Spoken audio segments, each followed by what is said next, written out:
The story begins when Jared, whose real name is Shin Tipong, wakes up scared from a nightmare, wondering if he will die a virgin at 30. Then he looks around in a sleepy state but sees himself in his room. He gets relaxed. It is his second chance at life, and in his previous life, he was the #1 player in the game Paradiso for 10 years. But he died because of his overcommitment to the game and later became Jared, a fatty young man, son of the noble of Caribia. However, in the game, it was the NASU continent year 1424, the 3rd month, the 4th day of the year, when the flames of the Great Stallion War began raging in the continent of NASU. And many lives turned into dust as the fire overwhelmed the continent, and the Demon King and his army marched on with little resistance. Nothing but despair could be felt amongst all in the end, and the darkness emerged a warrior. This is the gist of the game Paradiso. In this virtual RPG game, the player's ultimate goal was to defeat the Demon King, become the continent monarch, and finally develop the land within Paradiso. He went to his mission while wearing his Tomb Raider's bag, the Wise King's crown, and the Knight's sword. After some time, Jared, standing before the mirror, looked toward himself and thought about the warning he got while playing Paradiso that he's affected by extreme obesity and his mana will be reduced to 0. He thinks that based on how the game UI looks, its use of the NASU calendar, and the bet he resurrected in Paradiso, he concludes that he will probably die again. He is so frightened that the Great Stallion War will take place in 1424 or 10 years from now, and in 5 years, the world will be going to shit. Famine, drought, and natural disasters will spike, and soon, the Great NASU War will come to a scrabble among countries for food, meaning everyone will throw themselves at one another during the war. He feels insignificant in this world as a noble and thinks that he should die, and he gets mad at the thought that even the Dawn Paradiso Encyclopedia didn't know about this fatty man. Isn't he supposed to be reincarnated as a handsome male protagonist who lived a satisfied, happy life? While sitting on the chair, he screams and shakes so strongly that the chair itself breaks due to his weight. Lying on the floor, he sadly thinks about when he was young and should have grown up to be handsome, and then he stands up, hoping to lose weight. Also, he has memories of the past and can use something as sweet as honey and the bugs in the game to his advantage. While motivating himself, he thinks of knowledge and an overwhelming amount of it. Using his knowledge, he can easily take advantage of any situation before anyone else and carve his own better future. Also, with this current situation, the best course of action would be to unify the world and lead as its king, which will be his goal. On the other side, his maid Hayes was excited as she was cleaning her lord's house, thinking it's been a while since he stepped foot in his office. Jared comes from behind and calls her name angrily. She looks back in fear, and then he goes into the office, where he drops books around as he finds something. When she asks him what he is looking for, he replies that it is the keepsake his father left for him before he died, and then she takes his pendant out of the drawer. He thanked her while taking his pendant from her as he was glad he didn't lose it, and Hayes was delighted at the opportunity to help her lord. When she asks him if there is anything else she can help him with, he tells her to leave the room for a bit, and she gets sad. After coming out of the office, she says to herself that something's different about him and suddenly gets overjoyed again, thinking he is full of energy. Then she gets to work while jumping around happily. After this, Jared, while looking toward the pendant, thinks this is the keepsake left behind by his father, Viscount Barrett. It is an artifact that helps the growth of magical abilities. But then he plans to break it because this is the only upper hand he will have as a weak 4th class magician. But because of his weak mana capacity, this is the only chance he will have to summon her. But for now, this artifact is the only method he has to succeed in the ritual, and then he asks for forgiveness from his father, thinking this is also a way for him to develop properly. Suddenly, a bright light emerges from the pendant, and Isabella appears there. Then, she asks who the foolish human dares to call upon her. While looking toward her, Jared thinks of the very thing he can only summon once in his lifetime. He gets ready for the mission, thinking she'll start as the foundation of his strength. Isabel doesn't find scaredy cats interesting. She likes lazier people, and this is the only opportunity to summon Isabella. However, Jared says he wishes to have the mind eye. Then she laughs and asks if he is greedy and wishes to see people's very identity. At this, he replies that he does. The mind eye is a skill that's only had one recorded user in the entirety of Paradiso's history, and is a skill that can view the stats, the very disposition of an individual, and the information procured from the skill depends entirely on the level of the user. And Jared, Isabella's summoner, plans to use the skill to manage his territory and future stars on his land. After this, she agrees to give him the mind eye, but there is one condition. He has to tell her the most precious thing. Isabella holds Jared from his back and then presents an agreement paper in front of him. This paper is about if she gives him a mind eye in return for his fame, money, everything he holds, and perhaps his family, she will eat them all. He gets scared and thinks about how Isabella can read his mind. And then he understands that's the evil curse he heard about. Then suddenly, she felt something happening to her lips, which was Jared's plan. And then he said that he started to rack his brain about what was most precious to him. But creating his terms on the contract was quite simple. Also, it wasn't easy to keep that thought in mind. And then he tells her the most precious thing to him is the 34-year-old Shuttlepong's first kiss. He gets that eye, but she is burning while stopping him from doing this, and then he kisses her, saying it does hurt a little that his first kiss will be with an evil spirit. And thus began the everlasting contract between Isabella and Jared. After this, the two maids talked to each other about their lord's strange behavior as he had locked in his room for the past few months and suddenly came charging out of it. Then the other adds by saying that it is strange for a man who is tired of life after reliving that dull routine, and the only time she saw him lighting up was when he was stuffing his mouth with food.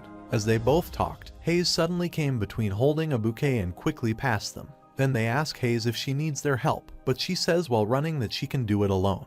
After this, they start discussing that she is pretty earnest, that she constantly gets chewed out by their lord and cries immediately. However, in Jared's office, Hayes, tired and carrying paper of the surrounding territories and their vassal states, was standing at the door asking permission from the lord to enter, but he ordered her to stand still. While looking at her, he thinks that her devotion is S-rank and has many particular tendencies, but leaving her a maid would be a complete waste. He must make her a healer, and having a ranked unrequited love tendency requires 10 years of one-sided love, and he's sorry that he would be too busy to consider dating her as of now. And he was lost in his thoughts while she called him, and then he took the paper from her. However, she apologizes to him while holding her shirt by saying whenever he asks her to do something like this, she never does it correctly the first time. Jared comes at her angrily and slaps her hard. Instead of crying, she smiles, thinking that Jared's memories are returning. He throws everything at Hayes and always gets pissed whenever the slightest thing annoys him. Then he approached her again. As he extended his hand, she closed her eyes in fear and bowed her head. He quickly hugged her and started apologizing for everything he had done wrong to her. He knew it was tiring, but she persevered and never complained about how he treated her. He hugged her tightly and said that she wouldn't see that pathetic side of him anymore, and he promised he would change for the better for him to start becoming a good lord. Then he asked her if she would give him one more chance. She hugged him tightly, saying she would always stick by his side while he thinks now he is Jared. Every sin he's ever committed is his burden to bear. After this, at the dining table, Jared eats vegetables and herbs.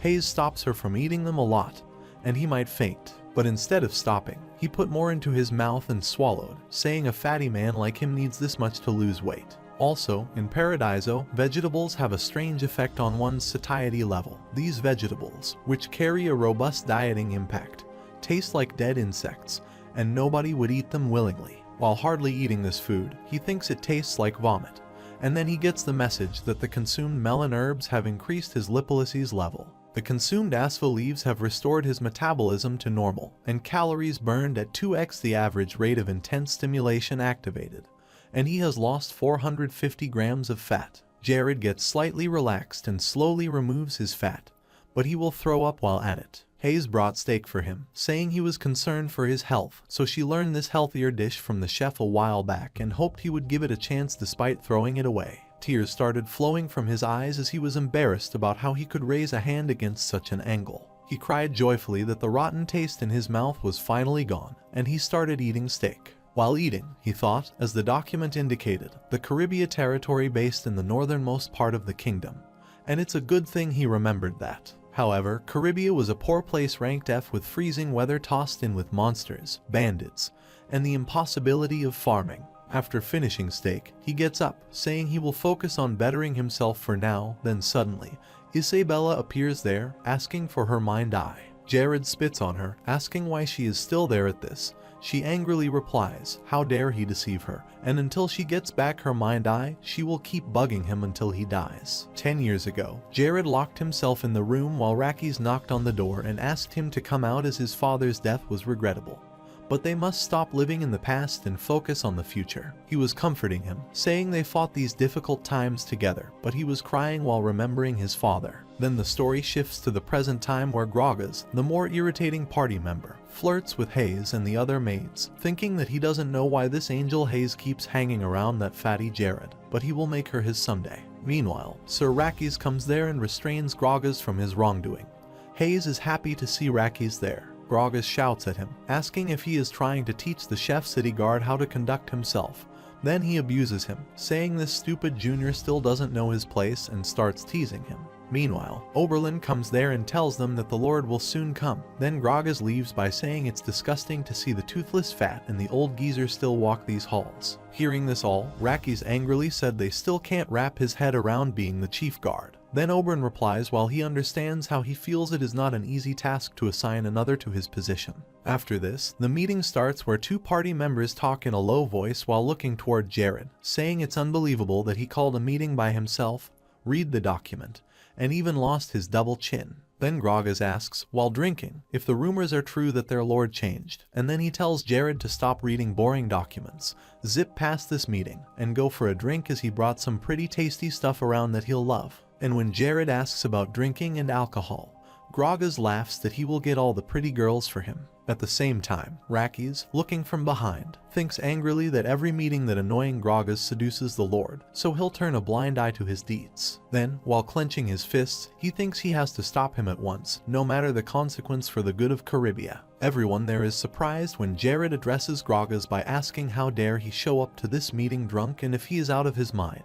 He also breaks his wine bottle with a magic missile when Gragas replies by saying, "Come on, don't be like that," as they've shared a couple of bottles recently. Seeing this, Gragas says that even if he's the king using magic against him, Jared asks everyone to move on. Also, he asks the chief guard Gragas if he is satisfied with the money from abusing his authority over the merchant, extorting every last bit of money they have, and many living in their territory have suffered because of his endless greed. After this, Jared, while using his fireball, asks how they could trust in him when their possessions are greedily taken away in the form of illegal tax collection and human trafficking, as he has caught wind that he has taken his subjects and trained them as his own. Gragas, hearing this, is completely shocked as Jared says that he had destroyed his bottle as compensation for his rudeness, and this sin can only settle by his head burned to ashes. Saying this, he attacks Gragas with the fireball and throws him away while his whole back burns from behind. Then Jared tells everyone there that starting today, Gragas won't longer be the chief guard. Furthermore,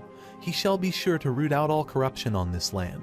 Everyone there gets scared and bows before Jared, asking forgiveness for their negligence as they've committed grave sins. At the same time, Rakes, standing aside, thinks that Gragas isn't weak by any means, but with just one hit, he's unable to move. And that's the true power of magic that stems from the root of the Escalate's family of fourth-class wizard. They have the very same demonstration of dignity as his father, Viscount Barrett. Then Jared tells Rakes that from now he will be the public chief guard of Carabia. After this, he thinks he has recovered some of Jared's dignity, which was rock bottom. Unfortunately, there's nobody he can trust yet. He has the Mind Eye to help him. However, 1 month later, a gang was extorting money from people in the form of taxes as a man was begging for the money before the head of this gang, Ding Dong. Because he has stolen that person's money, when he asks to get it back, Ding Dong takes out his dagger, puts it in front of his mouth, and says this wouldn't have happened if he paid his tax on time. His team member, standing aside, adds that as Sir Gragas hasn't shown up for a while to pick up the tax money, Ding Dong replies that even if he isn't there, don't even think about spending the money and keeping it safe. Meanwhile, the door knocks when one of them goes to open the door. Jared is standing there with his team, and when Jared waved his hand and smiled at this, he asked who the hell is this fatty man. At this, Rakes hit him so hard and threw him away while angrily asking how dare he address their lord in such a bold tone. Perhaps all of them have a death wish. However, Jared relaxes him, saying it's fine if they swear at him, but it's not okay when they illegally collect money from the citizens and merchants, and then he orders Rakes not to let one of them escape. After this, Rakes arrests them all, and Jared tells them that all of them will be held under trial by the new chief guard. They all are shocked to hear about the new chief guard. However, the people of that place started shouting their slogans with joy for their lord and the new chief guard. When they are being arrested and taken away, on the way, Ding Dong asks Rakes about what a relief for all of them.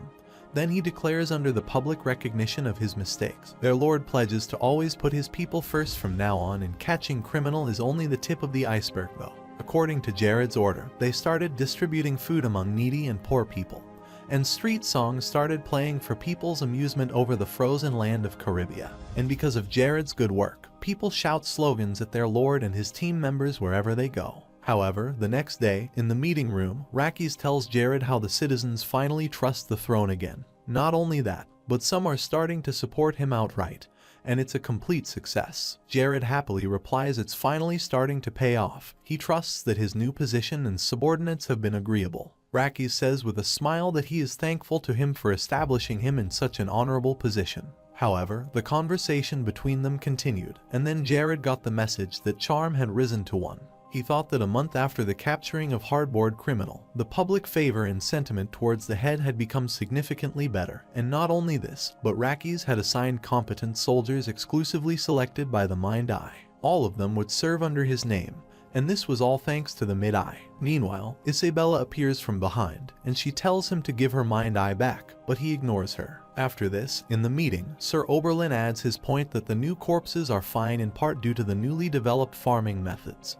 But considering how half of their party is winter, and the existence of vermin threatens, Avila answered that they're currently using the citizens to purchase locally created products, but they still need more time to reach their desired numbers. After listening to both of them, Jared thinks he has to work harder from now on because the Mind Eye isn't useful in a situation like this. During the meeting, when Jared sits with his back straight, Rakis compliments him with a smile that he has seen him do a few times. It seems to be quite the amiable posture. While looking toward his stomach, Jared replies that this method he learned from territory to lose a few extra pounds. After saying this, Jared thinks this is the lie. It is not a dieting method, but it's a trick to increase his mana reserves.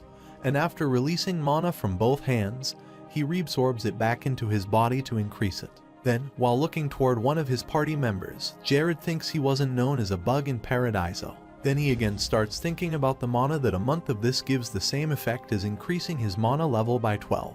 While creating the fireball on his hand, Jared thinks he can only do this about 1 or 2 more times as a 4th class mage. Meanwhile, a guard rushly comes from aside and tells them that the search party they've sent out has found a bandit camp in the coal mines, and they found enslaved people there. However, 1 year ago, a sword fight continued between the two men, and a girl named Irina happily watches the fight from standing aside. Meanwhile, her brother and sister come from behind and ask Irina why she is lurking around there, and that she will get in trouble if she keeps lazing around like that. Also, she is finally 14 and will soon work as a maid in the Lord's mansion. At this, she laughs that considering how the director always looks out for orphans like her, she's sure it will be a fun job. When her brother and sister tell her that's a shame and she'd consider joining their merchant group and ask them if they think a girl like her could be a great swordsman, she exclaims that she'd choose to be a swordsman over a maid. Then her brother takes out his sword, asking if she knows why mercenary groups lack women because it's far too dangerous to approach this world with that mindset. Hearing this, she tightly holds her dress while he tells her that many face that reality through death, and some quit outright. And then, while taking off his gloves, he says men are the same. And then he looks towards his bloody hand and says the danger doesn't matter and they need spirit, talent, and effort. After this, her sister puts her hand on Irina's head and says if that doesn't work out, she will use her power to hire her on the spot. And from that day, her life gets in trouble. They handcuffed, locked her in jail, and enslaved her. Irina shouted at them, saying that the orphanage director told her she was the God-given angel in their orphanage. Then one of them laughs by telling her that the director has sold her to them, and she angrily replies that's impossible as the director explicitly said that he'd make her a noble maid. After this, one of them flogs her, considering she's enslaved, and speaks with a little more respect. She cries while saying they're wrong and the director would never do that. However, it's been a month since many people were in prison there as they sell as enslaved persons, and most of their time gets spent behind bars, besides the occasional punishment. A girl named Manny becomes her friend in the prison to whom Irina tells her life story, where she belongs, and how she came to prison.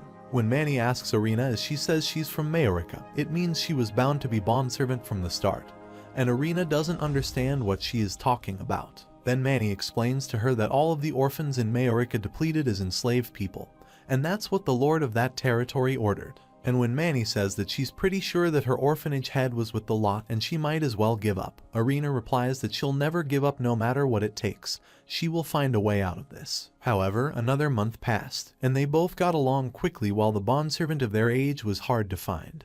and most other enslaved people acted as lifeless puppets. Those enslaved people were swiftly sold despite their physical condition, whether lucky or not, but they were safe until they reached the peak selling point at 15. Moreover, half a year passed when they'd gotten used to all of the harsh labor. During that time, Manny told her about how the rest of the world was also that Caribbean was even worse than America because of the severe weather and their incompetent young leader. Whenever she asked Manny how she knew so much, she said she had pretty good hearing. And when Manny says Caribbean is only geared towards monster hunters, there are not a lot of jobs for Merce there, so her brother and sister won't show up anytime.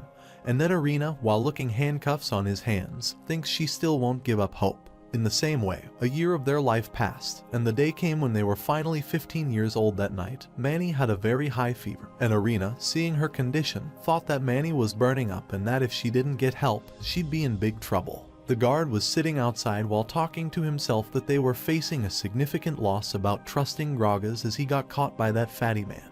And they'd been stuck in this underground prison with these god-forsaken enslaved people. Arena was calling for help, and when he didn't listen, she bent down and requested a bowl of soup while telling him that her friend had a terrible fever. After this, he gave Manny a bowl of soup and took Arena aside, saying they both needed to do something. He holds Arena's face tightly. Meanwhile, Manny throws soup on his face from behind, and then she grabs Arena's hand and starts running. When Arena asks what she has done with the bowl of soup at this, Manny replies while running she doesn't give a shit about the others, and while pointing to Arena, she says that she shouldn't have done that because she is not bondservant. Meanwhile, he grabs them from behind, asking where they both think they're going and attacks Manny with his knife while Arena hits him and frees her hand. After this, Arena asks why she took that knife for her. Manny replies in pain her life has always been shit as she grew up with bandits, so she used to see people get robbed and murdered, and that's the only thing she knows. While touching Arena's face, she says that despite being an orphan, she had a dream, and at the start, she didn't like her, but now she is jealous of her, and that's why she wants to protect her. Manny dies, saying never give up. After her death, Arena gets furious. While crying, she says everyone there, every single Dawn body, she will kill them all. The guard from behind attacks and pushes her head on the ground hard, saying, who does she think she's talking to? Her friend has destroyed his face, and he might as well kill an annoying distaste like her. On the other side, Jared Rakis and their men arrived outside the mine. Rakis says this is where Ched and his goons base their main hideout in the Alami mines. Then he asks Jared how he knew exactly where they were. Then he replies that the one who watched their backs means Gragas is gone, and they would try to hunker down somewhere until things set down in the next few weeks. Hearing this, Rakis replies his lord has quite a keen insight. After this, Jared orders his army men that they have gathered there to silence the breath of the slavers camped within these mines and rescue those enslaved, show them the true meaning of justice, and leave not one slobber alive for the glory of Caribbean. However, they all get into the mines, start fighting with slavers, and kill many of them. As he is about to kill Arena, Jared attacks him from behind with magic fire and burns him. While moving toward Arena, Jared thinks he has seen several slave encampments in this game, but to experience it up front is revolting. Then, while holding Arena's hand, he asks if she is alright as she is crying for her friend, saying she died after she tried to save her. He gets sad, thinking it's far too late to use healing magic on her, and Jared held Arena when she was crying. Meanwhile, Ched arrives there asking what the hell is going on. Then, while looking toward Jared, he says he should have stayed out at home overeating fat and what he thinks he's doing in his business. Jared angrily asks about business, then says he has lived as a miner, yet he thinks so little of his lord. While creating a fireball, Jared says he will kill him. After seeing this, Ched laughs, starts making magic light and throws it toward Jared, and the fight begins between them. Ched gets scared when Jared uses haste, an elementary level spell that accelerates the body, and due to the difficulty of controlling one body under the attack, many magicians avoid this spell. Ched, while creating his magic, said in that case, he would destroy everything that's around. Meanwhile, Jared smacked him with his magic and killed him, saying he couldn't even get more upset because of how lousy he was just disappearing from this world like that. Then Jared gets the message that the quest war against the criminal has been complete, and public loyalty has risen by 23 points. Also, the underground organization's quest for demolition was complete, while the public dedication had increased by 34 points. However, loyalty reached 100 points, and Caribbean entered a golden age with Ched death.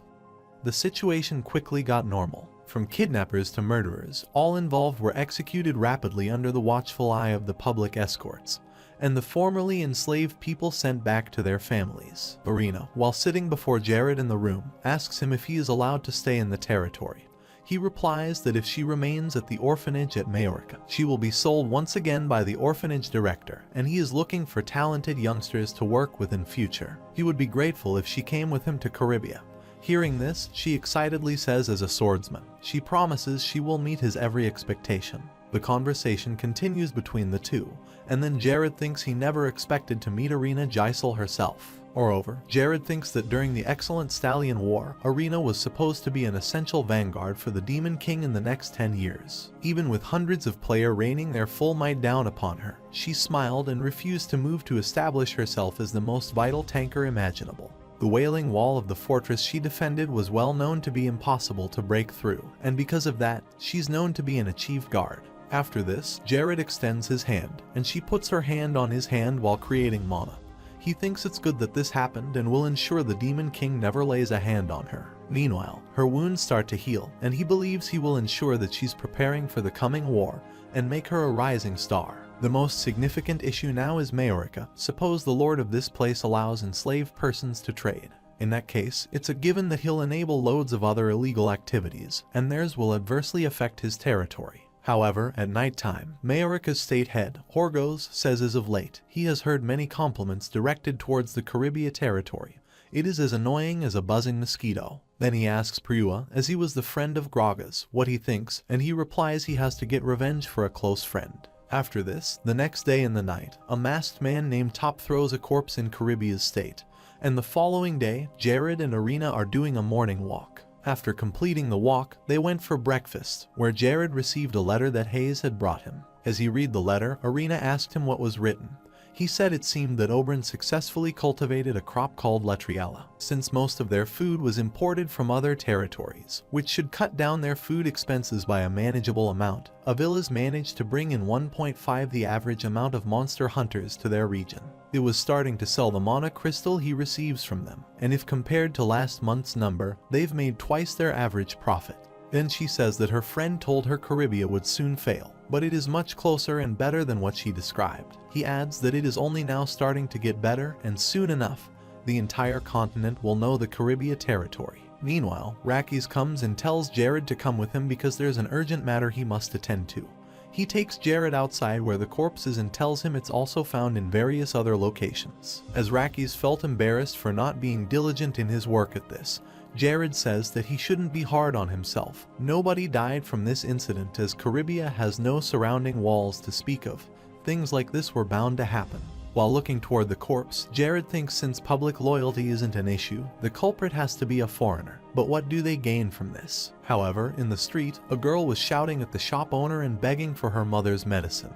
But the man denied, saying he didn't have the treatment she needed. Hearing this, Jared comes near them while people there are surprised to see their lord in a public area. Then Jared asks the girl her name and the medicine she is looking for. Then she, while crying, tells her name, saying she is Mia and her mother has caught Ronella's disease. The shop owner bows and folds his hand fearfully and conveys that all pharmacists refuse to sell him the necessary herbs even though they are essential in curing the disease. Hearing this, Jared thinks none of the merchants have, and then he replies that he knows the Ronella disease can cured only through the Pontifex's blessing or throughout the almighty potion procedure from the time of the Empire. However, it's a disease that closely resembles tuberculosis, the Ronella disease, and the name comes from the Ronella territory where it was first discovered, a territory teeming with underground dungeons filled with monsters. After this, he bent down and politely asked Mia to take him to her mother because he knew how to cure that disease. After this, she takes him home, and then he goes to her mother's room where, after seeing Jared marry,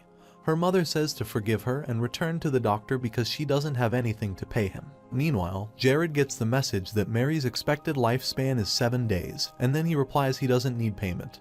And her daughter happily tells her he's not a doctor, he's their lord, and he comes to cure her. After this, Jared sent Mai to get the damp towel, and when he and Mary were in the room, he looked out of the window and a corpse was lying on the ground. Seeing this, he asks whether she has not dealt with a nightmare for a while. she replies that he's correct. She used to work as a chief in a high-ranked expedition team that sold monster appendages. Then he tells her while the Ronella disease can't contract it through human exclamation, it can pass through exposure to monster corpses, and with its lack of symptoms, it's nearly impossible to diagnose it until it's too late. She has fought it off until now, but her interaction with the corpse has worsened. Then she asks him if she will die. Meanwhile, Arena and Hayes come there while taking medicine and herbs.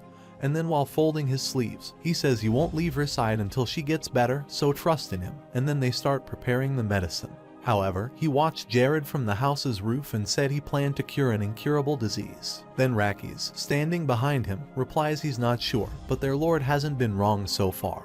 And just as he predicted, the culprit returned to the crime scene. And then Rakis angrily asks the one who's sending the Ronella virus through those corpses, is he? Hearing this, he replies by asking Rakis why he is curious. On the other side, Jared was preparing medicine for Mary, adding Asher, Rolana, and Neckel herbs in mortar, while Hayes, helping him, says she never knew that he could cure such a dangerous disease with these ingredients. While preparing the medicine, he thought in Paradiso, he came across a blog where an unknown herbalist uploaded the recipe to cure the disease in lieu of the other squabbling herbalists, who demanded the right to the cure. He thanked them for curing the disease with a formula that should discovered 10 years later. After this, when Mary asks Jared why a high figure like him worked so tirelessly for a poor commoner like her, he replies one must experience pain to understand the pain of others. And then, while holding Mary's hand, he tells her mother's story that his family was so poor that his mother couldn't even go to the doctors for a comprehensive checkup when she was sick.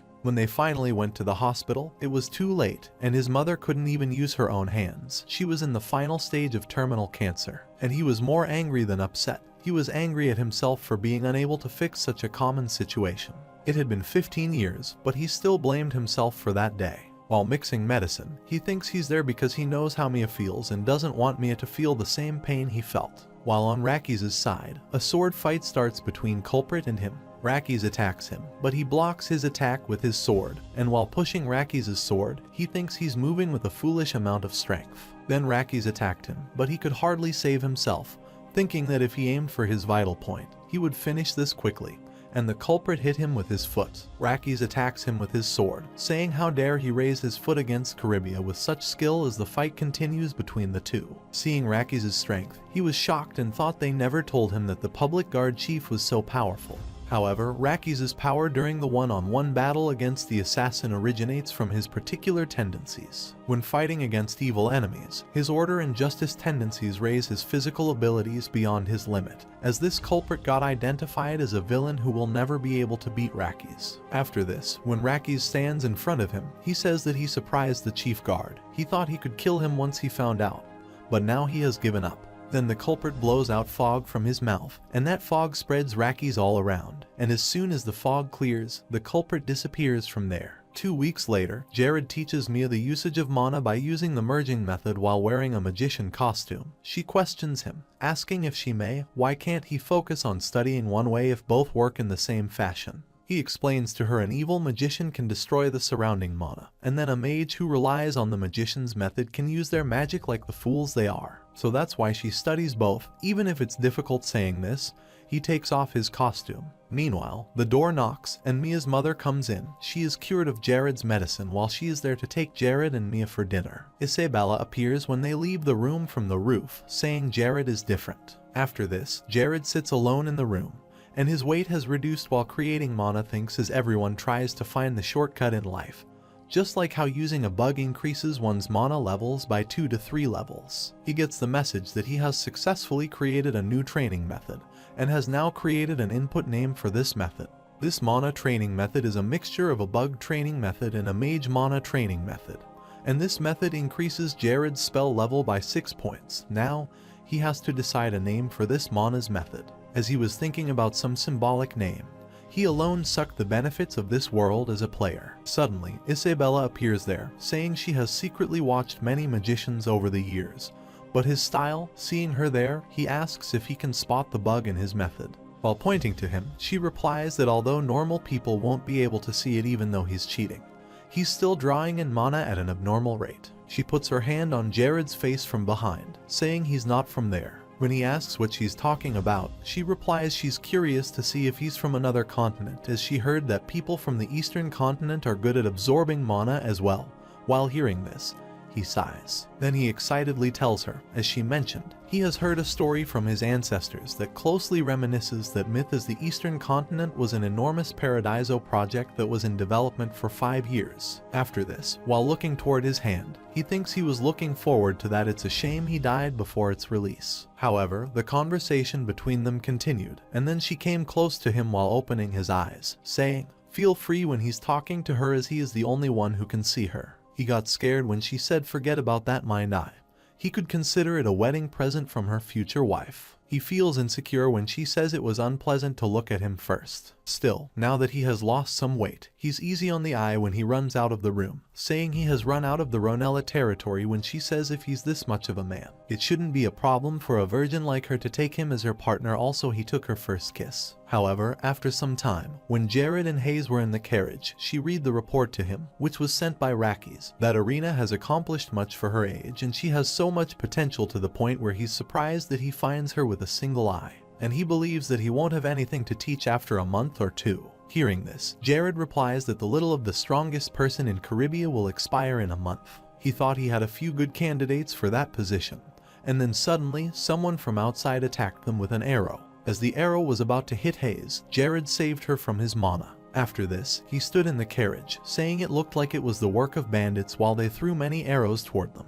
Jared scolded her and asked her to sit and stay there. He'd kill her if she came out of the carriage when she hugged him tightly, saying she would protect her lord. However, he came out of the carriage angrily, asking who the small fries were, shooting arrows at them while the guard told him to go back as it could be dangerous to step outside. Meanwhile, Isabella appeared there, asking if he needed her help, but he denied it by saying he would handle this. After this, he moves toward them, protecting himself with mana. They all get shocked to see that one of them tells his head Tog, the magician murderer, about Jared, that he's a magician. Then Tog replies that the masked guy requested his service, while Jared sees Tog as he also wears a mask that sounds like the man Rackies described to him before. Jared can listen to their conversation from a distance. After this, Tog moves quickly toward Jared to attack him with rotational slashing, while Jared blocks his attack with haste. Seeing this, Tog attack with magic missile cast disruption, saying tricks like that don't stand a chance. Jared created a shield with haste, saying it looked like his title wasn't just for show. Tog men get happy when he throws a magic missile toward Jared, but this attack does not affect Jared. In contrast, Tog gets shocked when attacking and thinks, based on his casting speed, that he's a 4th class magician or higher. Also, he'll counter him if he stops his attack, and he has to ensure he won't have an opportunity to do that. Then Jared held Tog's wand so tightly and caught his attack. While holding his wand, Jared said he would take this off his hands, and then he got the message that his physical strength had increased. After this, Jared gets hit and falls on the ground while Tog is begging, saying he would tell him all about him if he would let him leave when Jared asks about that strange masked man. But Jared attacked him with an axe, then jumped up and stabbed him with magic, saying he doesn't trust criminals. After killing Tog and his men, Jared saved Archine, whom Tog and his party members imprisoned. When Jared saves him, he thanks him and hugs him tightly. After this, in the carriage, Archine tells everything he knows to Jared, how in prison he saw when the masked men gave Tog payment to kill Jared.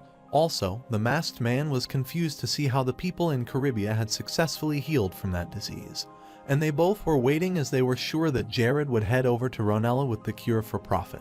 Then he tells them they have killed 11 people in a week, but that is nothing for them, and he is disappointed to see that no one will come and save him. Then, while pointing to Jared, he comes and kills the captain and saves him and many people. After this, Jared asks him, as he said he was ambushed on his way to Caribbean after hearing about her recent success in the magic stone market, and he replies yes. Then Jared apologizes to him for the lack of safety around their border, but he relaxes him, saying don't worry, but he thinks he will die before he shows up.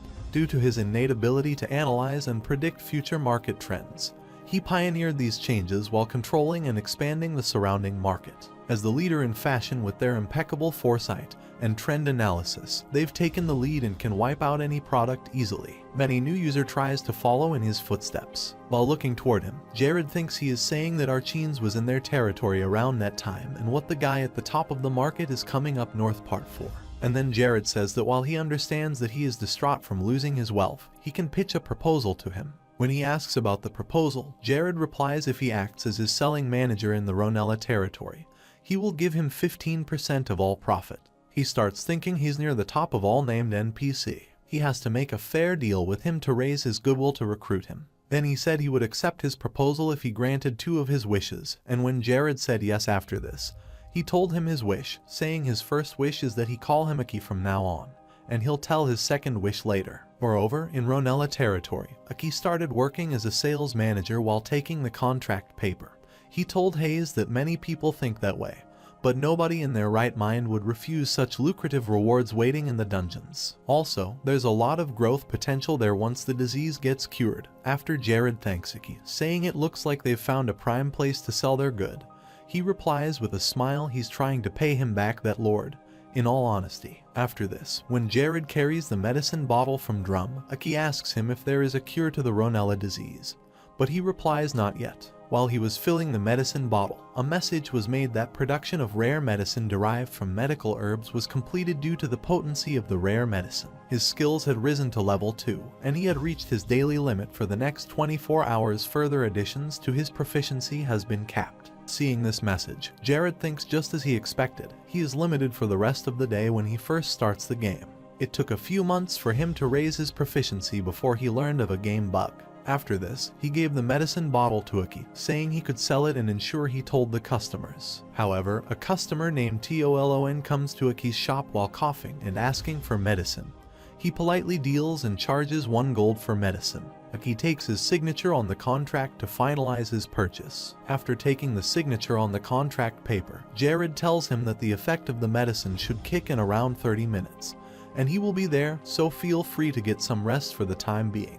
Tolon replies he only bought it because of Aki, and if this turns out to be a scam, then as he is about to complete his speech, Jared says how about this. He will refund him 1,000 gold if it also doesn't work. He will also bet his whole hand on it, and then Tolon left. As he and Hayes were going to prepare some more medicine, Aki waved his hand and said he would lay some bait before they officially started selling their good. While they were preparing medicine, he got the message that the production of rare medicine derived from medical herbs was complete due to the potency of the rare medicine. His skills had risen to level 30 and reached his daily limit. Also, further additions to his proficiency have been capped for the next 24 hours. After this, while looking at the medicine bottle, Jared thinks the ownership transfer bug worked, and in Paradiso, medicine production is based upon the user's proficiency. The mana potion reaches from 30 XP to 100 XP. A 24-hour penalty for potent medicines such as this prevents earning more experience. Still, if the ownership of the medicine changes other than the already earned data, such as proficiency,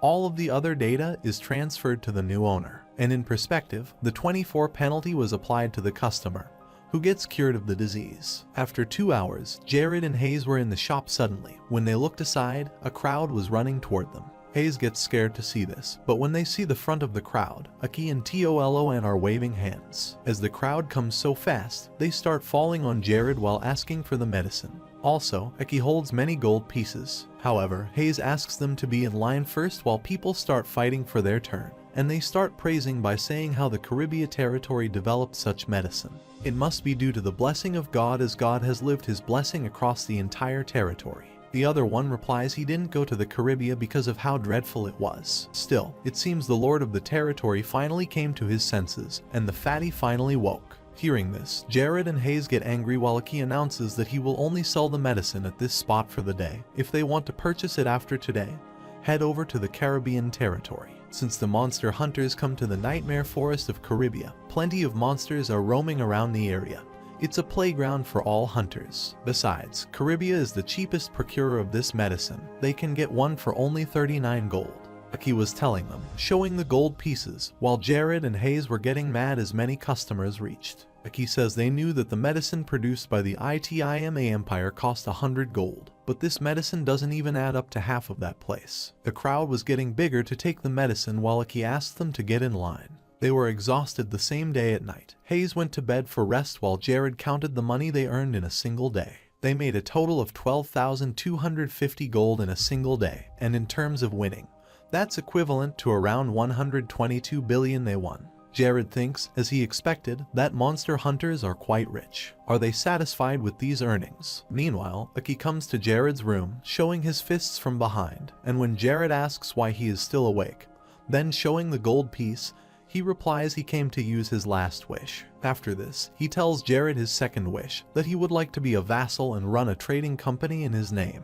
When Jared asks in his name, Aki bends down and puts his hands on which he placed the gold coin in front of Jared, saying that although he is young and inexperienced in trade, he will create the best trading company in the entire northern region if he is going the chance. While seeing the gold coin in Aki's hand, Jared says he is quite confident about the person who robbed him of his belongings. However, the conversation between them continued, and then Jared agreed with Aki, saying it was not an easy position to obtain to be the deputy trade in the heart of Caribbean commerce. This position can't be taken lightly. While taking the gold pieces from Aki's hand, Jared says his ability to see the potential of Caribia's growth is his boldness and determination to shoot for such a prominent position and, most importantly, luck due to the open position.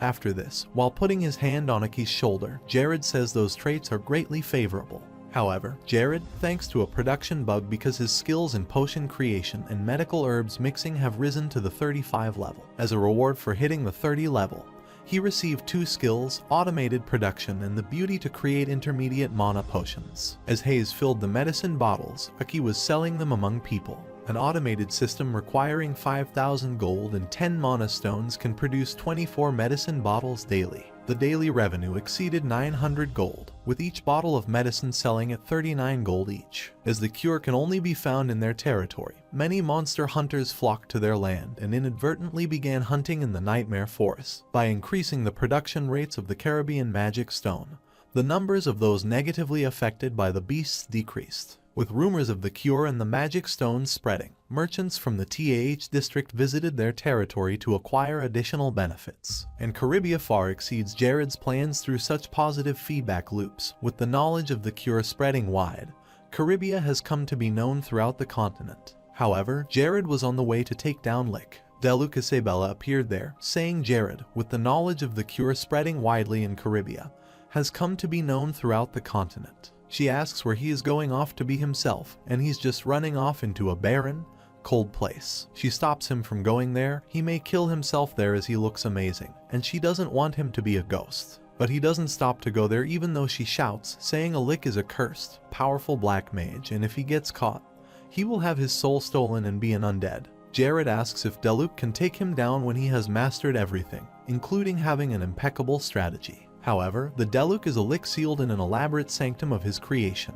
In Paradiso, while the Great War was raging on, he acquired immortality after being released from his seal by the Demon King. Moreover, all the users were required to go through a special storyline in the main story called The Wrath of Lick Deluc. He was on the way while Isabella followed him and stopped him from going there. Jared says when Deluc regains his strength, he'll become a true immortal immune to sword magic, so he'll have to take care of him before that, though it's possible to kill him with divine powers. After this, he reached the sanctum of Lick Deluc, where he was trying to find the small opening in the wall to reach Deluc's room. Meanwhile, Isabella appears and starts teasing him, saying he's like a dog looking for a bone. When she asks him what he is doing, he replies that if somebody is trying to get to Deluc, they'd have to climb a mountain. But that place is filled with traps, and it's impossible to get through there. After this, he points to the soldier who has frozen to death and finds the opening in the wall. Through this opening, he enters Deluc's secret treasure room, thinking it's obvious that this path is just thanks to a bug he found himself and probably because of a small gap left while making the map. Isabella is shocked to see treasure there and asks if it is all treasure. There's a ton. Jared tells her it was originally a reward for any group taking down Deluc, and it is enough to split them up among them all. And at least he finds the naughty glutton melt ring there. After wearing it, he tells Isabella it's not a ring. It's an infinitely large pocket dimension backpack. When Isabella asks if it's fine to steal the Lick stuff at this, Jared tells him he stole it after killing the original owner, so they've to avenge all those people he killed. Meanwhile, Jared gets the message that his magic 200, charm 100, and wisdom 50 increased. However, Lick Deluc, the cursed black mage, was Seal. He was talking to himself that because of that saint, he has lost his life force and now he is stuck on this throne for eternity. And once he escapes from this seal, he will turn all the humans on Daruk into undead and let them suffer for eternity. Jared, from behind, put his hand on Deluk's head, saying he geez old greaser, if he's in timeout, should be reflecting on himself. Instead, he's scheming all these evil plots. When he asks who Jared attacks with fire and burns him, he tells him he's the man who'll become the world hero. While burning, he asks Jared where he came from and how he avoided all his magic and traps to get there. Meanwhile, Jared gets the message that his wisdom and health power have increased by using Queen Mariella's earrings, Sage Gorgeous necklace, and Saint Ephanus's ring. And by consuming twice the amount of magic power, he can imbue a magic attack with divine power. However, Deluk was burning while Jared was standing away, thinking he just had to keep his distance and stay away from his life, absorbing black magic while attacking him with the magic arrow. Moreover, the Lick is a mage exchanging their magic and humanity for eternal life and overwhelming strength. As they have no flesh, they utilize a vessel containing life force to project a magical avatar made of magical energy, which they control from afar. However, Deluk has lost his life force vessel to a saint and had his soul thrown to a single body so severely weakened that resurrection will be impossible if he is to die. When Deluk attacks in return, Jared, while running and creating magic, thinks he has faced an unsealed Deluk plenty of time. Deluk tries to save himself from Jared's magic arrow with his black magic, but the magic arrow breaks his sealed magic and flogs him. Deluk is surprised to see Jared's magic. Even though he tries to consume his magic, he is surprised to see his divine power granting artifact ring on Jared's finger. While preparing his black magic to attack Jared, he says it is impossible how he has got his treasure as he is a stranger even though he doesn't know him. But he shouldn't drag this out. The Deluk was still burning while Jared was preparing a fireball that he came all this way to find him. So treat him as his junior mage and then attack him. After this, Jared, while attacking him with a magic arrow, says it looks like using magic continuously to cancel his attack works like a charm, and he doesn't have a trump card to take him out in a single hit. But if he keeps going like this, he wins. Deluk angrily shouts, saying this is his territory, while sending undead traps of knights toward Jared, saying what they have been doing. In contrast, their master's territory has been intruded upon, and he orders them to punish the intruder. Jared runs toward Deluk, thinking he has to stop him from casting a high-level spell, even if it just with his bare fists, while Isabella appears there, saying Jared left the undead on her, and she kills many knights, saying she may not be pretty, but she is strong. Deluk attacks Jared with his dark magic, saying how dare a mere spirit interfere, but Jared also attacks him in return with the lightning spear. Jared throws continuous light toward Deluk while creating a dark wall in front of him, saying he won't fall for the same trick twice. But Jared attacks him with two spells, the cling from the ring and the magic arrow from the stick. After this, Isabella comes to Jared and asks him whether they won as the Deluk was badly injured.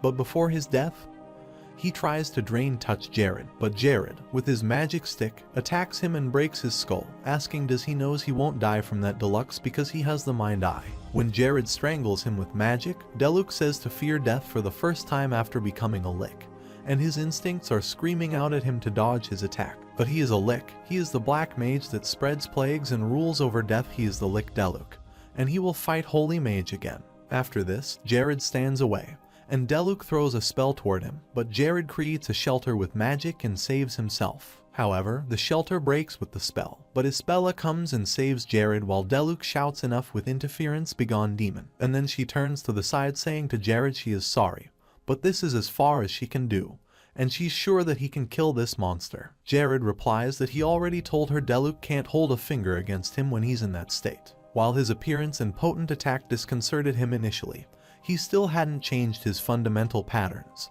Just like every other monster in Paradiso, he knew everything about Deluk. Jared runs toward Deluk, saying how he attacks, dodges, and tricks. However, the fight continues between the two, and at the end of the fight, Jared, with his magic strength, breaks the holy chain bond and separates his skull from skeleton. While dying, Deluk says he gives up his choice to make but thinks about what he has to deal with from now on. But Jared, without any fear, replies as he was around a 9th class mage from his magic alone and more on the extreme side on than he is only at the 4th class. He asks what he wants, and when Jared replies his most powerful symbol of the monarchy, he angrily says he must be drunk. Is he trying to accomplish the very thing neither the Lord of the Gods nor the cruel devil himself could complete? After this, when Deluk dies, Jared gets his bracelet, saying he needs this desperately. But this is far better than he could have ever imagined, and growth-type artifacts are by far the best. As Jared was so happy to get the bracelet, Isabella from behind looked at the book lying on the ground. Then she called Jared and showed him that weird book, saying it looked like something the dead Lick left behind. While holding the book, he thinks there's never been a book dropped from the Deluxe corpse, and this book was the Lick Deluxe revival spell. Isabella, while reading the book, asks if the resurrected being can have a relationship with its master, as well as make it impossible to deny the master's order. Jared nods while laughing. Then she asks, and on the off chance that he'll die, will the spirit also die with him again? He laughs and replies yes. She gets surprised, saying this contract might as well make her his slave, and then starts shouting, saying this wasn't the relationship she was looking for and what he was trying to make her do for him. Then he replies first, she ties him up nice and tight, and seconds, she uses curse magic on him, and he'll find off as best as he can. Third, they'll rinse and repeat, raising their magic resistance and tolerance at the same time as she was thinking. Then he adds by saying they've to spend a lot of money on hiring a strong mage, but it's completely free if she does it on him. She hatefully looks at him, and when she asks, he replies with a smile. She slowly thinks about the other uses this magic has, and then she agrees, saying she is getting tired of her boring old routine. After this, he goes from there, saying some of the revival vats were just around the corner, and she was following him, saying she wasn't prepared to. However, she had become a human, and when she sat on his back, he asked why he had to carry her. She replied she was still not comfortable in this body and didn't tell him to start calling her Isabella. While laughing, Jared asks if he thought she lost her memories after becoming a human. How can she even remember her name? She replies she doesn't know and doesn't care. However, while on the way, she says Deluxe had all these perverted fantasies about the human body, yet he couldn't even afford to have normal clothes. He sighs and replies it sounds like she has become more emotional as well, while thinking he's glad that she hasn't changed much. But somehow her tendencies are the same as well. While coming out of the cave, Isabella asks if there are a lot of bodies there. He says this place is infested with traps and good things, but the good thing is that the innermost traps are mostly all disabled. Also, they see dead women in traps. Isabella sees her, hoping she didn't become an evil spirit. Living as an evil spirit is tough, and she is happy that she has become human and now can use female accessories. The next day, Batman, the Lord of Ronella territory, was shouting at his assistant, asking to get the recipe for the cure for Ronella disease as they lost more monster hunters in their region. But his assistant replied fearfully, yes, but the Ronella cure could only be found in the Caribbean territory, and Caribbean had been the target place of their migration. Also, they managed to obtain a small sample of the cure, but the formula's recreation is too tricky. Hearing this, he shouts at him, throws down everything on his table, and pushes him out of the room. After this, in Mayorica territory, Lord Horgoes was sitting on his throne while holding a girl in arms, asking his men how many lives they could throw at the enemy if they declared war. When the men reply that they need 1239 skilled men at their disposal, the Lord thinks and replies that Jared is a 4th-class magician, but he's no longer the fat pig of the past, and he would have had Gragas poison him long ago if he had known such a thing would happen. After this, the soldier came there and told his lord the great magician Akron had arrived. Horgoes was happy to see him there. Then Akron introduced his magician team to him, saying that as he brought the magicians he requested and spent quite a fortune for their service, the Lord replied that money is nothing to him. However, Horgoes takes turns asking everyone about their magic class, and then they tell him some were 3rd-class magicians and some were 4th-class magicians. Horgoes gets happy to hear when Akron stands aside and adds that if they attacked immediately, Caribbean would be wiped off the face of the earth. However, Jared and his companion are on a journey to make a deal with the tribes. Avila asks him, saying while he knows that he has been spreading his influence to the rest of the world through diplomacy, aren't these woods at the end of the northern region? And is this a territory sandwiched between Mayorica and Ronella, and they're quarreling due to the claim of this land? Jared replies they aren't there on official business. They're there to make a deal with the tribe that lives there, and then he asks the tribe if elves live in these woods. Jared replies they'll find out soon. And suddenly, when Avila looks aside, the bunch of red goblins descending from the height come toward them and surround them from all sides. However, the head of the Caribbean soldiers orders them to get to work and protect the Lord. Rakis orders the men from his side to set up the defensive perimeter against the goblins. The red goblins and Caribbean faced each other while creating a defensive perimeter. Meanwhile, the goblins' leader, IBA, came there saying welcome to their land.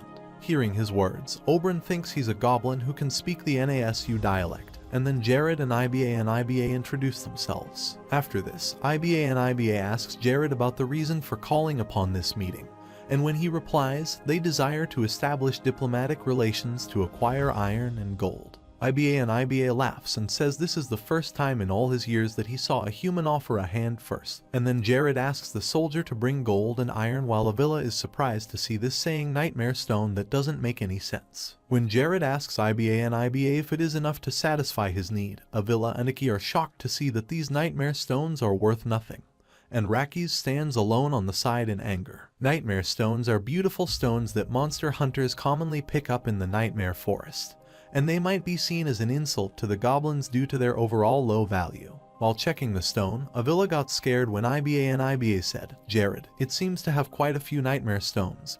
None of them had bothered to glance their way until now, yet he brought these to their first meeting, but he liked it." After this, he appreciates Jared for the stones, and then he signs the contract paper while holding Jared and showing him the contact paper. He says through this, they become brothers in the north, and then he orders his army to bring gold and iron, and in exchange these stone he gives iron and gold to them. IBA was very excited to get these stones, and then he happily says dark elves to come out because there's no need for protection anymore. Jared's main guard is surprised to see dark elves there and thinks, why is there such a hostile race? Their lord must have known about this as well. Moreover, there's a race that lives further north than the red goblins and can't discount them despite their minimal interaction with the human race. They have a close relationship with the dark elves of Tartar Island, who live on an adjacent island enough to be part of the treaty. Also, IBA is well known to be an intelligent and wise sage with various connections to other tribes. He says Jared, while their culture is different from that of humans, but they ask, he enjoys it nonetheless. If Jared and his soldier were to attack the red goblins mindlessly, their bodies would disappear, never to be found again. After this, in the nighttime, Jared and Avila stand aside and talk to each other. Avila asks while laughing, who would have known that red goblins treated the nightmare stones like how they treat gold? And where did he obtain this information?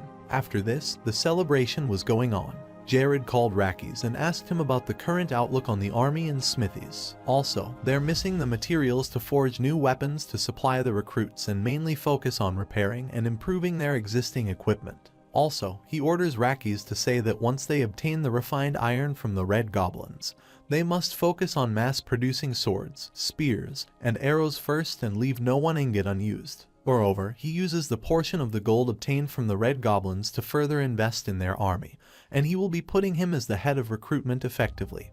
And then Rakis goes to obey his lord's command. As IBA was sitting beside Jared, he asked if he was planning to declare war against Majorica because there wasn't any other reason for such a sudden large-scale business other than war. After this, while eating grapes, he praises Jared that he's smart as Majorica is a corrupt nest riddled with criminals. Sooner or later, they spread their influence into his territory. When Jared replies, he sincerely apologizes if he's offended by their main reason for creating such a deal. IBA relaxes him, saying he was speaking for the sake of speaking. However, the conversation between them continues. IBA tells Jared that he also hates Horgos and that the amount of iron and gold is nothing for them. However, it was NASU territory on March 14, and it has been 4 weeks since Isabella's resurrection. Jared introduced Isabella to Hayes, saying she was his classmate from when he attended the academy in the Desmond Empire. She quickly adapted to life in the manor and helped increase Jared's magic defense level daily.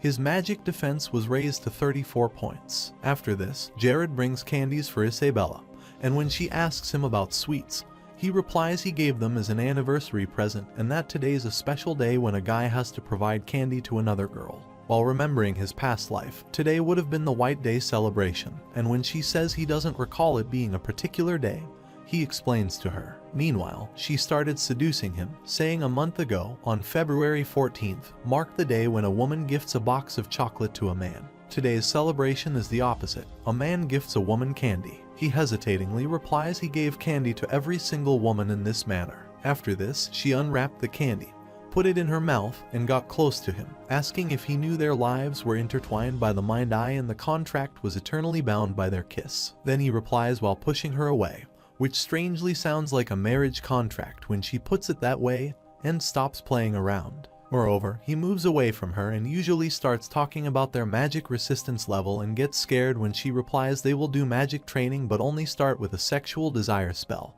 and she won't take no for an answer. After this, he gets the message that he has successfully met the minimum requirement of enlightenment to reach the 5th class. However, for the nurturing project, the plan is to find the bright talents of the future and recruit them to their side before others get to them. There are various reasons for Jared's increasing investment into this project besides the acquisition and training of talents. The reason is to receive the benefits given by the priest's disciplinary system, which rewards bonus points to the teacher following the student's progress. Jared, while writing the journal, got another stat, and Isabella tells Hayes about herself while giving her training, that she was enslaved and she has shown by far the best talent. Marina gracefully accepted the task and enthusiastically said the Lord would be her teacher alongside teacher Rakis, and Mia treated any form of training as a game. The tips and tricks Jared had picked up over the years were used to reliably develop the students while offering little to no issue to his ultimate plan, and that's what Jared believed. He gets worried while thinking about Hayes as her progress level is 0, and then he calls her to his office and asks her to call him her teacher, but she hesitatingly replies, how could a mere maid like her call him her teacher? Also, she will do her best in training to become the best healer in the world. Jared holds her hair and scolds her for calling herself a maid while thinking, unlike a cleric, a healer is overwhelmingly focused and specialized in healing. It's top class and doesn't feature more than 5 people in the entire NASU continent. Moreover, while taking tea in his office, Jared worried for Hayes. He added that she must be one in her body and mind to awaken as a healer. Oberlin replies that since her birth 23 years ago, she's walked nothing but the path of a maid. It won't be easy. Jared says he's right, something's restraining her from the inside, and she must be unconsciously pessimistic about the situation. Then the conversation continued, and Jared decided to do a tactic. Jared quickly came out of his office happily, thinking, why didn't he think of this before? Hayes wasn't like the others, he needed to be professional with her. After this, his guard pretended to attack him from behind, and he fell on the floor covered in blood. Hayes was standing aside, and she worriedly asked the guard what had happened. The guard replied an assassin had ambushed the Lord, and they'd called the doctor, but it was a dire situation. Hayes starts crying, seeing her Lord in pain, and thinks she's a healer, she needs to do this. Then she sits close to her, saying, Lord, please bear this with her and start healing him with her illusion magic. She was crying, thinking she couldn't let him die like this while remembering when she felt she promised to always be at his side and then start curing him with her illusion magic. 30 minutes later, when Hayes finds out that it was their plan, she starts crying and screaming while Jared happily replies that it was only a tiny cut and they used some animal blood to exaggerate it a little bit. He asks her while smiling how it feels to become a healer. She starts shouting, saying it feels horrendous, and gets out of the room, saying she hates it when he's hurt, and it hurts her when she sees him injured. Jared calls her and asks her to stop Oberyn standing beside him by saying that wasn't he mean when he told him to trust in her. Jared gets the message that he can finally be a 5th class magician, and the teacher's grace magic is increased by 50. Moreover, when they were using tactics on Hayes to make her able to use her illusion magic, the masked man came to kill Jared. Still, when Jared's guard acted falsely to attack him with a sword, he ordered his other guard to call Hayes. The masked man hid himself, thinking there was another group after him beside them, and he failed to kill Jared. After some days, Rakis, on a snowy night, goes to the Nightmare Forest to meet Barrett, and then Barrett takes him to his home and serves him tea. After this, the older man tells Rakis he has grown since he last saw him. Rakis replies 40 years of life tends to do that. After this, he asks Rakis why he came to the Nightmare Forest's deep end. Rakis places the medicine bottle on the table and says it's a cure for the Ronella disease. There has recently been a new development, and he's the first one that popped into his mind when he heard about it. Barrett replies by saying that that's the rumored cure, and then while burning wood, he says he will admit he has doubts about the cure made by such a liar. Then Rakis tells him that Lord Jared changed and he has learned from the past, and he's the one that allowed him to come and see him. Barrett laughs and says about Jared that he's willing to throw away men to recruit a handful of others. Then Rakis tells him they need veterans like him in times like these, and he guarantees that he'll change his mind if he could see how much Caribia's changed. However, never in the history of the NASU continent had such a destructive war taken place, and lives upon lives were crushed to dust, and the heads of countless nobles rolled in the ash. Morality and ethics were laughable when Jared was trying to survive during this time, and it was only right to be afraid while After all, Death would make his rounds on his horse from one end of the NASU continent to the other. After this, Jared, Isabella, and Hayes went to the restaurant to eat. Seeing the seafood in front of him, he laughed and said Caribbea's large sure is refreshing and the seafood amazing as well since they live close to the ocean. Isabella added by saying what he's saying is that it was cold, and they're relying on seafood because they can't grow to shit up there. Then, Jared replies she is right, and he hopes that the fertilizers will have some effect on the crops this time around.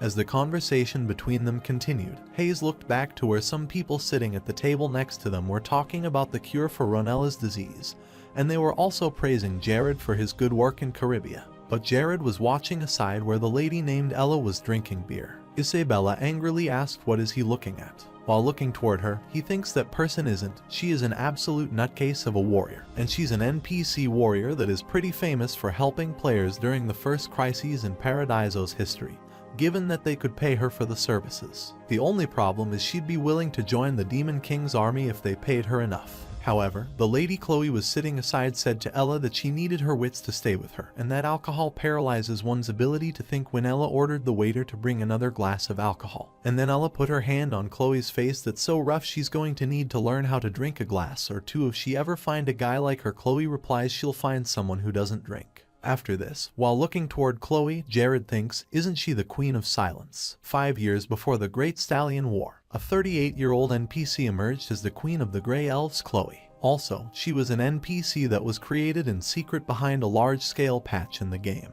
And then Jared excitedly ran toward them to play cards, thinking if he can recall correctly, Ella shouldn't be in the north, and Chloe shouldn't even be walking around in the first place. After this, he excitedly goes to them, apologizing for interrupting. Elle replies that she's uninterested in the younger guy and slaps and falls on the ground. Hayes runs to Jared and picks him up, saying this man is the Lord of Caribbean, a viscount in the entire continent. Hearing this, all the people there are surprised that Lord Jared is there. When Elle says to Hayes, she looks like a simple maid, isn't she afraid? Then Hayes replies she's a viscount as well. Meanwhile, Jared stands up, saying this is an unexpected meeting. Could he bother her for something, and he will pay her handsomely. She agrees when she hears about the money and gold, and he asks them to move to a quieter place. After this, Jared, Elle, and Chloe go to his office, where the three of them are in the room. Jared offers her 5,000 gold for 1 year with an included mansion, but all she needs to do is teach some kid. And then they both consult each other and accept his offer, while Jared thinks they'll help him as long as he throws money their way. Besides that, she never could find a place to call home due to her personality. After this agreement, she asks about the child for whom he spent 5,000 gold and then took them to his home, and there he says that he solved the issue of finding Irina a teacher. However, in the past, he'd be pretty exhausted by now, but since he has worn Gorz's necklace, he doesn't feel tired anymore. While writing his journal about his whole experience in Paradiso, he thinks all of his experience and knowledge of Paradiso is slowly becoming lost as time goes on. Early this day, he had completely forgotten what Chloe looked like. Moreover, it'll be difficult for him to write the journal if the territory develops even further. Still, he wants to leave a record behind while putting his hand on the book he thinks the knowledge of the world written in this book named Paradiso. After this training was ongoing, Chloe was teaching Irina while Jared and Elle stood aside. Seeing this harsh training, Jared thought it was hellish training and that she would be a muscled monster if she kept it up at this rate. And when Jared says Chloe's been working just as hard but hasn't lost a drop of sweat yet, Elle proudly replies it's a big world, and Irina isn't the only talented child out there. After this, she asks Jared if whoever taught her until now is a poor teacher at best, and she could probably kill that person in 5 seconds with a single hand. Jared smiled and thought poor Rackies, he guessed he was worth 5 seconds at least. However, looking at Irina, Elle said that a decent teak, her. Then she praises the equipment they provided to Irina for training. She asks just how he found the perfect training methods for her. Jared replies it's just a training method named to go to remark from the eastern continent. Also, he gets relaxed by thinking he doesn't have much to worry about there, considering how effective the training is. Conversely, Oberlin checked the crops for routine inspection. The former told him the pests were exterminated there. It's been easy on the mind. Then one of them excitedly says because the pests migrated to the Ronella territory, their friend wants to learn about their secrets in maintaining the Letriala crop. They all started praising Oberyn and Lord Jared, saying they were thankful for every day they worked out in these fields as they all were happy, even their eyes filled with tears of joy. After this, the message made that the combined voices of farmers sing great praises in Jared's name, and he has completed the quest with a sincere heart and gained 200 loyalty. However, the Golden Age has fallen upon the territory for 1 month, and all the production abilities will enhanced by 100%. People of Caribia started praising Lord Jared. Also, arena training continued, and Jared was happy to get the message of another Golden Age. However, Akron from the territory of Majorca came there to deliver a letter. Then Jared got the message that the quest Diamond Cuts Diamond had activated, and his opponent was a 4th-class magician much like himself, and if he eliminated him, he would gain 15 wisdom. Also, Jared knows his real intention. He extends his hand, saying greetings, allowing him to welcome him into his home. When Jared asks if his previous tribute fits his lord's taste, he starts praising. He replies that he is very pleased and that if they consider the history between the Majorca and Caribia territories, Lord Jared's decision greatly deserves praise. Although Jared knows their real intention and thinks while looking toward Akron, he's trying to say that he's better than him since he put up a tribute. Rakis stood aside from Jared while looking toward Akron, and then Jared added that he was glad he was satisfied with it. He asked about the message, and while giving it to Jared, he said his lord wrote this. After this, Jared started reading the written letter. He looked at their relationship and realized how critical he was of himself and his territory in the past. He reflected upon it daily even though he wished for eternal peace between their irreversibly sized lands and offered friendship to Jared. While reading his letter, Jared laughed and thought, Horgus, does he take him as a pushover? And then Jared says he wishes for peace between their lands more than any other man.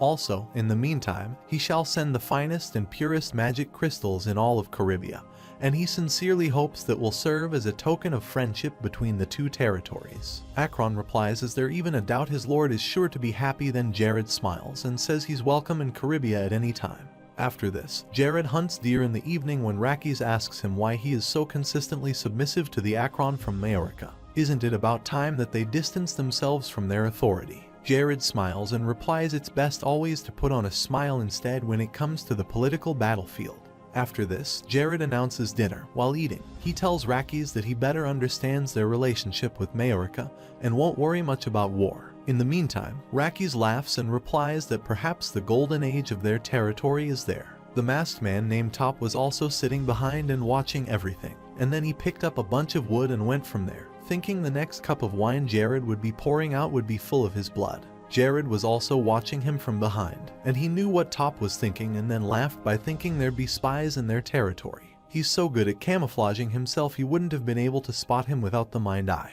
But the day that the spy reports the information, the very day that they'll march toward their land, is the day that he'll march toward Hades himself. 1 month passed, and it was April 29th, 1414. Early morning, Majorca's lord and his army advanced on horseback to attack Caribia, and the army of Caribia started shouting and saying it was an ambush, and everyone retreated. Moreover, the Majorca soldiers exploded on the watchtower and destroyed it and asked their lord Horgus if they should pursue them.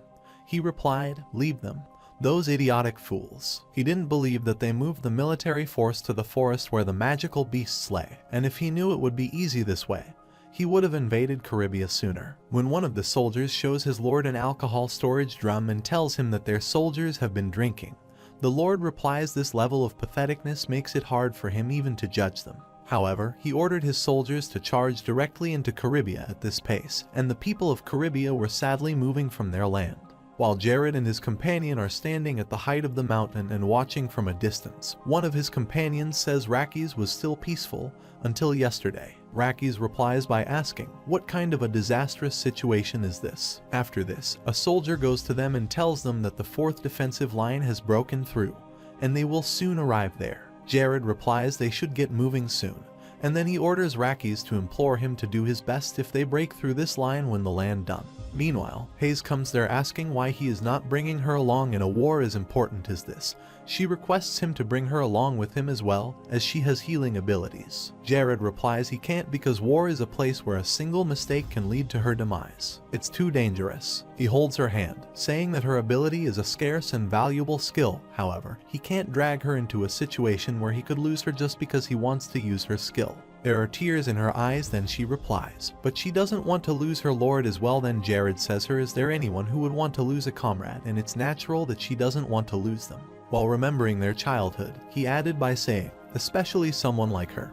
whom he has been next to for his entire life to protect the important ones and has always been prepared to trust him. Isabella stands aside and gets jealous, seeing them both holding each other's hands. She grabs her by the back of her shirt and drags her away, saying that if she is a healer, she shouldn't go to war, she should be there healing the injured instead. While looking toward Hayes, Jared smiles and waves her hand. After this, Jared wears the war costume. He covers himself entirely, and only his mind eye is visible. After this, he says that all the preparations are set. However, a sturdy stronghold that is geographically advantageous and the number of their soldiers is just a measly 300. The military flag has been placed where it's visible to most people, and finally, 100 peasants who have received no training. After this, Rakis makes a speech in which he thanks all of the soldiers who have stepped up after hearing the news of insufficient troops and is concerned about the incompetence of the military for placing them all in a situation like this. He is ashamed and can only offer his most profound apologies. Also, their lord has even gone to the lengths of bowing his head to those only wishing for peace. And even after trying his beat, they still lust after Caribia, and their number of soldiers that have received only basic training reach up to about 1,200, and those of them who aren't soldiers are free to leave if they wish. Being there with them has provided a lot of help. During the speech, he remembered when Caribia was in bad condition, and his friend asked him to leave this land with him. But he stayed there, and then his friend left him, saying just don't become a vengeful spirit and appear before him later. However, the soldiers there added by saying to Rakis, don't say such words. They will protect their land with their 2 hands, and thanks to their lord, living out there in these barren lands has finally become more accessible. They can't stand by and let those drug addicts of Majorca steal their land. Rather than getting killed while running away, they would rather fight and die on the battlefield. After this, Rakis orders 2 soldiers to pass out the swords and shields to the other soldier. Meanwhile, a soldier comes running there and tells Rakis the enemy is coming. Rakis replies he's right, he can see them coming from afar, but the problem is that they had not expected it to arise, and he gets scared to see the enemy that has appeared isn't just Majorca, but Lord Batman of Ronella. 1 month ago, Majorca's Lord Horgos and Lord Batman of Ronella signed a contract that they would prepare to wage war against Caribia. Horgus asks Batman if he recently received a tribute from Caribia as well. He replies, indeed, a pretty hefty amount, and requests to maintain an amicable relationship between them.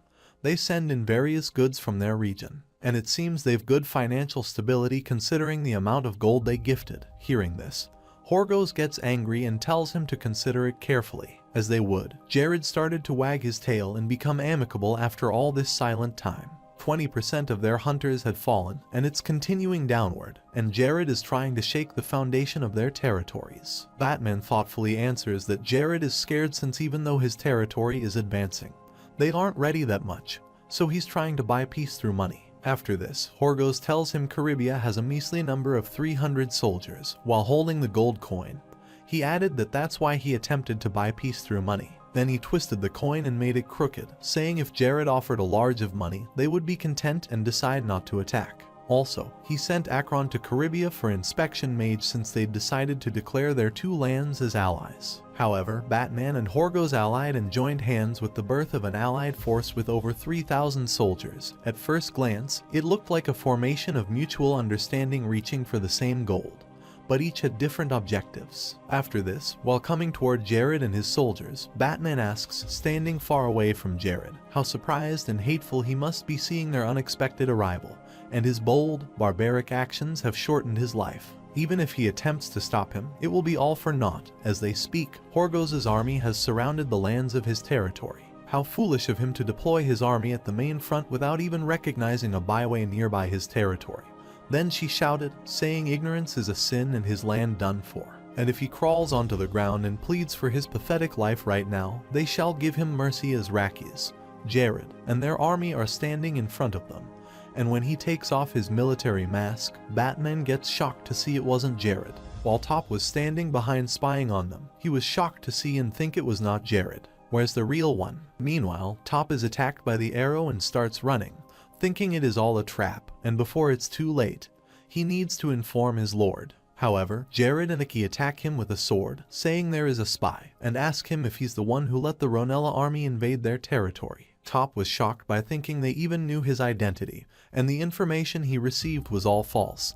Then Jared killed him, saying atone and apologizing to everyone for his death. However, Jared and Rakis, at night in the forest, standing at a height, talking to each other about the further plan. Jared gives his opinion, saying if the two lands send an untied force to attack, they should decide to use that main road. Rakis replies that they have two plausible options. The area around the main road is easy to ambush. On the other side, Batman and Horgus were planning while following the map that the lower grounds have a high percentage of losing soldiers in the process of approaching.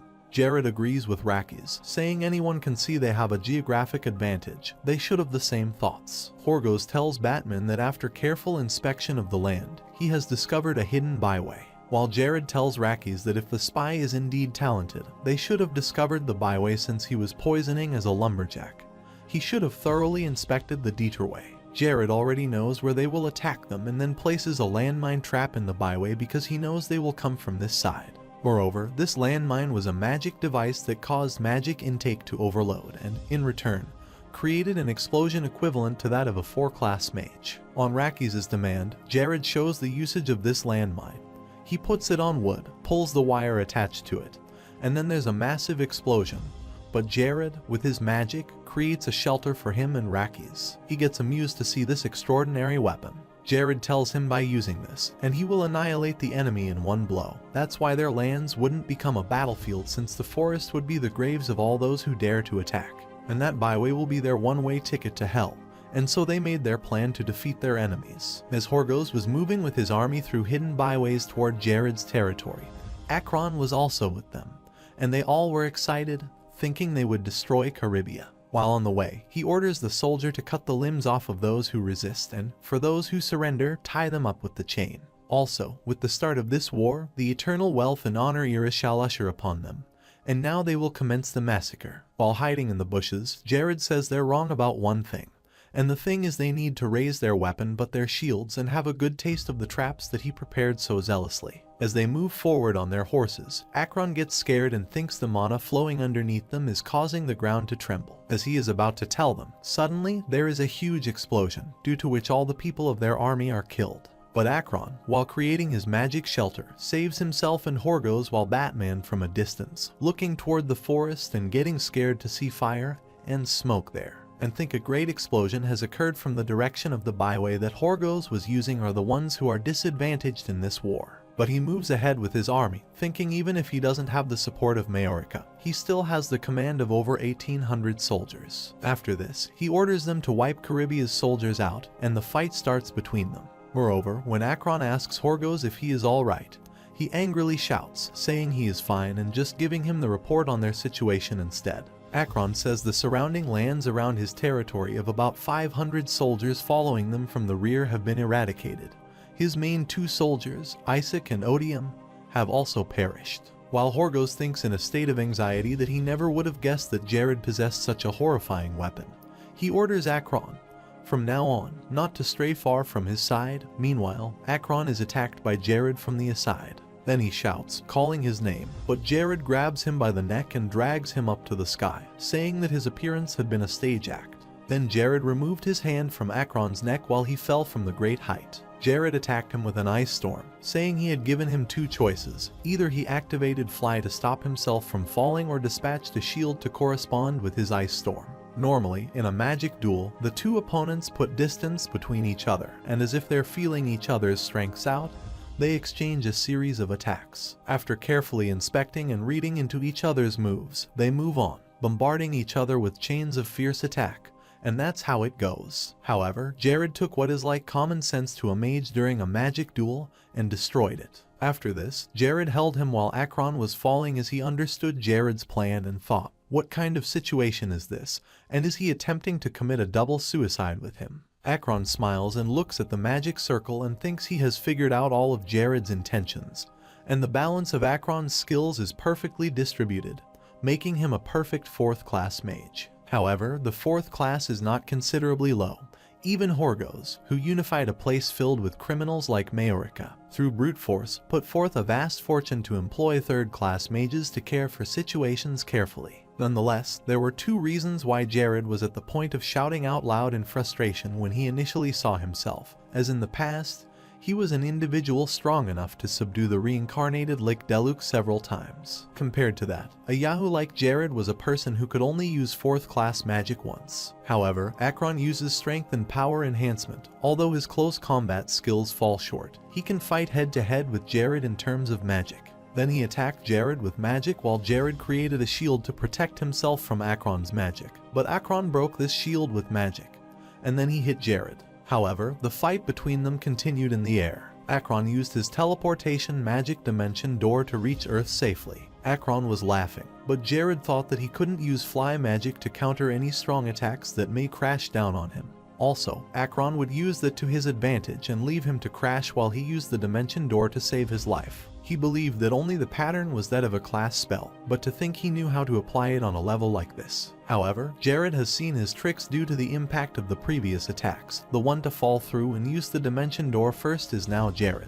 After this, Jared throws his flame magic toward him, saying it's his turn to choose whether to stop his attack and fall. Akron laughs and replies that if he gets hit by his flame, it'll be over. Akron thought using his magic would throw Jared's flame toward him and reach safely on Earth while using the dimension door. Akron laughs by saying even if he survives his attack, he can't use the portal after he uses it first, and if he does choose to cross into the portal the moment he emerges, he'll fall victim to his attack. However, Akron was returning to the ground, but suddenly there were a lot of arrows attached to the tree. He fell on them, and these arrows went through his body. While safely standing on the ground, Jared pointed to Akron by saying his face said that he was bewildered about what happened.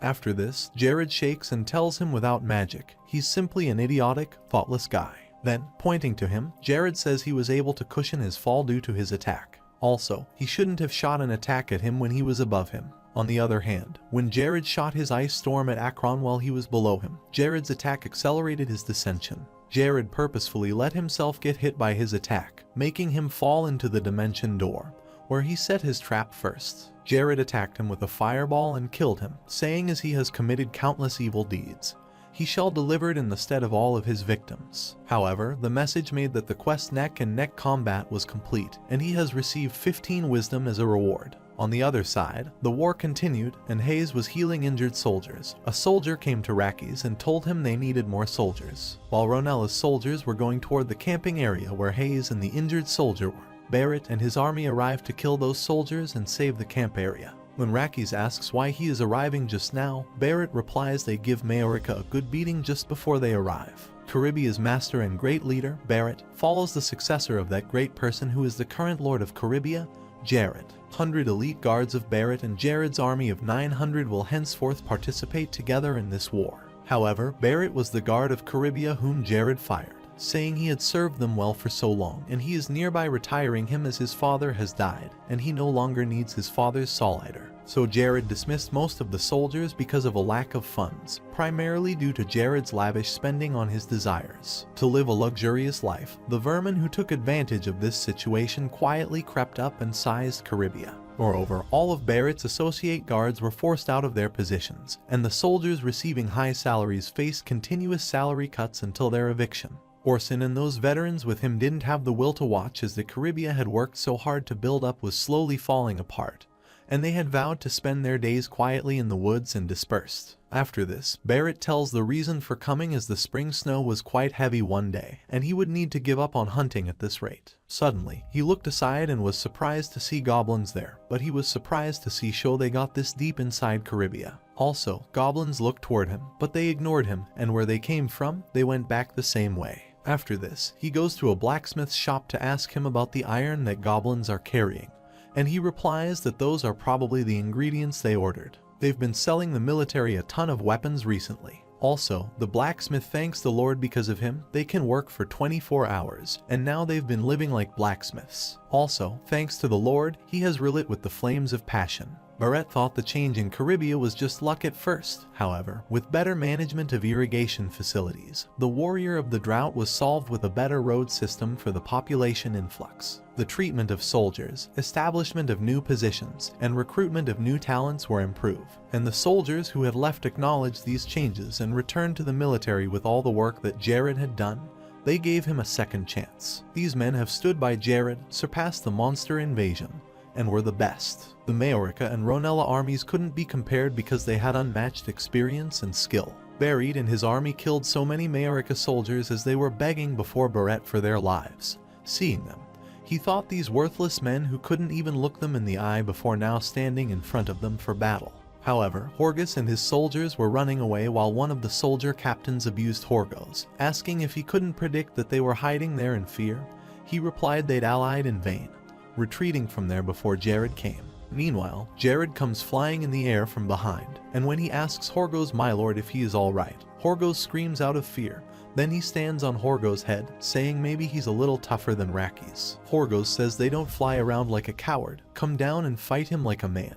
Jared replies, but he better come down, attack him with fire magic, and injure him. After this, he killed many of his soldiers, saying he knew from the start that something like peace was impossible, and they were just quietly planning their next move. Then he attacked him again with a magic arrow, saying he planned to take everything from his land, but he will make sure to strengthen him out to ensure that there will be no more of his subjects who suffer from his evil deeds, and he will clean out his territory thoroughly. Saying this, Jared attacks him with his sword, and Horgos asks him in pain if he thinks that'll end with his death.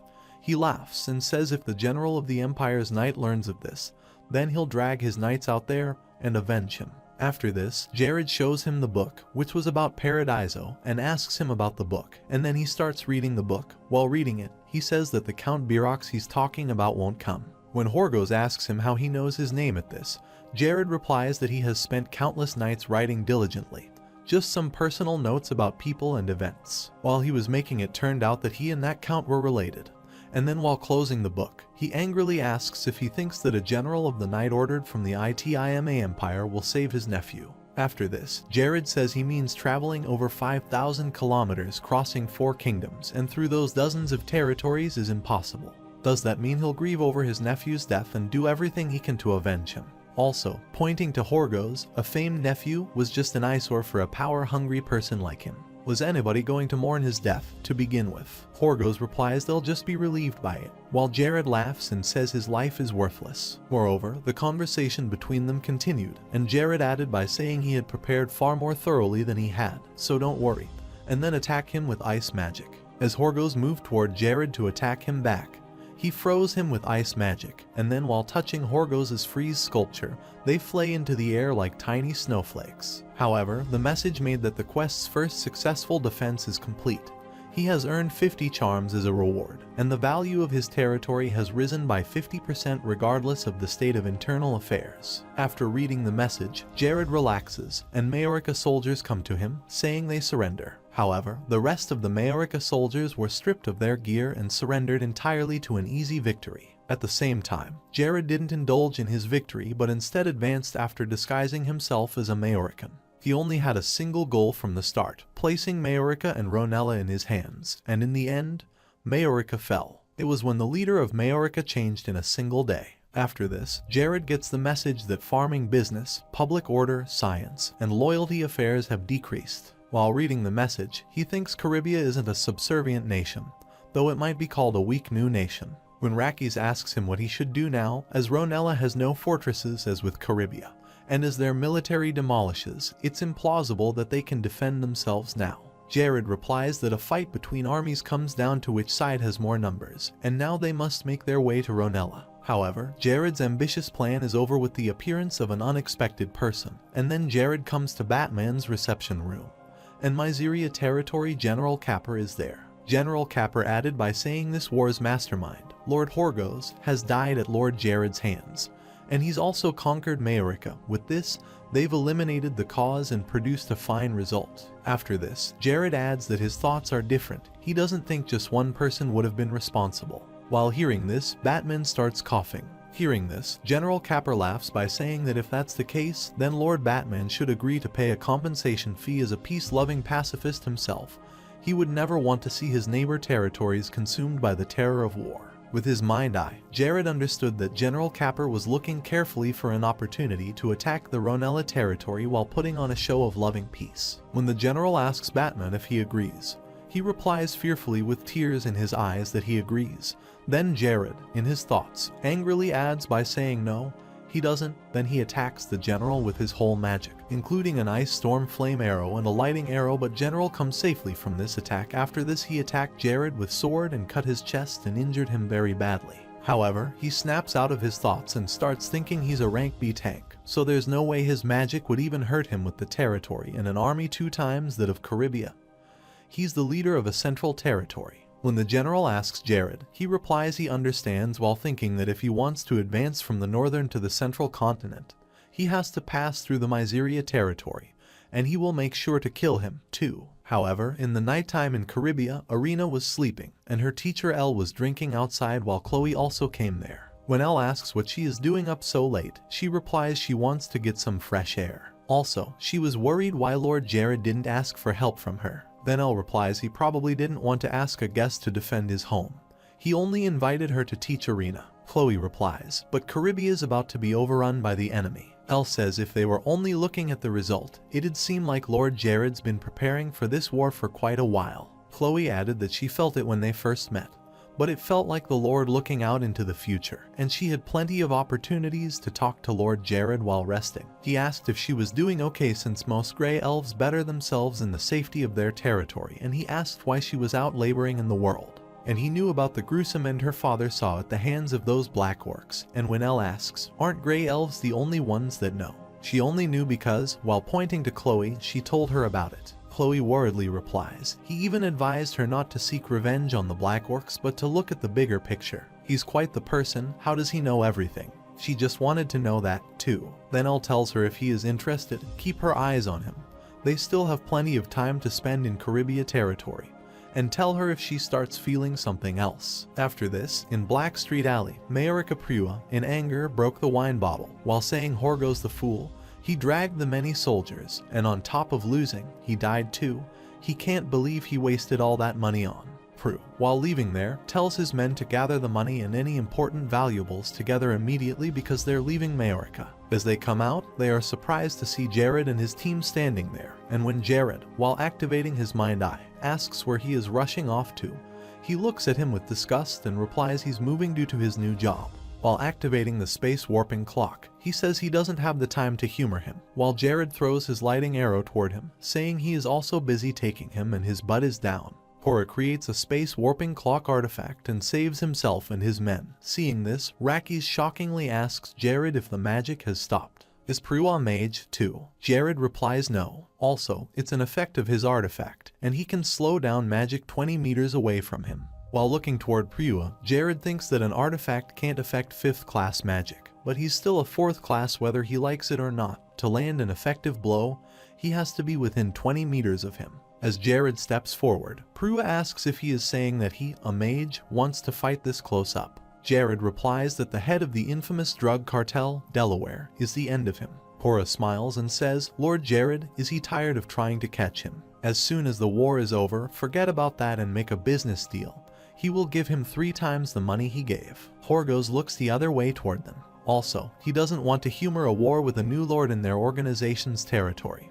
Hearing this, Rakis was angry. Jared thinks if he let Prua go, the northern region of the Nass continent would fall under the influence of Delaware. In the future, Arena will be known as the Impenetrable Wall, and Prua will be known as the right hand of the tyrant, the Demon King's advisor. While looking at Deluxe's bracelet, which he wears on his arm, and preparing himself for battle, Jared says they have to take down the likes of him to keep the dignity of Mayorica as a new territory. Prua also takes out his sword and beats Akron.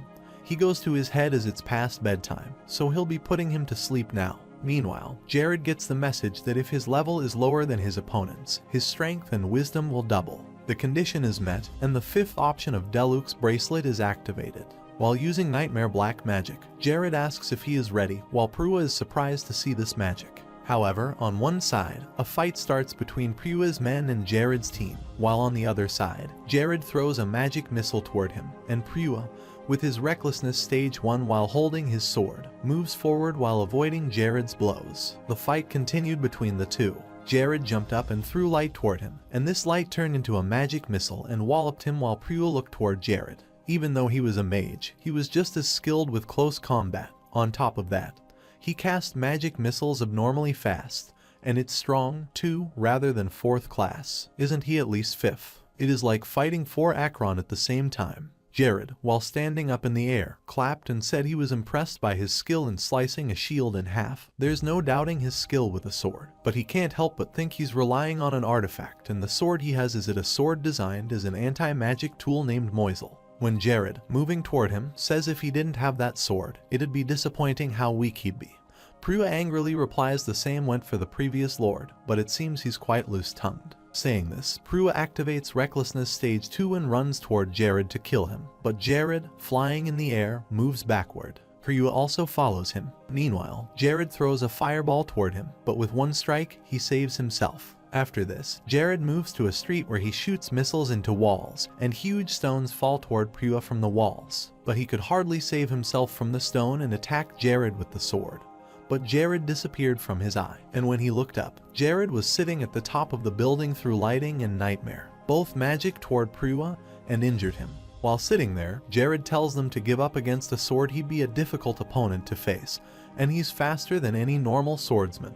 Each strike of his sword is absurdly strong, but he has no intention of entering his strike zone. Hearing this, Prua gets up while activating Recklessness. Stage 3 asks Jared if he's such a bright boy and why he doesn't try figuring out who'll win this fight. Jared laughs and replies that his victory is 100% certain. Prua, in anger, while creating Recklessness in Stage 4, jumps up to attack Jared, but his blade goes through him. Jared smiles, saying to Prua that he should think he'd get fooled so easily. Then Jared, holding the packet of drug, come close to him, saying countless people have died because of the drug he sold. Those who should have money ended up with it. Then he forces the packet of the drug into his mouth and presses his mouth to stop his breathing and kill him.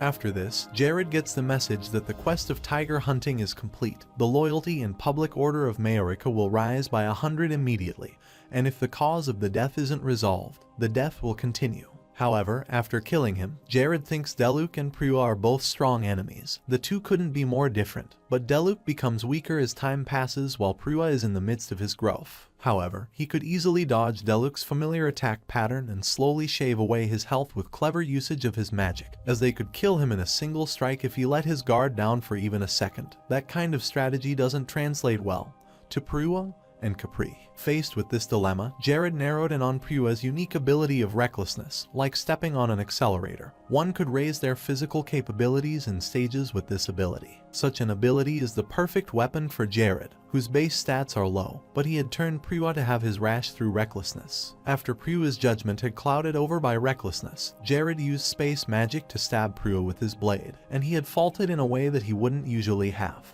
Moreover, Rakis tells Jared that they've suppressed the rest, and then Jared stands up in the air and says even if Prua led Majorica, most prominent criminal organizations are still running about in this nation.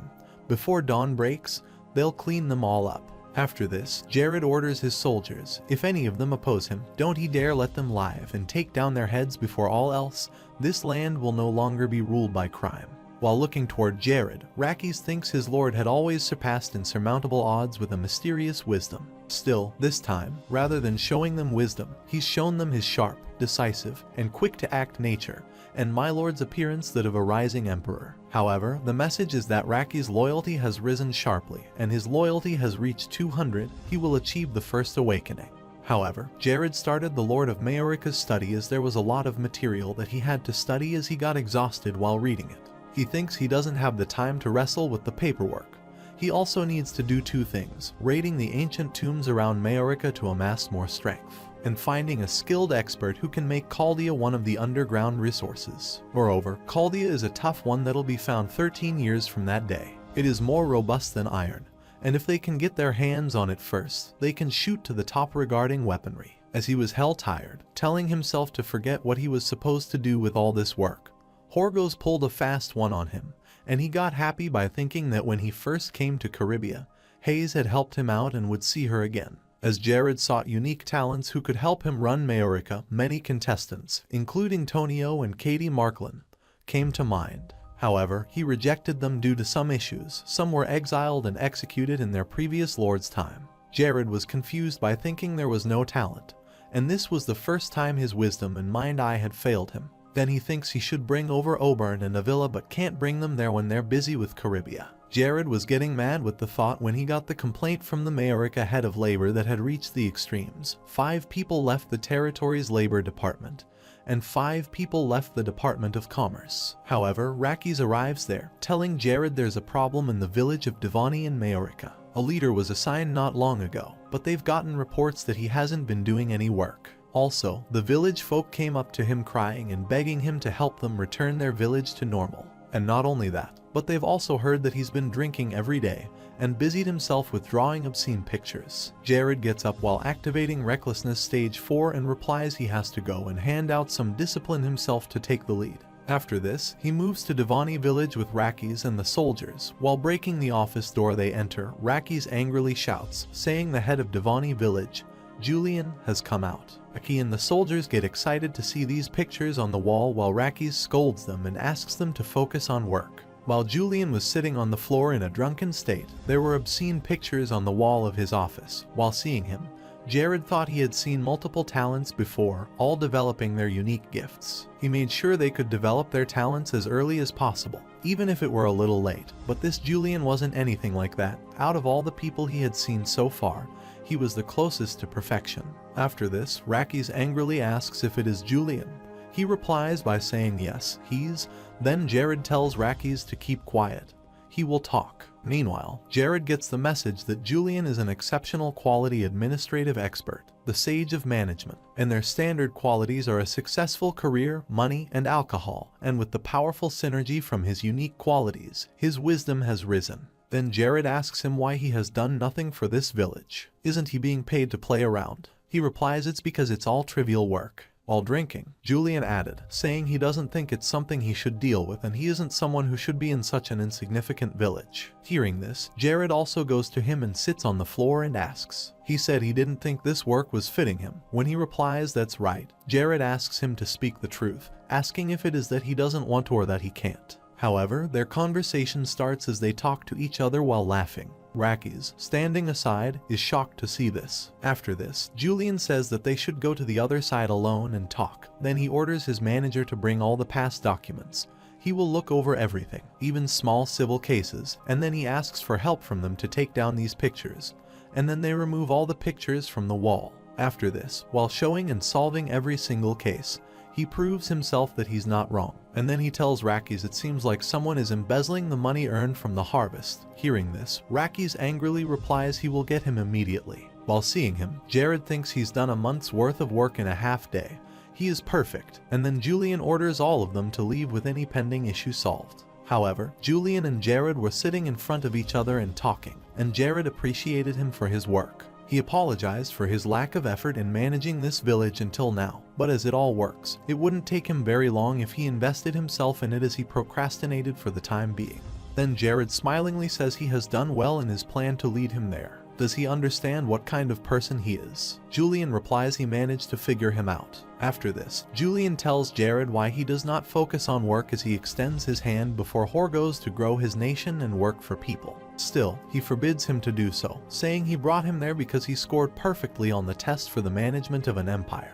But it seems he's driven by vanity. Also, they used to spend all the people's money on wrong and bad things, and he felt so ashamed for serving these people as his lord and felt infinitesimally small. However, the conversation between them continues. He gets happy and satisfied when Jared tells him instead of being a nameless lord of a small territory, he wants to become the world's hero. While pouring the glass with the drink, Julian says for a long time, he wanted someone who would be able to look up to. If there's a lord that his vassal looks down upon, then it's not the fault of the vassal, but instead of the lord. After this, in conclusion, Jared took him as the executive head who manages all of Majorca's internal affairs. After this, in Caribia, Hayes was sadly waiting for Jared's return while Barrett and Avila stood aside, talking to each other and planning to head to Majorca. At the same time, Oberyn asks Hayes if she will go to greet the Lord as well, and she excitingly replies yes. However, Jared and Julian were in Majorca while Jared wrote his journal after Julian was instated as the executive head. Majorca quickly reached stability, and he pushed himself harder. Julian worked, and for the past week, he has lived in the office. After this, the door knocks, and this is Hayes who brings tea for them.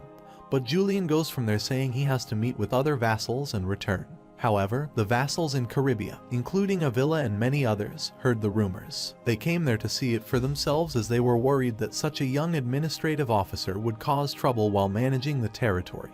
They'd gotten past the stage of acknowledging Julian's skills and praising him heavily. As soon as Julian leaves, Jared asks Hayes if there's an extra cup so they can drink together. Hearing this, she denies asking how she could dare to in front of my lord. Jared replies he has said this so many times when they're alone. There's no need to worry about things like that. After this, she serves him tea and sits on the chair next to him as she starts taking tea.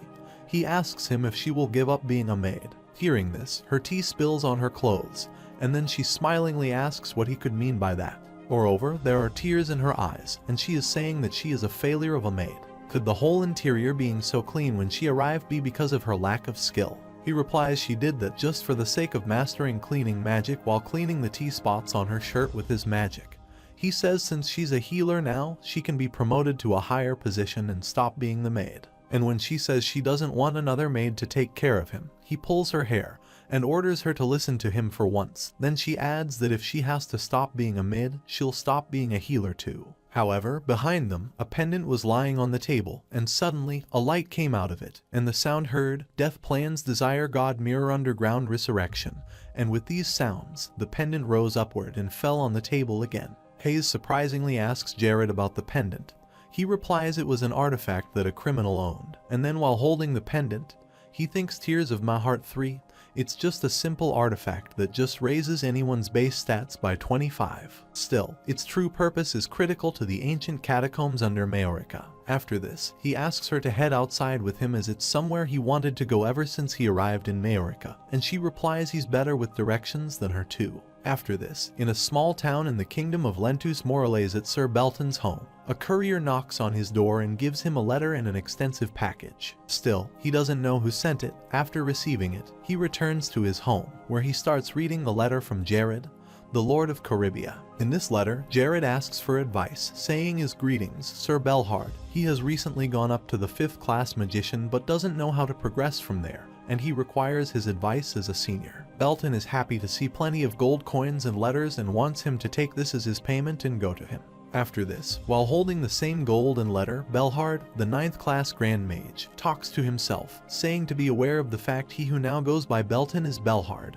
After reading the letter, he thinks even his words were strange, a clue that confirms the fact that he had moved up to the 5th class. Even geniuses have no clue about the steps required to move up to the next class, as he doesn't like Jared and angrily thinks, just who can he speak so confidently? He is the useless son of Barrett's. While creating mana, he thinks, regardless, he has to go there to know. After all, a Grand Mage ought to have the flair of one as well. However, Jared and Hayes were in the forest. She was afraid but following him. She said it was a little creepy but didn't look special.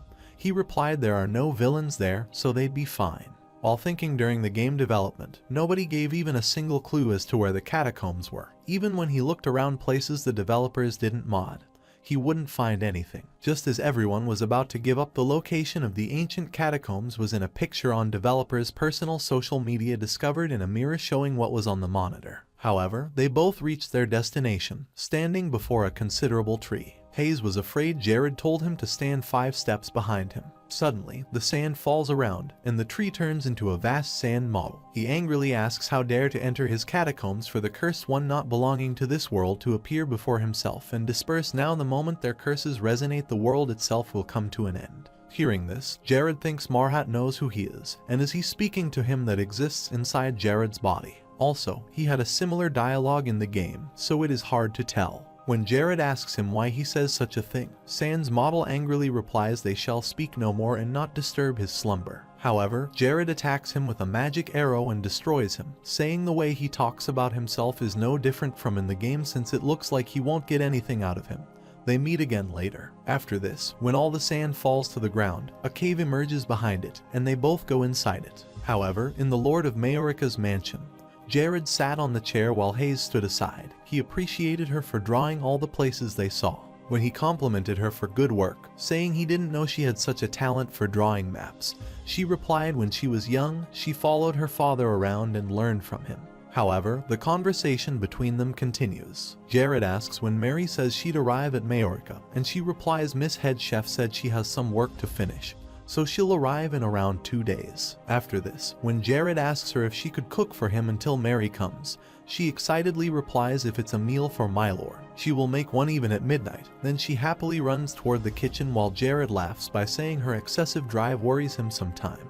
Then Jared started writing his general, where he noted his whole journey that he explored around half of the catacombs with Hayes. Only the safe areas without enemies were sight, but it was so cryptic that preliminary investigations were necessary. The ancient tomb of Mahart, which was also known as the Mirror Dungeon. While holding the pendant, he thinks if he were to slay Priwa, the Demon King's advisor, he would be able to access the Mirror Dungeon quest. Priwa, a drug dealer becoming a magnate, was thanks to the artifacts he stole from the Mirror Dungeons and the large-scale dungeons they barely found thanks to a developer mistake. As a result of its notoriety of being impossible to find, many guilds gathered for a chance to earn the glory of clearing it first. And thanks to the collaboration during the dungeon raid, the dungeon could cleared immediately. That's what everyone thought. In reality, unable even to approach Mahart, the boss they annihilated. After such a shocking defeat, many people banded together and created a guild union to re-challenge the dungeon, only to face failure. As Jared was worried while thinking that a small guild cleared the dungeon instead, it was just as shocking that everything he had done so far was laughable compared to Mahart, while pendant and map were lying on the table before him. After this, he thought a single mistake would be death, so he must prepare with that in mind. A few days later, he secretly watches Jared while thinking my lord has been acting suspiciously recently. He's been cleaning here and there, calling it training, stocking weapon artifacts he's not using, and drawing while calling it part of his studies. At first, she worriedly thinks, but then suddenly becomes happy with the thought that she doesn't know, but there must be some reason. Then Aki, Jared, and Julian were in the room where Aki asked Jared if he had been learning to draw. Jared replied since he was there.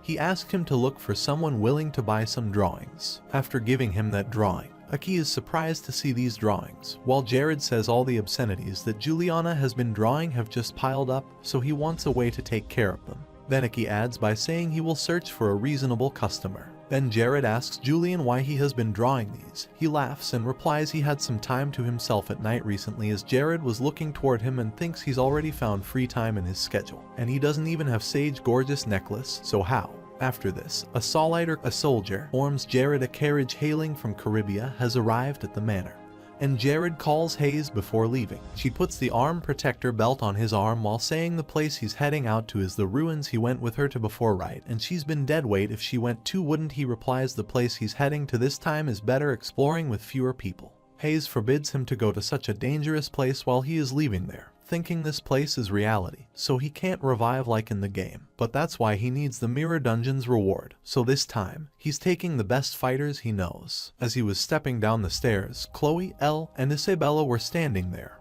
and Isabella, seeing him there, said it rude to leave a lady waiting he knew, and Elle waved her hand, saying long time no see. However, Isabella, Chloe, and Elle go to that place. As they stand outside the cave, Jared tells them that he has explored the dungeon's interior, so they must follow the map. When Isabella and Elle enter the cave, Chloe calls Jared aside and asks him for this dungeon raid. Isabella Unai is a sorcerer, and the teacher is a great swordsman, so she understands why the two of them are there. Then, pointing to herself, she asks why she is there. Jared replies because she's the most important person there, Chloe. While on the way, Elle says to Jared that she despises the Demon Kingdom and the blood of the Church of Darkness, and she doesn't think this is the case. But he didn't come to this tomb because he was curious about the strength of darkness holds. He replies that he is only interested in the artifacts. He has no interest in the strength of the darkness. When Elle smiles and says that it's a relief if that wasn't the case, they may have ended up fighting. He laughs and replies it truly is a relief that won't happen, while thinking she's quite faithful to the light. Is this still before she defects? Suddenly, moving ahead, Isabella sees a light coming from the aside. Then she says, Jared, the path is getting brighter. He replies that means they're nearing the end of the labyrinth. After this, he tells them that they have only one path to get past each chamber to reach the end after the labyrinth. After this, they arrived at the dungeon raid. Clay was more solid outside the entrance. Jared tells Isabella to use the strategy he explained earlier, and then she sits down and releases a black body summon from her hand. As her magic attacked them, they started following the magic from where it was coming. As they walked past Jared and started following Isabella, Jared from behind attacked them with magic arrows and broke them. A magic stone falls from their bodies when he breaks the clay soldier. Jared collects a magic stone and gives it to Chloe and Isabella, saying they now wear a disguise since they've taken down the gatekeepers. After this, they start moving to the entrance gate, and when the gate opens, they enter. They turn their faces just like those sand soldiers. However, Elle was surprised to think there were at least 2,000 of them, an army like this under the land she lived in. How does Jared have this kind of information? Then she asks him if this disguise works. He replies that if their face is the same as theirs, they'll be fine, and they start passing by them. There are always at least 2,500 clay warriors there, and since they've increased to compensate for the missing gatekeepers, there are 2,504 of them. Now, when 500 people entered, there were 3,000 clay warriors out of the previous raid team stuck in a confusing battle. Since their numbers, they don't look suspicious, and most importantly thanks to the disguise effect that Chloe put on the mask that she makes, they can get through easily without a fight. After passing the clay soldier, as they moved ahead, there was a massive clay figure. Seeing it, Elle said these guys felt similar to the undead but a little different somehow. Then Jared explains it because they're born out of curses that aren't of black magic, and when she asks about curses, he explains that before the monarch Mahart entered his slumber, he cursed his subjects to attain a form that wouldn't age. After all, retaining their original appearance was difficult. Most lost their appearance and became clay figures. However, the conversation continued, and Jared told them of the clay figures. Some of them managed to retain part of their original bodies, so they had to be careful. As they were moving forward, a massive clay warrior suddenly jumped up and started falling on top of them to attack. But they saved themselves by jumping. As Jared holds Isabella, the clay warrior attacks them again, but Jared uses his magic to hit and fall him away. Elle attacks him with the magic sword, but their blows do not affect him. He stands up again and proceeds to attack them. Elle gets ready to fight with clay warrior. Meanwhile, Jared hands up, saying "Hail Mahart." Hearing this, he stops there and returns. After this, Elle asks Jared about the magic he used to stop him, saying the combat doll just backed off with a single phrase. He replies it's a kind of passcode that isn't just any normal clay doll. It is invincible. There's a small chance of a large clay doll becoming invincible. While thinking there's only 0.1% of it happening per person, though it's still only 0.4% with the 4 of them. He forgot about it, but it happened. After this, he tells everyone there to remove their clay mask while Elle asks about invincibility. He replies they're made with a curse, though, so the side effects are terrible. Either they can't leave a specific area, or if their creator dies, they die too, or their intelligence might be severely lacking. And just like before, they might be unable to differentiate between enemies and allies and attack everything. They'll just shut up and stay down. For situations like this, the caster would create a passcode, and there, the passcode was Hail Marhat. After this conversation, they start moving on. Then the Marhat chief priest Sun and Moon welcome them, saying intruders, this is their patient's sanctuary, and this is the great Marhat's sanctum. Sun side normally welcomes them. In contrast, the Moon side welcomes them angrily, asking what disrespectful people are. With every intruder, his wisdom rises. Jared ordered Ella and Chloe to get the priest's attention, and on the other side, the priest released his slaves toward them, saying give each other a warm welcome from Jared and his companions' presence. His wisdom strengthened. However, the enslaved person's agility is up as soon as their master gives them an order to kill Jared and his companion. Isabella starts shouting and running away, asking why they are only going for her again when enslaved people pass through all and fall behind her. After this, with her magic sword, Chloe attacks the priest and injures him while the monster, made of a bunch of enslaved people, follows Chloe to kill her. The Sun and Moon start shouting at the enslaved people, saying they're injured because of their incompetence. Also, they don't grow no matter how much time passes. After this, Elle says to the Sun and Moon that those who use the strength of the darkness are so distasteful that she asks those enslaved people they are picking on if they aren't their subjects. After this, while pointing to her, they reply that an enslaved person can never attain the status of being a subject. They're merely tools to be used for His Highness. She adds that she guessed Mahart sees them as tools, too. The Moon angrily replies that they're His Highness's most loyal subjects, but when she says they even say they know the truth, they've become puppets that can neither live nor die. Then Moon runs toward her to attack, but her student Chloe stabs them with her sword from behind, and they fall on the ground wounded. While looking toward the Moon, Elle thinks he's not an enemy that should take care of this easily, and it was thanks to Jared's plan to use their insecurities against them to weaken them mentally. On the other side, Jared and Isabella attack Sun and fall him on the ground, and then Elle asks Jared if he has done there. He replies that she sees while Isabella, in Jared's arm, stands with her foot on Sun's head, asking how he leave that rotting king and become her slave. Instead he replies in yes. 3 hours later, as they set off on their journey, Priest Sun was also with them 29 chambers into the raid. And after some time passing through, there now remain 2 chambers. While looking toward Jared, Elle thinks he possesses an impossibly accurate knowledge of this tomb. He even considers Chloe's lack of experience and assigns her responsibilities, leaving her with nothing to do. Then she gets happy by thinking about the money she's making and her discipline growing more substantial, even though she was there as a guard, but now she's to work as a magic stone transport. As they stood outside the tomb's door, Jared said that behind this door was a single-armed soldier, and their plan of attack was simple. They'll aim to flank them from the back, and they'll be fine if they damage them enough. Even in the game, this monster single-handedly pushed back the raid of the allied guilds, and a cheap trick won't work on it. After this, the door opens, and they enter Mahart's armed soldier named Gold Hawk. Sitting there seeing them, he angrily says don't disturb his master's slumber, while Isabella sees him think it feels like his presence is swallowing them whole. As the sun was also with them, he angrily said Chief Priest, seeing as he had failed to keep these intruders at bay and had instead guided them there. When the sun replied, there's a reason for this. He cut off his head from his body with his weapon, saying whatever the reason, betrayal not forgiven.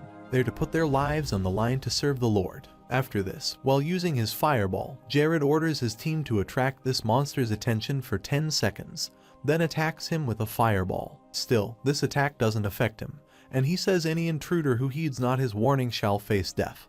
Then Jared shouts, telling his team to stay alert as this monster is strong. Then he attacks Gold Hawk with his magic missile and nightmare, and throws fire toward Jared through his weapon in return.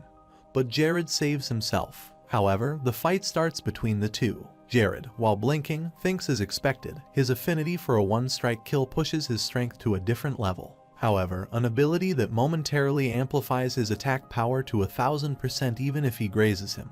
He's faster than Prua and tougher than Capri while Hawk was coming toward Jared. Meanwhile, Chloe attacks Hawk from behind with a sword, but her sword gets broken, and Isabella, with her strong black magic, attacks him, saying he dared try to dispose of her slave. Then, they all attack him together and injure him while he sees himself in trouble. He thinks this is dangerous. At this rate, his decaying body will not hold much longer, and if he takes down just one of them, they'll be unable to maintain their continuous stream of attack, and their formation will falter. He ran toward Jared, thinking he must overwhelm this mage leader and take him down. Still, Jared attacked him with his haste magic, and when the Hawk used his detection and attacked Jared with the weapon, Jared smiled and said he knew that he would attack him and was prepared for this while using his illusion magic mirroring image. However, 10 minutes after the fight started, a short but seemingly long time, Ella just stood back and silently watched the battle unfold. And if they had fought together, their victory would have been assured. Moreover, her instincts told her not to,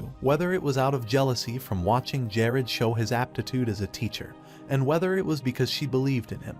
Though she didn't know quite well why she did this, there was no doubt in her mind that she knew as a result of her decision in this battle of life and death, and these three were growing at a terrifying rate. After this, as he was about to die and his body was falling in the form of sand, he says he'd have prepared to fight in his actual body. But that's a meaningless desire, and out of respect for those who have bested him, he shall give him this advice, as they know none of them would even be able to breathe correctly in the Emperor's presence. While pointing to Jared, he says, but if he decides to continue despite that, then they'll meet again. After this, when he died, Isabella held the weird pieces of clothing named Rold's mirror armor, which came out of his body. Seeing this, Elle added by saying equipment from a grave will give her back luck. She angrily replied it might have a curse, then Jared told her to throw that suit to him. When Isabella asks why he knows something about it, he replies that it's a one-of-a-kind piece of armor in Nass. If someone wears this, the soul of the blacksmith who forged this armor, Rold, will erect a force field around him, turning arrows useless against him. And it's thinner than cotton so that he can wear it alongside other armor, and when he wears it, Elle says she guessed they've decided on the owner, while Isabella smilingly says it's all his. After wearing the suit, he gets teary-eyed and thinks he has always wanted to get his hand on this armor. The early bird gets the worm after all. But if he thinks about it, this armor back when this was all a game, didn't the user who owned it say he made it himself? Also, he gave him a ton of metal as raw material. But wasn't that all just a lie? When he says he made it himself, he moves forward, thinking it ridiculous, but it's not like he can do anything about something from his past life, as it's all in the past now. However, finally, they reach their destination. Jared asked them to stay outside and wait, he'd go in alone now. When Isabella worriedly says what he explains to her, Marhat III is someone who tosses curses around like it is nothing.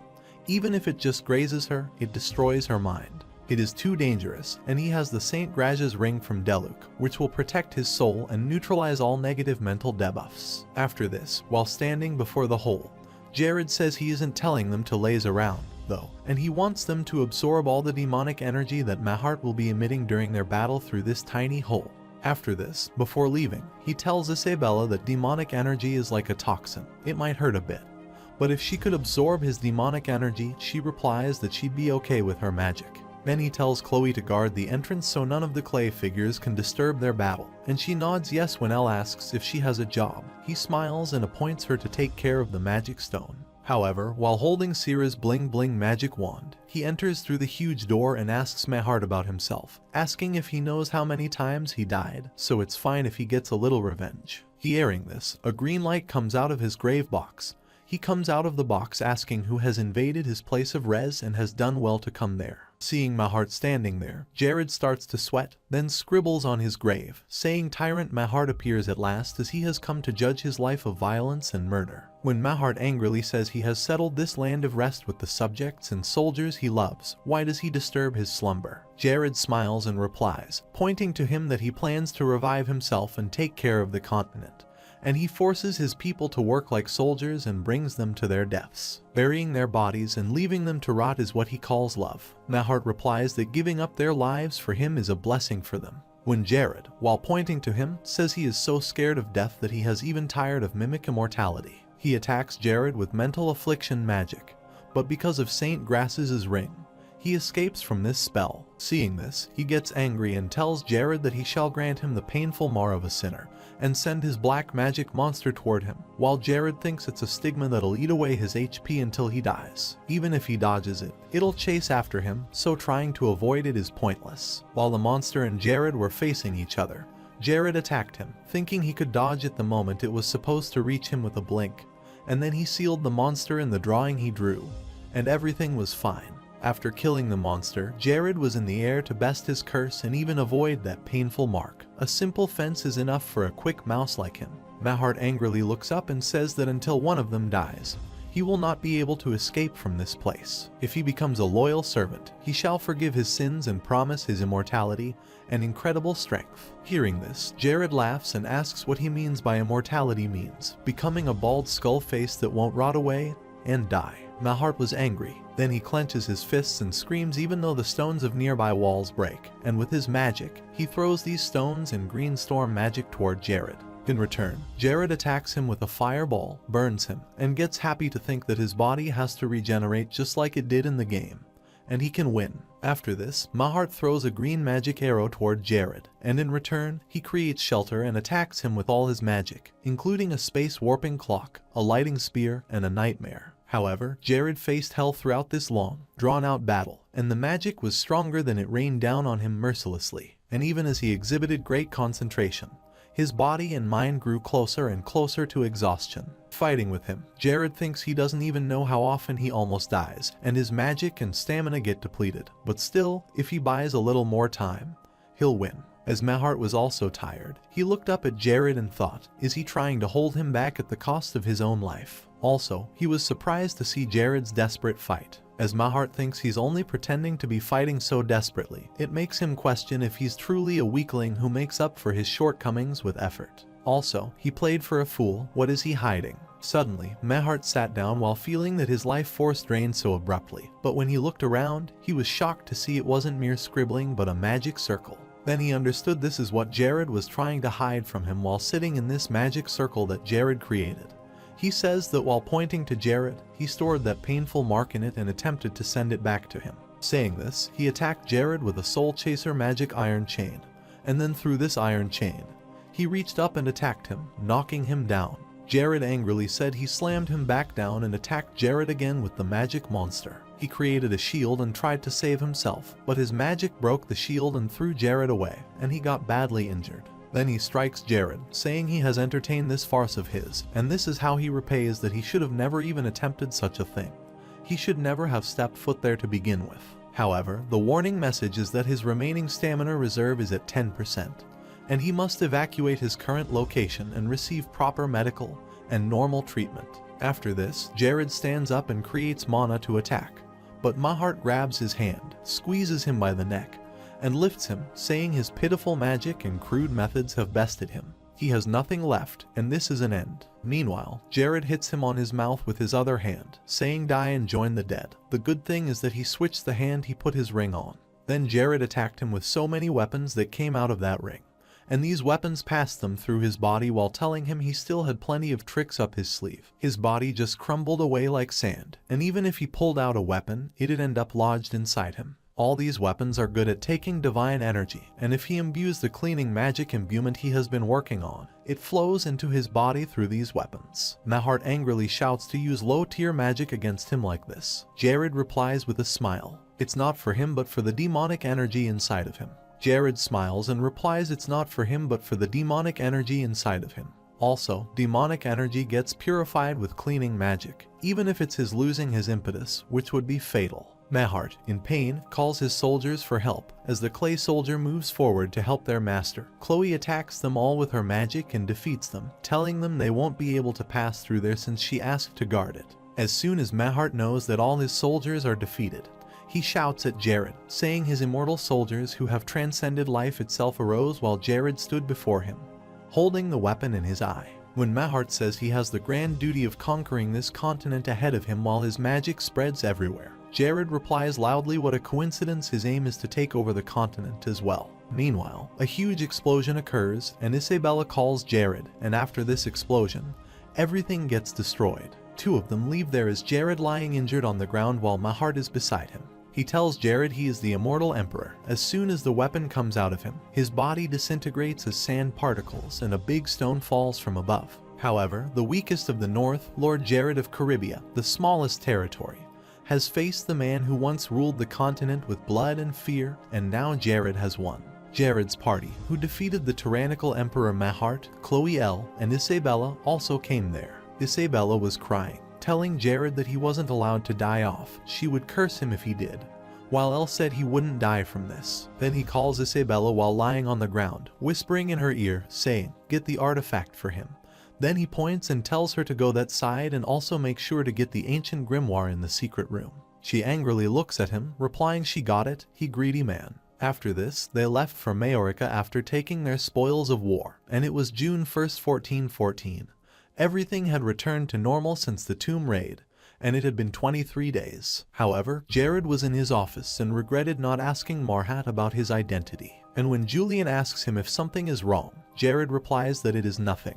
Julian reads the reports and tells Jared that the magic stone lamps installed in Caribia and Majorca had had considerable effects. Also, the crime rates have dropped by almost 90%. Though there are still blind spots in places with the current production rates, they expect installation to be complete in the forests and wastelands on the outskirts of the territories within a week. Also, he believes that with further propagation of the lamps, they'll be able to reduce deforestation greatly. Jared smiles and replies thanks to the magic stones. Engraving a magic circle into a hardy magic stone is quite a difficult profession.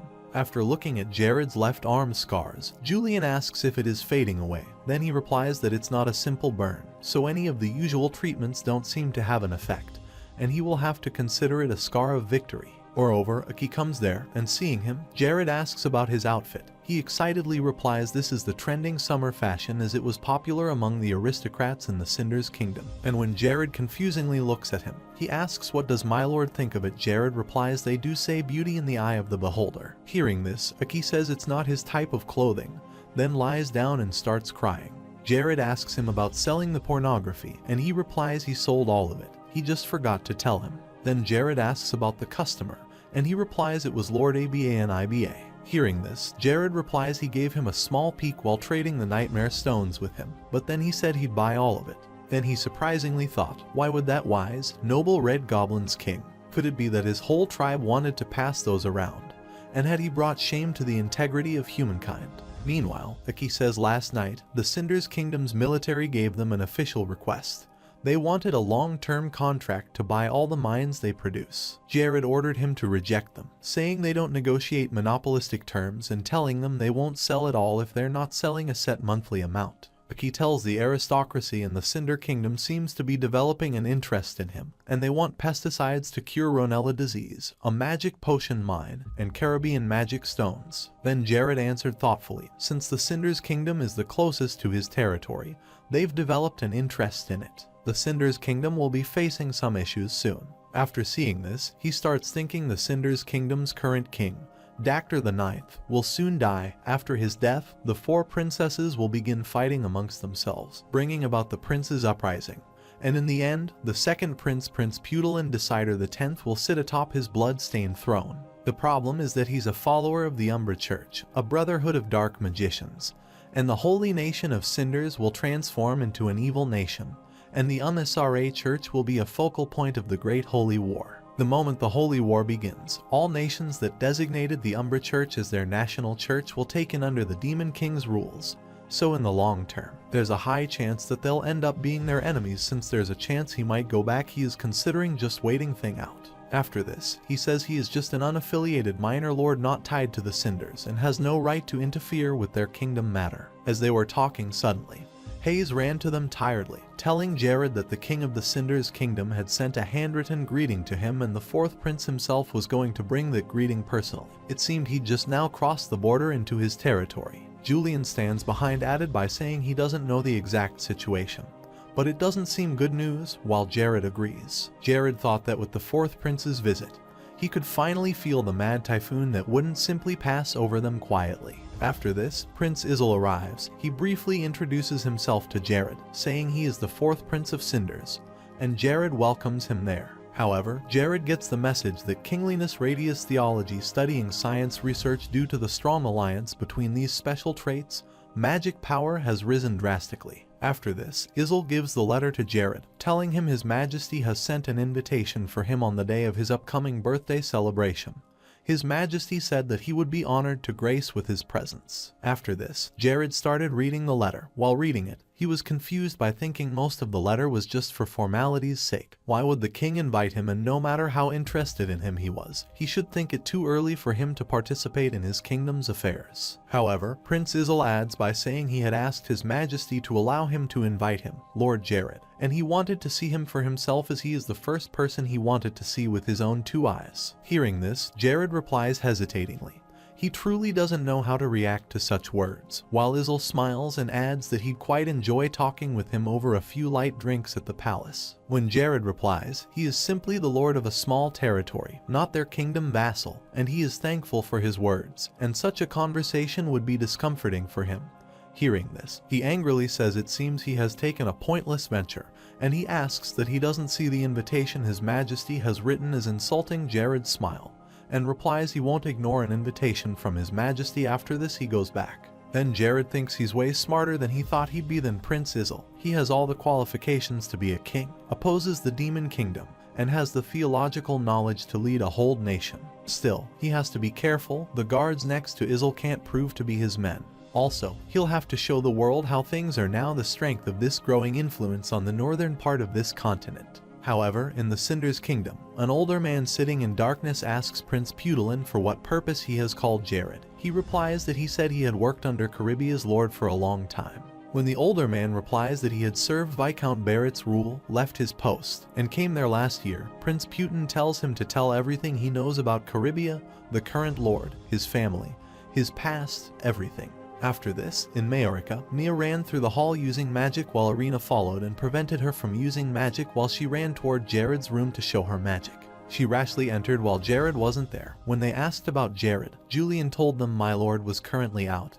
He left for Cinderus 2 days ago and would be away for 4 more days. However, in carriage, Jared, Hayes, and Iki are on their journey to Cinderus, where Hayes says it feels like the old days with the 3 of them together. Jared replies, bringing back the memories of when Iki was held captive by bandits. Iki gets scared to hear this and remembers his old times, and he stops them from bringing up his dark past like that. Jared relaxes him, saying that because of that, he was able to meet such a talented person, and he's forever grateful to him for bolstering their nation with such abilities, and the conversation between them continues. However, they reach their destination, where the birthday party is going, and everyone there bows before the king and greets him. At the arrival of Jared, the guard there announced they now admitted Viscount Jared of Caribia, and everybody surprisingly looked toward him and started talking to each other in a low tone. Then a guy says to others as he heard that he was a fatty man, and just a few months ago, their military had barely 200 soldiers, but now they're nearing 5,000. Then the other one surprisingly asks if they have that many people, aren't they just randomly picking them out? Then he gets the answer that's probably the case. Also, medicine mines, pesticide magic stone sales, and even profitable dungeon raids. He's stuck sitting back and ranking in cash, and he came to this party, which means he wants to get closer to the prince. After this, Jared greets the king, and the king tells him it must be hard on him to come there and enjoy himself before he goes. Then he comes aside thinking of a perfect NPC example, but it is not like he has anything he wants to talk about with the king. After this, everyone there runs to Jared, requesting him to visit their territory. He gets stuck in the group and thinks he has to move from there as he can't see the princes. However, the first prince, Lan, suffered from a rare disease while Jared stood aside watching them and thought the people around him were all his retainers and part of the royal family. Due to a rare disease, he was guaranteed not to get the throne. While looking toward the third prince, Jared thinks he has support from the mainstream nobles, and he's more popular than Putilin. But he can't ignore the military strength of non-mainstream nobles. At this rate, there will be a fight between the second and third princes because Putin has more supporters. As Prince Izel's supporters are so weak, even if they're those willing to take his side, Prince Putin's incredible natural authority will be something they'll have to be wary of. As Jared was watching and observing everything and everyone there, the second Prince Putilin came from behind and greeted Jared. While Capri was standing behind Putilin seeing him, Jared thought he'd get to see him again there as he hopped on the second prince's bandwagon. Then Jared replies that he may refer to him by whichever is more appropriate, as he doesn't mind if he chooses to refer to him as Jared. Putilin says he heard Izel invited him, but he always wanted to meet him, so he sought a pretense to invite him. However, Izel stood up, watching his brother meet up with Jared, and thought his brother intended to win Jared's favor, and her younger sister, Princess Maria, stood beside him. Also, the conversation between them continues when Putilin tells Jared that they both have something in common, and he has concluded that he is very ambitious. Jared smiles and replies they have nothing they can do other than struggle desperately after being invaded by a neighbor's territory. After this, Putilin leaves by saying if he says so, then he will acknowledge that, and there are many things he'd like to discuss with him. After this, the most annoying third prince, Jess, comes to Jared and asks him about the conversation with his brother Putilin, as he was continuously laughing while talking. Then he starts praising his brother, saying whatever the case, he has such a vast network of connections, and there's an endless line of aristocrats wanting to build a connection with him while Jared is tired of his words. Also, he offered Jared to get into his team and work for him, saying he has numerous connections with the military.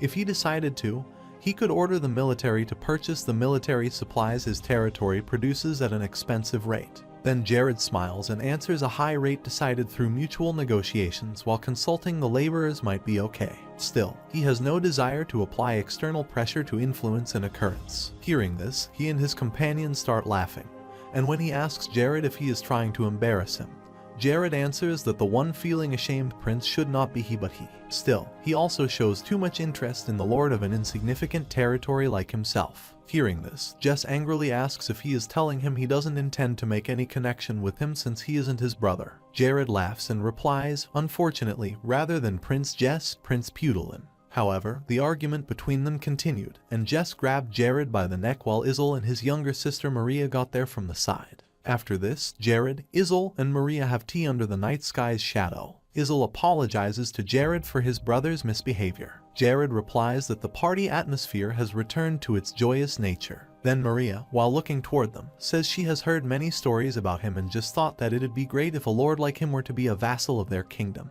Then he puts the teacup on the table and replies that they all seem to be saying the same thing, and he's merely the lord of a small territory. Maria incautiously requested Jared to offer his strength to her brother while Izel angrily looked at her and asked her to hold her tongue. She apologized to the abundance of vassals who turned a cold shoulder to her brother while Jared looked toward the guard, stood aside, and felt something suspicious. Then Jared, while creating magic, says if he's worried about any disturbance, then feel free to converse freely with this Izel, looking toward Jared's hand and thinking sound canceling magic. However, Jared asks Izel how much he knows about Prince Putin and Prince Jess.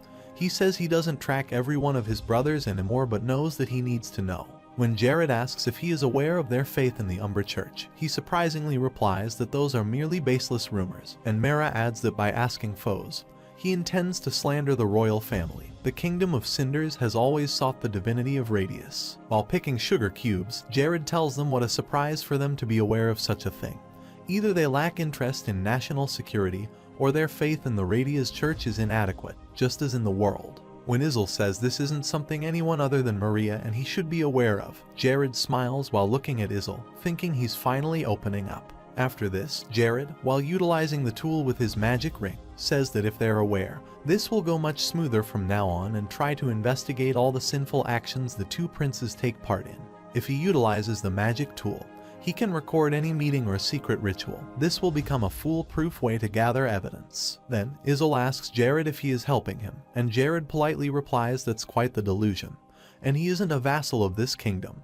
He is saying this as a concerned neighbor who would like to see this kingdom prosper on the right path. And then Jared, putting a sugar cube in a teacup, says to influence connection. Pay no mind to such superficial things that personal connections can fall apart at a moment's notice. After this, Maria looks toward the guard there and says they will begin to arouse suspicion if they continue this silence, so they should end it there. However, they both go away while Jared sits alone.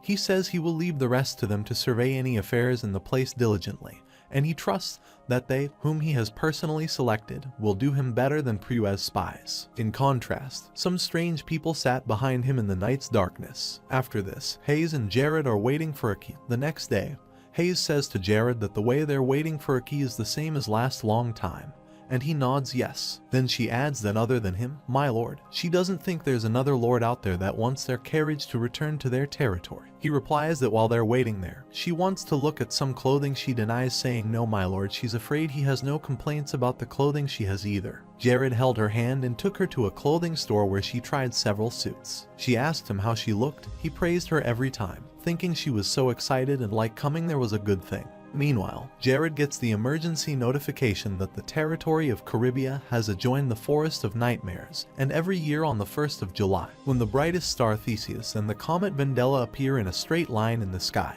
a large-scale invasion of the Caribbean territory comes to pass by evil influences. While reading the notification, Jared thinks today is June 9th, so there are still 3 weeks left. He has thoughts of how to counter this, but as a day comes closer, it just becomes a thorn in his side. Moreover, there was a massive invasion of evil forces in Paradiso. They called this a monster outbreak until Barrett's forces handled no invasion from the demon forest in the south, and in the north by ABI and IBAS varied subjects. He thinks with a strange smile that if he gets hit by this without any preparations, it will be a disaster, but with their preparations, they'll end up with a rich harvest. He'll be monopolizing this bountiful event all by himself. Meanwhile, Hayes comes there wearing a beautiful dress and says she has decided on this, while Jared and the shopkeeper are surprised to see her. Jared compliments her that she looks like an angel. Hearing this word, she gets shocked, and at this very moment, she gets happy and starts compressing her healing magic and lets it go, and this magic falls in the form of beautiful wings. Jared feels embarrassed to see her angel by himself, and when she asks, she doesn't look more like an angel. If she does this, he smiles and thinks she is always an angel. However, in Caribia, Isabella implements her lust charm on Jared by saying that avoiding this charm is challenging even for him, and ignoring all boundaries of gender, this charm can give him a fatal lapse in judgment. While absorbing lust charm, Jared thinks in pain that maybe it's because he absorbed Mahart's strength, but he has gotten more susceptible to charms, and when the skills test is over, he has to snap out of it. After this, hunters talk to each other in the Forest of Nightmares. One says that in his 10 years of hunting, this is his first time doing it while lined up like this. The other one replies that they don't have a choice even if they want to go somewhere more comfortable. There's nowhere as good as this. Also, plenty of people are sleeping out in the open because all these newly built inns fill to the brim. So just standing around like this is easy enough. Then the other one laughs and replies that the Ronella territory dungeons look to be on the brink of failure, so they're probably crying their hearts out now. However, Jared walked past them. The hunter shouted, asking whom he thought he was passing right by them. The other one replied, asking how he did not know after having been in Caribia, and he said he was Lord Jared, also coming to the Forest of a Nightmare recently, but apparently to places that outsiders aren't allowed into. and Jared headed to Nightmare Forest alone while the soldiers stood outside the fence. However, Jared was activating his magic stone, thinking why, in the past, Caribia, unlike Ronella, could not innovate, and the single most significant reason lies in monster outbreaks. The wise Viscount Barrett had saved the people of a barren wasteland and developed his territory at an unprecedented rate. However, the demon army would tear down the fruits of all this labor every year. Caribia alone suffered while Majorica and Ronella profited massively far from harm. The one thing the Viscount Barrett desired most was a strong army that could stop the demon army in its tracks. While putting stone on the ground and creating distorted dimensions, Jared thinks that kind of strength hasn't gathered yet, but Caribia is now safe so that he can be at ease. On the other side, Crundle Blue Ogre Commander and his soldier, the Monster Nation, were moving toward humans riding on elephants playing drums. The demon monster's head and his whole team celebrate by announcing that today is a blessed day permitted to them, and they will eat up any human they see and offer any spoils and food to that man.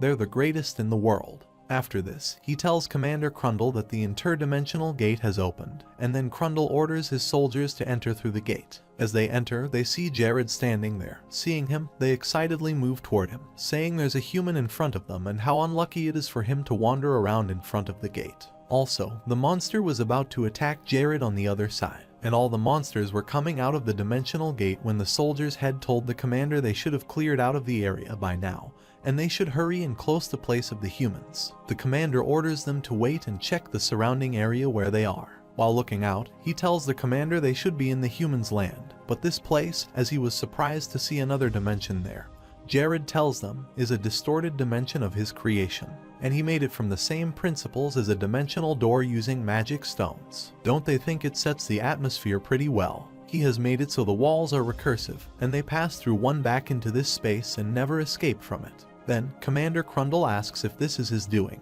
Jared laughs and replies he has come there to greet them as the demon army follows as a human representative. Then he angrily asks who he is as he never heard of a human that's able to use magic like this, and when Jared replies, he'd guess so since this would have been developed in the future by the Holy Empire's army during the Holy War to counteract them. Crundle replies by saying he doesn't know what he's talking about, but he thinks he has a rough idea. The high-quality magic stone he used was with magic this complex, and it should consume a large amount of his magic.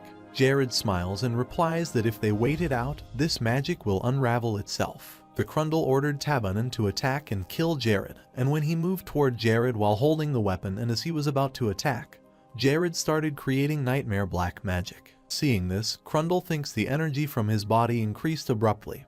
He was hiding his strength, and now that he thinks about it, what happened to the soldiers he sent out first? Jared has killed all those soldiers. However, he shouted to stop Tabanoon from attacking Jared, but he moved forward. As he moved toward him, Jared attacked him with a fireball and burnt him. Seeing this soldier get scared, Crunkle orders them to kill that mage immediately, attack him, and take him down. After this, Jared, while creating magic, thinks Mahart used his magic with this kind of sensation, and then he attacked them at once with the magic fireball. However, in the Ronella territory, Batman, in his office, tells himself that Capri is underhanded escaping to the capital after promising to guard him against this rat, and that Jared might end up coming for him. He was planning to come up with a solution as their treaty ended, then suddenly, his assistant comes in afraid and tells Batman they are under attack. Hearing this, he is shocked that his book falls on his head and says, Jared came after all. The assistant replies he doesn't think that's the case. It appears to be a small group of about 100.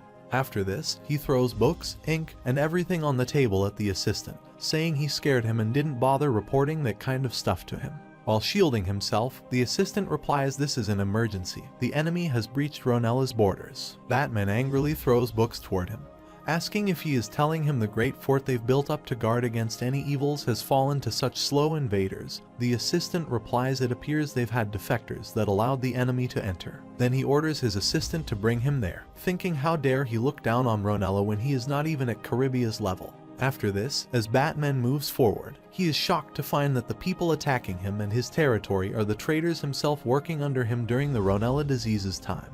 Then he angrily asks how dare he repay his kindness with this treachery. The traitor replies it's for Ronella's peace as he has placed the people of Ronella in danger because of his greed. However, Batman orders his soldiers to attack them, and the masked man standing beside the traitor tells him to head back and that they will be taking care of things from there. Batman, seeing an intruder there, says thanks for saving his time looking for him while taking off his sword. He replies that since they're there to steal Ronella away from him, why doesn't he end these formalities? On the other side, Jared attacked those monsters with his fireball magic. One of the monsters from Ace attacked Jared with an arrow, but he saved himself by creating artifact activated and mirror armor magic and throwing magic fire toward him and killing him. However, Jared gets the message that he has earned the title Hellfire Vessel, and all fire-based magic damage will rise by 100, and he can use a unique conditional magic flame burst. Crundle orders his soldier to attack Jared. Meanwhile, Jared attacks him with a fireball, saying that if he is frustrated, he can just come to face him himself. As Jared attacks him, Crundle's elephant falls dead. Then Crundle, with his weapon, jumps up from the side to attack, but with blink magic, Jared jumps up, and a fight starts between the two in the air. Jared walloped him and burned him while creating a firewall. Still, he recovered when Jared attacked him with an ice storm, saying sorry, it's getting a little hot with all this fire magic.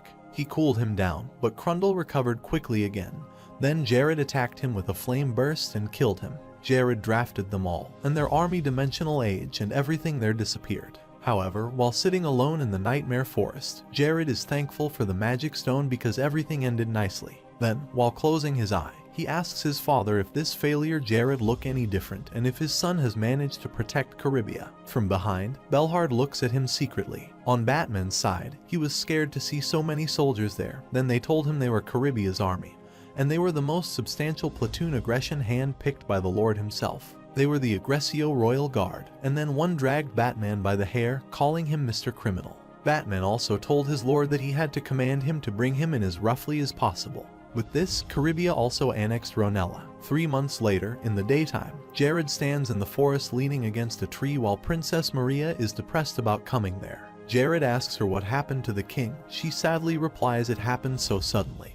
And then he asks her to inform him about any happenings at the royal palace. She explains, saying her father, the king, suddenly passed away while her brother Ian's condition is slowly degenerating. According to the Pontifex, he won't last this month. Jared, while listening to her thoughts as history has changed course, his interventions caused inflection points in history at some points. Prince Ian was originally supposed to live for another 10 years. Then he tells her 3 things. First, someone will be coming to him, and he doesn't know about Prince Jess. But Prince Pudilin will be coming to him for sure, and he's considering answering him vaguely and maintaining his neutrality. Second, Prince Izel must not allow himself to get caught up in the civil war, and tell him to take the position of mediator between the 2 conflicting princes and extend his reach to Prince Ian's men. Then she added by asking to win them over. He tells all of Prince Ian's men who have deep ties with the royal family none of them will want a civil war. Third, if the civil war is delayed as a natural result of the Ian faction's opposition. So, gather photographic evidence of the connection between the Umbra Church and the 2 princes through any means necessary. And the 2 of them are helpless herbivores fenced in with a predatory beast. They'll need to prepare a fatal blow to take them down in one fell swoop. Until that day, keep her wits about her and lay in wait silently. After this, when she, with a sad face, thanks Jared and apologizes, he replies that they haven't been able to do anything. This isn't the time for gratitude and apologies. After this, Jared sat on the large boulder under the shadow of the sky. He got the message about the Caribbean territory state there. While reading the message, he thought the internal affairs figures were adjusted according to the lowest territory, so they looked low. But they're right in the middle. Also, his territory equals Count Capri's Myzerian territory, while annexing other territories burdens Julian Avila. Oberyn has risen, but he needs more talent. He was worried that the management would fall apart if Julian were to get sick or need a break due to overworking. Also, where should he go about looking for talents? Meanwhile, Belhard comes from behind, saying he's staring at some beautiful lover over there. So what's he staring at him with his mouth gaping wide for Jared to look toward him? He also added that he was lacking in hospitality. However, Jared got the message that the target's level was over 10 times greater, and Mind Eye could not acquire any information regarding the target. Jared replies fearfully that he wasn't expecting him to come all this way to see him. Belhard blinks and says he came because he asked him to come, but just leaving would be tasteless, so he has been observing what he's been doing in this territory. Also, he is refreshingly running his territory, beating down his neighboring territories and annexing them. He seems quite different from his peace-loving father. Then Jared surprisingly asks him if he knows his father. Belhard sits down and replies that he doesn't want to start talking about his father, but is just there to give him some advice on reaching the 5th class as per his request. Jared gets excited to hear this, then sits aside, saying he's eagerly awaiting his advice as his senior. Seeing him so happy and excited, Belhard waved his hand, saying don't dream of getting him to stick around in his country and become his teacher. Anything, he won't become affiliated with anyone, nor will he be tied down anywhere. When Jared happily says he has no intention of asking so much of him, Belhard explains to him, saying listen to him carefully back when he had just become a 5th class mage. He tells his whole life experience, then Jared also tells him his experience, saying he was more than Shin Tipong, a simple office worker. He suddenly awoke in Caribia, and out of his desire to survive grew this territory. But as his territory developed, he developed alongside it. No, he realized something. He was no longer Shin Tipong, but instead, the Caribia territory's Lord Jared, and the citizens weren't mere NPCs, but instead living, breathing humans he won't fight out of the fear of death, had managed to get a hold of himself and begin fighting to protect those around him.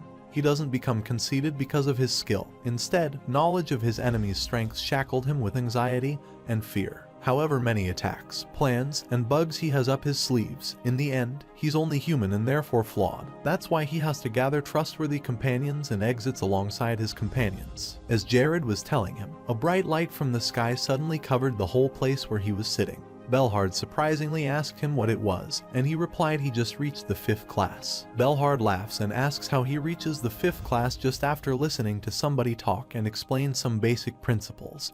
And then he gets shocked when Jared, while using invisibility magic, says it's true. Belhard was shocked, and in this state, he thought as Jared reached the 5th class just by listening to him talk for a bit. Even he couldn't do something like that.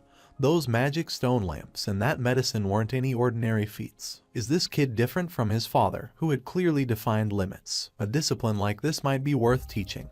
He will be able to feel ambitious as a teacher as well, while Jared was trying teleportation magic. After this, Belhard gets up, saying he has finished what he came there for and completed his request, and he's leaving, and he'll see him but doesn't know when that'll be, while Jared replies he'll escort him to where he's going. But Belhard forbids him from following him and leaves, and Jared is on the eastern continent alone. However, on January 1st, 1415, a new year began.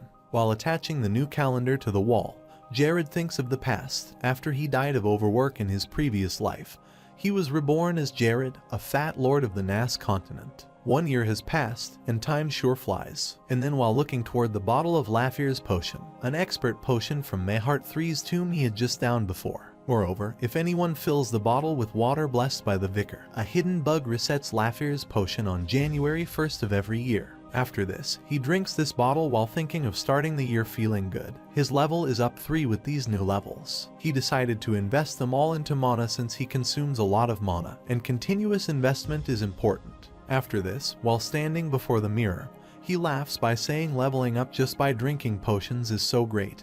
Then he gets the message, and after the whole description of the message, he gets worried that his level is still pretty low. And it happens because of the option on Deluxe Ring he has been putting off leveling up. But it seems like it's time to start caring about that.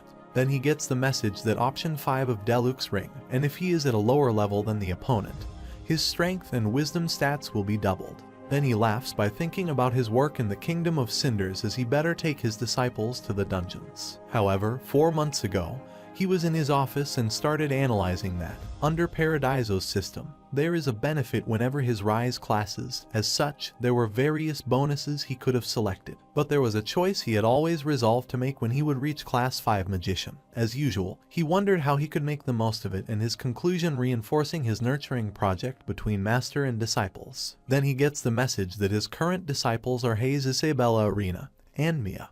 And if he proceeds with reinforcement, his maximum disciple count will increase from 4 to 8. From now on, he may register 8 disciples and encourage his disciples to grow and enjoy time as a teacher. Also, he was getting happy with the thought. As the saying goes, fortune favors the bold. And then he thinks about Julian. Aside from his orthodox administration, he has picked up some tricks. Also, Aki followed along with the coercive lead, and Raki's is growing beyond his age limits. Seeing his disciples steadily develop the skills he'd been teaching them, all his plans went smoothly. That's what he believed. However, he remembered the contract between him and Chloe as a teacher-student contract. It is not like it's something without purpose, just a small oath. Then he laughed, thinking it felt like an emotional barrier between them, as the contract is made when they both are alone under the shadow of a tree where she asks him if he truly wishes to make her stronger. Jared replies of focus. Also, he is ready to answer whatever questions she asks, and to answer that thing called a teacher. Meanwhile, she takes her sword, cuts her finger, and stamps the contract paper with her blood, saying she has learned that an important contract must be made in blood. After this, she bent down, telling my lord the knowledge that Elle couldn't convey and showing her how to be stronger. She hasn't been able to tell him, but she has wished to learn from him for a long time. Then Jared also stamped on the contract paper with blood, saying he had lost focus and got distracted. But production work was too hard now, they both had to concentrate and get this over with. However, a few artisan users in Paradiso only use production skills. Also, its users must break down several artifacts and combine their cores to create new artifacts, which is a complicated task. Due to a limited number of areas where artifacts can be worn, a skill to reproduce artifacts freely emerged, producing a field that no one else can easily challenge. And if the system has a loophole, he'll come in to take advantage of the artisans of this world who think breaking down artifacts can induce divine wrath. In fact, it's just that if he doesn't know how to fine-tune the process, he'll lose valuable artifacts. Regardless, there is currently no information in circulation, and he's okay with losing various artifacts for experimentation. The Artisan Barra's limited edition crafting tool does make the job easier. Then he gets up calmly, saying he can't suffer back injuries at the peak of his life, and then he gets the message that Disciple Rakis has mastered a sword skill, and the teacher will be given 10 stat points as a reward. Jared guessed Rakis was working hard, he couldn't take any breaks either. His loyalty is always reliable while maintaining the Barra ring. He thinks it makes him happy. Also, he thinks of everyone around him as talent gathers. He wants to produce great results no matter what to become the protagonist of this huge world. However, he had prepared and wore a Barra ring on his finger. He got the message that the combination had crafted. He may complete the item by inputting 3000 mana, and when the core fusion is complete, an artifact with a new name and classification will create it. While wearing the ring, he got command on 2 crafting-related skills as it's worth the 2 months of investment. And he gets relaxed by thinking now even the artifacts from Mahart 3 Comb can reconstruct without worrying. Meanwhile, Hayes comes to his room, telling my lord it's time for evening training. She finds Chloe, and then she leaves by nodding when he replies that he will be out soon. Can she wait for her at the training ground? After this, in the Kingdom of Cinders, Prince Izzle burns the paper with candle fire. On the other side, Jared starts Chloe's training in the ground. He teaches her different types of magic, which he has commanded until now. After training, while sitting on the bench, she thinks about Jared, that he's also experienced and sharp. He knows what she is targeting. Honestly, she wants to train 24 hours non-stop. Meanwhile, Jared touches Chloe's back neck with his finger. She gets scared at once, and then he asks her what's she thinking. Then Jared tells her he gets nervous because she is staring at him, but she must have been thinking about something else. Then he tells her to take a break because she isn't concentrating at the moment, and when she says him sorry, he relaxes her, telling her there's nothing to be sorry about, they are just training right now. But in a real battle, it's a gap that the opponent can take advantage of. Then, while drinking water, he adds that her head would have been chopped off even last week. He also told her to train like it was real. Did she already forget how she burned her hair? She sadly replies it doesn't matter since her hair will grow out, and she can still wear clothes without a problem. Meanwhile, Rakis comes aside while waving his hand. He calls Jared, and then they both go from there while Chloe sits on the bench alone, looking at Jared's water bottle. She thinks about the contract she made with Elle that she ordered Chloe to keep an eye on Jared. Also, she gets mad at why she chose such a job. On the other side, the conversation between Jared and Rakis continued, and then Raxi told him it looked like the civil war in the Sanders Kingdom had intensified. Not long ago, it was just at the level of a small civil war between nobles, but the trampling began with the sphere of influence divided into the north and the south. A war between the second and the third prince began. It is the same as the Lord predicted, and then Jared asks him about military training. He replies that because of the high-intensity training they received every day for half a year, the recruits have grown to be quite useful. The older man, Olsen, and his group participated in the training and worked well together. Then, while taking out his sword, Rakis says this is the sword made for him by the Lord's orders, and that's a Chaldea sword. Jared gets excited seeing this sword, and Rakis tells him that even a high-quality iron sword could easily crush. Jared replies he was a bit worried because it was just a test production, but he was worried for nothing. However, the conversation continued. Rakis said he had something to report to him as soldiers were passing by Jared while using his mute them by using his magic, and said now he could speak comfortably. Then Rakis tells about the surveillance investigation by the Knight of Ogrizio, and they've achieved great results from the surveillance. Also, the one they installed outside the estate spotted a black wizard trying to practice forbidden art just outside their gates.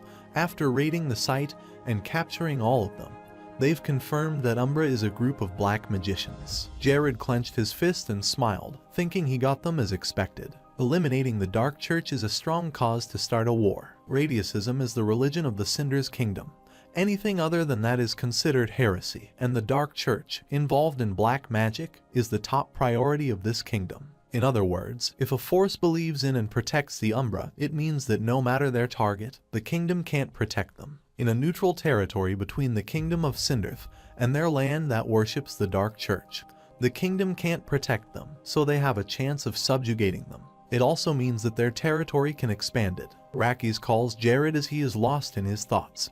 He replies that he's sorry as he was thinking of something else for a moment. Then he asks Rakis who's behind them. He replies that first, he will tell him where they found them. Then he tells these are the lands of Akramudlin and Letica. Hearing this, Jared gets upset and thinks history is moving too fast originally. Now is the time when Umbra would have just been born, and the appearance of the Umbra Church is 3 times earlier. Then Rakis asks him what he will do now.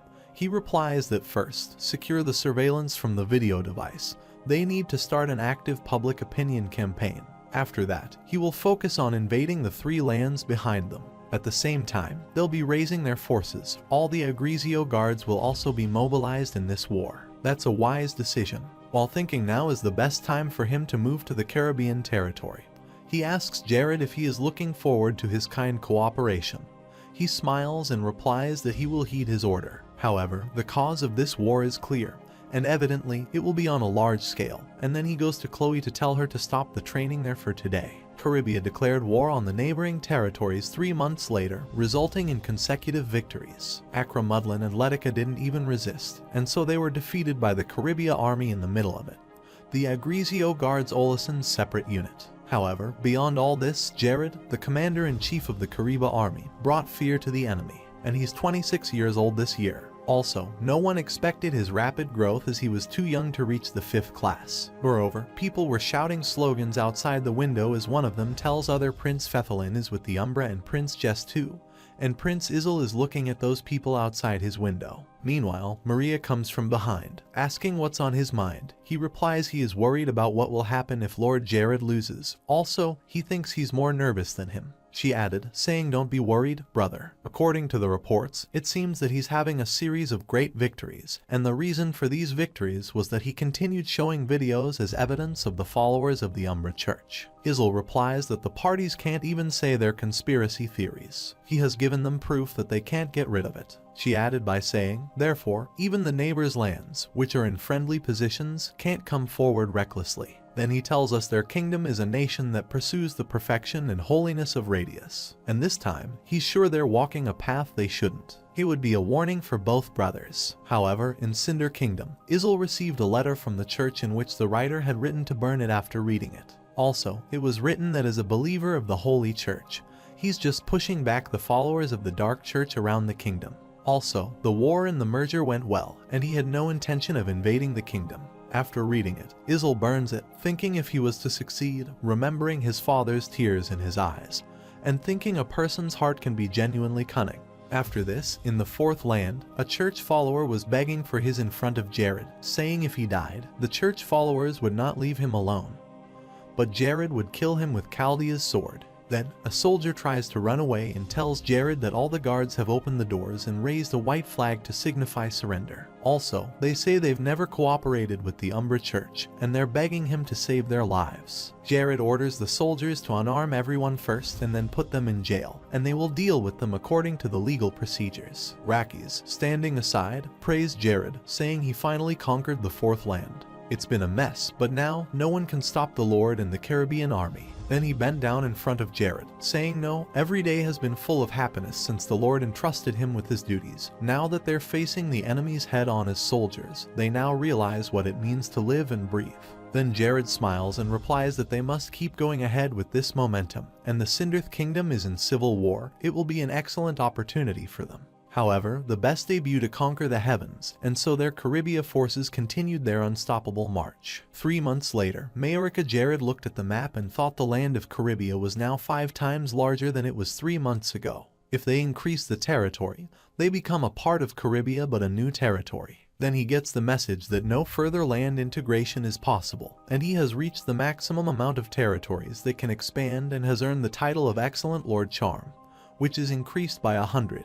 Because he gained the title of Great Lord, God has decided to bless and protect the entire Caribbean territory over the next 2 years. The chance of natural disasters such as drought, flood pests, and storms will be reduced by 90%, and also the production of the extensive imaging device is finished. Jared gets extremely happy while reading the message and thinks that with this impeccable timing, even with the large imaging device, the time has come. Meanwhile, Hayes comes to Jared's room rashly and says she can finally use her divine power.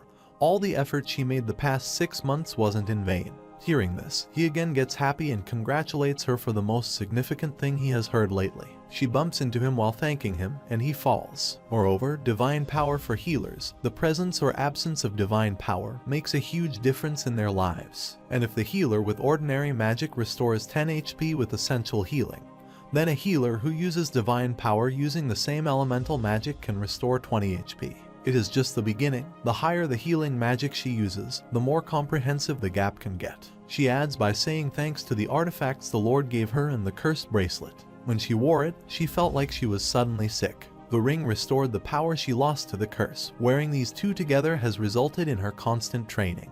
While jumping up excitedly, she asks how he always comes up with these things. He replies this is also an Eastern way of training. Then he asks Hayes if she can use divine magic and the 3 intermediate healing magic with divine power, and when she denies it, he says this is the fastest way to check her achievement. Then she says there are many ways to test it so he doesn't need to hurt himself while holding his hand. She says the burn on his arm wants to be treated, and her heart hurts every time she sees it. She trained harder because of that and started healing her wounds with her healing magic. Conversely, Prince Pudolin was screaming with anger, thinking the succession of the throne was only his and nobody could take it because Ian and his father were poisoned while Jess was on the verge of collapse due to the Civil War defeat, and Ezelie was not interested in the succession to the throne. The throne was right before his eye. He also thought, how dare Isil release the ritual video behind his back, and now he will kill him. Everything was about to fall apart as he got angry. He asked the older man from Caribbean why he had not informed them that his nation had a magical engineering machine called an imaging device and didn't tell him they were all made in just a year. When the older man replies he doesn't know, Pudolin shoots and kills him. He orders Capri that they return immediately and get rid of Ezelie. However, Prince Pudolin, Capri, and their soldier riders on the horses were moving toward Prince Isil to kill him while Capri told Pudolin to calm down because Prince Isil couldn't have prepared for this nor caused any of this. Pudolin angrily tells him to shut his mouth. Everything he has worked toward is falling apart. How can he be calm? Capri tells him that the recording devices are Jared's. He says that Prince Isil is working under Jared and Prince Isil's forces don't stand a chance against them. They could annihilate them anytime. Pudolin shouts, telling him to get to the point. Then he tells them they should not be focused on Prince Isil but on Jared because Jared is behind all of this. He replies that there's no reason for Jared to be so deeply involved in their kingdom's affairs while thinking this is nothing like what was in the report from the spy he sent to Isil. After this, he orders his soldiers to move fast to the capital. They'll quickly take down their enemies before they can prepare to take down the traitor Isil. As they move to the forest, a colossal explosion from Jared's landmine happens, and all the soldiers die on the spot. On the other side of the Cinder Kingdom, people gathered outside the king's mansion because they saw a strange light from there, which appeared due to the large recording device. People were scared by thinking that Prince Jess and Prince Pudolin were using black magic and were talking to each other. One of them asks that the second and third princes are followers of the dark faith. The other one replies they were acting valiant while having ties with the Umbra Church. At this rate, the only person who could succeed to the throne would be Prince Isil. Meanwhile, Isil and his sister Maria arrive there, announcing citizens of the Kingdom of Cinders who will be taking control of all entrances to the capital. as the most traitors to their kingdom and a complete disgrace to the royal family. Killing Prince Pudolin and Prince Jess on sight would be fantastic. People there start asking for help to save them from the grip of the dark faiths, and Isil replies, "Fear not, for he'll protect all of them so they can continue with their lives." Maria added by saying even if they're their kin, they can't put them before their nation. Then, the people there start chanting them. After the explosion, Capri asks Prince Pudolin if he is alright, and when he sees Rakis holding a sword standing there, Capri also takes out his sword, asking who he is. Rakis replies Count Capri. He'll face him. If he doesn't take him down, he'll never see Prince Putin again. Jared, on the other side, flying in the air, says to Pudolin that it seems he has leaped right into his landmines because he has lost all reason. He made a grave mistake at a vital time. Meanwhile, Jared upgraded his mind eye, and Prince Pudolin looked back, surprised to see Jared there. He heatedly looked at Jared, saying he had dared to intervene in their kingdom's matters. Does he think he'll walk away with his head resting on his shoulders? Jared replies he's not Prophesier, but he doesn't feel that his fate is to die there. However, he does believe that, henceforth, Prince Putin no longer has any duties to attend to. Hearing this, he gets angry and takes out his sword, saying he'll rip him apart and cut down that traitor working with him, Isil. While creating a fireball, he asks how he tries to get past him first as Pudolin jumps to attack him. Jared attacks him with fire while he blocks that fire with arcane sword and magic dispersion.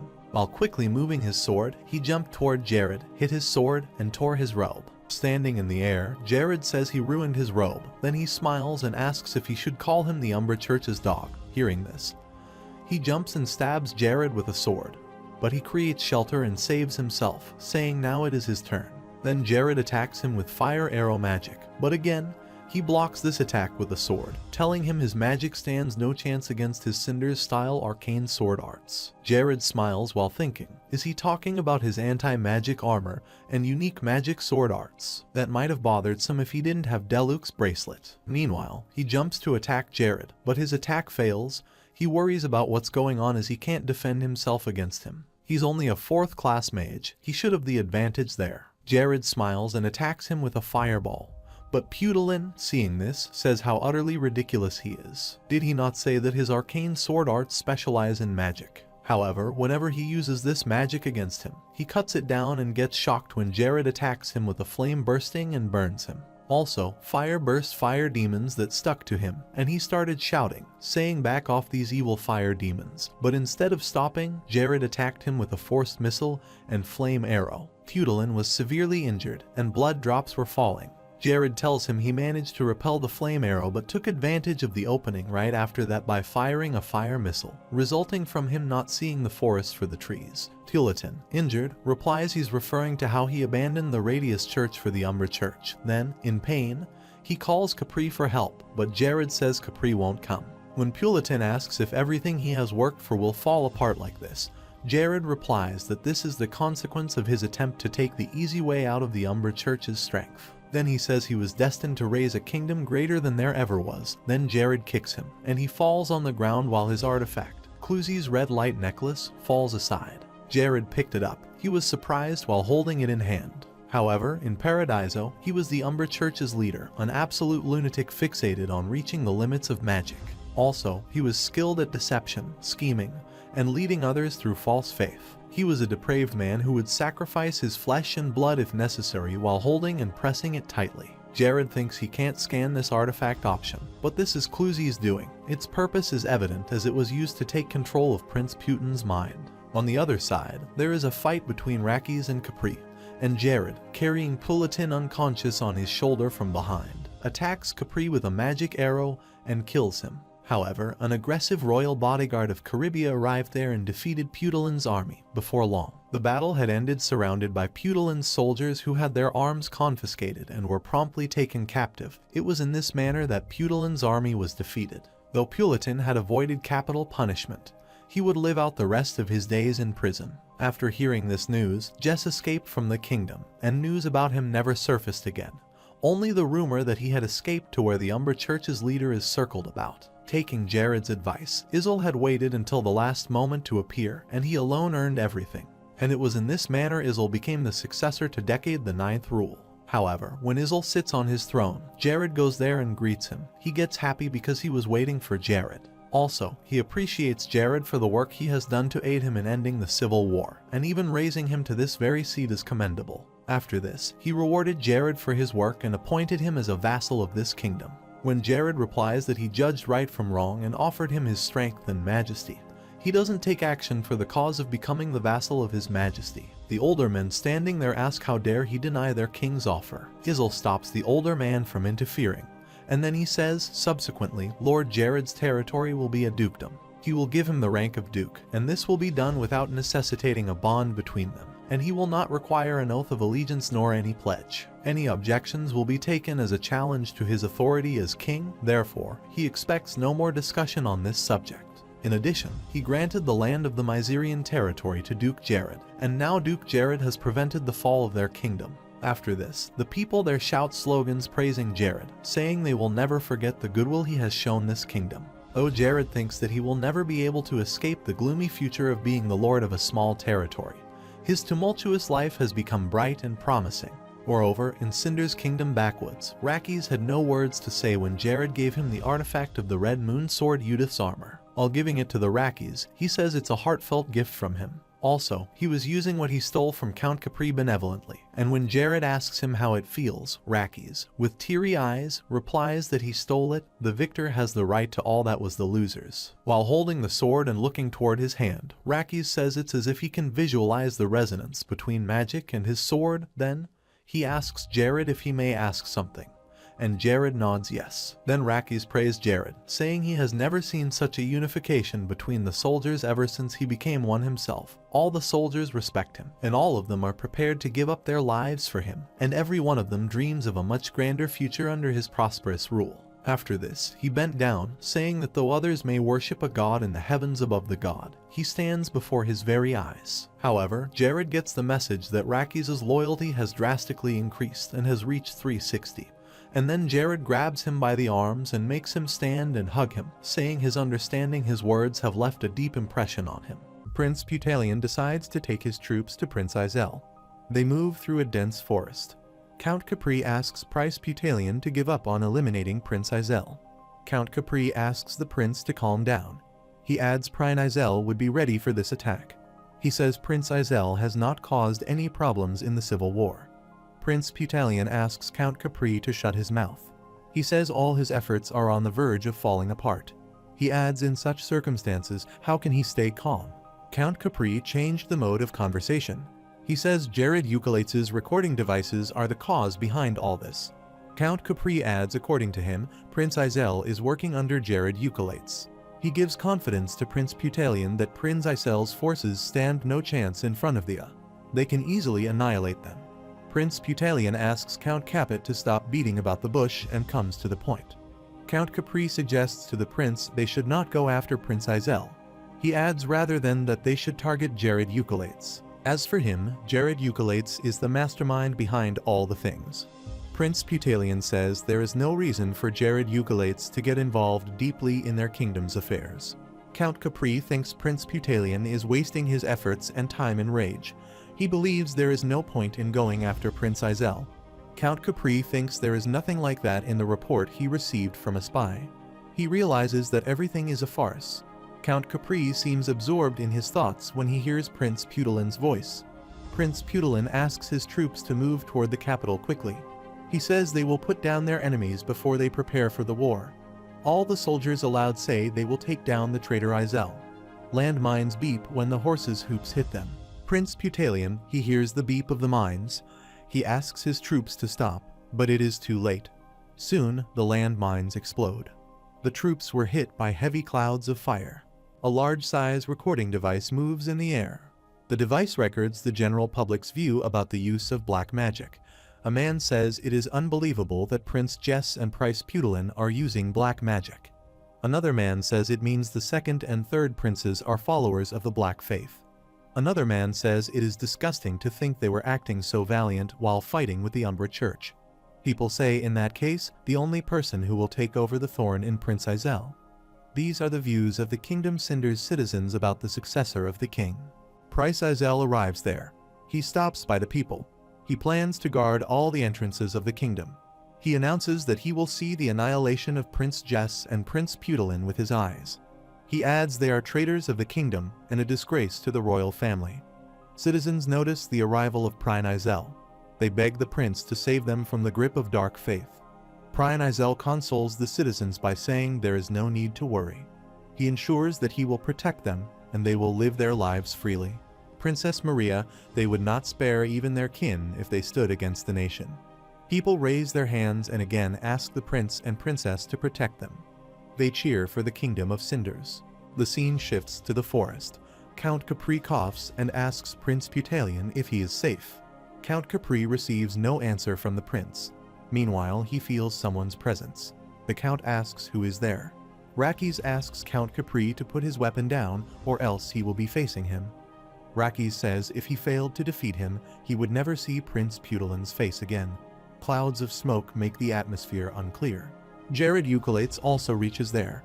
He says it seems Prince Putalion leaped right on the landmines. Jared Eucolates thinks Prince Putalion made a grave mistake at a vital time. He observes a shadow in the smoke. Prince Putalion coughs badly. He tries to get his breath. He thinks if all his soldiers died. He seems frustrated. Prince Putalion has expertise in Cinder-style arcane sword arts. He is a believer in dark faith. He has a strong ambition to achieve the crown. Jared Eucolates comes close to Prince Putalion. He says he is pleased to meet him. Prince Putalion gets infuriated to see Jared Eucolates. He calls him a bastard. Prince Putalion asks him how dare he interfere in their kingdom's matters. He adds he is just a silly bastard. He asks Jared Eucolates if he thinks he will walk away with his head resting on his shoulders. He says he is highly mistaken to think so. Jared Eucolates replies that he is no prophet. He says he does not feel like dying here. Jared Eucolates seems amused to see Prince Putalion in that condition and still bragging. A one-on-one war starts between them. Jared Eucolates attacks with the flame arrow. Heavy flame of fire moves toward Prince Putalion. Prince Putalion tries to block it with his sword, but the attack seems strong to block. He strikes the flame of fire and repels it toward Jared Eucolates. Jared Eucolates jumps up and avoids the back attack. Prince Putalion was once again hit by an attack. He seems exhausted. He throws his sword and sits on the ground. He tries to catch his breath. He looks down and says that things are not making any sense. Jared Eucolates walks toward him. He addresses Prince Putalion and says that he managed to repel the fire arrow. But he gets the advantage of the time and attacks him with a firing force missile. Jared Eucolates says this is the result that he does not see the forest for the trees. Jared Eucolates says he is referring to how he abandoned Radius Church for Umbra Church. Prince Putalion bled badly. He feels frustrated. He calls out where is Count Capri. Jared Eucolates tells him that Count Capri will not be coming. Prince Putalion says he worked a lot, all the things cannot collapse like this. Jared Eucolates says this is the reason for taking an easy path by getting strength from Umbra Church. Prince Putalion says he is destined to raise a kingdom bigger than ever. He adds that is why he feels that Umbra Church is better than the old-fashioned doctrine of Radius Church. Jared Eucolates kicks him on the shoulder and asks him to write a biography if he wants him to write an essay. Prince Putalion falls to the ground. A locket falls to the ground. Jared Eucolates picks the locket and notices that it is an artifact. The artifact is Cluzy's red light necklace. Jared Eucolates starts to think about Cluzy, who was the Umbra Church's leader. He was an absolute lunatic and obsessed with reaching the limits of magic. Cluzy was skilled at deception, scheming, and leading others towards the wrong faith. He was a depraved man who would sacrifice his blood and flesh if found it necessary. Jared Eucolates says he cannot scan the artifact. He believes that if it is Cluzy's doing, then the purpose is quite obvious. He thinks the necklace must be controlling Prince Putalion's mind. He tightens his grip on the necklace. Prince Putalion stands up and takes a grip on his sword. He asks Jared Eucolates not to come in his way. Prince Putalion attacks Jared Eucolates. Meanwhile, Rakis reaches there. He warns Prince Putalion that he will not allow him to come close to his lord. Prince Putalion wondered why this man was fighting against his red sword. Jared Eucolates attacks the prince with a firing force missile. The firing force hits Prince Putalion and blood flows out of his mouth. Jared Eucolates says the prince is dead. He takes Prince Putalion on his shoulders. Jared Eucolates excuses Rakis for being late. Troops reach the spot. They feel they are too late. They say enemies already killed Count Capri. They say it seems impossible that Prince Pudolin is also dead. One of the soldiers addresses the opponent and asks them not to dare to run away from there. He asks his fellow soldiers to show the opponents what the rearguards can do. The general of the aggression royal army says he is sorry to say that he would not allow this to happen. He adds his lord commanded them to exterminate all of those who follow dark faith. A war starts between them. The blood spills on the ground. Soon, the battle ended. The troops of the Putalian army surrendered. Their arms were confiscated and all of them were taken as captives. This is how the whole Putalian army was destroyed. Prince Pudolin avoided capital punishment. He got punished to live the rest of his life in prison.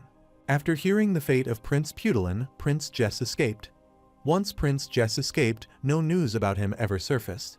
Just one rumor revolved that he escaped to the circle of the Umbra Church. Prince Izel waited till the last moment as per the advice given by Jared Eucolates.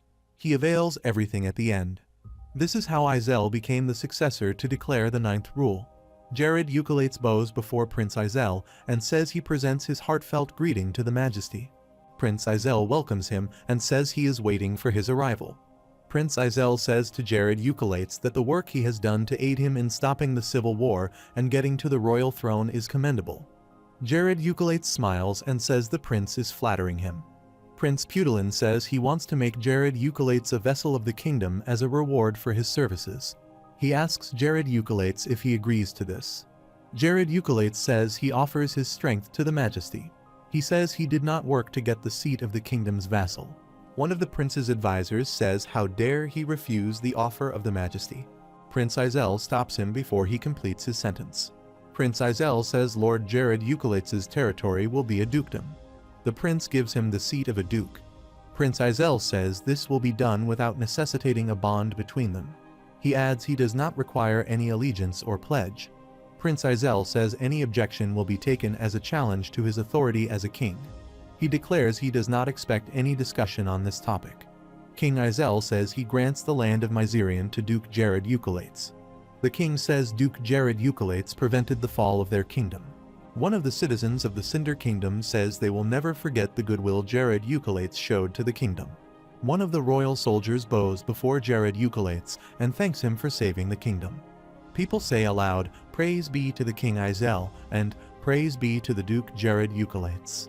Jared Eucolates says it appears he will never be able to escape the future of becoming a lord of a small territory. He waves at the citizens of the Cinder's Kingdom who hail his success. Jared Eucolates says all of a sudden, his tumultuous life had become so bright and promising. The scene shifts to the backwoods of Cinder's Kingdom. Jared Eucolates gives Rakes precious armor.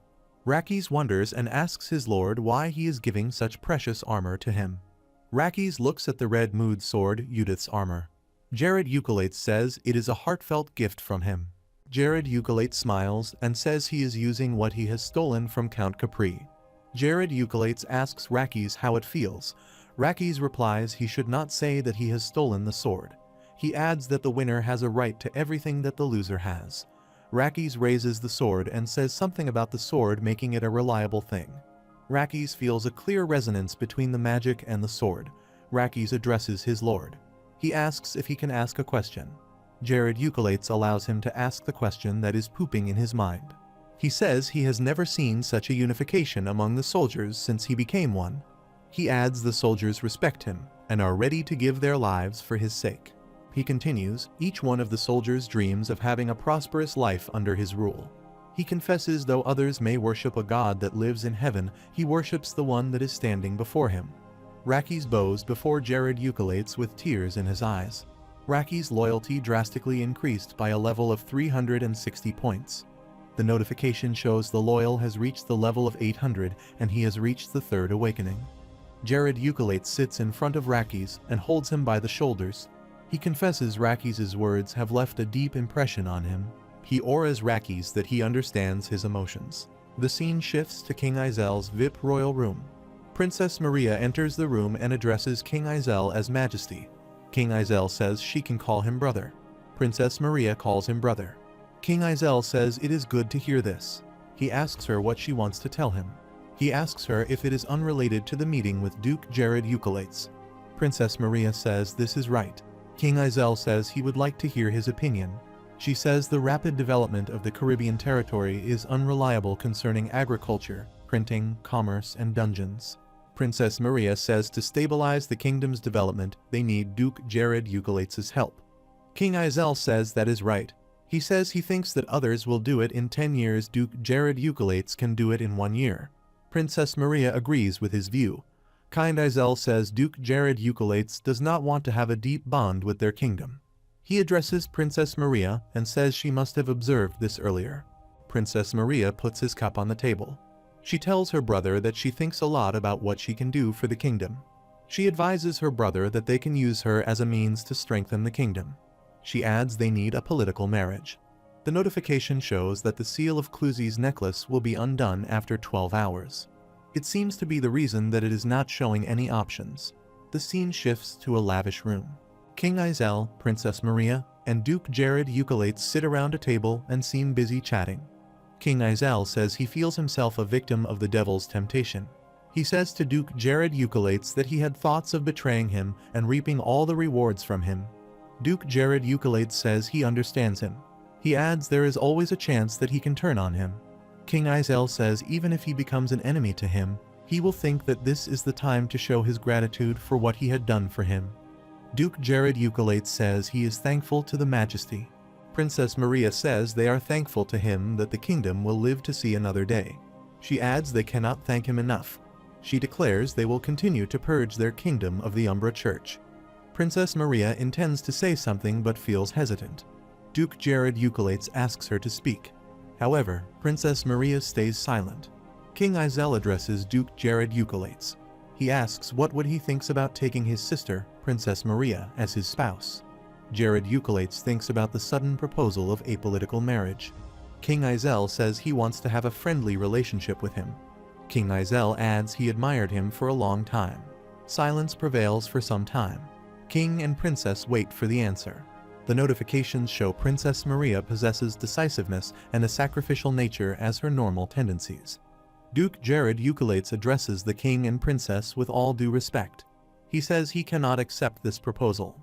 The king and princess feel uneasy and stand up. They seem unable to face this rejection. Jared Euculates says if he changed his mind, the northern region of the kingdom is incredibly volatile and can fall easily. He assures them that he understands their uneasiness. Jared Euculates says he will not hesitate to provide any service required to eradicate the remnant of Umbra Church. He adds he does not wish to tie himself down to any power. He tells them this was also the modus operandi of his late father. He speaks to himself that his father had never said such a thing in his life. He then calms himself saying that his father will understand. King Izel asks Jared Euculates if he is saying that he will form a strategic relationship with them but refuses anything more. Jared Euculates says this is right. King Izel says he cannot say anything if it is his forefathers' tradition. Princess Maria feels sad because of rejection. Jared Euculates says it is not because he feels himself superior in any way. He assures the princess that she is such an admirable person. Jared Euculates says it is because he is such an insignificant person in comparison. Princess Maria says she does not think like that. Jared Euculates declares he does not want a political marriage. Jared Euculates assures them if they maintain a relationship with him without marriage, they can escape the future that they are fearful will not come to fruition. He challenges them if they will raise their blades on him, he will respond with the full force of his men. Jared Euculates comes out of the palace, where Rakes is waiting for him. Rakes suggests to his lord that he should use a teleportation spell, as it is raining. Jared Euculates says it is a golden chance to survey the kingdom. He adds he will take his time. He orders Rakes to hurry back.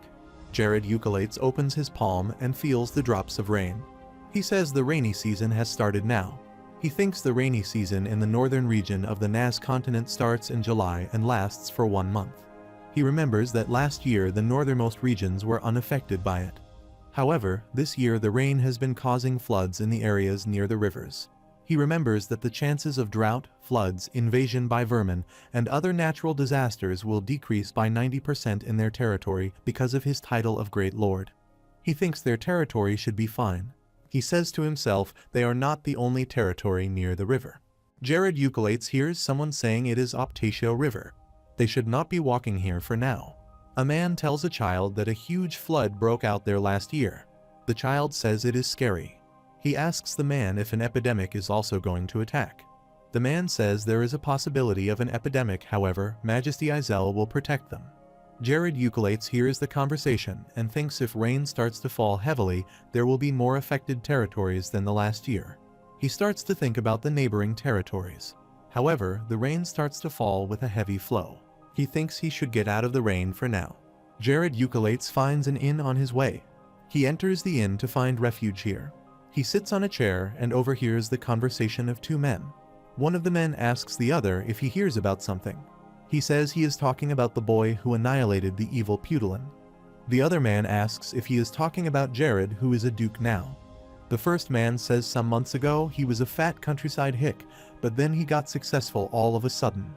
Jared Eucolates laughs and says that they do not know he has turned into a muscular handsome boy. The waiter comes to his table and asks him what he would like to order. He asks the waiter to bring a glass of beer. The waiter replies they will prepare it right away for him. Someone enters the inn and says the weather is quite nasty today. The man looks at the crowd of people in the inn. He notices there is no seat. The man comes to Jared Eucolates' table and addresses him. Jared Eucolates uses his third eye and tries to scan the tendencies of the man. He notices that the man possesses the blessings of the deity Lunaticus. He fails to analyze the special tendencies of the man. The man says there is no vacant table if he can share the table with him. Jared Eucolates thinks that man has the blessings of a deity. He speaks to himself that Lunaticus is one of the deities of Paradiso. He thinks if he has the blessings of a deity, he must be a real protagonist. He wonders why he is unable to find a clue about his identity. The man again calls him. Jared Eucolates feels no hostility from that man. Jared Eucolates finally speaks to the man. He welcomes him to take a seat and says they should introduce themselves to each other. The man says he is Keikle. Jared Eucolates says he is Jared and offers the seat to Keikle. Keikle seems stunned to hear his name. He shouts if he is the same Jared. Before he completes his sentence, Jared Eucolates requests him to lower his voice. Keikle's voice receives the attention of the people sitting around. Keikle says it is an honor for him to meet with such a famous person. He calls a waiter and asks him to bring a glass of beer. Keikle says he will introduce himself properly this time. He says he is Keikle from the Dukedom of Charlotte. He tells Jared Eucolates that he was cast out of his family. He adds it is not like that he is not from a noble heritage. Jared Eucolates pays attention to the name of the dukedom and the duke. He asks Keikle if he means the largest southern territory of Duke Benjamin Charlotte. Keikle says that is right. Jared Eucolates thinks if it is the Dukedom of Charlotte, then it is a wealthy area.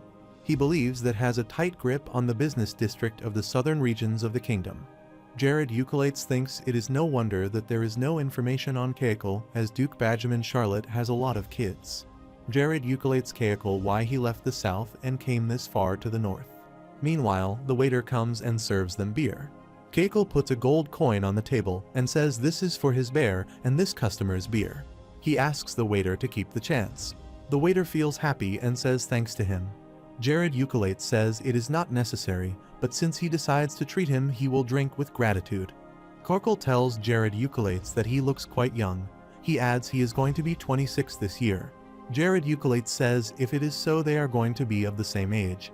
Keikle asks if they are of the same age. He says he must be blind. Jared Eucolates laughs. Keikle says it is not a joke, he is embarrassed. He adds it may be because he is wondering about his lack of sword skills. He says he feels jealous of him that he is ruling over a large territory as a duke. Jared Eucolates observes the man and notices he lacks confidence despite having the blessing of a deity. Jared Eucolates thinks Keikle can be a real protagonist. He feels an urge to see which path a man like him chooses.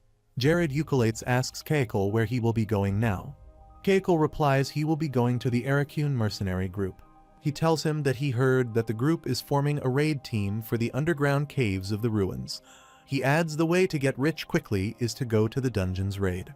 Jared Eucolates asks him if he means the group of talented people who challenge dangerous dungeons by the mercenary group. Keikle replies he is right to guess that. He adds that people say if someone gets injured during the raid, they cast him aside. He tells Jared Eucolates that is the reason they are called Gritty Mercenary Group. He also tells him that the underground caves of the ruins are a dungeon that looks like a cave located in the northern regions of the kingdom. Jared Eucolates remembers in the Paradiso, it was one of the top 3 most hated dungeons. Jared Eucolates thinks both of these names are familiar to him. He repeats in his mind the names of the underground caves of the ruins and the demon army's refuge. He thinks he likes both of these dungeons to raid. Then he says there are too many dungeons that he likes to raid. Jared Eucolates says he will be praying for his safe return. Kayakal says he will pray for the prosperity of his territory. They cheer and have their drinks. Kayakal says he is glad that he had that talk. He tells Jared Eucolates that he always wanted to sit with him. He says his wish comes true today. Kayakal puts the empty glass on the table and stands up. Jared Eucolates asks him if he is leaving. Kayakal tells him that he has to do a lot of things to prepare, which is why he starts to travel in the rain. Jared Eucolates invites him to come to Caribbean if he ever gets a chance. He adds he would like to return the favor of this drink with Caribbean beer. Kayakal says thanks for the invitation. He says he wanders a lot, so there must come a day when he will visit him. He asks the Duke to take care until that day. Jared Eucolates thinks about meeting him again. Jared Eucolates feels a severe headache. He asks himself, what is this sudden headache? Jared Eucolates feels a magical aura that causes him a severe headache. He looks around to find the source of that aura. His focus stops at a lady dressed in black attire. He says it is that girl who is the source of that magical aura. A man asks the lady if she would like to have another drink. Jared Eucolates scans the lady to check her tendencies. He notices that the girl is blessed with the blessings of an evil deity Halasis. He discovers that it is impossible to scan the special tendencies of the girl. Jared Eucolates feels exhausted and says another divine blessing. He asks himself if he is supposed to search for a hidden protagonist. Jared Eucolates holds his head again and says the stabbing pain in his head is not a normal headache. He feels that the girl known as Red Queen must have cast a mental debuff spell on him. He says a normal human being would have fallen because of her spell. He is immune to her magic spell because of Graja's ring. The ring of Saint Graja increases the immunity of an individual against mental debuff spells. A soul protected by Saint Graja never gets dirty by negative magic. Red Queen keeps gazing at him and notices the effect of her spell. Jared Eucolates takes another drink and thinks one of the gods should have offered him his hand by now. He says he is blazing his trail with victory over victory. The gods should make contact with him. One of the men asks the Red Queen to let go. Jared Eucolates thinks she is going. The bald man, standing beside Red Queen, says it is time they should leave now. Jared Eucolates thinks it seems that these men are either the subordinates of the Red Queen or his escorts. Then he scans the abilities of these men. He notices that the men have no special tendencies. It appears that he only got their sword skills that got polished over time. Red Queen leaves the inn along with the men. Jared Eucolates thinks about who Kayakal and Red Queen are. Red Queen looks at Jared Eucolates and asks him to have fun. She says they will meet again. The scene shifts to a dark and gloomy place. Jared Eucolates slams a goblin on a wall. The notification shows that he has leveled up. Jared Eucolates complains this year starting pretty boring. He says last year the monsters keep bursting out right away, so he was expected 2 times of the number this year. He says it looks like there are half of them as compared to the last time. The break out of the 1st July starts. Jared Eucolates says it is time to refuse the dimensional door bug. He says the right way to deal with a bug that can never be fixed is to abuse it.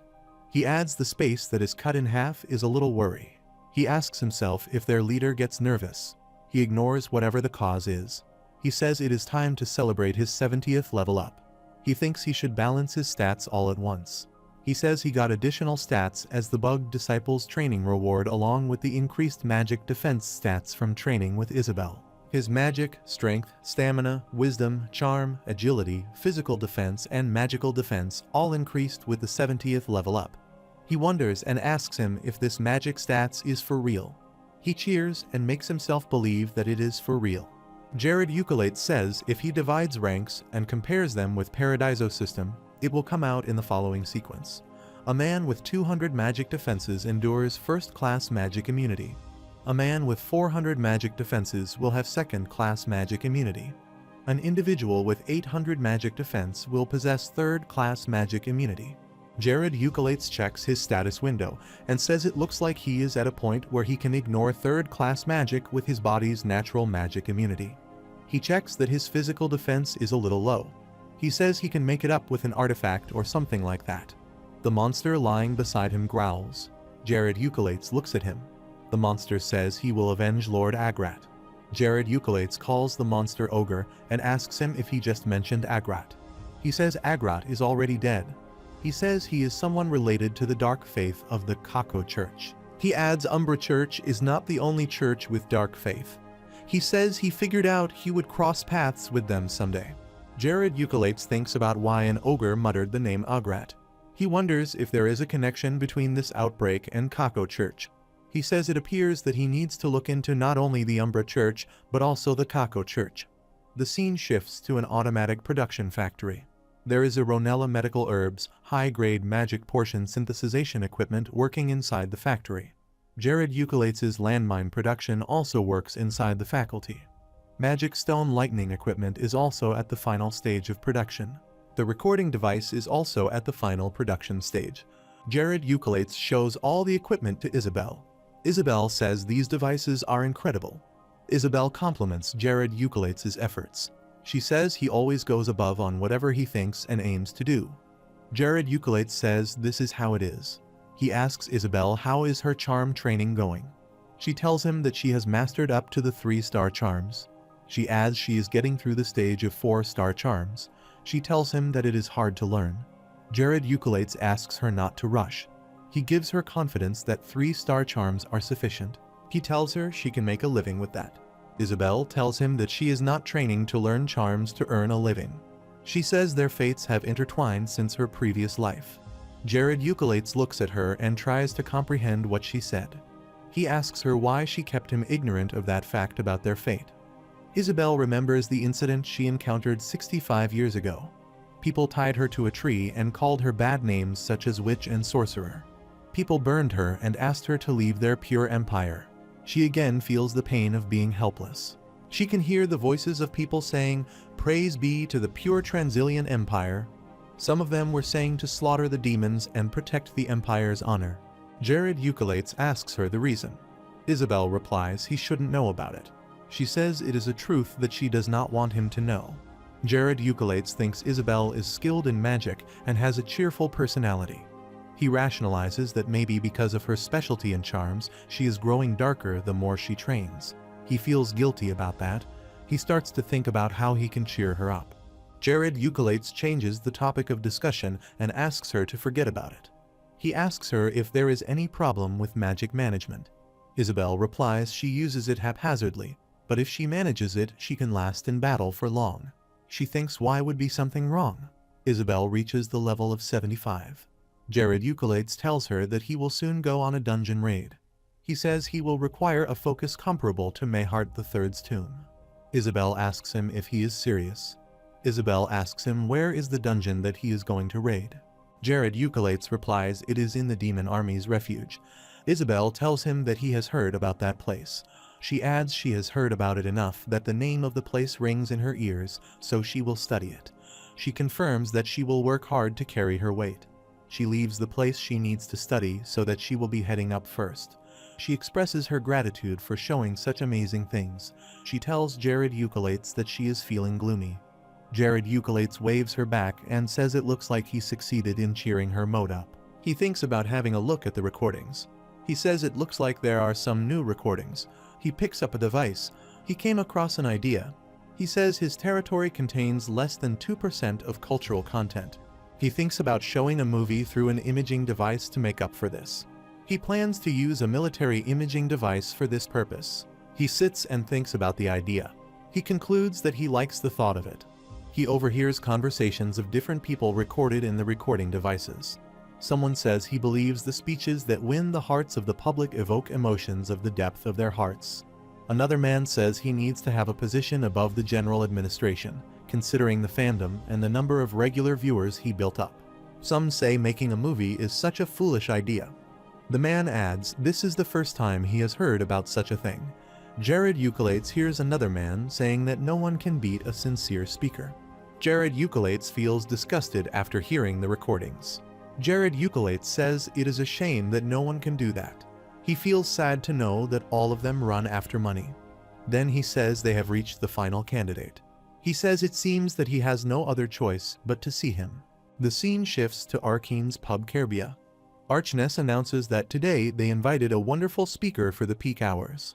She loudly says, "Let's welcome Valdez Hanspetter." The guest speaker comes to the stage. Everyone cheers the guest. The speaker says thanks to everyone. Jared Eucolates is also present at the pub. Archness looks at Jared Eucolates. The speaker starts his speech. Archness feels overjoyed to see Jared Eucolates in the pub. Jared Eucolates asks her to be quiet. The speaker says he will talk about how the Caribbean territories are continuously going forward. The speaker's words win the hearts of people. One of the men compliments it as such a nice speech. Another man comments on the speaker's suggestions that they should expand their territory through sea, not land. The man adds it seems that they need to make a real estate in Caribbean. The speaker says they will see if they make prosperity or face a downfall. Jared Eucolates observes the style of the speaker and says as expected the speaker has the magic of grabbing the hearts of the people with his words. Jared Eucolates says in Paradiso Valdez Hanspetter is famous as a propagandist who represents the demon's army. Jared Eucolates says Valdez Hanspetter is a villain with a criminal record of scheming countless numbers of people. A countless number of people fell for his magic and stood for the demon army. Jared Eucolates looks at the crowd gathered around Valdez Hanspetter asking for his autograph. Jared Eucolates says, unlike Lena, Valdez Hanspetter voluntarily becomes a propagandist for the demon army as he suddenly starts saying the Holy Allied forces are corrupt demons. Jared Eucolates says this is the reason he does not want to see him. Archness calls Jared Eucolates and asks him what brings him here. He replies he is here to see someone. Archness asks him if he means Valdez Hanspetter by someone. He replies yes, he is there to see Valdez Hanspetter. Archness says she will show him where he is. Archness tells Lord Jared Eucolates that Valdez Hanspetter is a special speaker at their pub, so he has a separate VIP room. Jared Eucolates says this is good. Archness turns back. Jared Eucolates asks her to stop for a while. Jared Eucolates asks her if she remembers the Totter Island about which he told her before. Archness says yes, she knows about it. She adds it is where the dark elves live. She says she remembers when he told her that it is a good place to make a relationship with the red goblins. Jared Eucolates says that is right. He tells her that the next business expansion is with the dark elves of Totter Island. He adds if he asks Ivanova, he will make a place for her as well to join in. Archness says that is great. Jared Eucolates tells her that it will be a good experience for her growth. Archness says she is thankful to her lord. Jared Eucolates hits at her arm. Jared Eucolates asks her why her face turned red. She replies it hurts. The scene shifts to the Valdez Hanspetter's VIP room. Jared Eucolates and Archness enter the room. Valdez Hanspetter says welcome to Jared Eucolates. Jared Eucolates asks him if he is aware of his arrival. Valdez Hanspetter says he was the only person who was shining in the audience. He adds he could not help but to recognize him. Valdez Hanspetter bows before Jared Eucolates and says thanks to him for listening to his speech. Archness says to Jared Eucolates that she will bring him Caracas petal tea. Jared Eucolates replies yes, please. Valdez Hanspetter says he is sorry he did not want to enjoy the privilege that he had. He tells Jared Eucolates that Sir Arkanes took care of him. Jared Eucolates says there is nothing to worry about. He tells him that he has given Arkanes the liberty of everything. Jared Eucolates scans Valdez Hanspetter's abilities and tendencies and says he is the talent he has been looking for. He adds he is still suspicious.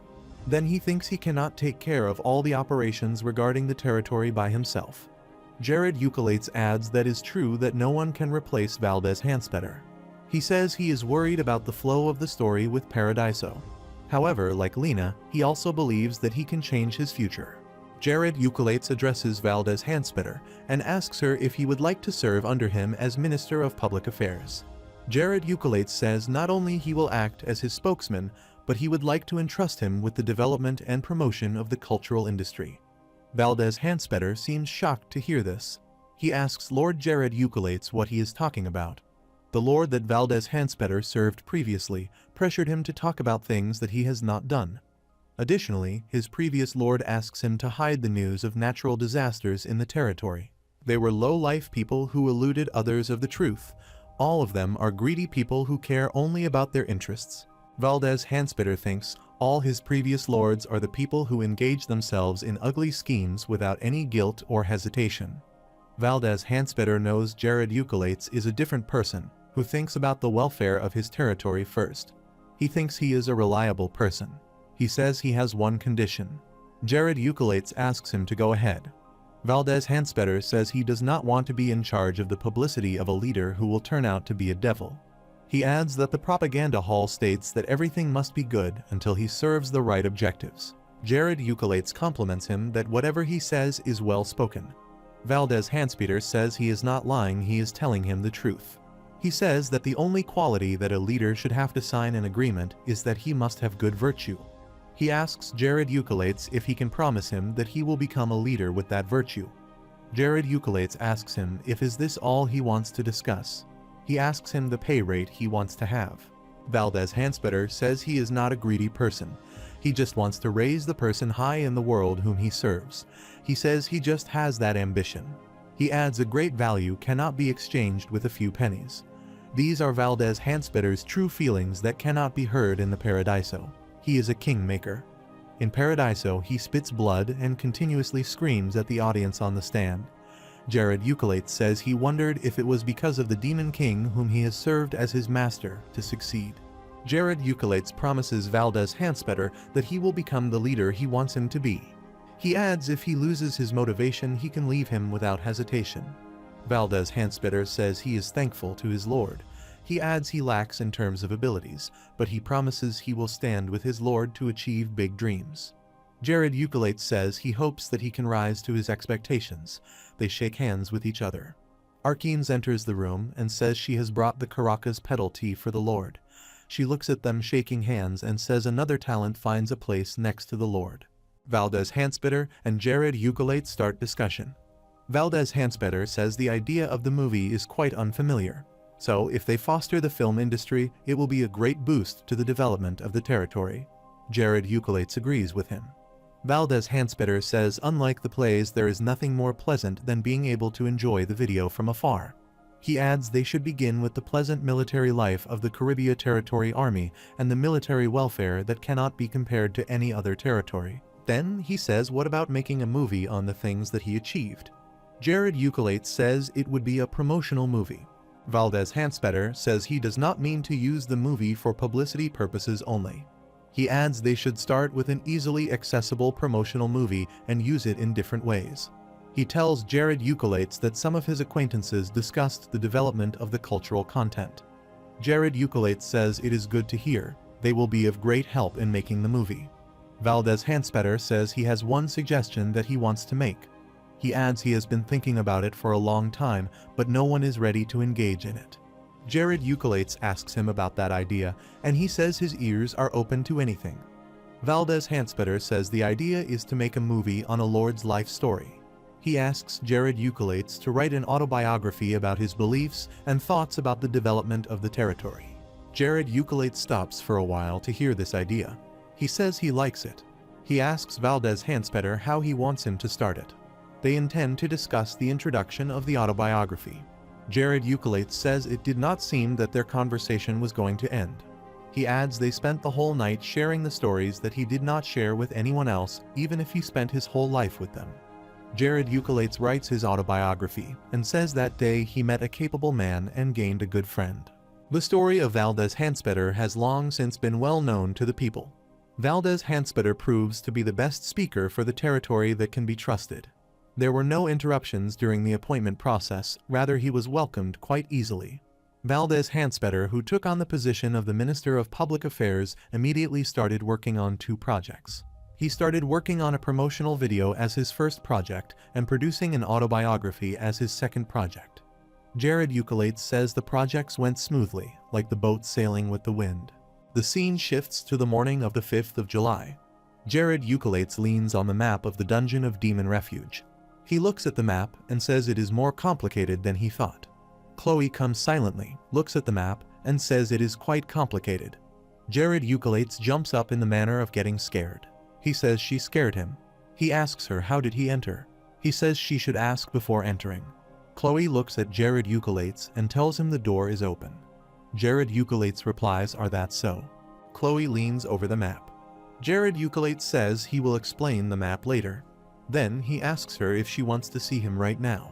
Chloe says there is nothing wrong with seeing it in advance. Jared Eucolates says that is true.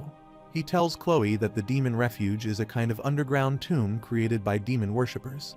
He adds it is darker and gloomier than the tomb of Mahat Roman III that they visited before. Chloe says alright. Jared Eucolates says she cannot kill the whole atmosphere like that. He adds he will continue the explanation according to his pace. Chloe looks at him with a blank face. Jared Eucolates restarts to tell Chloe about the dungeon. He tells her that Demon Refuge Dungeon was not originally a dungeon. It was just a hideout for the fallen ones. He adds that as the numerous altars were built on the shelter and human sacrifices began to be made, the people started to call it a dungeon. He tells Chloe that the Magnus is rooted over there. He says it is a dungeon that regularly releases monsters. Chloe says she heard that the monsters of that place are quite strong. Jared Eucolates says their durability is very low. He tells Chloe that if she swings her sword with a little force, she can cut through them like a tofu. He adds these monsters have tremendous attack power. He says most of them are terrified of dying. Chloe says since most of the monsters are stained with evil, the holy magic will work against them. Jared Eucolates replies no, she should not use holy magic against them. Chloe asks him what is the reason behind that. Jared Eucolates says he has a way to deal with them, so she should not worry about that. He asks Chloe to just worry about using her ability to the fullest. Chloe asks him if is that all she is required to do. Jared Eucolates smiles and asks her what else she would like to add. Chloe's face turns red.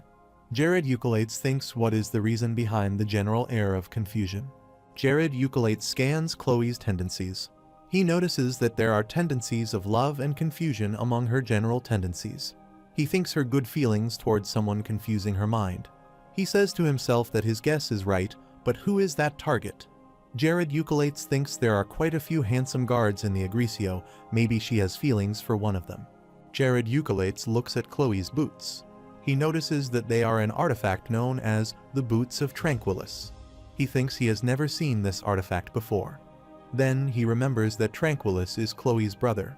He seems absorbed in his thoughts when Chloe reminds him that his training is about to start. He asks Chloe to go first. He says he will join her after the briefing. Chloe leaves the room.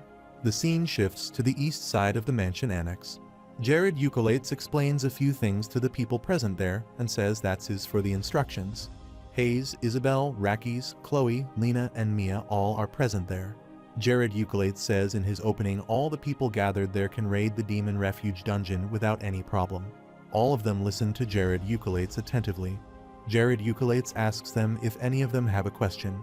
He says they would not have time to answer those questions in the dungeon. 7 participants are going on the raid of the dungeon. Isabel raises their hand and says he heard that even 40 A-class raiders cannot attack the Demon Refuge dungeon. She asks if will it be possible to attack with 7 of them. Jared Eucolates replies it is possible. He tells her that they will not follow the normal route. He says never to go on a path already tried by others. The scene shifts to a spacious place. Jared Eucolates says they are almost there. They reach a mountainous area outside the Caribbean territory. They set a camp there. Jared Eucolates tells his comrades that this is the last camp before they raid the dungeon. He says they all should take some rest. Jared Eucolates checks the camps of his comrades and says all of them seem to be sleeping well. Lena comes close to Jared Eucolates and tells him that she cannot sleep. They start to talk. Jared Eucolates tells Lena that her skills seem to improve a lot. He says when he first rescued her from the Alami underground mine, she was just like a little chick.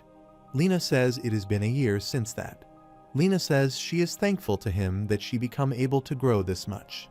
Jared Eucolates asks Lena if she is satisfied.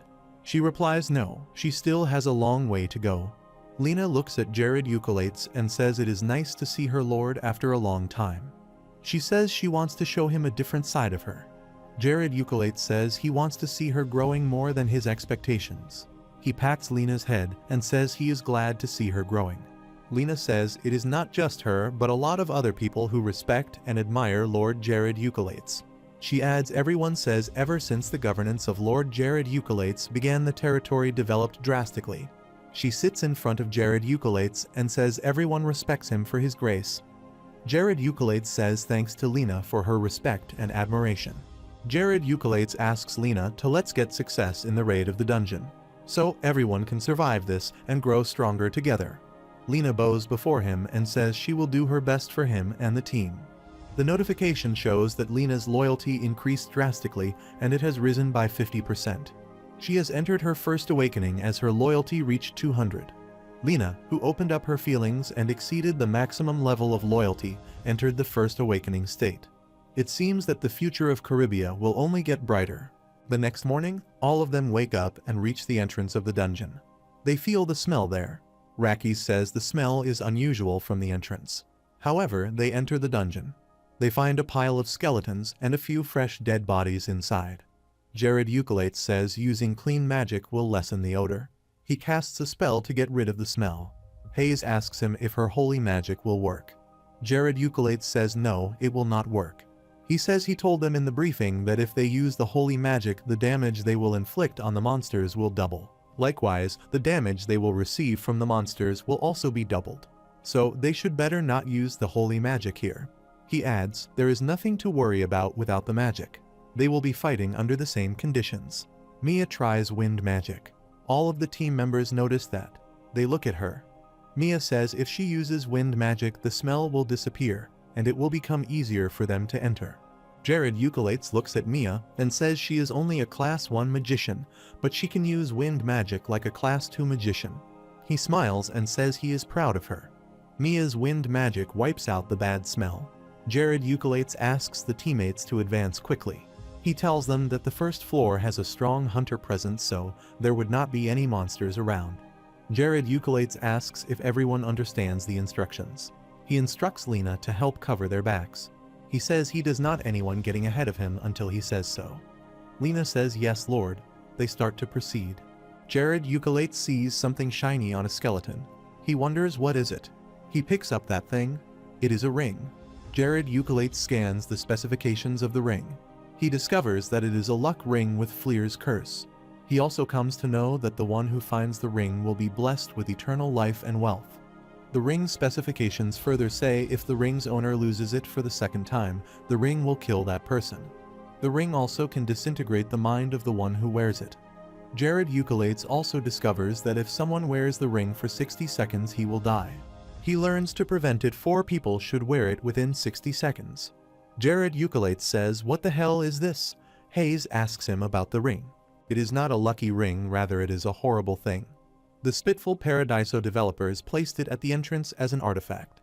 This is the cause of the death of the dead bodies at the entrance. Jared Eucolates holds his head with pain. Hayes asks him if he is alright. He replies he is fine, it is just a headache. The notification shows the curse of the ring invoked, so the target to be sacrificed is removed. Jared Eucolates thinks if he had not worn the Gracia ring, he would have died by now.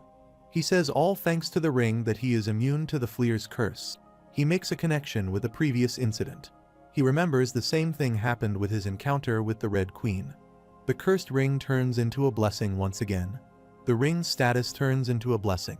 Jared Eucolates thinks this is a good ring as the signs he is getting are good from the beginning. He looks at the white skeleton hunter and says thanks to it. He says he will fulfill his role well and conquer the dungeon. They enter the 5th chamber of the first underground floor. Jared Eucolates uses his magic and tries to figure out walls. Raki says this is amazing. He says other hunters must have died on their way to the stone chamber, but they were able to walk in easily. Hayes says they are amazing. She says Lord Jared Eucolates passed by the red demons with extremely explosive speed by using magic to lure them in. She adds the demons gathered like flies on the sticky trap. She says Lord Jared Eucolates made 20 demons to become self-destruct. Chloe says seeing him dribbling monsters with a high level of difficulty was pretty impressive. Isabel says she is surprised. She adds that she only heard it theoretically before, and this is the first time that she has seen it in person. Lena asks what is Lord Jared Eucolates looking for. Meanwhile, Jared Eucolates says he found it. He puts his hand on a stone and asks everyone to turn their heads. He pushes the wall and makes a space to enter. Then he asks his team to go in. The route that Jared Eucolates figures out is a side road that leads directly from the 5th stone chamber on the 1st underground floor of the demon refuge to the 8th stone chamber on the 4th underground floor. The Paradiso development team made shortcuts, but then they stopped doing it, leaving only traces of them. The reason for stopping was that the high pass had more benefits. Jared Eucolates says he left it as it is because it was a waste of time. The trail was intact. Jared Eucolate thinks about the idea that came to his mind when using the shortcut. However, he shakes this idea out of his mind. It appears to him the idea would not work if he discussed it with other Paradiso users later. Then he thinks about Verhad, who showed his worry about the Eastern continent. Soon he realizes it is not the right time to think about it. Jared Eucolate seems absorbed in his thoughts when Lena calls him. She tells him that from this point on the road is blocked. Jared Eucolate asks everyone to pay attention. He tells them that they have to dig this. He shows them some weapons and says this is something like Jared Mine. He briefs the mechanism of the mine and says it is a time bomb that will explode after a certain amount of time, unlike the other mines that explode when someone steps on them.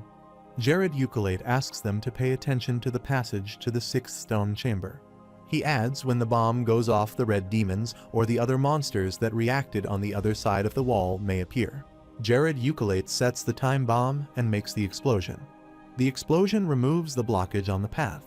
The red demons appear from the other side of the wall. Mia attacks the demons and says it is fun to kill them. Jared Eucolates takes hold of his sword and splits a red demon into 2 halves.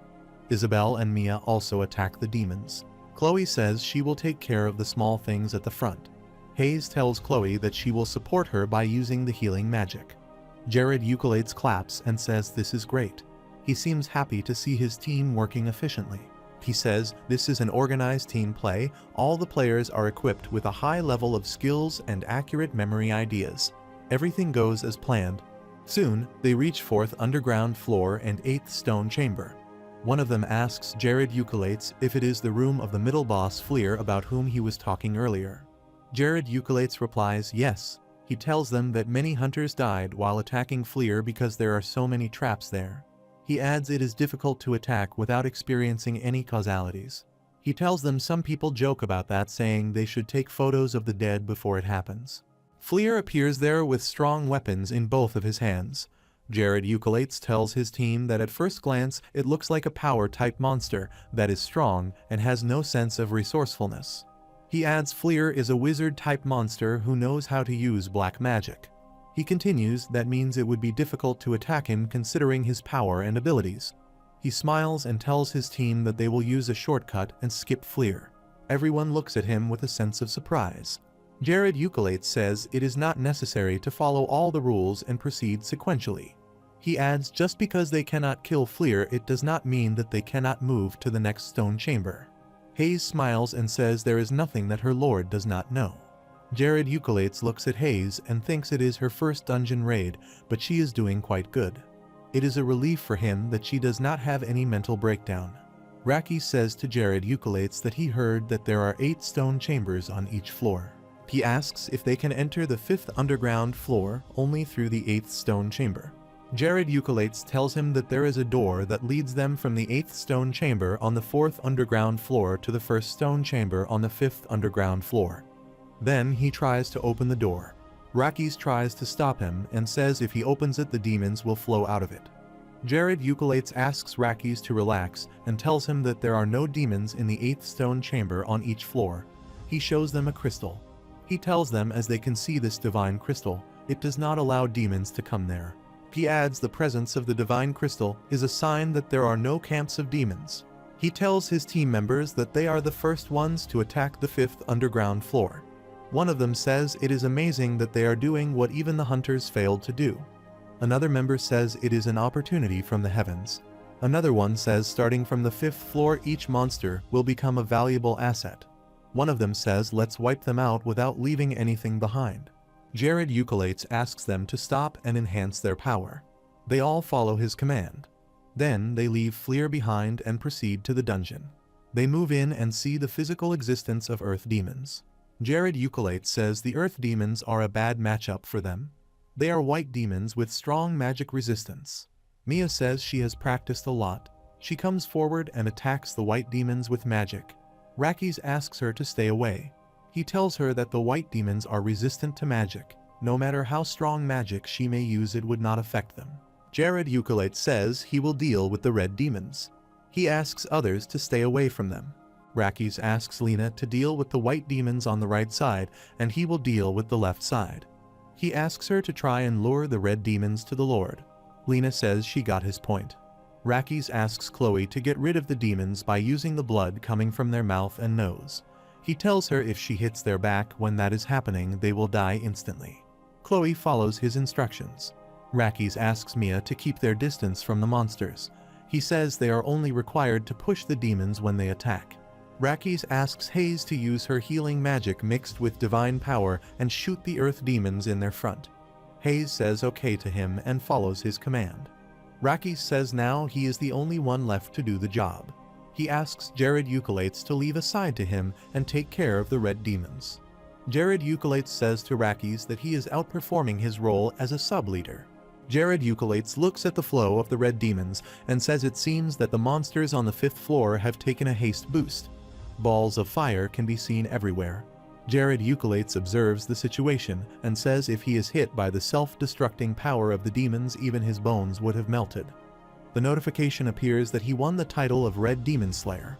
Along with that, he causes 25% damage to the other evil monsters. He also obtained the title of Indirect Killer, and as a reward, he won 50 wisdom points. In addition, he won the title of Visitor of the Underworld, and with that one reward of a 25% points boost in wisdom. Jared Euclid says he should have visited this place earlier. He looks at the bursting pop-ups. 2 days pass. All of them are in the 7th stone chamber of the 4th underground floor. All of them sit on the floor. Some of them cough. Jared Euclid says everyone seems exhausted. He asks his team to get rest before they enter the next chamber. He adds there is no other team behind them. He thinks they should not rush. All the team members fall asleep. Jared Euclid looks at them and wonders how fast they fall asleep in a place like this. He says he is feeling active because of Gorgeous's necklace. He does not feel like sleeping. So he thinks about using this time efficiently. He looks into a bag and says they have collected a lot of magic stones. He decides to prepare for the showdown. The bag is full of supreme spirit stones. Each of these spirit stones is worth 1,000 gold coins. Jared Euclid thinks in his past life it would have been worth around 1 billion won. He says there is no business in money. He looks at Artisan Bullet's magic tool. It is a magic tool made from the rare mineral stellar. It allows the users to create runestones anywhere at any time. He says he is currently scratching a spirit stone worth 1 billion won. He feels his mind is calm. He says he has used hundreds of stones in Paradiso, so I guess I have become insensitive to them. He says if he was an ordinary salesman from the past, he would have passed him. Jared Euclid says if he is to die in this life, he wants to go out with glory. But for that, he still has to go a long way. He says he will become the protagonist in this world. He tells his team he made 3 buff zones in front of the entrances using the Spirit Stone. He asks his team members who will try it first.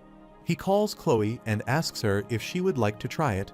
Chloe replies yes, she will try it. Jared Euclid asks Chloe to stand in front of him. He throws a Spirit Stone toward her. He asks her how it is. He tells her it is a zone that will give her healing, haste, and strength buffs until all the magic power inside the stone runs out. Chloe says she can feel the buffs affecting her, just like he said. Rakis, Mia, and Hayes also want to try it. Hayes says she cannot believe it works. She says to Jared Euclid that he is amazing. Jared Euclid says from now onwards everyone will be comfortable here. All of them boast their power.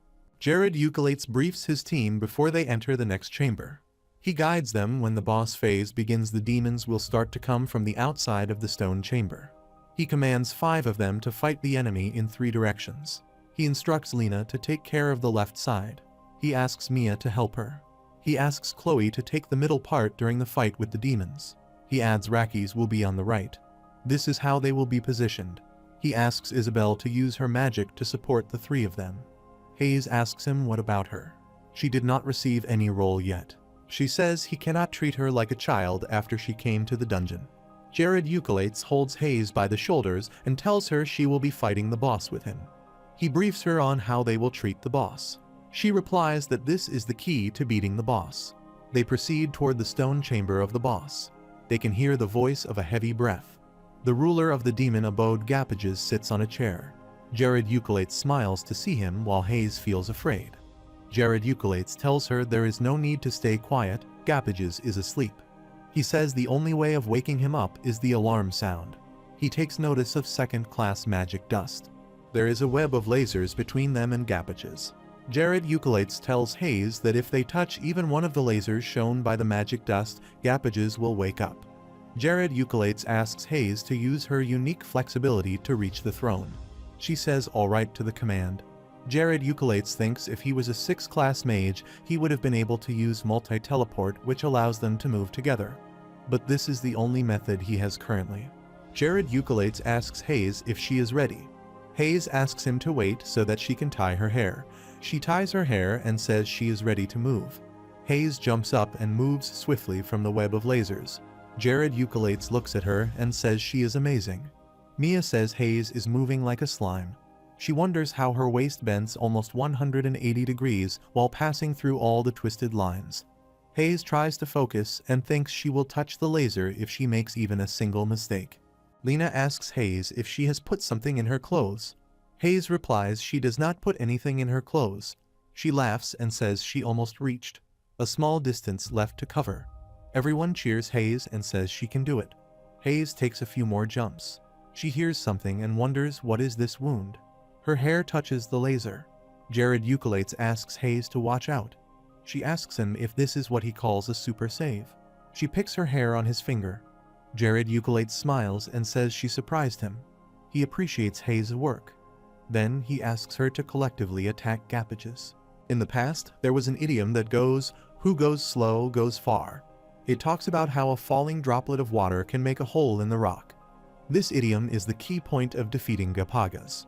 Jared Eucalates asks Hayes how long the Divine 3 intermediate healing can last. She replies if she uses it continuously without rest, she can use it for 30 seconds. Jared Eucalates says she has certainly improved. He says a few months ago she could barely manage it for 10 seconds. Hayes replies it is only because of the training method he taught her. Jared Eucalates holds Hayes' hand and asks her to follow him. He tells her that they have to go to Gapagas' head. Jared Eucalates moves up to the height of Gapagas' head and places something. Hayes wonders to see a device like this.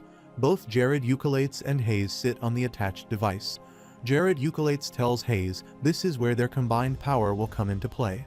Hayes asks him if they will use magic in this state. She adds she feels like Gapagas will wake up if they attack him. Jared Eucalates says this is why the perfect combination of attacking and healing will be the key to this strategy. Chloe says Jared Eucalates said the demons will attack as soon as they attack the boss, but there is no end to them. Mia replies that they are managing to fight tirelessly because of the spirit stone buffs that the Lord placed for them. Raki says the buffs are giving limitless energy. Chloe enhances her mobility and quickly splits the demons into halves. Raki's fights with the same speed. Isabel helps them with the help of her magic.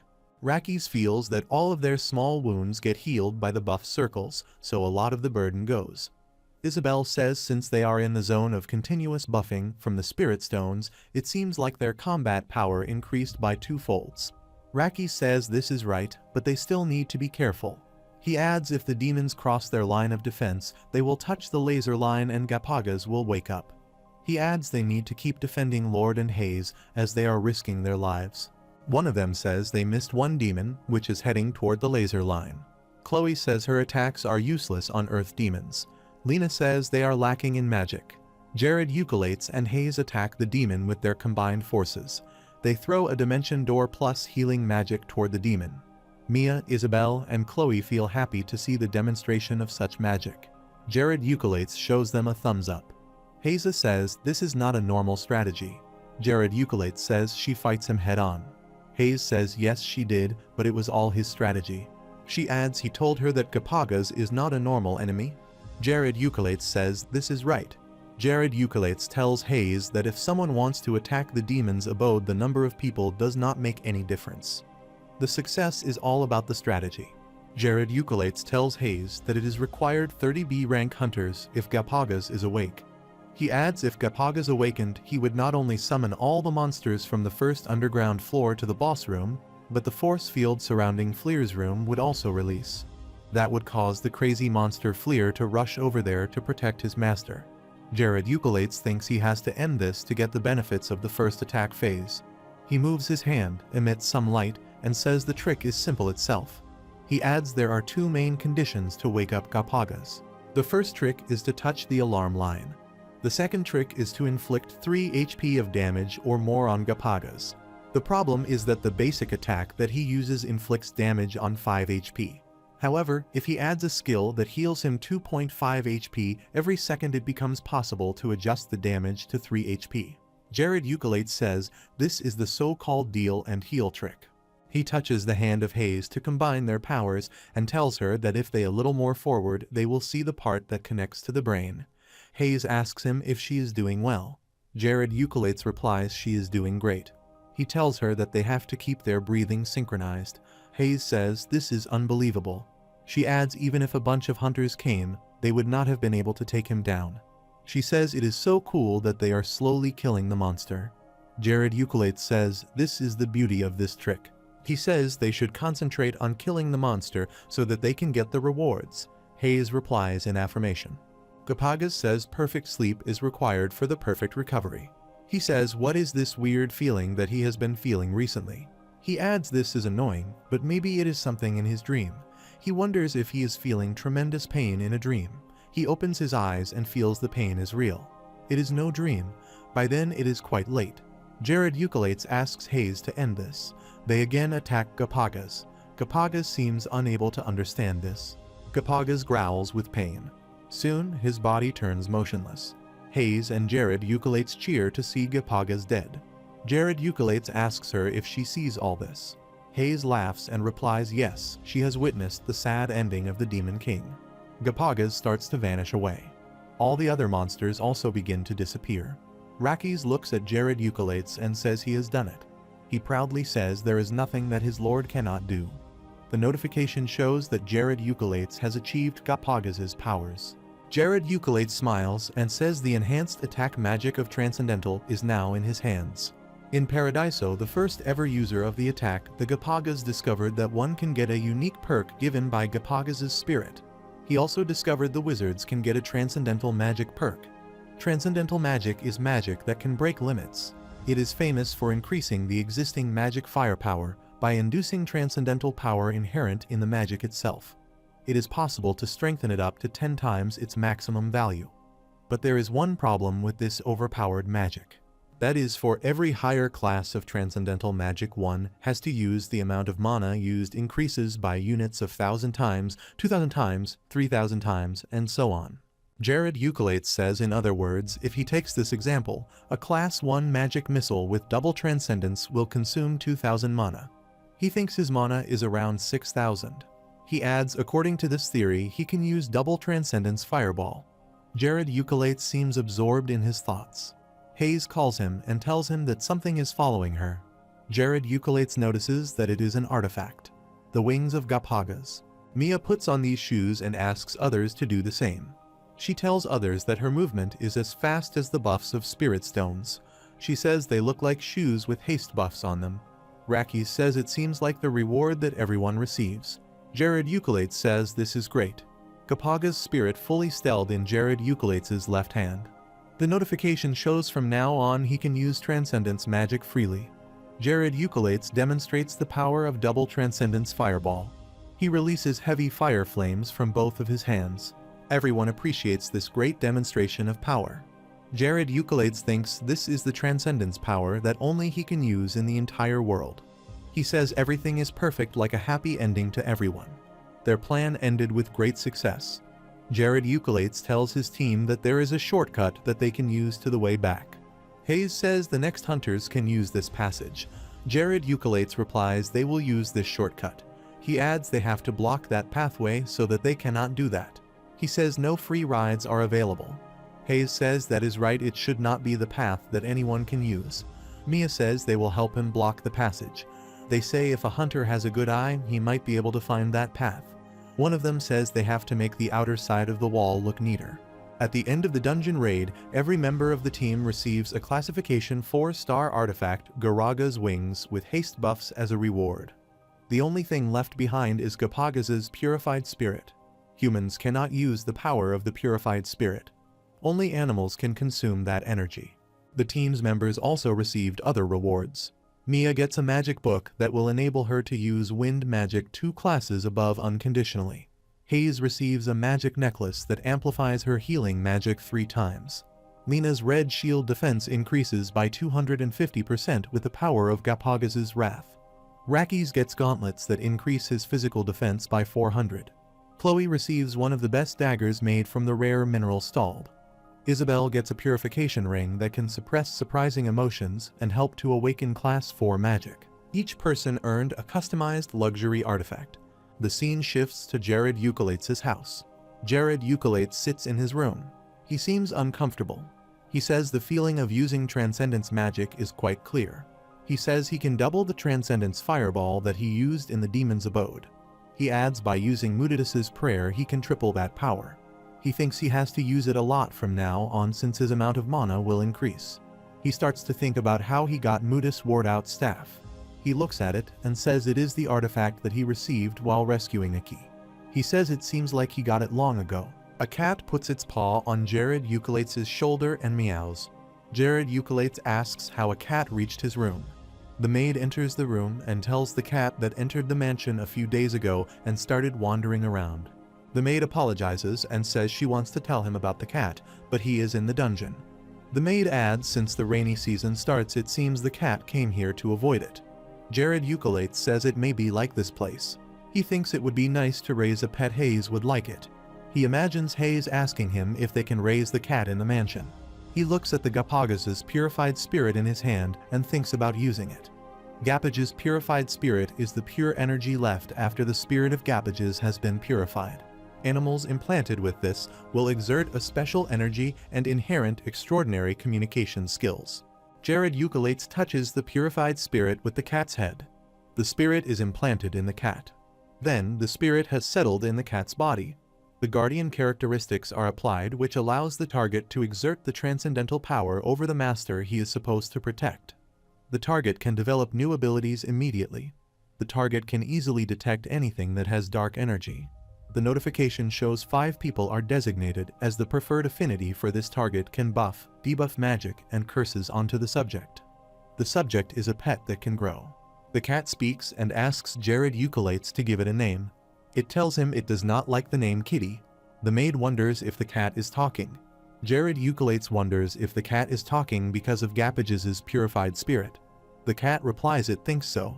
Jared Eucalates thinks for a while and tells the cat that it is Terry from now on. The cat asks him what the name Terry means. The maid says Terry is such a cute name.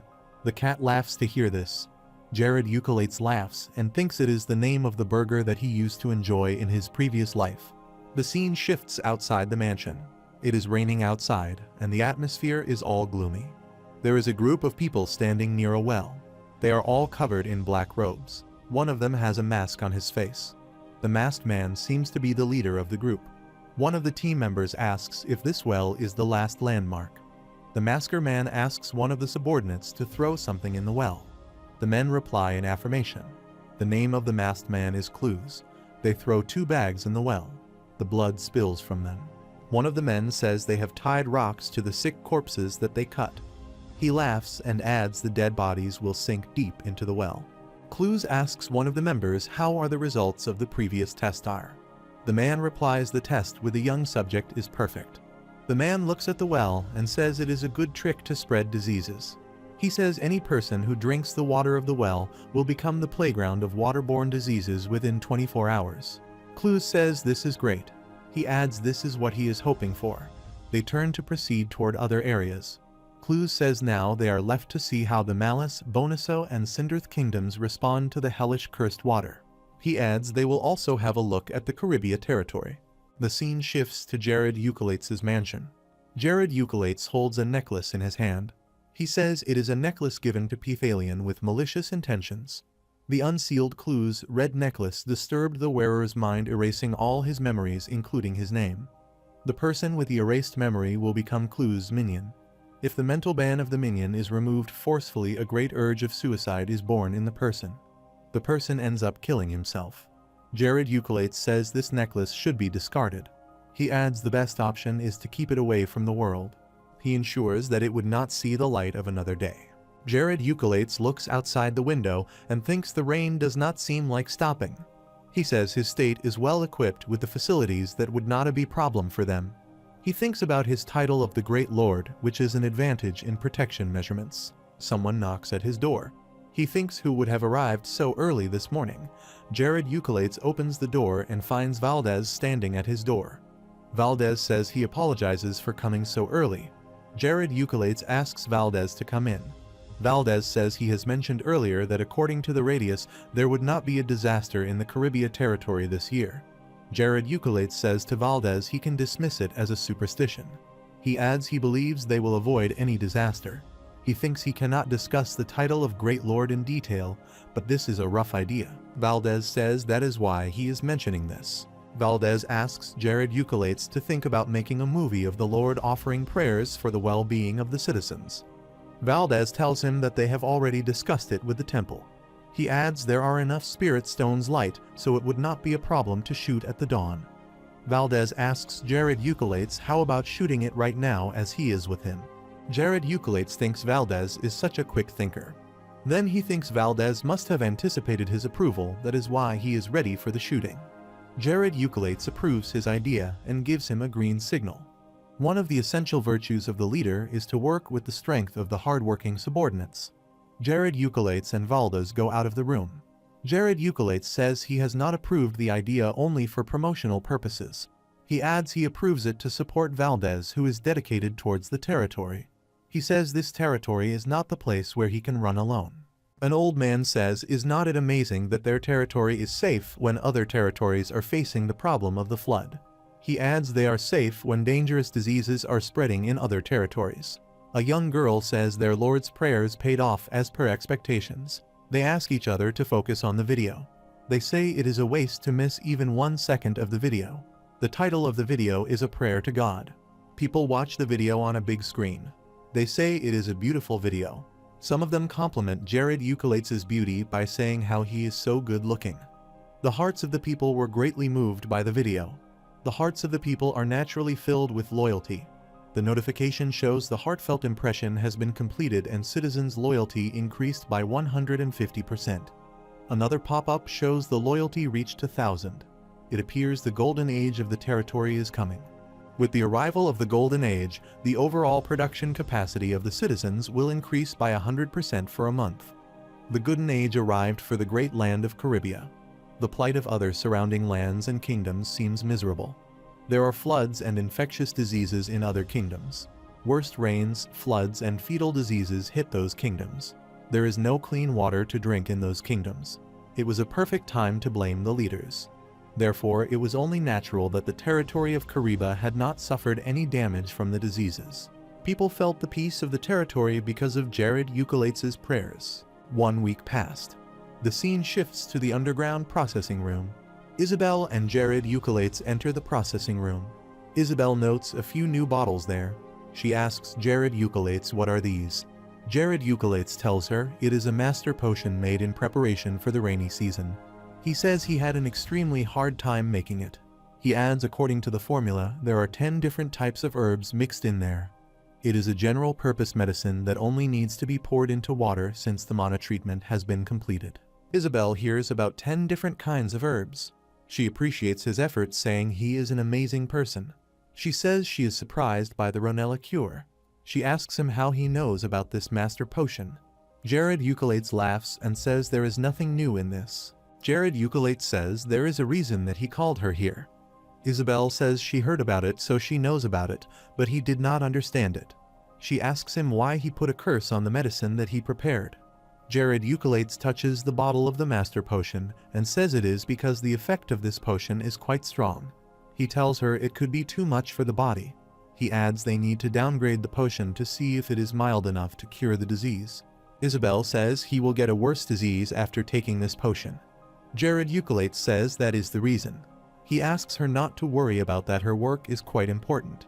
Jared Eucolates asks Isabel what the effect of the ring is. Isabel wears a purification ring that suppresses negative emotions. Isabel looks at her ring and tells him that many negative and dark emotions have disappeared. She adds it's like irritation or need has disappeared. Jared Eucolates says it appears it is differently working. Isabel tells him she feels quite comfortable now. However, in the past when she looks at him, she starts to get angry. Jared Eucolates thinks Isabel may still like him. He thought it would dissipate with time. Jared Eucolates says he does not want to be in a relationship with anyone. He adds he does not have enough time and commitment. He tries to convince her that he is not the kind of handsome person she thinks he is. Isabel asks him who said that. She says who cares if she likes him. She stops from messing with her emotions. Isabel finalized the procedure. They arrange the bottles in a sequence.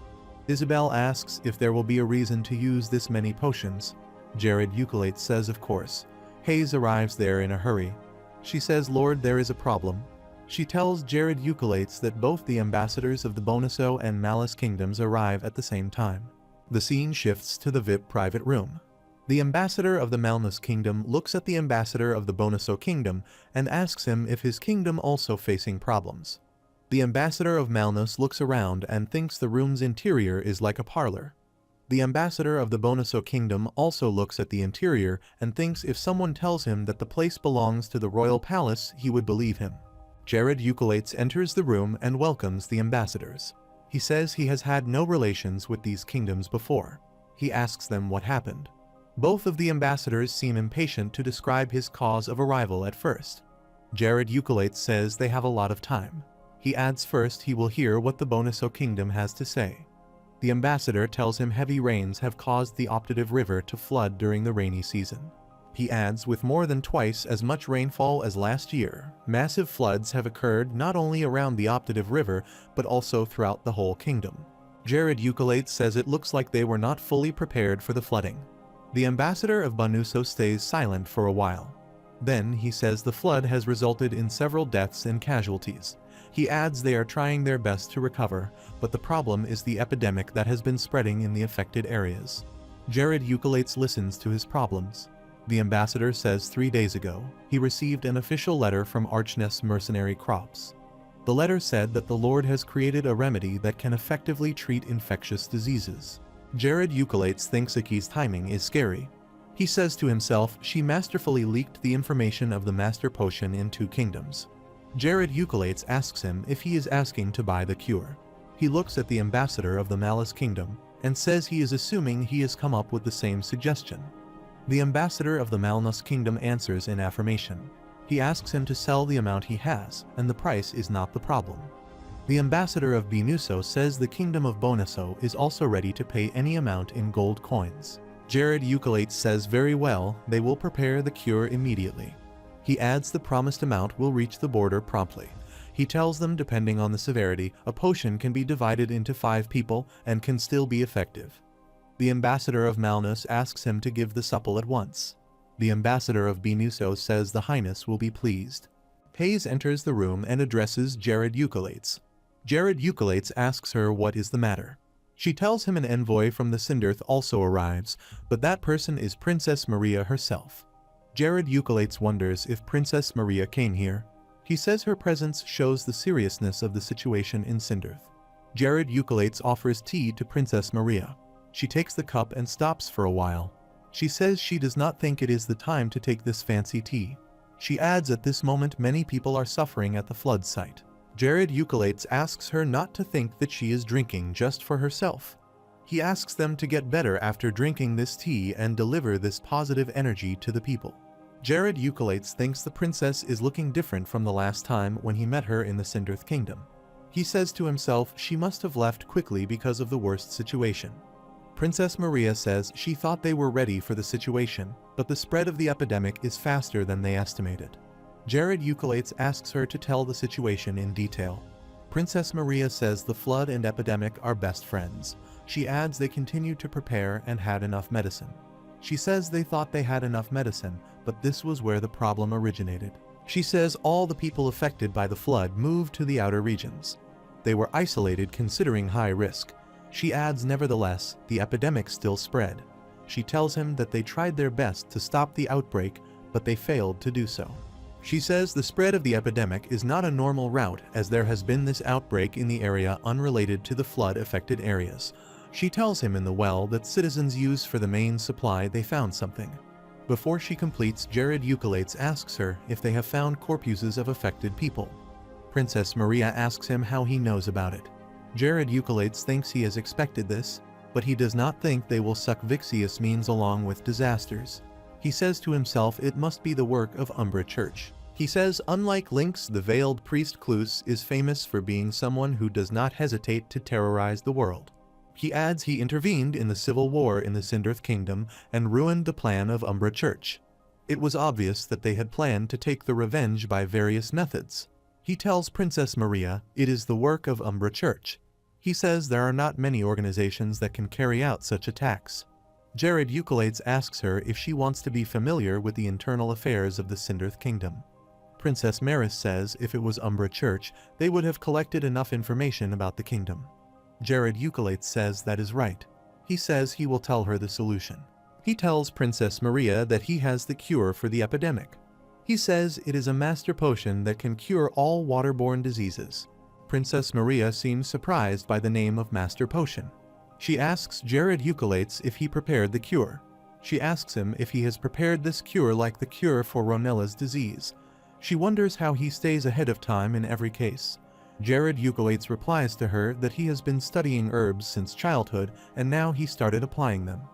Princess Maria says if it is so, then sell the cure to their kingdom.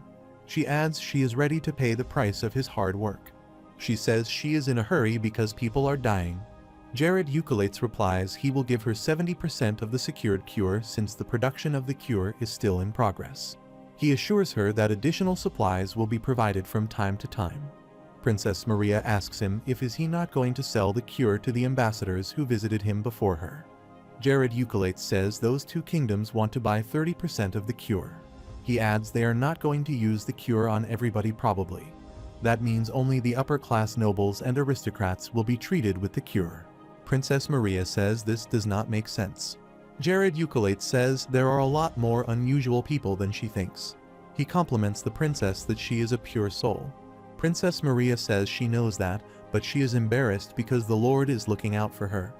Jared Eucolates assures the princess that he will provide her with the cure right away. Jared Eucolates asks her to intensively manage the areas of the well throughout the affected areas and dispatch an envoy to transport the cure.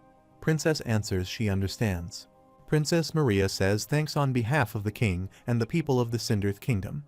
Jared Eucolates asks her if he can look at the gold coins. Princess Maria tells him that she has collected enough money. Jared Eucolates says after that day he invested his whole time in making the master potion. He narrates that at that time, the sales of the master potion did not have the best means to accumulate wealth. He soon finds a way to fulfill the need for the master potion. Jared Eucolates says that by manually producing it, he generated more than 5 times as many potions as he would make automatically. He says switching to manual production was the best decision. He says it was not difficult for him to consume 24 hours a day. He adds he did not need to eat, drink, or sleep. He says there is only one problem. He looks at Isabel and asks her if she is sleeping. Isabel murmurs in sleep. She asks her mother to save her father. She cries and says what sort of sins they have committed to deserve this. She cries bitterly. Jared Eucolates looks at her and listens to her. He comes close to her and shakes her arm to wake her up. However, Isabel seems to be in a deep sleep. She keeps crying. Jared Eucolates asks Isabel if she is trapped in a cold and dark place in her dream. He thinks this is obvious that he is in that sort of dream. He says there is only one way to give her warmth. He puts a blanket on to make her feel warm. Isabel wakes up and asks him what is he doing. Jared Eucolates asks what she means by that. He tells her that he just put a blanket on her. Isabel gets mad at Jared Eucolates. She calls him a mean person and blames him for taking advantage when she was asleep. She asks him to leave. Jared Eucolates says thanks to Isabel for her hard work. Then he excuses her for burdening her with overwork. Isabel looks at him and says that is all right. She admits she has fallen into a deep sleep without realizing it. Jared Eucolates holds her hand. Isabel looks at him. He says to Isabel if she has woken up then please focus on the production, as there are going to be so many orders. He says their hard work in making this potion will save countless lives, so they should focus on that. Isabel says right, they should act like professionals. Isabel says that is right, that is why she is Isabel. One should make sure to take advantage of the opportunity when it comes. It may be the golden chance to strike gold. They start working on the master potion. Arknans arrives at the underground production area. She tells Jared Eucalates that they are receiving a crazy amount of queries about the master potion. She adds except for the emergency inventory they are out of stock. She informs Jared Eucalates that even Tatar elves and red goblins of Ivanova have asked for the cure. Jared Eucalates says he is thankful to her for her hard work. He compliments her work that the Caribbean treasury has grown fivefold because of her. Archness says it is her job. Archness compliments him back and says he is an amazing person. She says this is unbelievable that he has created a processing plant in just 1 month. Jared Eucalates laughs and says he is also surprised by his work. The notification shows Jared Eucalates has achieved a maximum level in Master Potion Brewery. Jared Eucalates says the reason why he worked on this for a month is because of the Dark Spirit Stone. He thinks the Master Potion Brewery must be at the level of 100 to use the Dark Spirit Stone for automatic purposes. He thinks from now onward he will not have to bother Isabel. Archness asks his permission to go back. Archness says Jared Eucalates that the demand for the potion is increasing, so they should raise the price a little. Jared Eucalates asks Aki to take charge of this. He adds he becomes able to earn this much money only because of her. The scene shifts to one of the affected areas. A caravan of sick people travels in the rain. One of the men says the only option they have now is to move to Caribia. He asks the car to move a little bit more. Isabel knocks at Jared Eucalates' door. He asks her to come inside. She opens the door and enters the room. She says she came here to make a request. Jared Eucalates says he would like to hear her request. Isabel says he told her that he would give the 9% profit of selling the potion. She says he does not need to give it to her. Jared Eucalates says he promised to give that profit. He did not ask for a payment-free service. Isabel says she is asking for a request in place of the profit. Jared Eucalates asks her to tell in detail. She tells him that she wants to create a sorcerer's guild. She says she wants to make it a place where all the sorcerers from all the continents can gather. Jared Eucalates listened to her and approved her idea. He adds sorcerers have different mechanics as compared to the black wizards. Jared Eucalates thinks sorcerers are specialized in debuffs. They are useful in many ways, such as in raiding dungeons and wars. He gives the idea a second thought as there is a problem.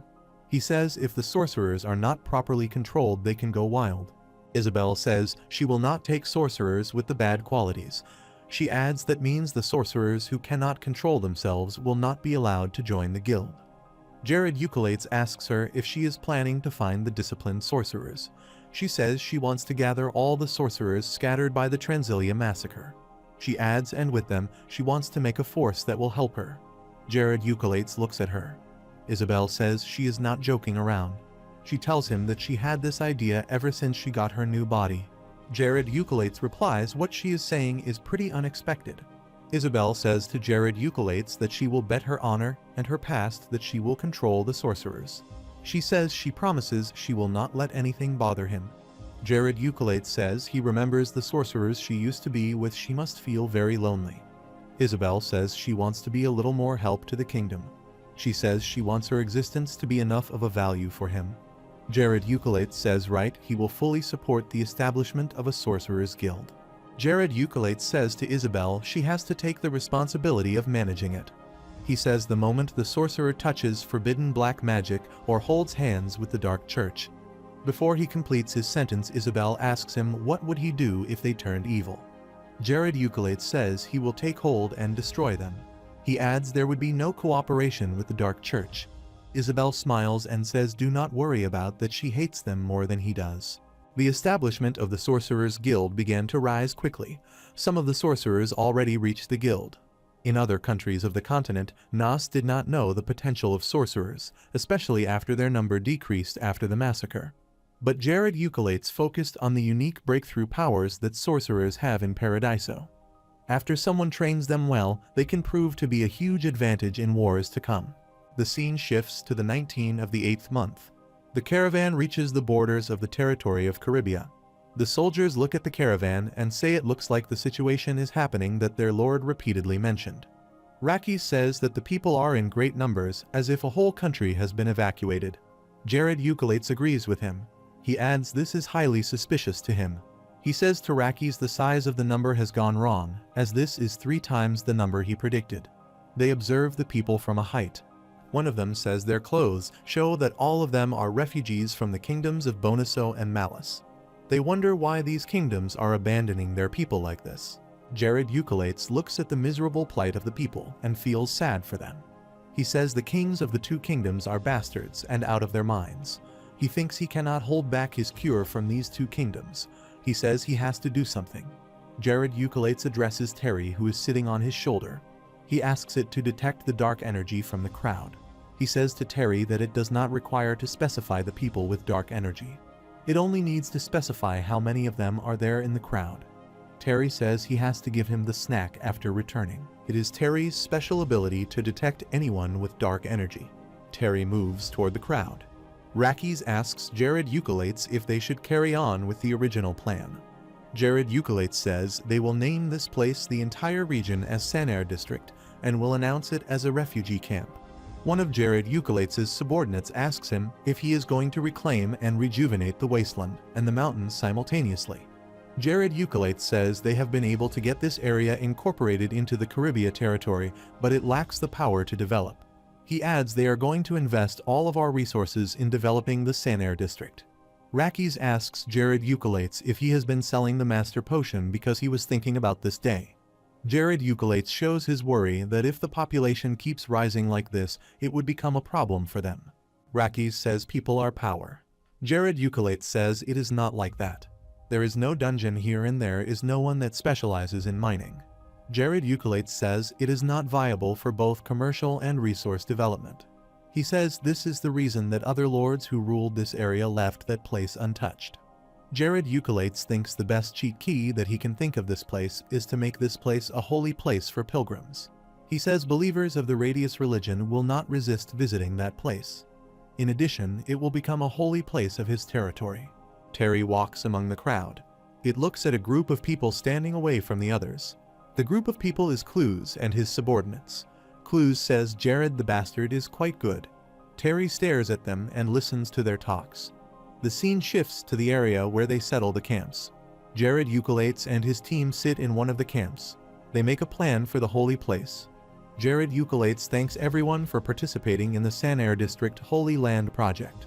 He tells his team that they have called them here to quickly stabilize internal affairs due to the settlement of the refugees. Jared Eucalates addresses Sir Rakis and says his role is the most important one. He says he is leaving the regime on him. He says there are 2 things that he wants to emphasize, the carrot and the stick. He adds the carrot means helping the refugees who are trying their best to settle down in a new place and a new life. He says the stick means to punish those who commit crimes through these uncertain and confusing times. Rakis says he understood his lord's advice. He looks at Rakis and says if necessary he will even allow a summary conviction at his discretion. Jared Eucalates says it is not acceptable to commit violence and harass people on this new land while pretending to be a refugee. Rakis says he will keep this in mind. He looks at the paper and asks the other lieges to guide the refugees through official aid policies. Hayes replies in affirmation. He starts to discuss the refugee aid policy with his official team. He says firstly they will give a full loan for building the residential buildings with 20 years long-term payment installment. He says secondly exports made from the cultivation of the land will be 100% exempted from the tax in the next 4 years and 50% tax from the 2 years after that. He discloses the last part of the policy. He says if they participate in the construction of the large-scale project for the Sanair district in the future, they will be paid as workers, not as contractors. Then he winds up saying there are only 3 parts of the policy. The scene shifts to the refugees. A soldier catches a refugee while stealing. He holds the hand of the thief and says theft is strongly forbidden as per the Lord's instructions. The soldier adds the one who commits any crime will be punished severely. He holds the face of the boy and asks him if he is ready to face the consequences. The boy says he is sorry for committing this act. The boy asks the soldier to forgive him.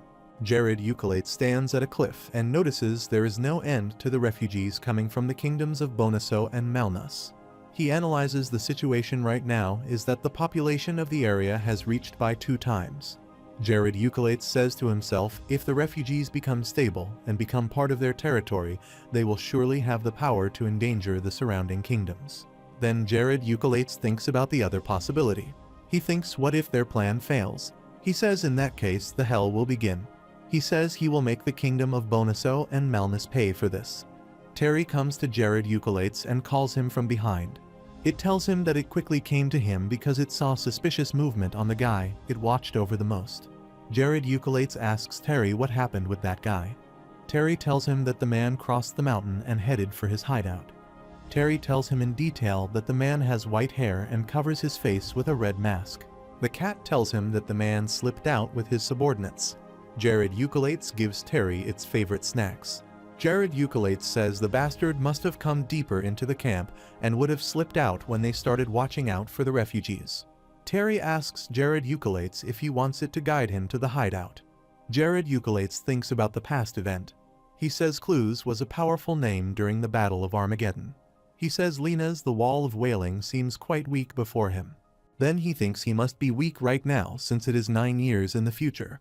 He thinks, on the other hand, that he recently learned transcendental magic. He says his confidence seems grown up.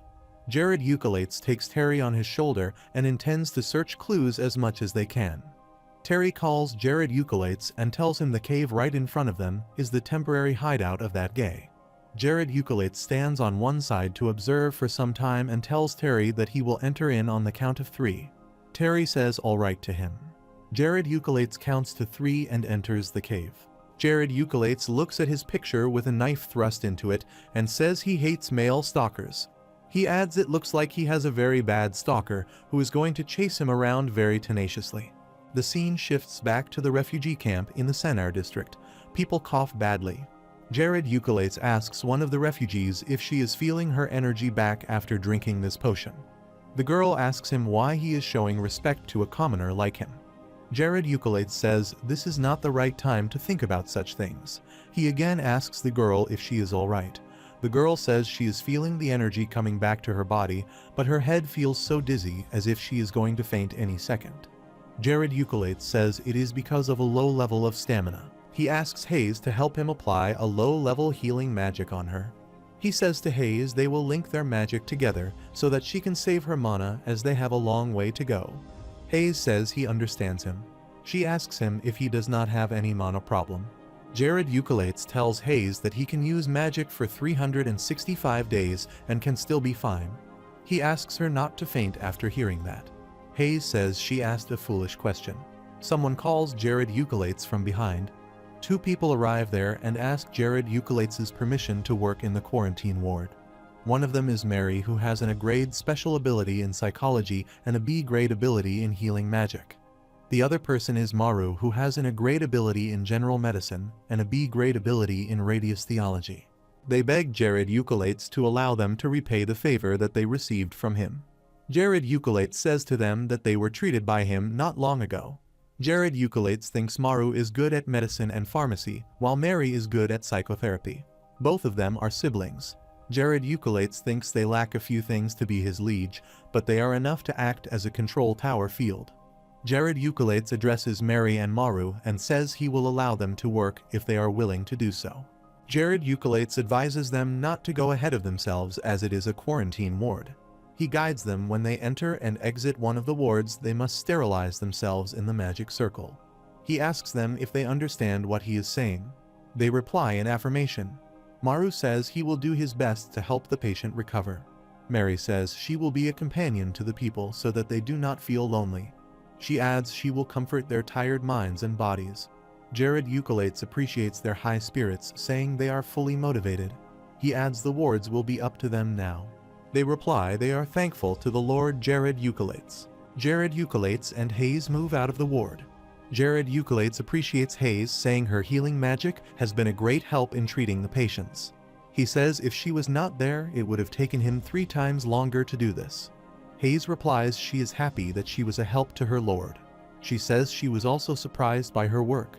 She adds it was the first time when she realized the divine power is such a blessing to the people. Jared Eucolates looks at her and says he wants to see her grow more as a healer. He starts to discuss her limitations. But before he talks more about it, Hayes asks him to leave that to her. She says it is for her Lord for whom she can give everything. Jared Eucolates looks at Hayes and thinks she was just an ordinary maid 19 months ago, but now she has enough healing power to pursue her career as a healer. He says the unfortunate thing is that she did not have her first awakening yet. Jared Eucolates says the time and heart she is putting into her work, she must have been on her 10th awakening. He adds even a 10th awakening is not enough. Hayes asks him if she has a defense mechanism in her heart that she does not know about. Perhaps the answer is simple. Jared Eucolates changes the topic of discussion and says he does not know how to thank her for coming here and working hard without taking a rest. He looks at Hayes and says he does not know if it is a proper reward or if he is screwing himself over as a lord. Hayes says she does not know what he is talking about, but one thing is definite: her lord has a wonderful heart. Jared Eucolates keeps looking at her and says he wants to say thanks to her with the depth of his heart. Hayes looks at him as if tries to understand what he is saying. Jared Eucolates leans toward her, holds her by her back, and kisses her. They keep staring at each other for a while. Hayes does not know how to respond to this situation. The notification shows Hayes acquired the title, The Kiss of a Prince Riding a White Horse. The psychologically dense mechanism that strongly suppressed the inner mind has been destroyed. Her level of loyalty tripled from 100 to 200, 200 to 400, 400 to 800, and has reached the maximum. The loyalty has increased drastically and reached to right 100 points. Another notification shows the target has entered the first, second, and third awakening simultaneously. Hayes feels overjoyed. Jared Eucolates thinks, what is this? He wonders what title she acquired and the third level of awakening she reached. He says to himself he did not know that the kisses have titles. He thinks he was alone in Paradiso, so there was no chance of kissing a girl. He seems absorbed in his thoughts when Hayes calls him. She tells him that she is feeling drowsy. The moment she completes her sentence, she loses her balance. Jared Eucolates holds her. He says how something so great like the third stage of awakening can happen with just one kiss. Jared Eucolates takes Hayes to the refugee rehabilitation camp. He advises Mary to take good care of Hayes. He adds he does not think that she needs any treatment. He asks her to make sure she takes some rest. Mary replies in affirmation. Jared Eucolates looks at Hayes and thinks he wants to be by her side, but there is something that he needs to find as soon as possible to make the Sanair district into a holy place for the Radius Church. Jared Eucolates is in search of the Platinum Holy Grail of Radius. It is one of the 5 holy relics of the Radius Church. It is hidden in a far-off place in the north. It is hidden in Tartar Island, which is a territory of dark elves. Jared Eucolates says there is a long way to go. He asks himself if it is his first trip out of the sea. He says one can only reach Tartar Island after crossing the sea. He clenches his fist and says as the Sanair district is in order, it is time to put in the last piece of the puzzle. He says that by using the artifact he can give the district a divine blessing. He starts his journey off to the north toward Tartar Island. The scene shifts to the Caribia Palace. High Priest Neod yawns and seems restless. Saint Luna says he seems tired if he is all right. Priest Neod says he is fine. Saint Luna asks him if there is something that is disturbing him. He says no, it is not like that. He adds what he has heard about Lord Jared Eucolates is quite weird no matter how much he thinks about that. The scene shifts 2 days back. Jared Eucolates knocks at Priest Neod's door. He asks Lord Jared Eucolates for what reason he has come all the way here. Jared Eucolates hisses the priest and asks him to lower his voice. He tells the priest that they have received the information that the Holy Grail of Radius is somewhere in the Sanair district. He asks the priest if he finds it, would they accept Sanair district as an official holy place. Priest Neod says the Platinum Grail is one of the 5 most sought relics of Radius Church. The Holy Platinum Grail was lost in the past during war looting. Jared Eucolates assures the High Priest that he will find the Holy Grail. Priest Neod tells the whole matter to Saint Luna what happened 2 days ago. Saint Luna says it would be a great blessing for their church if they find the Platinum Holy Grail. Priest Neod says this is an undeniable fact. He adds even though they have been using the power of the church they failed to find the Holy Grail. He wonders how will Lord Jared Eucolates find it. He says though he is a talented wizard and duke, But still, how can he find it all by himself? Saint Luna says if it is found, the place that the relic will be found in will become a holy place. Priest Neode replies that is right. He says from then on, the site of the holy relic will become a cathedral and the surrounding area will become a holy place. He adds even if the emperor of the empire puts a sword around his throat, the holy place cannot be arbitrarily determined. However, if the holy relics are discovered, the place is unanimously declared as a holy place by the church. He says he wants to see the platinum holy grail that possesses mysterious healing power. Saint Luna says she is excited about what would happen if Lord Jared Eucolates finds it. She says she wonders if she will be able to see the holy grail with her eyes that she wished to see her entire life. Priest Neode says he does not have hope that he will find it. He adds, however, Lord Jared Eucolates left to find it with full confidence, so they must get ready. He asks Saint Luna to bring all the archives of the Holy Grail, he wants to see them. Saint Luna says alright, she will bring them. The scene shifts to Lord Jared Eucolates, who is traveling over the sea. He says going over the sea during the dawn is pretty scary. He says the only light source is the moonlight and the ocean underneath is all black. He says if the Holy Grail is found in the Sanar district, he hopes that the church will unanimously declare it a holy place. He adds that is how desperately the Radius Church wants the Holy Grail. The church has no secured relics to rely upon. That is why the Radius Church is attacked by the Dark Church many times. The Umbra Church and the Kako Church each have an Umbra black shroud. They also have a remarkable artifact called Kako's skull. Lord Jared Eucolates thinks that originally there was no need to rush, so the search for the holy relic was delayed. He says to himself that he wants to make Sanar district a holy place, so the holy relic trick is the best option. Lord Jared Eucolates asks Sir Radius if he is watching over him. He says he hopes that he forgive him for planning to change the holy place. Lord Jared Eucolates reaches Tatar Island. It is his first visit to the Tatar Island. Lord Jared Eucolates says this place is a pain in the neck. The reason behind this is the Dark Elves have joined hands with the Devil's army to attack humans after the breakout of the Battle of Armageddon. Naturally, the Demon's army is considered to be a powerful force and race, so it is inevitable that they are perceived badly. Lord Jared Eucolates says he who has researched the story of Dark Elves thinks differently.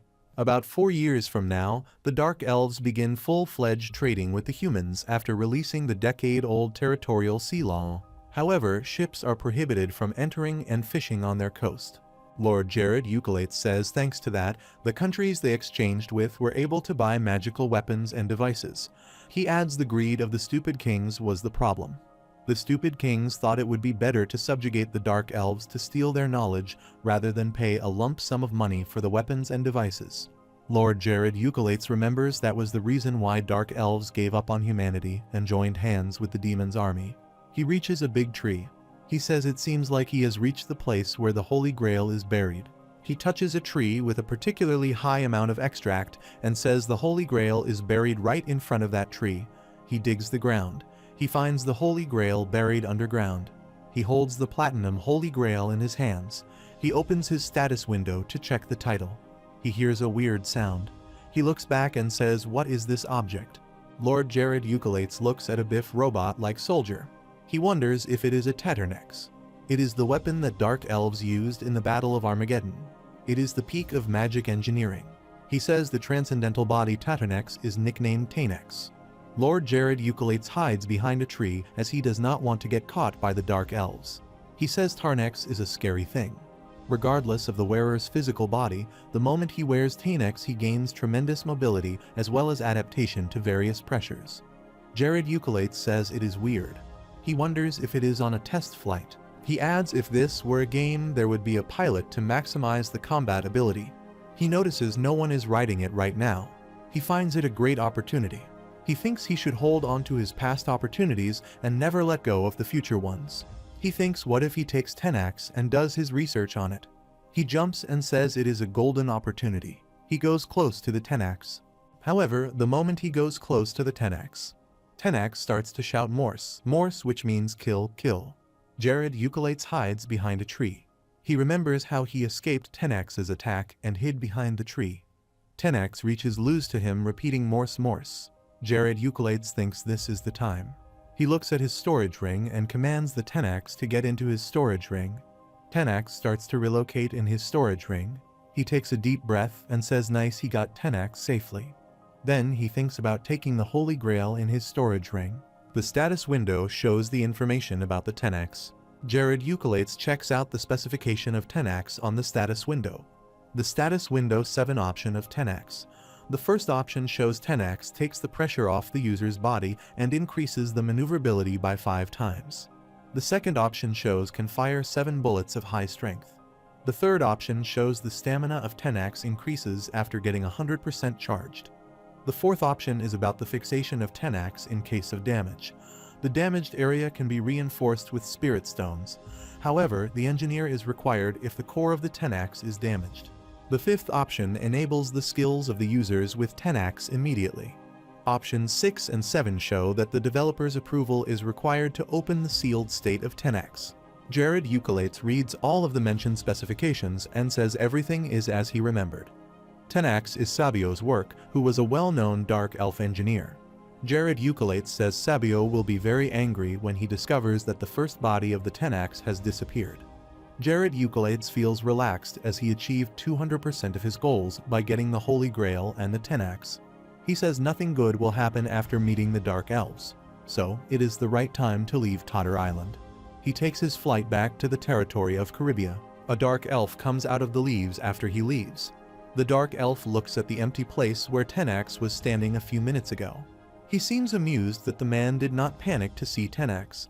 The Dark Elf smiles and says the man leaves a loophole by carrying the Tenax in the storage space. He feels that man is not an ordinary human.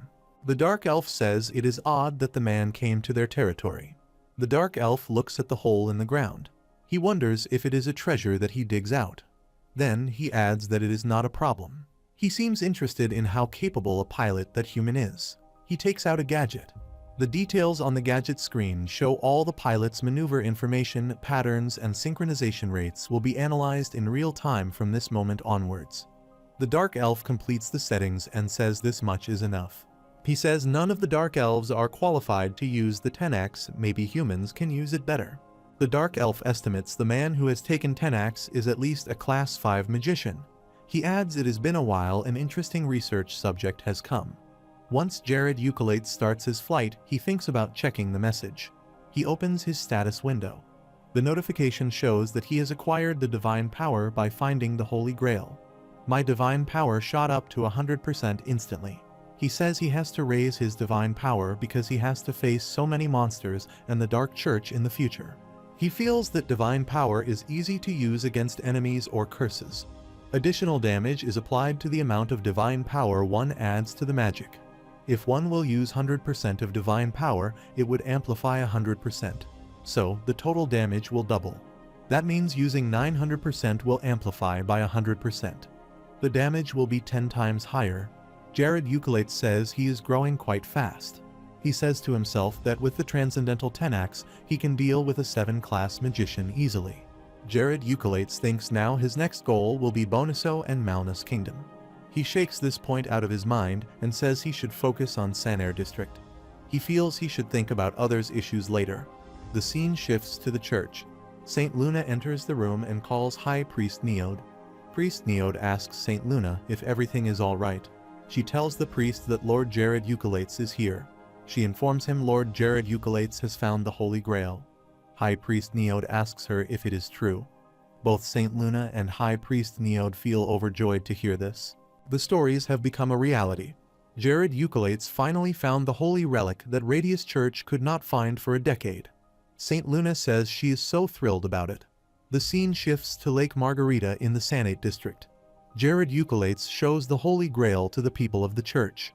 High Priest Neode says he cannot believe this. One of them says the Duke of Jared Eucolates must be the representative, otherwise he must not be able to find it alone. High Priest Neode looks at the Holy Grail and says may God's blessings be upon Lord Jared Escalates. He calls Jared Eucolates the light of God's representative. Jared Eucolates asks them to think about names like Discoverer or Finder. He does not like the name Representative. Jared Eucolates tells the people of the church that the Holy Grail was buried in Lake Margarita in the Sanate District. He adds the Duke has found it and he brought it here to confirm. The priest says he wants him to keep the location a secret. He adds no one should know where the Holy Grail is. Jared Eucolates asks the priest to explain the reason behind this. High Priest Neode says at dawn the Transilia Empire will officially be approved by Radiusism. He adds from this moment onward Lake Margarita will be a holy place. He takes the Holy Grail from Jared Eucolates and says there is no doubt that it is a perfect relic. High Priest Neode holds the Holy Grail and says she is the great relic that Radius left for the Child of Light. Saint Luna takes the Holy Grail in his hand and says they approve the Holy Grail as this is very touching. She adds, "May Lord Radius bless the Lord of Caribia territory." The other people of the church raise slogans like "Long live the Lord, hail the Lord." High Priest Neode says His Holiness will be very pleased. He adds he wishes praise and glory for the Lord Jared Eucolates forever. Jared Eucolates says he feels like his body is full of blessings after listening to this.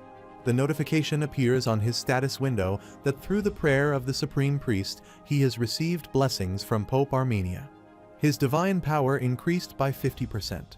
Jared Eucolates thinks it is unbelievable that the High Priest Neode can send that much power with one prayer.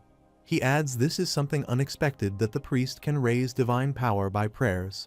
High Priest Neode says he hopes that Lord Jared Eucolates will soon revisit the holy place. Jared Eucolates says he will wait for them to make the second great temple of the continent here. The High Priest Neode asks Jared Eucolates to take care of the Holy Grail. He adds, "May God bless Sanar." He says he will make it a place where blessings will flow endlessly. The people of the church leave. Jared Eucolates says now this is time to double-check the status of the Sanar district. The notification on the status window shows that the Sanar district has been recognized as the Sanar Holy Land. It adds the Sanar Holy Land will be managed as a separate window from the Krivia territory, and that will be called the Holy Land window. The Holy Land windows appears with the details of Sanar Holy Land. Jared Eucolates looks at the status window of the Holy Land. He says the additional Holy Land window is an addition to the holy power of the existing window. He adds the name Holy Land window itself is so special that it makes his heart flutter. He thinks he started from the bottom with baby steps and reached the heights of achieving goals like the Holy Grail. He stands by the lake and says at least they are receiving the attention of gods, which is a positive thing. He feels many gods are watching the world with attention.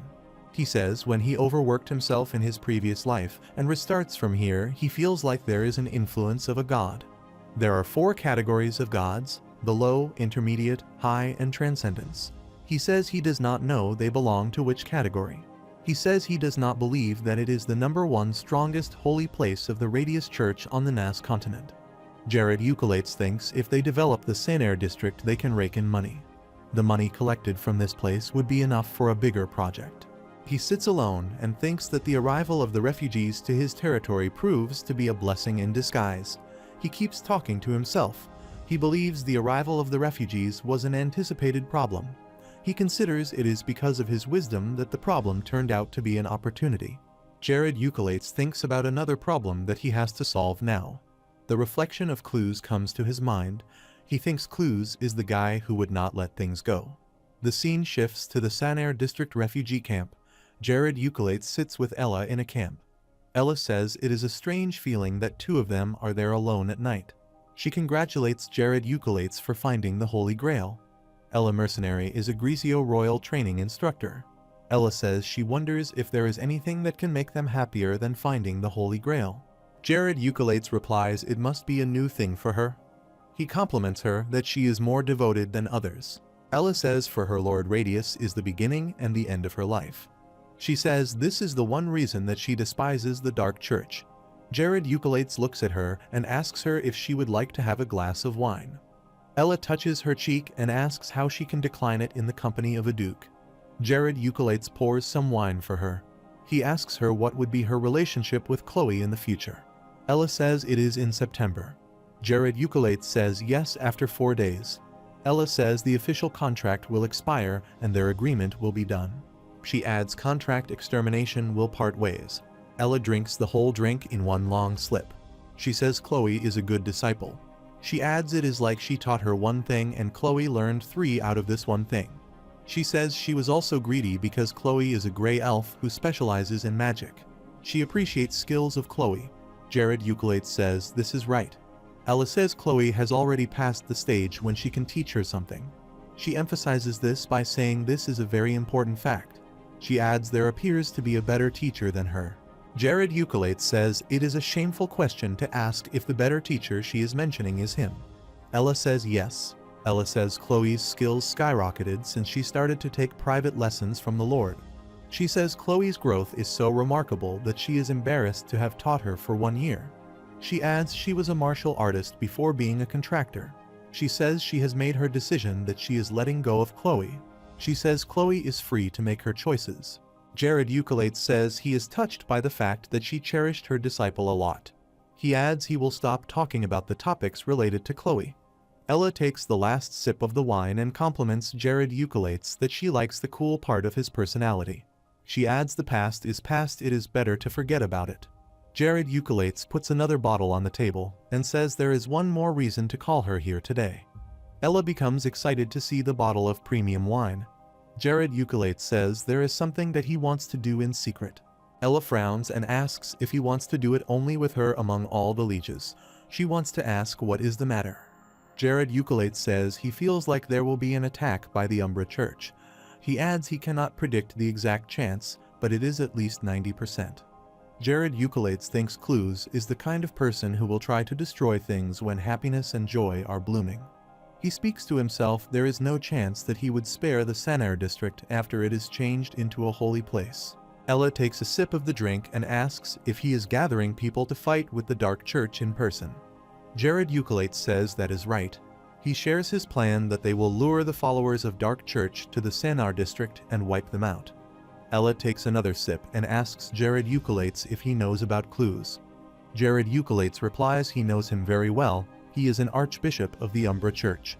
He adds that Clues is a mysterious man with gray hair and a mask on his face. Ella tells Jared Eucolates that he can meet with Clues by going deep into the Umbra Church. Jared Eucolates makes an innocent face and says he has been interested in Umbra Church since his childhood. Ella says he can also simply answer this by saying he is curious about the Umbra Church. Ella asks him how she can help with this. Jared Eucolates says the Umbra Church is far short of operational costs compared to its forces. Jared Eucolates makes a round shape with his 2 fingers and says he asks to use these gold coins to lure Clues and his people. Ella looks at the bag of coins. Jared Eucolates further tries to persuade her by saying he will pay her a heavy amount for doing that task like he always does.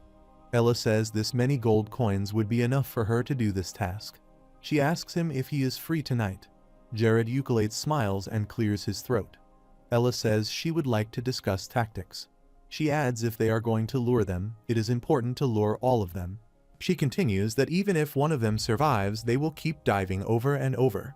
Jared Eucolates laughs and asks her to discuss it in detail. 2 days later, 5 transportation cartridges brought things to Sanair district. There are master potions, clean magic circle spirit stones, food, unrefined and refined gold in the cartridges. Ella orders the crew that everyone is responsible for the material's safe transportation. Ella touches a banded wound on her face and says it still hurts. Ella says he underestimated Lord Jared Eucolates, he is bruising her in a mock battle. There are soldiers of the Caribbean territory standing around Ella. She thinks even Clues would not stand a chance against Lord Jared Eucolates' skills. She thinks about the magic missiles she observed. She says it was not the first-class magic missile that she thought it was. She adds a normal magic missile cannot have more than 5 arrows, however there were about 8 arrows in the missile she saw. She smiles and says that means that the missile is stronger than she thinks. Ella raises her hand in the air and commands the soldiers to speed up. She says to wipe everyone out even if weaker enemies are coming after them. She asks them to focus on moving rather than on the perimeter. Soldiers reply they understand her command. Ella looks at the soldiers and says there are elite troops, high-quality armor, weapons, and insignia of the Agricio's Knights with a black loin and a golden borer.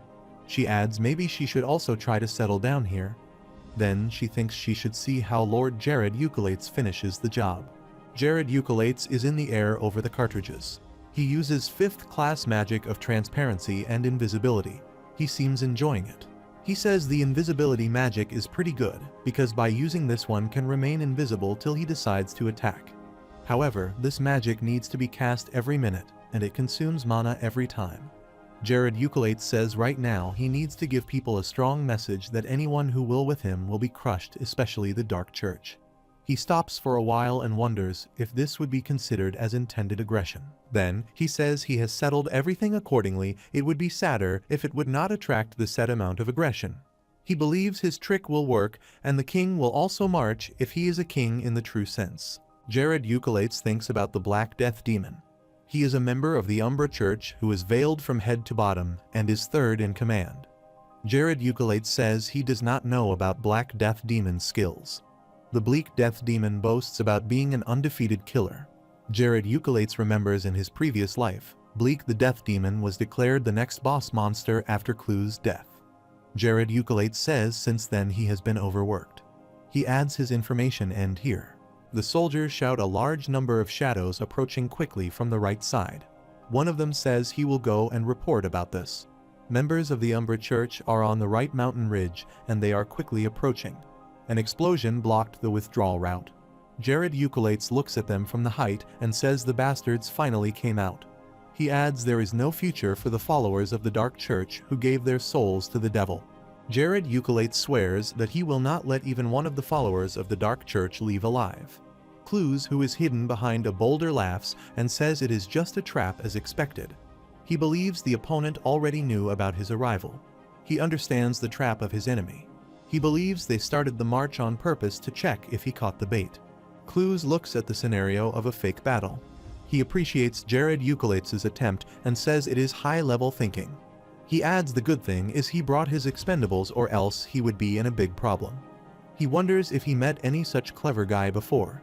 Jared Euclides attacks his enemies with a magic missile. One of the enemies curse him for being a damn child. The man adds he feels like crap. Clues watches the terrible plight of his men. He takes out his dagger and says he will send Jared Euclides to hell for destroying 500 of his men.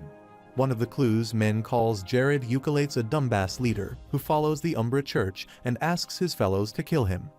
The man adds the fake light will end in the true darkness. Jared Euclides calls them bastards. He wonders how can they call themselves their enemies so elegantly. He looks mad at that man, how dare he call him a dumbass leader. Jared Euclides moves his hand and forms a magical pattern. Lightning thunder like waves appear around him. He attacks the followers of the Dark Church Hextuple Transcendence magic missile. The opponent seems unable to understand what is that force. They say that magic does not have a foundation. Jared Euclides smiles and says right, it is the magic without any foundation and can only be used by one person. He adds this is his transcendence magic. He says it is a magic missile that pours down like rain.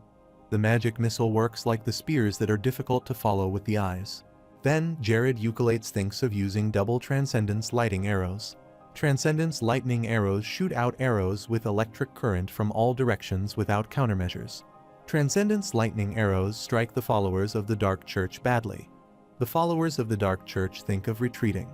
Then they feel afraid that Clues will kill them if they retreat. One of them says Jared Euclides will kill them in an instant. Another man says Clues always wanted to target a place with a fabulous wizard. He calls Jared Euclides a bastard. Jared Euclides is amused by their comments. He says this was no fight in the first place. He thinks they cannot even touch his single hair. Clues calls Jared Euclides from behind. Jared Euclides smiles and asks him if he come. They face each other.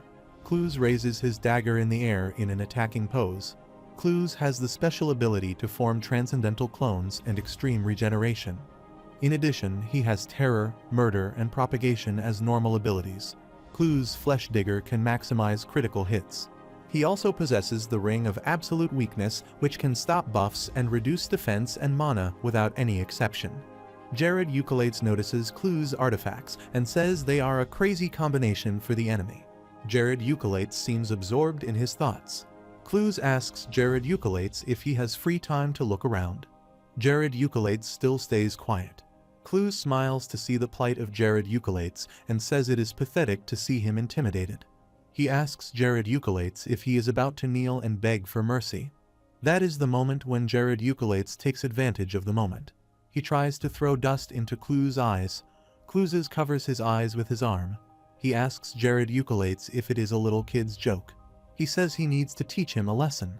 Clues uses his passive clone shadow spell and creates multiple clones. Jared Eucolates looks at the clone shadows. He thinks the guy's clone shadows are a unique ability rather than magic. He feels it would be useless to dispel the clones. He says to himself that he has to kill Clues. He adds he at least has to get his ring. Clues laughs and asks him what he is looking for. All the clones come toward Jared Eucolates simultaneously. The clones surround Jared Eucolates from all directions. Clues comes forward and tries to thrust the flesh dagger into Jared Eucolates' body. However, Jared Eucolates manages to block his attack. Clues appreciates his quick defense move. Jared Eucolates again takes advantage of the moment. He smiles and uses his teleport magic spell. He reaches behind Clues in no time. Clues looks around to find Jared Eucolates. He holds the hand of Clues. Clues asks him how he found his main body. Jared Eucolates asks him if he has not noticed the sand sprinkled just before the battle. He tells Clues that he has mixed glitter dust with the sand. He adds he already knew that he was good at shadow clones. Jared Eucolates says he also knows about his fatal weakness of not being able to reflect her shadow clones. He says the reason that he managed to find his real body is the shining glitter dust. He mocks on how he trapped him. Jared Eucolates uses Transcendence Telekinesis on Clues. He makes Clues fly in the air with the help of this magic. He looks at him and smiles. He says Transcendence Telekinesis magic is a crazy kind of magic that uses telekinesis power to cause a tremendous amount of gravity on the body. He adds in the case of single transcendence, one feels a gravitational acceleration of 8gs. He says it is the right amount to pass out. Jared Eucolates looks at the ring of absolute weakness. He says he took that ring out of Clues' finger right before he made him fly in the air. He says he will use the ring well. He looks at the ring, smiles, and says he cannot go wrong with the debuff. He thinks removing the ring was easier than he thought. Clues comes back and holds Jared Eucolates from the shoulder. Jared Eucolates asks him if he wants to say something. Clues' eyes seem red with a strike. He says he has experienced the telekinesis energy many times up till now, but he has never experienced such a strong shock before. Jared Eucolates asks, then what? Clues asks him from where he gained that power. He asks if the Radius Church has an entity with whom he made a contract and got this power. Jared Eucolates laughs to hear this. He takes Clues' hand off his shoulder. He says not everyone gets power through cowardly means like them. Clues bleeds badly. Jared Eucolates tells him that the fight is not over yet. He says if he succeeds in killing him, he will get all the sacrifices. He says now he should fight harder with this offer. Clues says he did not want to take out his hidden power and use it in the last decade. His body starts to transform. His body starts to turn bigger. He laughs and says no one ever survived after seeing his physical transformation. Jared Eucolates looks at Clues' gigantic body. He almost turns into a monster. Jared Eucolates looks no more than a tiny creature in front of him. Clues leans toward him with his dagger in hand. He asks Jared Eucolates to get ready to die. Jared Eucolates moves his hand, creates a transcendence door between them. Clues growls with his red eyes and says it is a 10-dimensional door. Jared Eucolates determines to kill him here to break the investment and enthusiasm of the Dark Church. Jared Eucolates throws double flame arrows at him. Heavy flames of fire cover a large area. Clues looks at the flames and says the flame arrow is a massive sphere. He says it is a magical variant that he has never seen before. He says to himself that he does not guess which of the many doors are connected. Clues tries to raise his morals by saying his opponent is just a class 5 magician. He says he will leave the rest on his altered body. He says he will kill his opponent even at the cost of his death. Clues growls again and runs toward Jared Eucolates. Jared Eucolates forms Dimension Door fire arrows. The Dimension Door fire arrows move through the door and move toward Clues.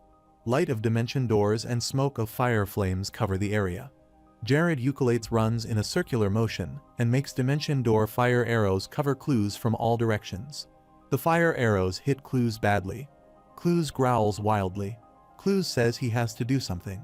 But before he thinks of something, he feels his foot freeze at a point. He looks at his foot and thinks why he cannot move it. He falls into another trap.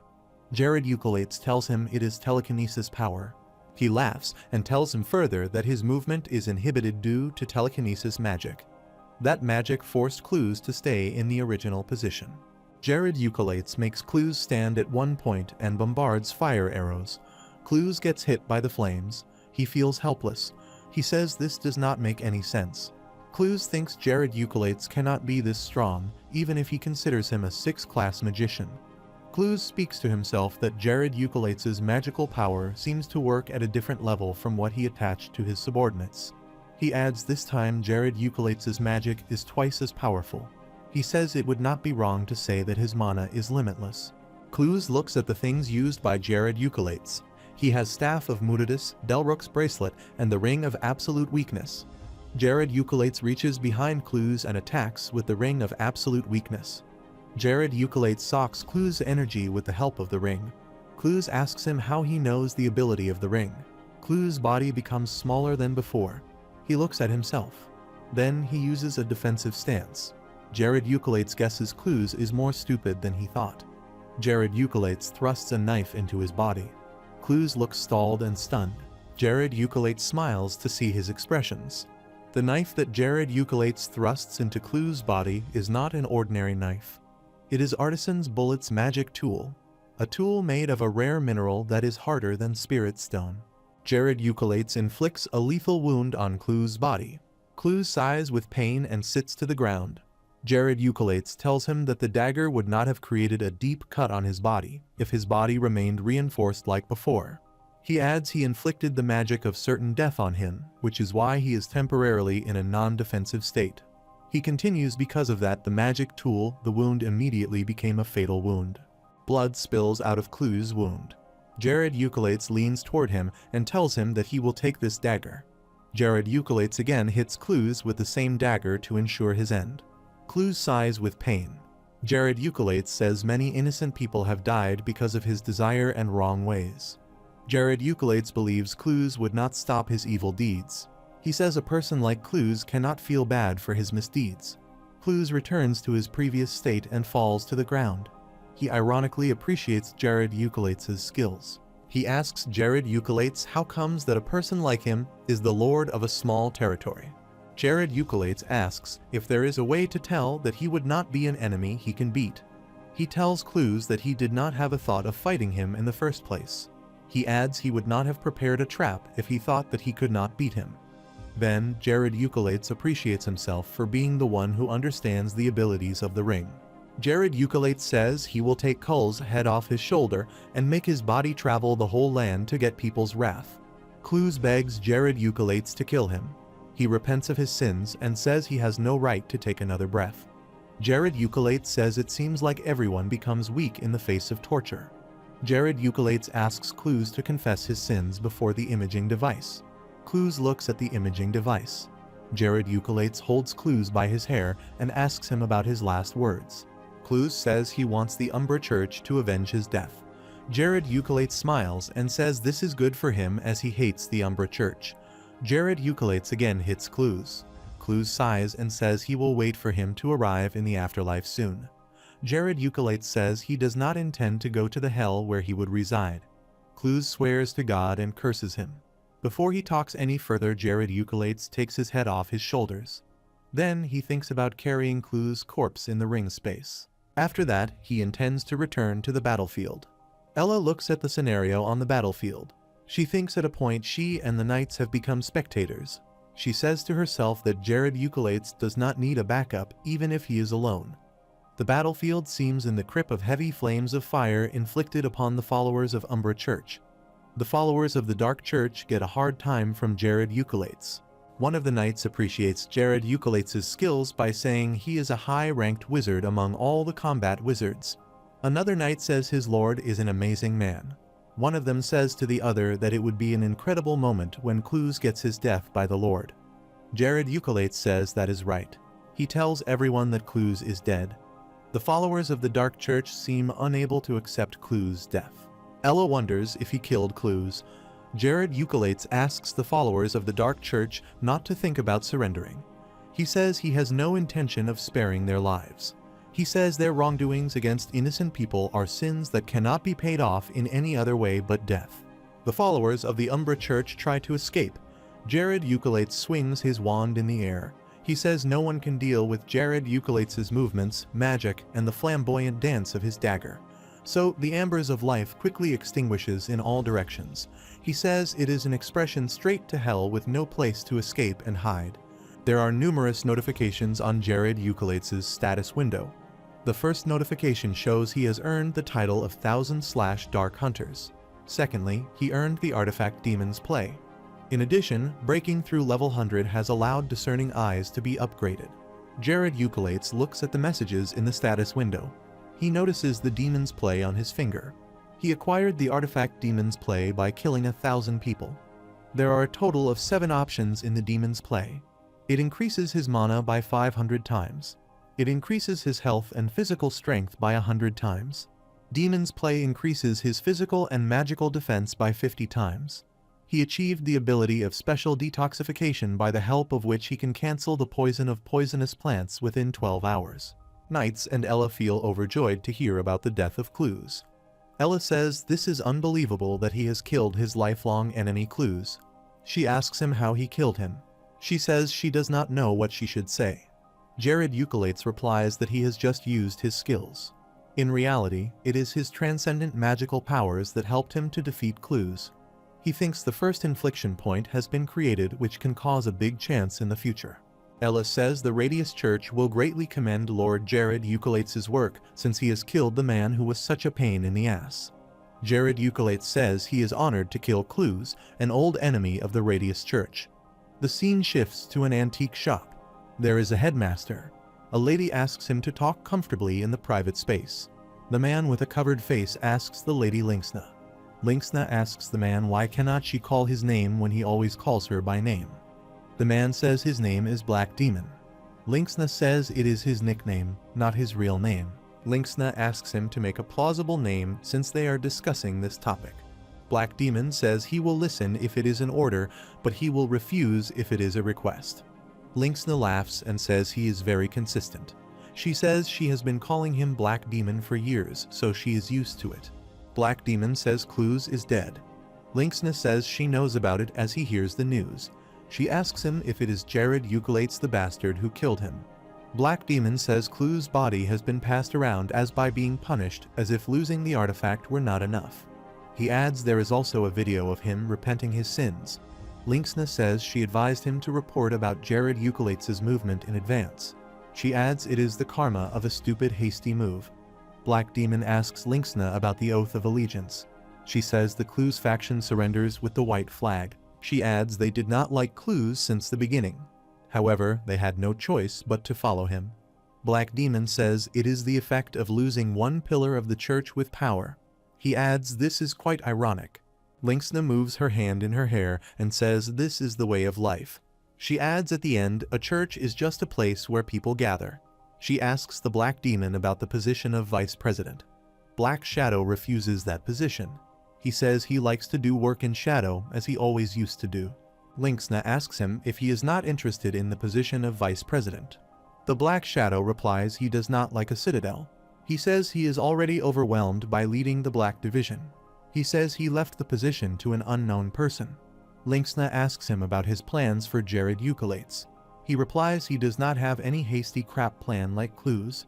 He adds they will call off all the outside activities and discuss everything about Jared Ukulets. He says they will discuss everything from the past to the present without leaving anything behind. Black Demon says it seems that the Radius Church officially declared the Sanair district as a holy place, so there would be a lot of attention there. They should not provoke them for some time. Linksna says they did not need Clues in the first place. She asks him not to overdo himself. She says she does not want to lose him. Black Demon says there is no wrath of his life. Linksna says she sometimes thinks if the god exits. She says too many people lost just because of the name Dark Church. Black Demon says it depends on what she believes. He adds he does not where is the god that other people believe. He says his god is right in front of him. Linksna puts her hand under her chin. She asks him if he is hitting on her. Black Demon says it is an old thought. He says it is not his style to compliment people with empty words. Black Demon asks Linksna not to look for him till he finishes his investigation on Jared Ukulets. He says he will be busy. Linksna says he is pretending to be busy. She tells him that she will also be fighting in a dungeon from tomorrow onwards. He asks her if she is talking about Spider Queen Morgina's dungeon. Linksna says yes. She tells him that she is going to meet Red Queen. She adds they are planning to attack the dungeon together. Black Demon asks her to be careful. He says the Red Queen and her subordinates hide too many secrets. Linksna tells him not to worry. She says this is not something that she is going to do for the first time. Black Demon tells Linksna that she is the head of the Umbra Church, so she should be careful. He adds she should go around carelessly. Linksna gets mad at Black Demon and asks him to go. Black Demon says he is leaving. Then he leaves. Linksna looks at the open door and says she will kill Jared Eucolates. The scene shifts to the Caribbean's Great Manor. It is the 1st of September. Jared Eucolates looks quite busy. He says he is bussed in finalizing shipments and reading all the messages line by line. So many pre-awakening messages are popping up. He achieved the title, The One Who Overcame the First Crisis. He reads the message about the title. He says it is a signal that the system gives when there is an important change to the player. The notification shows as a reward for winning that title he received the map Tristic Island. Jared Eucolates looks at Tristy's Island's map. It is an island that is located in the west of the Nas continent. It is home to the continent's largest dungeon called the Grand Labyrinth of Nas. Jared Eucolates looks at the map and notices that it is a map of the part that can destroy a part of the labyrinth. He says it is a place that attracts the attention of almost all the players of Paradiso. It infinitely stimulates the spirit of challenge. The Grand Labyrinth of Nas on this island is a notorious dungeon. First of all, there is a structure. The structure goes underground to march the developer's links. At the underground entrance, there is a dimensional door that changes color every minute. That means the labyrinth that one enters a minute ago will be different from the labyrinth one enters after a minute. The starting point of the labyrinth is connected to the dimensional door continues to change every minute. The problem is that one cannot match the color and type of dimensional gate, even if he plans to attack according to plan A or B type labyrinth. One cannot enter the Z-type labyrinth without luck. If the bright dimensional door was in a type yesterday, a dark dimensional door can be in a type today. Jared Eucolates says that the labyrinth solution that came to his hands is a step-by-step explanation of the correlation between the date of the color of the portal and the labyrinth type. It is written under it that it is top secret information. Then Jared Eucolate reads the announcement of the Grand Labyrinth Nas. The Grand Labyrinth of Nas belongs to all the people of the continent. It does not belong to a particular person, force, or country. He further reads that the forces or countries that violate rules and occupy the Grand Labyrinth of Nas will be driven out by the united forces of the entire Nas continent. They will be defined as greedy and evil so that anyone can commit merciless terror against them without compromising their honor. Jared Eucolate thinks it must be very important information. He says he cannot attack that place right now, he has to wait for the right time. He thinks it is time for Chloe to come back. Someone moves in the corridor. Chloe is there. She feels nervous. Hayes looks at Chloe and asks her when she arrived. She replies she just arrived here. Hayes asks her why she is pacing around. Hayes tells her she should go to Lord Jared Eucolate quickly. She tells Chloe that he has been waiting for her. She asks Hayes what if Lord Jared Eucolate asks her to leave the manor. Chloe seems sad. She says there are still a lot of things that she wants to learn from the Lord. Hayes says this is such a stupid question. She asks her why she cannot say these things to the Lord. Hayes asks Chloe to tell her true feelings to the Lord without hiding anything. She asks her to be truthful. Hayes says she is leaving for practice. Chloe finally enters Jared Eucolate's room. She seems confused. Jared Eucolate asks Chloe how is her training going. He asks her if she has practiced stealth, disguise, and deception. She replies yes. Jared Eucolate asks her if she has any other questions. He asks her if she has any questions about psychological warfare or other strategic tactics. Chloe says yes. Jared Eucolate says Chloe is stupid. Chloe replies yes. Jared Eucolate laughs and says he is thinking about calling her Yesbot instead of Chloe in the future. Chloe says she will say no to the last question. She smiles after realizing the humor. Jared Eucolate says he will get to the point why he called her here. He says he will need her skills in the future. He adds he likes talented people like her in his manner. He says he knows she is from Grey Elves and may need to return to her clan at any time. Cole asks him if he is making an offer after knowing all that. Jared Eucolate says yes. He adds she had left her hometown to gain experience to live among the humans. He says from now on, what is going to happen inside and outside of Manor will dramatically broaden her knowledge.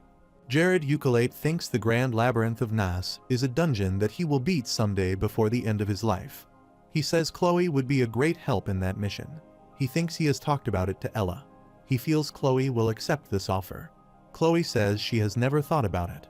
She adds she was planning to leave tomorrow. Jared Ukulate says this is weird. He thinks he heard from Hayes yesterday that Chloe, Hayes, and Isabel are planning to attack Nightmare Forest. He thinks if Chloe wants him to raise the price to stop her here. Both of them stay silent for a while.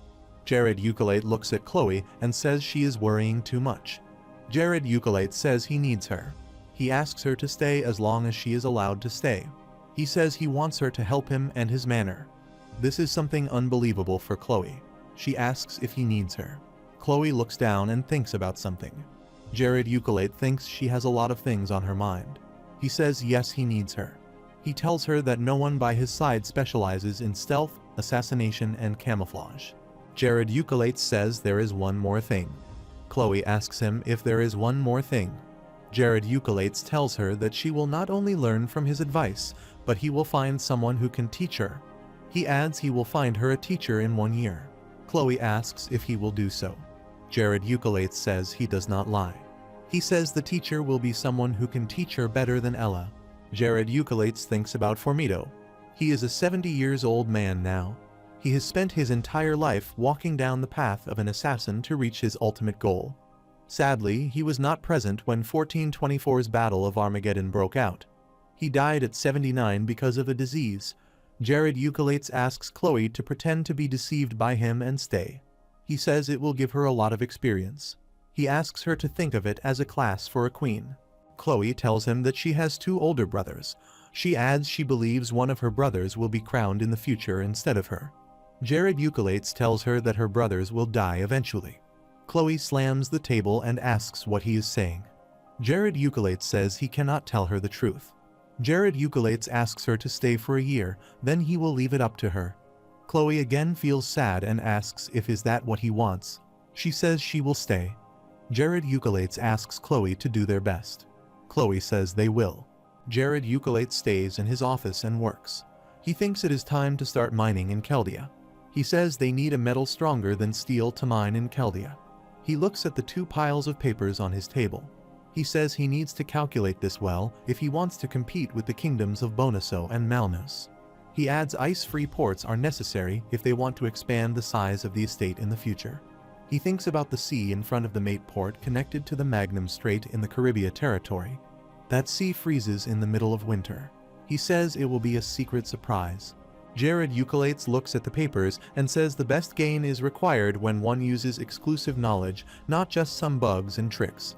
He says even at this time he is re-establishing his resolve, recalling his main characters who will be growing up under God's protection and support to create their splendid future.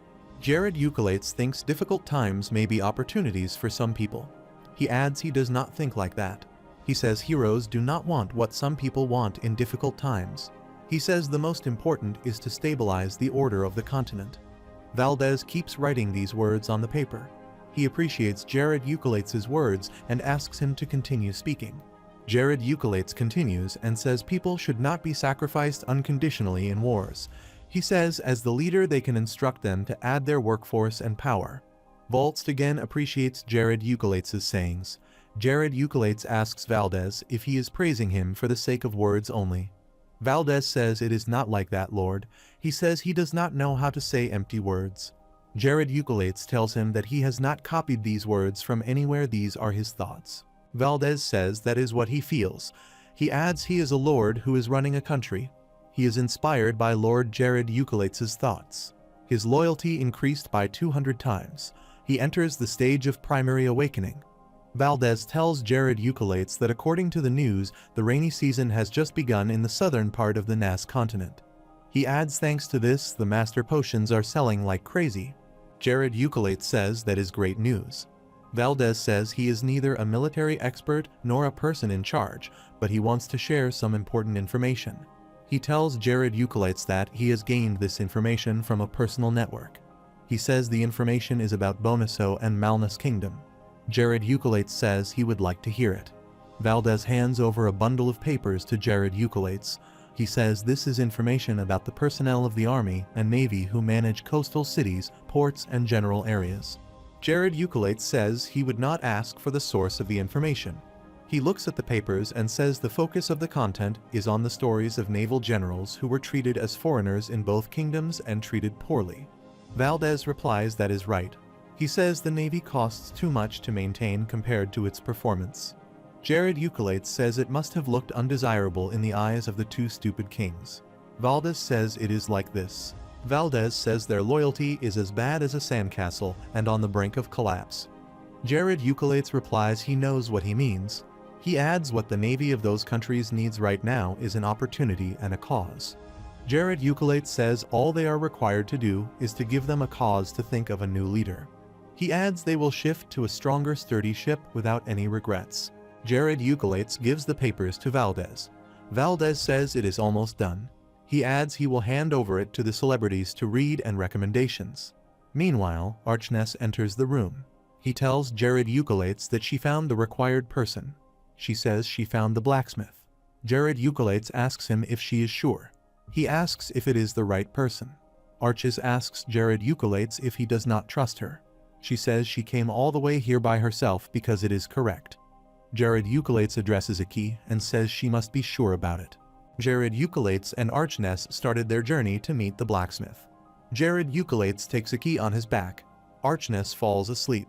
Jared Eucolates says to Archness it is good to sleep, but she is breathing so hard. Archness says there is still a long way to go to the Plenus mine. Jared Eucolates thinks about taking this time to check out Tanex. He notices a hole in Tanex. The elf who prepared Tanex keeps recording its use. The elf checks out the collected data. Jared Eucolates notices that it is a device that sends data about the usage of Tanex. Jared Eucolates thinks the developer of Tanex must be more than happy to receive any data that can give feedback on the transcendental body. He says the inventor will become more curious if he makes good use of it. He says he may come to visit him at some point in time. Jared Eucolates tells Aki that she is about to fall. However, Archness seems to be in a deep sleep as she just makes a whisper in response. Jared Eucolates says it seems like Aki has gained a lot of weight. He wonders if he make her do a lot of merchant work. He thinks he should add some exercise periods to his schedule in the future. The scene shifts to the Plenus mine. In the middle of the many people, there is a talented person who has not bloomed yet. That person is the father of metallurgy, Acero. 3 years after the outbreak of the War of Armageddon, he accidentally discovered Keldia while examining ore. From this point on, weapons made with Keldia began to be supplied to all the Holy Allied forces. He did this to give them a comparative advantage over the Demon King's army, as they were only armed with iron weapons. Jared Eucolates estimates it is 12 years ahead of the original history if his calculations are correct. Jared Eucolates and Archness reach the mine. Jared Eucolates tells her that they have reached the required destination. Jared Eucolates is in Tanex. Jared Eucolates notices that Archness has lost her weight. He says he unintentionally touched her fat earlier. Archness asks her what did he say. Jared Eucolates asks Archness to stay quiet and get ready. Jared Eucolates looks at the gatekeepers. He says it is time to start feeding them money, and they should start with the gatekeepers. The scene shifts inside the mine. Acero works in the mine. Superintendent Buku enters the mine. Buku asks Acero if he never asked him not to use iron. He scolds him, who is he to waste the kingdom's wealth like this? Buku starts to beat Acero wildly. Acero falls to the ground. Buku says if he totals the number of times he has warned him, it would be as his mother's age. Buku abuses Acero. Superintendent Buku says he will make an example out of him this morning. Buku rolls a hunter around his hand. He beats Acero mercilessly. Acero's mouth starts to bleed. He says he will not use the iron again without his permission. He adds he was researching the impurities he got from the others. Buku gets mad at him. He blames Acero for ignoring him and answering back to him. He says he will kill him. Superintendent Buku tries to pick an axe. He says he can easily write some reason to explain the death of an ordinary blacksmith like him. Buku asks him if he knows that. Acero sighs with pain. Buku raises the axe and tries to strike Acero with it. Meanwhile, someone holds his hand and stops him from doing so. Buku looks back and asks Jared Eucolates what he is doing. He asks who he is and how dare he stop him. Buku says it looks like he is someone new here. He asks Jared Eucolates if he is out of his mind. Jared Eucolates stays quiet. Buku gets mad and repeats his question. Jared Eucolates says he is a relative of Acero. He adds he just wants to talk to him for a moment. He asks Buku to move out of the way. Buku clenches his teeth. He calls Jared Eucolates a bastard and says it is his territory and Acero is a blacksmith under his supervision. Buku says even Acero's father and mother cannot ask to meet him this way. Jared Eucolates hands over a little bag to Buku.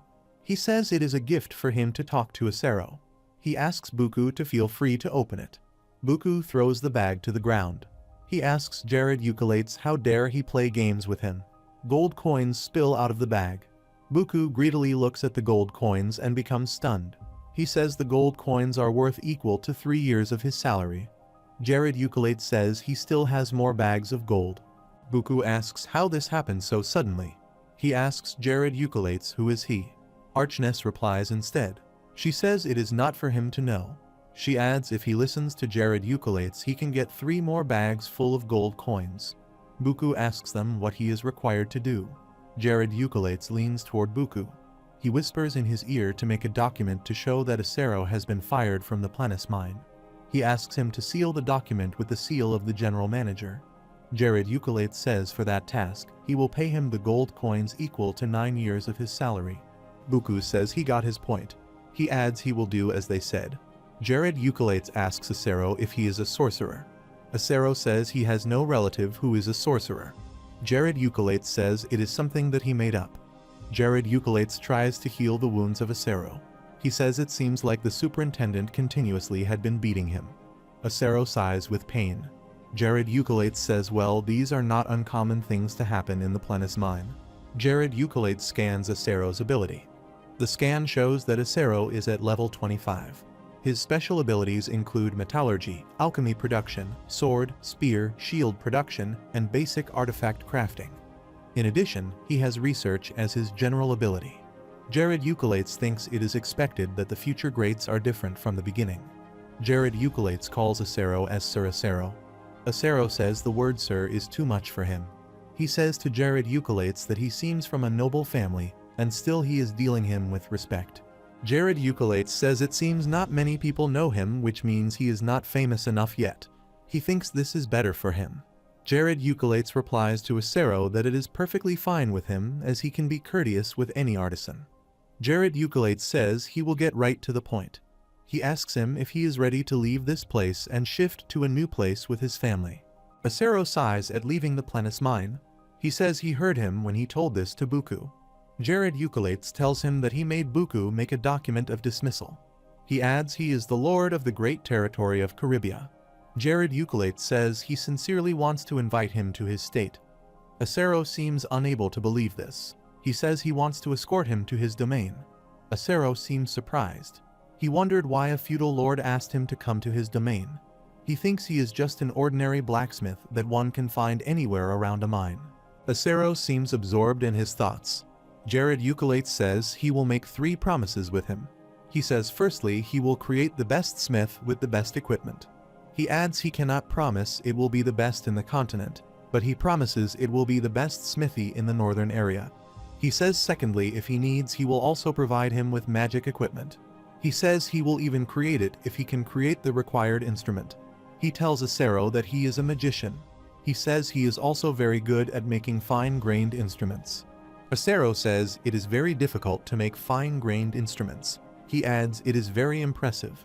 Jared Eucolates says thirdly he will provide them with an estate where he can live with his family. Acero asks him if he talking about giving him an estate. Jared Eucolates says he is not suggesting he creates everything from thin air. He asks him to take it as an investment for him to research and produce a certain kind of metal. He says he cannot tell him what kind of metal he will be working on. He says he is certain about one thing, the metal should be stronger than steel. Jared Eucolates tells Acero that they have enough raw material to make things at a large scale. He hands over a sword to me. He asks Acero to have a look. Acero checks out the blade. He asks Jared Eucolates if he can try a sample test on it. Jared Eucolates allows him. Acero turns his finger towards a sword. He tells Jared Eucalates that his friends presented him at that place as a present on completion of 10 years in the field. Acero hits his sword with Jared Eucalates' sword. His sword turns into 2 pieces. Acero asks Jared Eucalates how did he find such a strong metal. Acero says it should be revolutionary if they can create something like this at a large scale. Jared Eucalates smiles and tells Acero that the amount they have is the same as iron. He adds that the strength of it is of another level. Acero again looks at the sword and says this is something revolutionary. Jared Eucalates again requested Acero to accompany him. He tells Acero that he is someone he needs. Acero bows down before him and says he accepts his offer. He adds although he is weak his abilities will provide him assistance. Acero says he will follow him wherever he wants. Jared Eucalates addresses Acero. Meanwhile, Buku enters the room. He says he is finished with the task. He says to Jared Eucalates that he is unable to understand why he is interested in a man like Acero. Buku says he hopes everything goes well with him. Jared Eucalates addresses Supervisor Buku. He asks Jared Eucalates what he wants now. Jared Eucalates says he will give him another satchel of gold coins, but he has a request. Buku asks him about the request. Jared Eucalates says he wants to punch him with his hand. Buku says it seems life is so hard on him. He says he must be stressed. He opens his arms in a welcoming style. He asks Jared Eucalates to go ahead with his best shot. He laughs and says he will make sure to be on the receiving end. Jared Eucalates smiles and comes toward Buku. He punches him and makes him fly in the air. He sits Buku with transcendental strength. Buku says violence is not the solution for everything. Jared Eucalates replies he reaps what he sows. Jared Eucalates puts a bag of gold coins on his face. He warns Buku not to kill any innocent person in the future. Jared Eucalates asks his companions to go back. Jared Eucalates asks Aki if she has done everything as he told her to do. Archness replies in affirmation. She says he has gathered all the information about Buku and sent it to the authorities. He assures Jared Eucalates that Buku will soon be on trial. Acero says he is already feeling good about his decision. He says thanks to Jared Eucalates. Jared Eucalates reaches the Plenus Spa. He comes to the spa to wait for Acero. He says it seems that there is no one in the spa and the fee is quite a lot. Jared Eucalates looks at Aki who is standing behind him. He asks her what is she doing. He tells her that she needs to wash herself before they go in. He asks her if she is planning to go in like that. Archness asks Jared Eucalates to take the first turn. She says meanwhile she will have a look around the spa. She says she never thought that she would get to be in a spa. Jared Eucalates asks her what is wrong with the spa. He says she can have a look after washing herself. Archness says alright. Jared Eucalates takes off his clothes. Archness looks down. Jared Eucalates asks her if it is her first time to see the body of a royal person. He says this is a shame. Jared Eucalates says he has everything he is supposed to have. He adds he has nothing that he is not supposed to have. Archness tries to say something. Jared Eucalates stops her. He says he is not asking her to show her body. He closes his eyes and says he will go first. Archness feels confused. Jared Eucalates gets into the water. He closes his eyes and says this is so nice. He wonders if they can have a spa like this near the Forest of Nightmares or the Grave of Mayhat. He adds it would earn so much money. Jared Eucalates says he needs to expand the industrial district on a large scale. He says he will do that not only for lodging and alcohol, but also to provide sources to enjoy the nightlife. Jared Eucalates looks at Archness who has wrapped a towel around her and sitting with her feet dipped in the water. Jared Eucalates asks her why she is not getting in. Archness says he hates hot water. He asks her then why she wrapped herself in a towel. Archness says she has a lot of hair on her body. She says she does not want to show him the fur, which is why she decided to cover the body. Jared Eucalates says he does not care about it. He asks her not to worry about it. Archness says she is fine with it. Jared Eucalates asks her to do as she pleases. He says he will close his eyes while he is here. Jared Eucalates says it feels like he will fall asleep since he is tired for a long time. The nights fall out. The scene shifts to a room. Archness falls asleep. Jared Eucalates looks at Archness and says it seems like something is wrong. He says whenever they attend official events Aki has always been informal with him. He says whenever there are two of them or skinship involves Aki's responses change. Jared Euclid says this is quite confusing. The scene shifts to the Falfer Kingdom. Acero comes with his family. He says everything is ready. He says he does not know how to show his gratitude. Jared Euclid looks at them and thinks if that is all they are bringing. He says to Acero that it looks like they do not have much. Acero says it is easier for them to reduce luggage since they keep moving around a lot. Jared Euclid feels touched by their humble plight. Jared Euclid asks Aki if she knows about the Zoomer villas. Aki replies in affirmation. He asks her to make necessary arrangements for Acero's family to settle there. He asks her to make sure they get the best houseware they can and have everything that they need. Archness says she understands. Archness asks Jared Euclid if he is not coming with them. She says she is planning to create a large-scale teleportation magic circle. She says she does not think that it would take much time. Jared Euclid says he has something to take care of here. He says he will return once he is done. Archness asks her where he is going. Jared Euclid reaches a place. The guard at the entrance stops him. The guard asks him to pay the passing fee. Jared Euclid gives a gold coin to the guard. The guard allows him to go in. Jared Euclid says he is thankful for his hard work. At a little distance, there is one more guard. He also stops Jared Euclid and says he needs to search him before allowing him to enter. Jared Euclid gives him a gold coin and says he must be tired of his work. The guard asks if he is a merchant. He apologizes for not recognizing him. The guard stops someone and scold him for not paying the fee. Jared Euclid looks at this and says this place is a breeding ground for corruption. He realizes this is the truth of the Falfer Kingdom. He wonders if they are all seduced by money. He says it is a place where anything can be solved with money. Jared Euclid reaches the door of the fallen underground mosque of Falfer Kingdom. He looks at the door and thinks this is the dungeon he intended to conquer even before planning to meet Acero. He looks at the long line in front of the door.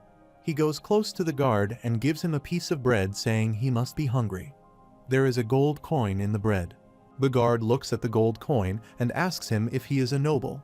He asks the people to get aside and give him space to pass. Jared Euclid thinks if he leaves the country as it is, its corrupt system would not change ever. He seems determined to change the corrupt system of the country by his hands. He enters the dungeon. There are so many people inside the building. A man asks him if he is going to try a course B. He says he will die if he goes there. Jared Euclid ignores him and continues to move on. The man asks him if he is not hearing him. He adds that the survival rates for courses A and B are different. Jared Euclid replies he knows that is why he is going there. The man says his eagerness to go to course B shows that he is only finding a place to die. Jared Euclid tells the man that he is thankful that he is worried about him. He adds he will be fine. The man says this is how they will lose another young hunter. Jared Euclid reaches the door courses to the underground fallen mosque. In this place, there are two paths, course A and B, that lead to different locations, and most people tend to choose to go into course A. The course A is less dangerous. The hunters shared knowledge about it, so it is a well-versed path. On the other hand, course B is infamous for being dangerous. A minimum of 15 people are required to be in the group to conquer the course B. Jared Euclid says he has come alone because he is confident. He says one of the reasons why he came here is to take care of the boss monster and to take all of the drops for himself. He says he also needs to try Delrook's bracelet. He says he should take his startup since he is in. He says he never knows when he will find a person stronger than him. He walks and thinks the continent is big and there is plenty of monsters. He arrives at the entrance of course B. He looks at the entrance for a while. He brings his hand forward and says he needs Tanex. He thinks about taking it out. He laughs and says Sabio will enjoy taking a peek inside. Jared Euclid takes into Tanex. The magic battery is charged 100%. He checks the system. There is no fault in any part of Tanex. Jared Euclid smiles and says this is what a superhero from a movie looks like. He says he should take care of things quickly since he is in good condition. Jared Euclid enters the dungeon through the course B. Sabio looks at his action. He wonders who is this kid. Sabio recognizes the underground fallen mosque. Sabio says he must be trying to take advantage of the dungeon. He wonders if he is planning to use something like this to pass all the monsters. There are so many monsters around him. Sabio asks how he can do something like this. He notices that Jared Eucolates is moving as close to the ceiling as he can to be ignored by the monsters on the floor. He finds it quite interesting. Jared Eucolates asks Sabia if he finds him the best Tartara pilot or not. Sabia seems unable to believe what he is looking at now. Jared Eucolates looks towards Sabo and asks him to have a close look at his performance. Jared Eucolates says he will let him know that he is the best Tartara Nexus. He asks Sabo if Tanex is looking good at him. Sabio seems answerless. Fabio says he would not have planted any communication device on the Tanex if he knew something like that could happen. He shakes doubts out of his head and decides to look at the data again. He says he should continue watching, and there is no need to feel proud of that human. He adds there is no need to get excited about that. Jared Eucolates keeps moving onward by being close to the ceiling. He tries his best not to be noticed by the monsters.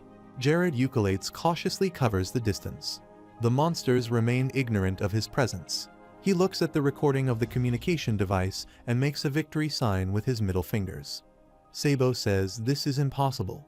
He adds it is quite clever of him to cover 8 doors without getting the attention of the monsters. He notices he has covered the distance in just 2 hours. Jared Eucolates reaches the front door of the fallen dungeon. It took him 2 hours to reach the room of the boss monster known as the Room of the Fallen. He looks around. He speaks to himself, where is the boss monster? He feels someone in one corner of the place. He says, oh, the monster is still asleep. There is a flame lizard named Valere sleeping there. At some distance, the freeze lizard named Valaro is sleeping. Jared Eucolates looks at them and says it is time to take from them what he wants.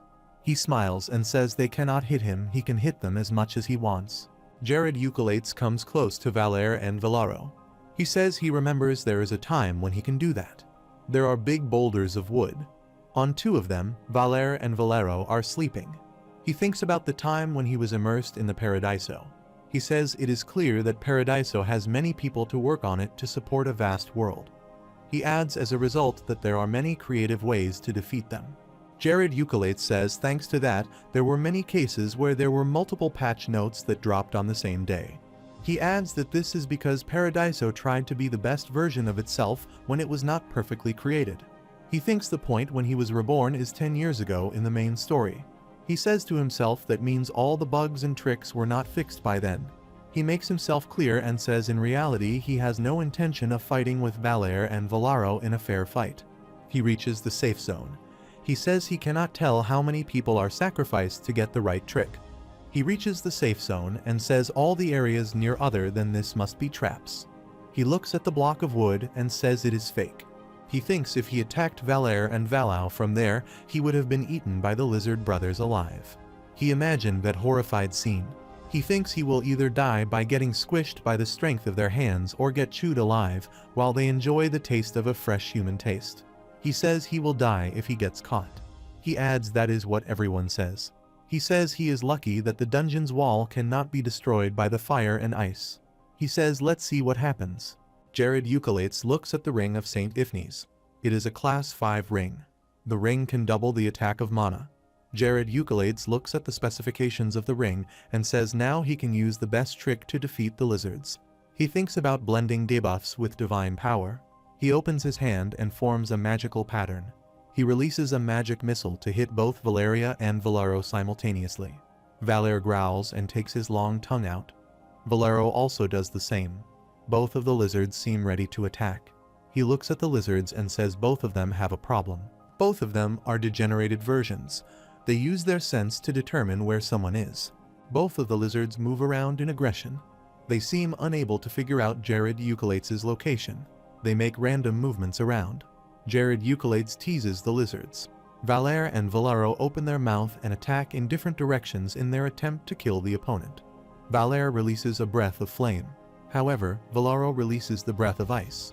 Both of them attack Jared Eucolates simultaneously. The area around Jared Eucolates fills with flames of fire. They keep attacking. Then they stop for a moment. Jared Eucolates says so they would not let him go easily. He says this is quite clear. Valaro tries to reach Jared Eucolates. Jared Eucolates says he cannot reach him. Meanwhile, Valere again attacks him. Then, both of the lizards attack him simultaneously. Jared Eucolates notices their attack and says it is an enhanced attack. He notices their attack cannot reach the safe zone directly. He says he needs to use the skill to fly to avoid heat and ice waves. He feels it would become dangerous for him if he takes a little more time to decide. He says this is the reason why that trick takes time to be found. He looks at the lizards and says now it is his turn to attack. He again opens his hand and forms a magical pattern. He releases a magic missile. The magic missile hits the lizards badly. Jared Eucalates laughs and says it is fun to beat them since they have some meat on them. He says it is almost like the target is big enough to get the bullseye no matter where he attacks. He comes between them and says it is fun to get between them while fighting to tease them. He says he can easily do that by using the debuffing spell that can be applied to a wide area. Jared Eucalates says he knew right from the beginning that both of them had weak eyesight. He says this is how they used to trace the location of the hunters by the divine magic they used. The battle between Jared Eucalates and the lizards continues for 30 minutes. Jared Eucalates smiles and says Tanex helped him a lot to stabilize himself. He feels happy that he can use the fly spell and still get the advantage provided by the suit during a battle. He seems quite satisfied with Tanex. He says he does not want to take it off. He looks at the lizards and says the experience of using transcendental linkage is so good. Jared Eucalates observes the movements of Valere and Valero for some time. He wonders if Valero is trying to climb the wall to reach the safe zone. However, the wall breaks off and Valero falls to the ground in an upside-down position. Jared Eucalates laughs at him. Both of the lizards seem mad at him. They once again open their mouth and release breaths of fire and ice to show their anger. Their breaths get mixed and create an explosion. Jared Eucalates says it is time to end this. He thinks about something and says he can repair the damage to the suit by using a couple of magic stones. He opens both of his hands and releases a magical aura out of his hands. He makes all his magical energy concentrate and prepares the magic bullets to attack the lizards. 13,466 magic units of energy combined. Jared Eucalates decides to use all the remaining energy in the final strike. He looks at the lizards and aims their heads as the main target. Then he releases magic bullets. The magic bullets hit the heads of the lizards. He succeeds in defeating both Valor and Valero of the underground Fallen Temple. He gained 25 levels as a reward. In addition, he earns the title Dignity of the Solo Clearer.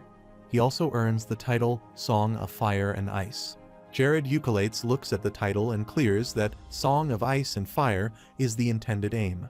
There are a few more messages on his status window. He again looks at the notification and says he thought that one could get that title after reaching the 10th floor of the dungeon. Then he says the lizards have made his efforts up to that level anyway. He thinks for a while and says it is quite uncommon for people to have a high defense against elements like fire and ice. He looks at the other notifications on the status window and says it seems like he leveled up both elemental skills. He seems quite happy to know that. The dead bodies of both lizards turn into heaps of red and blue color. Then the heaps disappear in the air and some items appear in their place. Jared Eucalates looks at the artifact.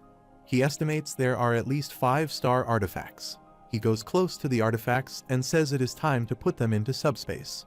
He thinks about checking them later. He feels there is a lot more to share with others. Sabio observes Jared Eucalates' activities via communication stone and says the boy is crazy.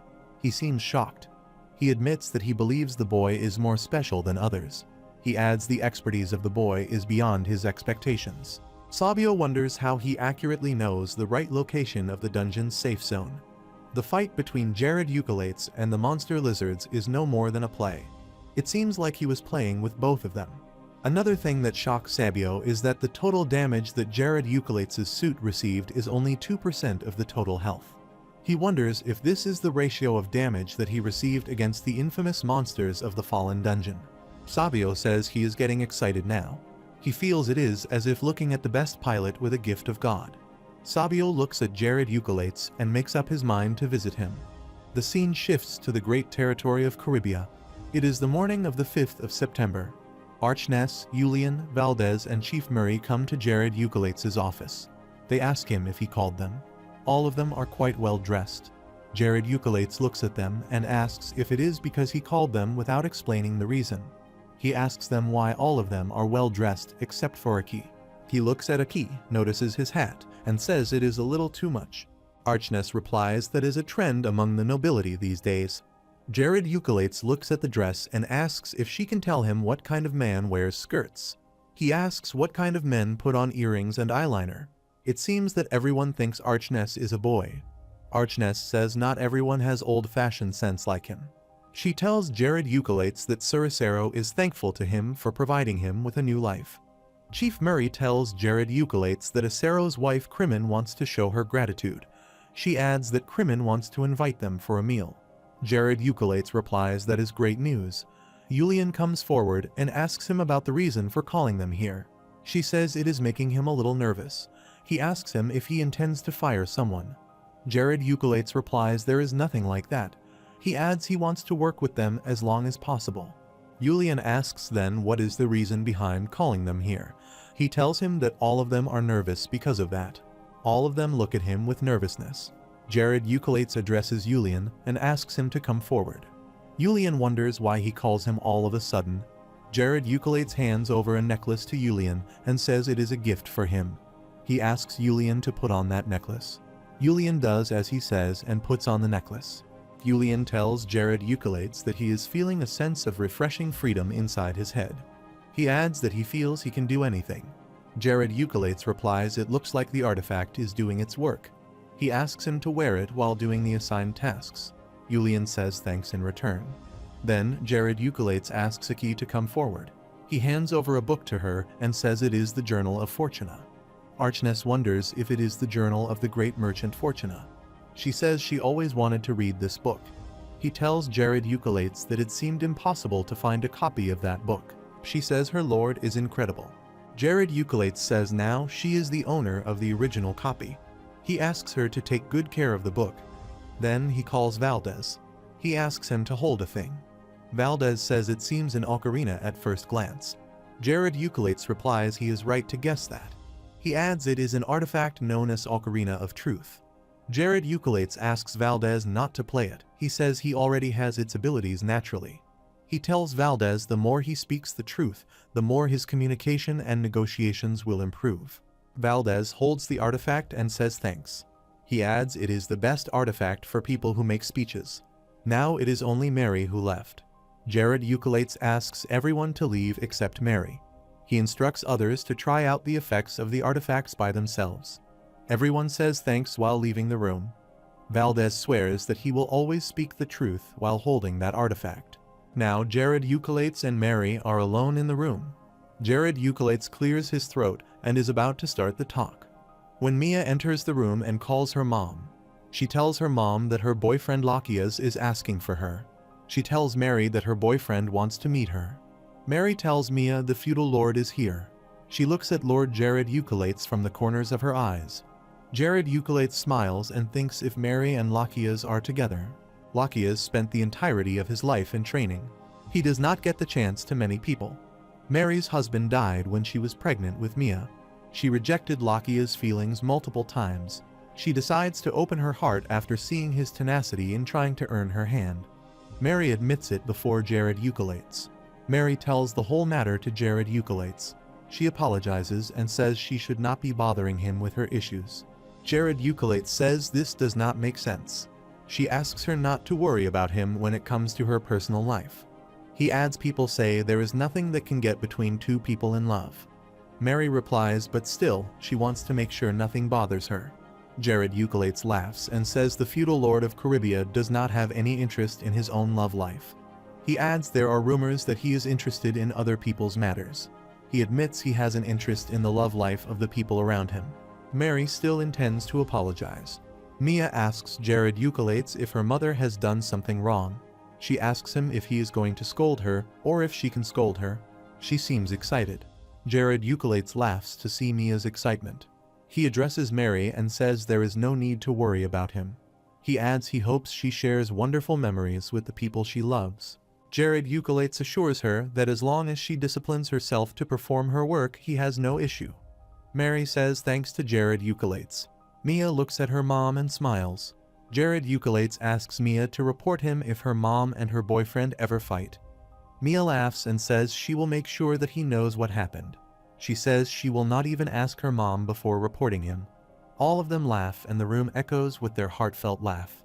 Jared Eucolates gives a ladle to Mary. He tells her that it is Saint Hypnosis' ladle of healing. Mary holds it and tries to believe that it is Hypnosis' ladle. Jared Eucolates asks her to use it while working so that he and other staff members continue to enjoy her wonderful food. She assures him that she will use it. She tells him that she can feel warmth and comfort inside her body by just holding that ladle in her hand.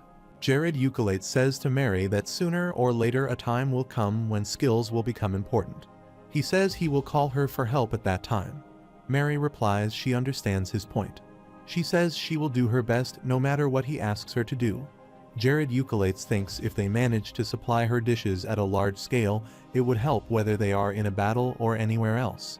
He knows that other than ordinary potions, she can make food that can buff the recovery of those who eat it. Jared Eucolates and Mia walk outside the mansion. Jared Eucolates asks Mia if she is doing her best in the training. Mia replies that except for the time that she spends with her mother and eating, she keeps practicing magic. He asks her further if she is still practicing the wind magic only. Mia replies in affirmation. Jared Eucolates asks her if she is interested in stuff like ice and fire. Mia replies her dream is to become the best in the wind magic. She tells him that she intends to meet a wind elephant in the future. Jared Eucolates wonders if she wants to learn wind magic only even after learning about other things. Jared Eucolates scans Mia's abilities. He notices that she has reached the level S. He thinks this is insane that she has already reached level S in the Song of the Wind after just a training of 1.5 years. He believes that it is not just because of her innate talent. As far as he knows, this level can be achieved after a period of at least 3 to 4 years even in Paradiso. He thinks for a while and says to himself she will not be able to stand at this level because of her low mana stats. Jared Eucolates thinks if they look at her magic ability from a standpoint, she is strong enough to protect herself against a 5-star magician by using her wind magic. He stays silent for a while. Then he tells Mia that they will go on a trip to the MANHWA Plateau before the next spring. Mia says she heard about that place. She adds she heard that the winds are cool and refreshing in the Andanes Plateau. She says the flowers fluttering in that place are known as one of the pretty things. Jared Eucolates tells her that he will teach her a way to maximize her wind magic there. She says this is amazing. She asks him when will they go there. Jared Eucolates replies they will visit that place around March. Mia feels sad and says it will still take half a year as it is September right now. She asks Jared Eucolates if they can go in January. She adds it is also her birthday month. Jared Eucolates laughs and says yes to her request. Soon the night falls. Jared Eucolates works in his study. He leans over the table and seems busy with some important tasks. He looks at the information of the Daimyo's magical division and their navy. He looks at the details and says it is a dilemma. He thinks about creating a personal army made of sorcerers, like the swordsman army of Agricio, and creating a navy large enough to protect our shores from attack. He adds since they have the Sindarth Kingdom protecting them from the south like a barrier, it should not be an issue for them to take advantage of the Bonaso and Malnus kingdoms. He marks some points on the map. He says in the year of 1416 they will be the first target of their territory. Jared Eucolates meets with some vassals at night. After that 4 months passed and the year 1914 started. The scene shifts to the New Year's Day. This is the 3rd year of Jared Eucolates in this world. Jared Eucolates opens the bottle of Lapierre's potion and drinks it. He looks in the mirror and says he is happy he can see his stats. He says it is a good thing that he can keep pushing himself endlessly. He looks at his status window, which shows his excellent stats. Meanwhile, someone enters the room and calls him. It is Ella. She is dressed in strong armor. She tells Jared Eucolates that they are ready to go. There are soldiers on both sides. The scene shifts outside of the mansion. There is a grand armed force ready there. Jared Eucolates addressed them and called them loyal followers of the territory of Caribia. He says it is because of their support that he can dream of a better future. There is a new flag that represents the Knights of Agricio. There is a red flag representing the magicians of Daimyos. Jared Eucolates enthusiastically says by providing them with food and the best weapons available, he pledges that he will bring honor to their country. Jared Eucolates addresses people and says they will soon see that their support is a big help for them. He asks them to keep training until that time. He asks them to refrain themselves from doing anything that would bring dishonor to his name. He asks them to be sure to keep their head up high. He asks the people if they got his point. The people unanimously say they will bring honor to his name. They hail the Lord and the territory. Both of the forces are ready. Jared Eucalates sits alone and has his drink. He thinks although they have gathered the Demiosian magicians, they lack a leader, unlike Ella and Ulsa, who can lead the force of knights. He feels there is a need to find a leader for them. Meanwhile, Isabel reaches there. Jared Eucalates wishes New Year to her.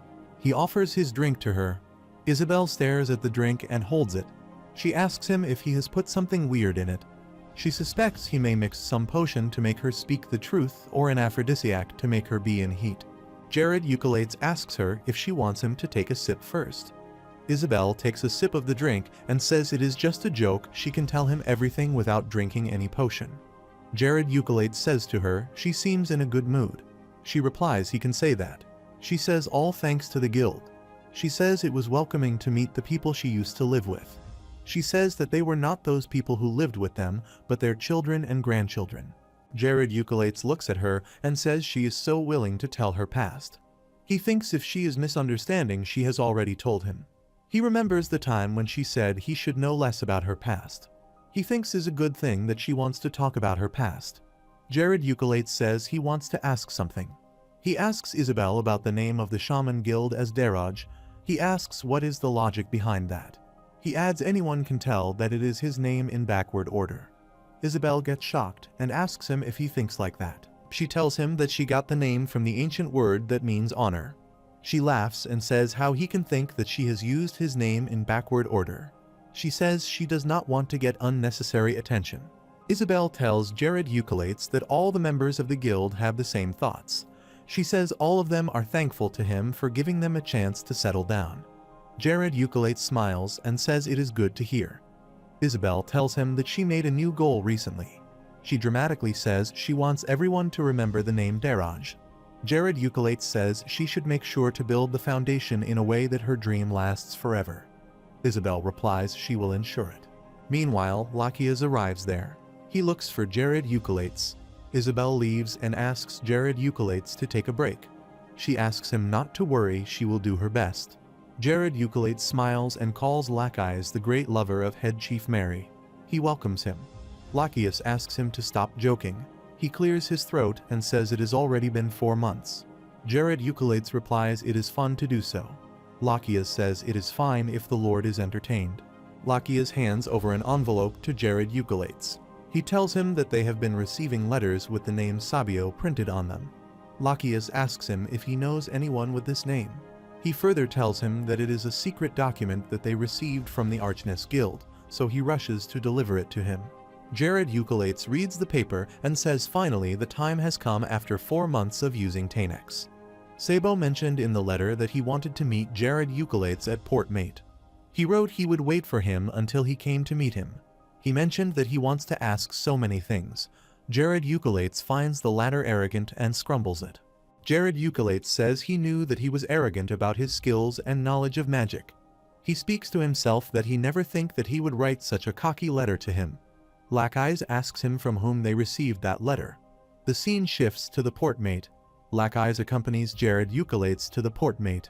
Lachias asks Jared Eucalates if it would be fine to meet Sabio without precautions.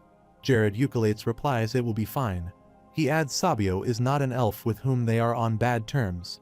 He assures Lachias that there is no need to worry about it. Jared Eucalates asks Lachias to stop worrying about this. He commands him to visit the people who work at the beaches. Lachias asks Jared Eucalates if there is any other order for him. Jared Eucalates discusses with him the matter of the head chief of the Northeast Navy. He tells Lachias that it is difficult to get Admiral Jennings on their side. He adds Admiral Jennings is not someone they can persuade with money. Lachias says he is a soldier by birth. He adds that does not mean that there is no hope. Jared Eucalates thinks he must have some reasons and circumstances to betray his country. Lachias replies there must be reasons. Jared Eucalates makes a fist of his hand and says that avoiding blood is impossible. He adds if this is the only case then they need to show off the difference between the power.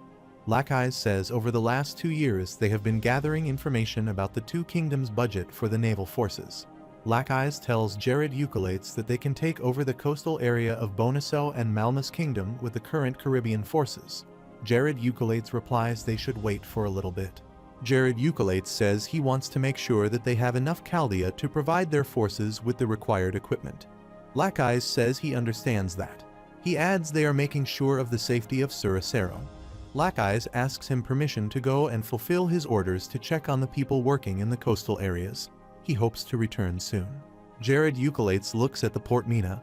He looks at his storage ring and thinks he should show off by showing up in Tanex before its original owner. He says Sabio is also an important person like Chloe. He believes they hold the key for the future. If the research data that Sabo has been gathering during all the time is taken over by the Dark Church, everything will go to hell for the human beings. Hundreds of soldiers with technology like Tanex on the battlefield with humans with no means to defend themselves will end in massacres. Even if Sabo dies, the date will re-emerge, which would cause his death to go in vain. Jared Eucalates seems immersed in these thoughts when he spots Sabo at a distance. He calls Sabo. Sabo turns and looks at him. Both of them keep looking at each other. Jared Eucalates lands to the ground. Sabo claps and says it is nice to meet Lord Jared Eucalates. He brings his hand toward Jared Eucalates and introduces himself as Sabo. He says he is 27 years old. Jared Eucalates shakes hands with Sabio and says he is Jared Eucalates. He tells Sabio he is of the same age. He says to Sabo that there is no need to add his little title while calling him since they live in a different world. Sabo says alright. This time he calls him Jared. Sabio tells Jared Eucalates that he has been keeping a close eye on him and the ways he is utilizing the Tanex.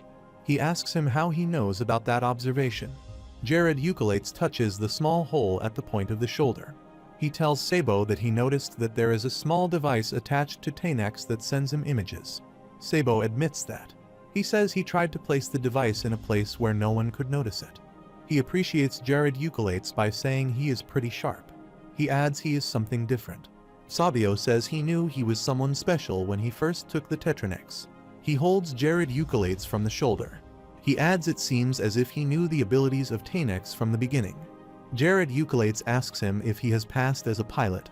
He replies from all his years of watching over people when compared with him, he has never seen a single human nor an elf as well as him. He looks at Jared Eucalates and says he feels he knows everything about Tanex. He shakes him and asks if he is getting his point. Jared Eucalates replies if is that so.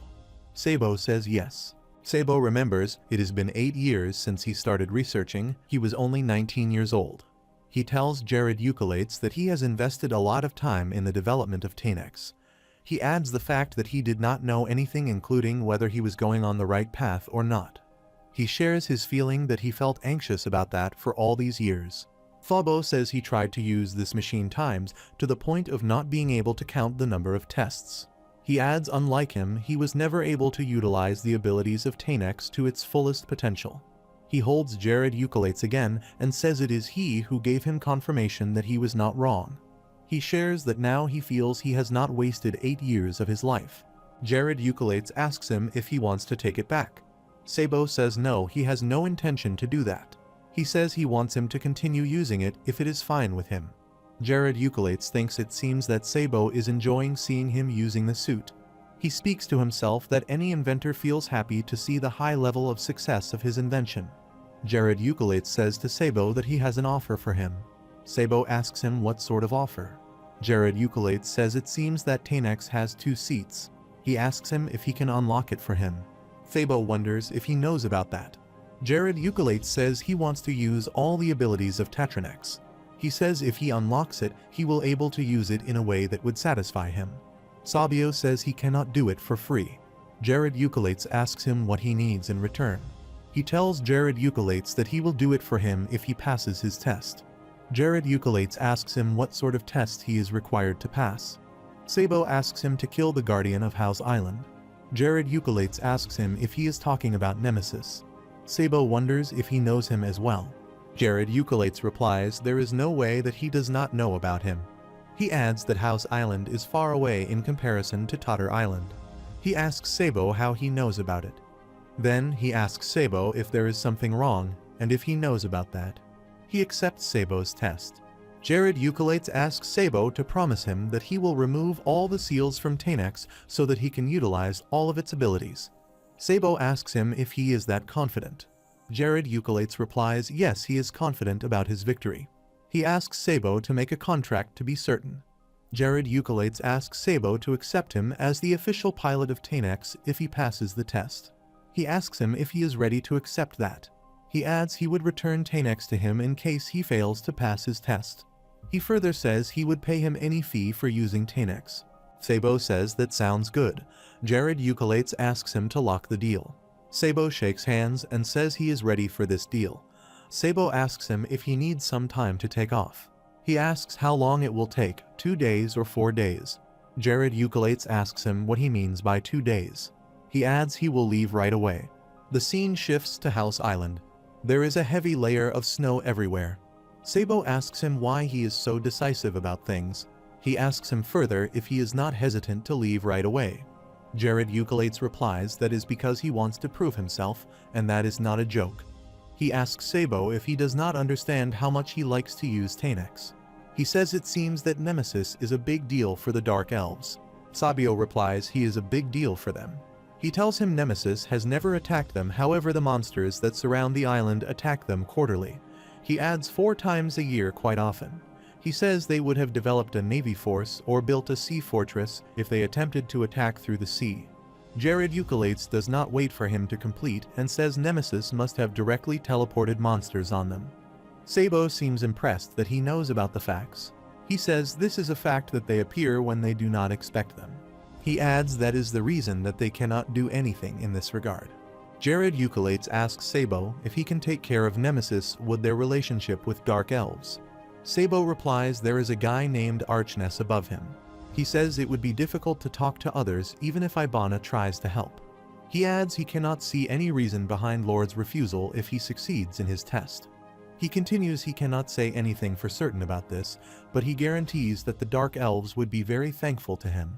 Jared Eucolates thinks the monsters in House Island would be an easy pick for him as no monster can attack him from the sky.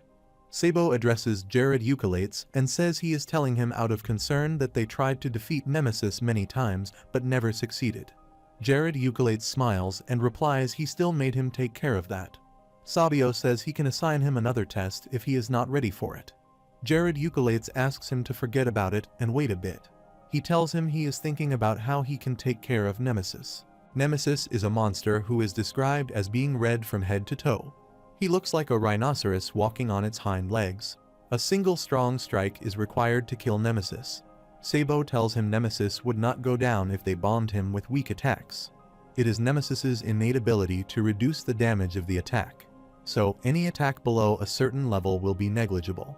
Sabo adds they would not be able to deal with that damage with normal arrow or magic as Nemesis has a quick regeneration ability throughout his body. Sabio informs him it does not matter if they try attacking him with constant magic damage as he has a thick hide. Nemesis's only weakness is spikes of damage.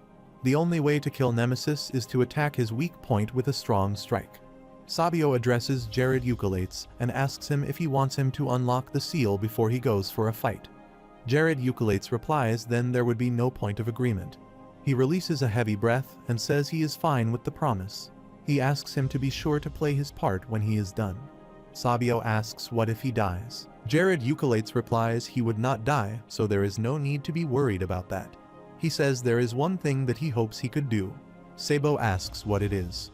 Jared Eucolates tells him that he wants him to increase his ability to concentrate energy missiles so that he will be able to collect all of his energy at one point. Sabo asks if he is talking about magic bullets. Jared Eucolates replies yes, he is talking about mana bullets.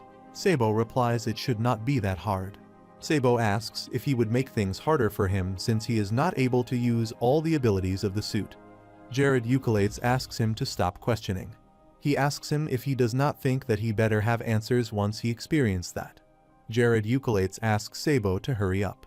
He says it may not look like that, but he wants to return to his territory soon. Jared Eucolates looks at Sabo and thinks he knows he is very excited about all this, but he is not showing his excitement. He feels determined to prove a point. He says to himself that he is also happy that this time he is watching the story from an outsider's perspective, but a direct character of the story. Sabo works on the hand of the suit. He tells Jared Eucalates that the modification has been completed. Jared Eucalates looks at his hand and says that he knows that he is an inventor, but he never thought that the modification would be that quick. Jared Eucalates warns Sabo to never come close to the battlefield. He tells him that he will be using a large part of it. He makes it clear to him that he may die if he comes close to it. Sabo smiles and asks him not to worry about that. He asks Jared Eucalates not to assume that he is the only one who can use the flight. Sabo jumps up in the air and stabilizes his position. Jared Eucalates looks at his shoes and says earlier they appear to be quite ordinary. However, by having a close look at them, he can say that they are made of special stones. Jared Eucalates looks at Sabo and says that is a big relief. They start their journey. Sabo again asks Jared Eucalates if he is sure about his safety. Jared Eucalates replies he will run away the moment he realizes that he cannot take him. He asks him to do the same if he sees him running away.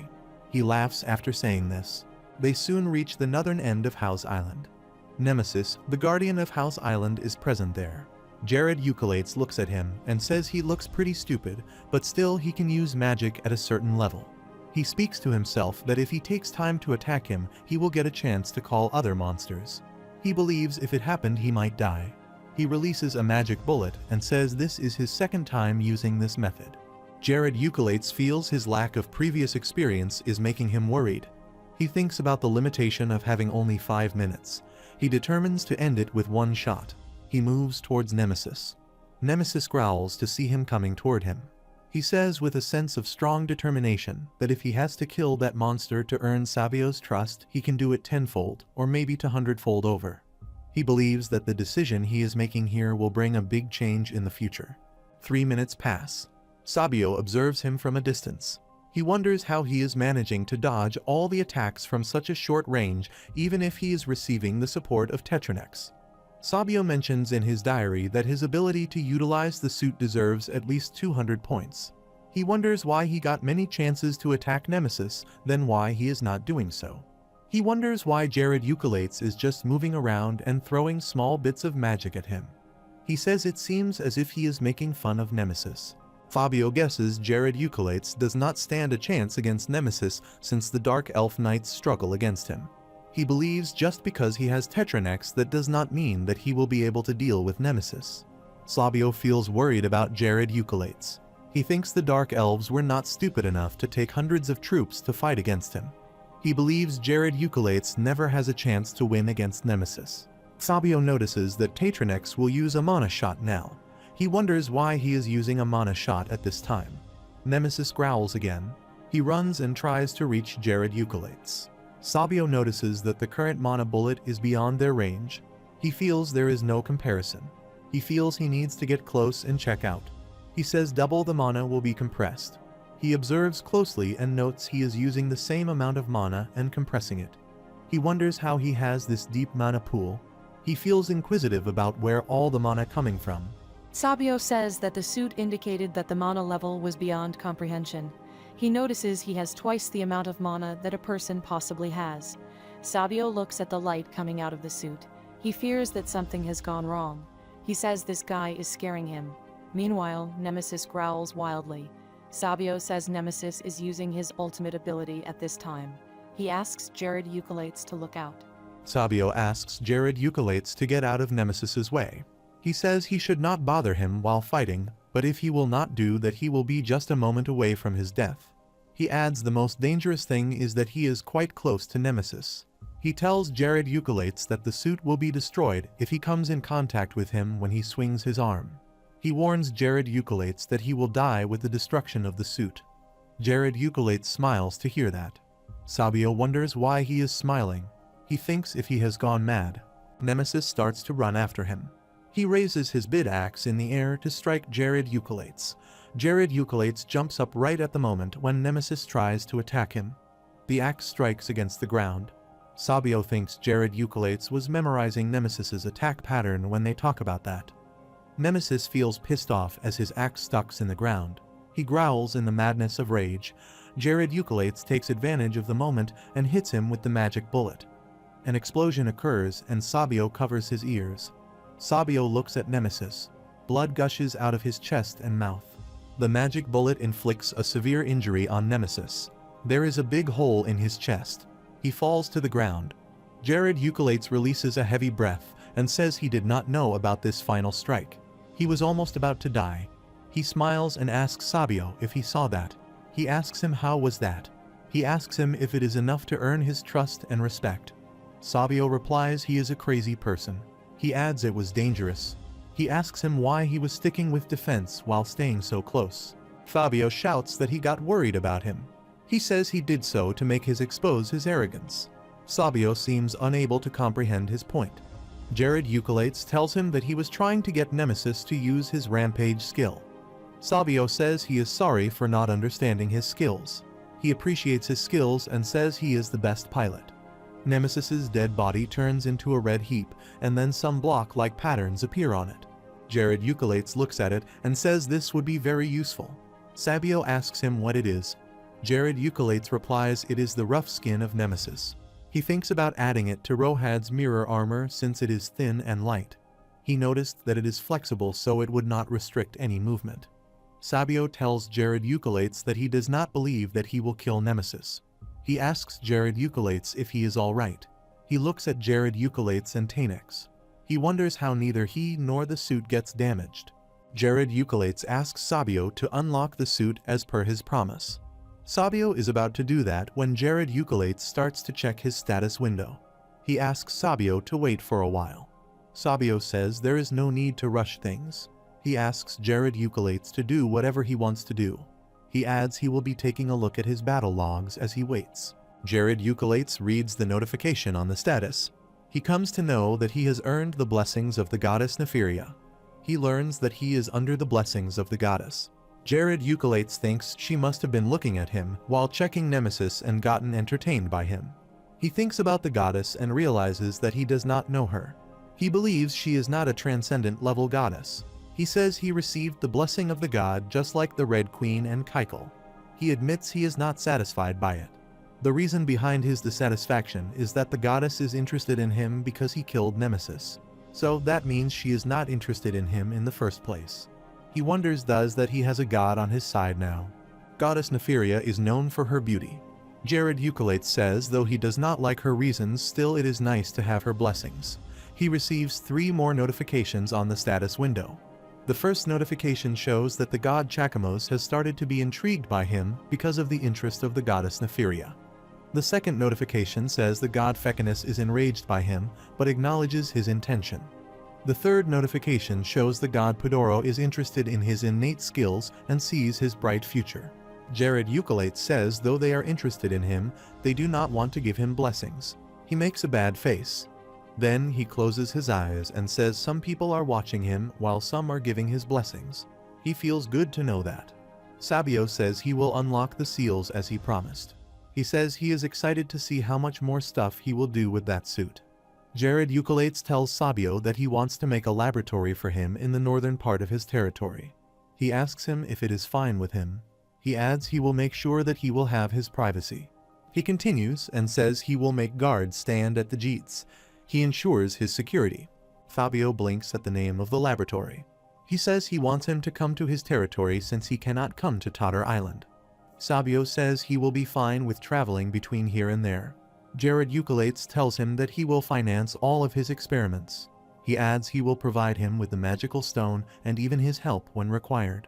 Sabio accepts his proposal and asks him to build a laboratory for him. He assures him he will talk to the Lord if he fulfills his promise. He adds they will be elated to hear the news as long as he tells them he killed Nemesis. Jared Eucolates says to Sabio that he hopes both of them become satisfied with the results so that he can have a fair deal in the end. Sabio tells him that he has tried and unlocked the seal as he promised. Jared Eucolates looks at the unlocked Tatranex. He looks so excited to see this. The updated Tatranex greets Jared Eucolates and introduces itself as Ola. He says to Ola that he is pleased to meet him. He thinks everything about Paradiso has been transferred to Tetranex.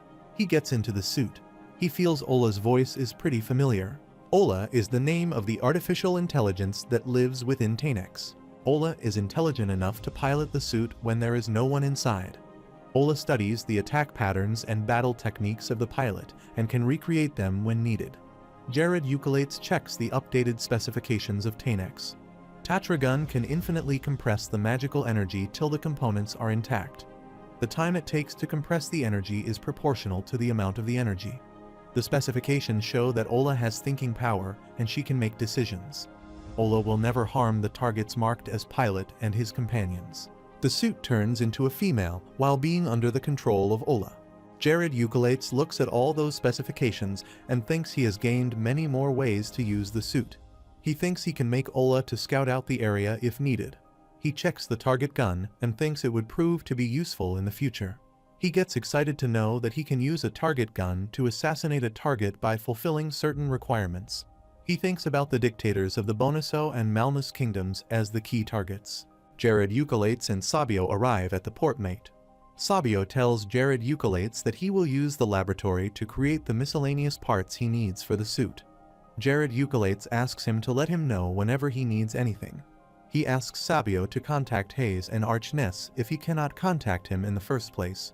He says he will be able to contact him in one way or the other. Sabio tells Jared Eucolates that the suit will start to use magic stones when he starts to use Ola. Jared Eucolates replies he knows about that. He says he will show him how much he can do with that monster. He adds he will let him know everything that will happen. Sabio tells him that he will also research golems. He says he is talking about the battle-ready golems that they will be able to produce at a large scale. Jared Eucolates says that is good news. He says he will ensure that he will have more than enough material to do that. Sabio tells him that research would not be for him. Jared Eucolates replies he will still support him. He asks him not to make things complicated. Sabio smiles and says he will send his good news. He adds he will try to get the approval of the Lord during this time.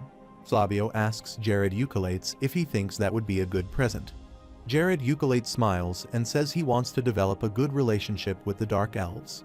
He adds this is his dream for this year. Sabio smiles and assures Jared Eucolates that he will contact him soon. Jared Eucolates replies he would like to see his again. The scene shifts to the Caribbean territory. Jared Eucolates is with Terry. Terry feels nice as Jared Eucolates scratches his belly.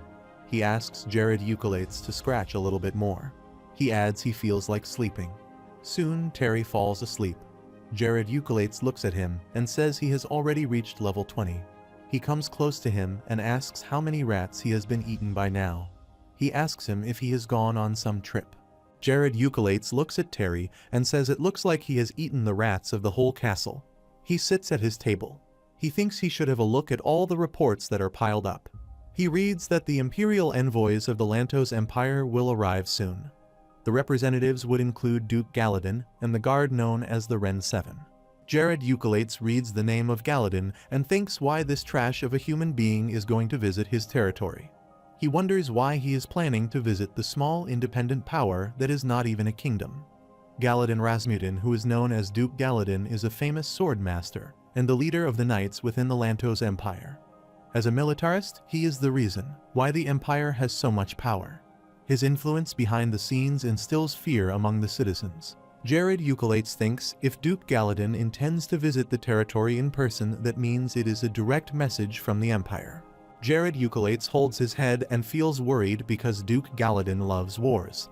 Jared Eucolates says the only thing that the man knows is war and conquering others. He slams to the table with his fist and says this is sad. He adds everything was going well, they had grown several nights. In addition, his relationship with Sabio also going well. He says this reminds him of what he posted about Galadin a while back. The post says whether one starts as Galadin's enemy or someone who works with him will meet with his end. Then, Jared Eucolates thinks about the Ren 7 and again holds his head. He says it is not just one but 8 of the cursed villains. This all seems unbelievable to him. He knows from the beginning that this conversation is not going to be a good one. Jared Eucolates knows Galadin is strong. He has a feeling that he is planning to fight with him. He thinks he has to put his life at risk while dealing with him to the point of sacrificing Tatranex. The scene shifts to the cartridge. He looks around and asks if they call it a territory. He says one cannot even differentiate between it and a nation. Galadin notices that things have been going well internally. He says the number of soldiers they have is impressive. One of the Ren 7 soldiers tells Galadin that they have almost reached. The first soldier of Ren 7 named Onsenal is with Galadin in the cartridge. Galadin, that is quite fast. He adds this is because the roads inside the territory are well paved. Onsenal says he is impressed to see this. Galadin replies he thinks the same. They say the kid Jared Eucalates should be taken lightly. Galadin asks them to be fast. He says he wants to meet Jared Eucalates as soon as possible. His subordinates reply they are doing their best. Jared Eucalates stands with all of his officials. He smiles and says to Galadin that he would like to welcome him to the territory of Caribia. Jared Eucalates scans the Galadin's abilities. Galadin is at level 601.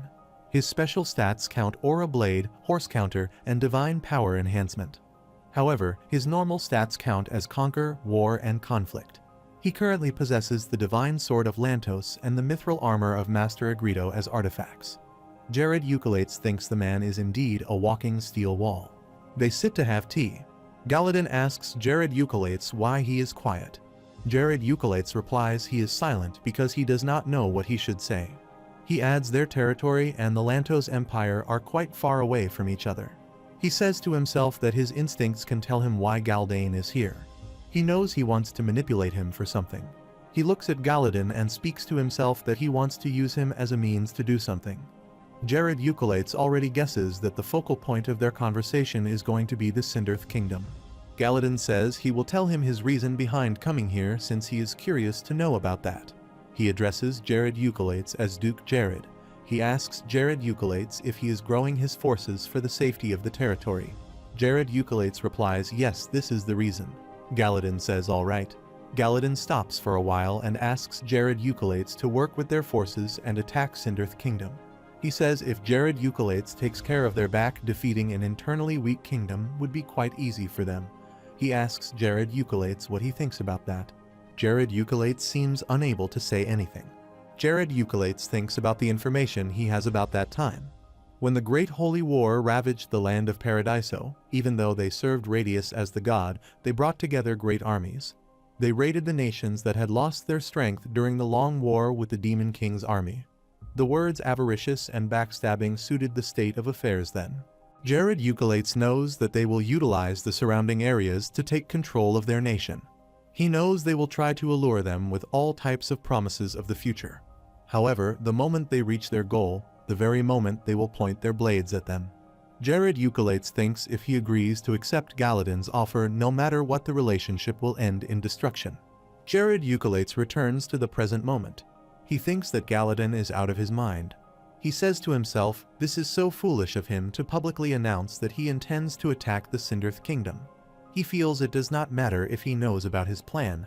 Jared Eucalates feels he is so confident. Jared Eucalates understands Galadin's technique. He understands that he is playing with his mind.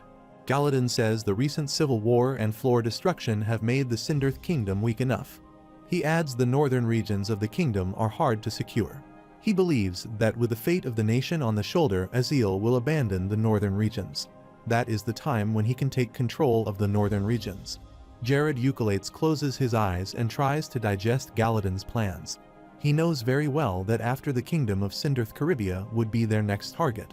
Jared Eucalates knows it is very certain that they will going to be their next target. Jared Eucalates stays quiet in response. Galadin says he understands his position. He adds it would be strange to get a prompt answer from his side. Jared Eucalates says he will think about it. Galadin asks him if it is worth thinking about. He says he cannot understand him. He adds the answer is already decided, all he has to do is speak. He asks Jared Eucalates if this is what he means by thinking. Jared Eucalates replies no, it is not like that, he wants to think about it logically. Galadin asks him if he thinks that the Sindarth Kingdom stands a chance against their empire. Jared Eucalates replies he believes it would be difficult. He adds the difference in strength is clear. Galadin says it is 100% sure that they will win against the Sindarth Kingdom. Galadin says if he further thinks about it, it would be like thinking about adding a drop in the ocean. He adds from a sensible point of view, it does not make any sense. Jared Eucalates says he wants to ask one thing. He asks Galadin what would he do if their territory stood alongside the Sindarth Kingdom for battle. He asks him if he still believes that in that case, their chances of victory will be 100%. Galadin asks him what he means by that. Jared Eucolates takes a sip of the tea and says they have not expressed their intentions yet. He adds that seems absurd that he is sure they will join their alliance. Galadin says it seems he is quite a spirit. He adds he acknowledges that. He tells Jared Eucolates that the moment their empire makes a move, even if he comes to offer his assistance, they cannot help but suspect his true intentions. He asks him to decide it now. He says they will overlook his recent words, a spirit of a young man. Jared Eucolates says he is sorry, but he is not interested at this moment. He adds he will let them know later. He says he has no water in his mind right now. Galadin asks him if he is refusing their offer. Jared Eucolates replies, if this is how he feels, then it must be like that. He tells Galadin that he would not believe it if he said no to this. Galadin gets mad and says there is no second chance. Galadin asks him to reconsider. Jared Eucolates asks him to take care of himself on his way back. Galadin stands up and leaves. Jared Eucolates looks at him and feels that he has made the right decision. He says those to believe in their strength and belittle others cannot turn down. He thinks all he needs to do is to use the Sindath Kingdom to keep a check on the Lentus Empire. He believes in that case he does not need to use any of his strength and will be able to manage the balance between the two. Lackeyes enters the room and asks Jared Eucolates if he is fine. He says the environment did not seem very nice. Jared Eucolates has used Transcendence Resistance to resist feelings of fear. Jared Eucolates says there is nothing that their territory needs to fear about. He adds they are the ones who would have a lot of fear in their minds. The scene shifts to the cartridge of Galadin. Onsenal asks Galadin why did he not kill all of them. He asks what made that trifling lord think he is so important. He asks if shaking his head off would leave a bad taste in his mouth.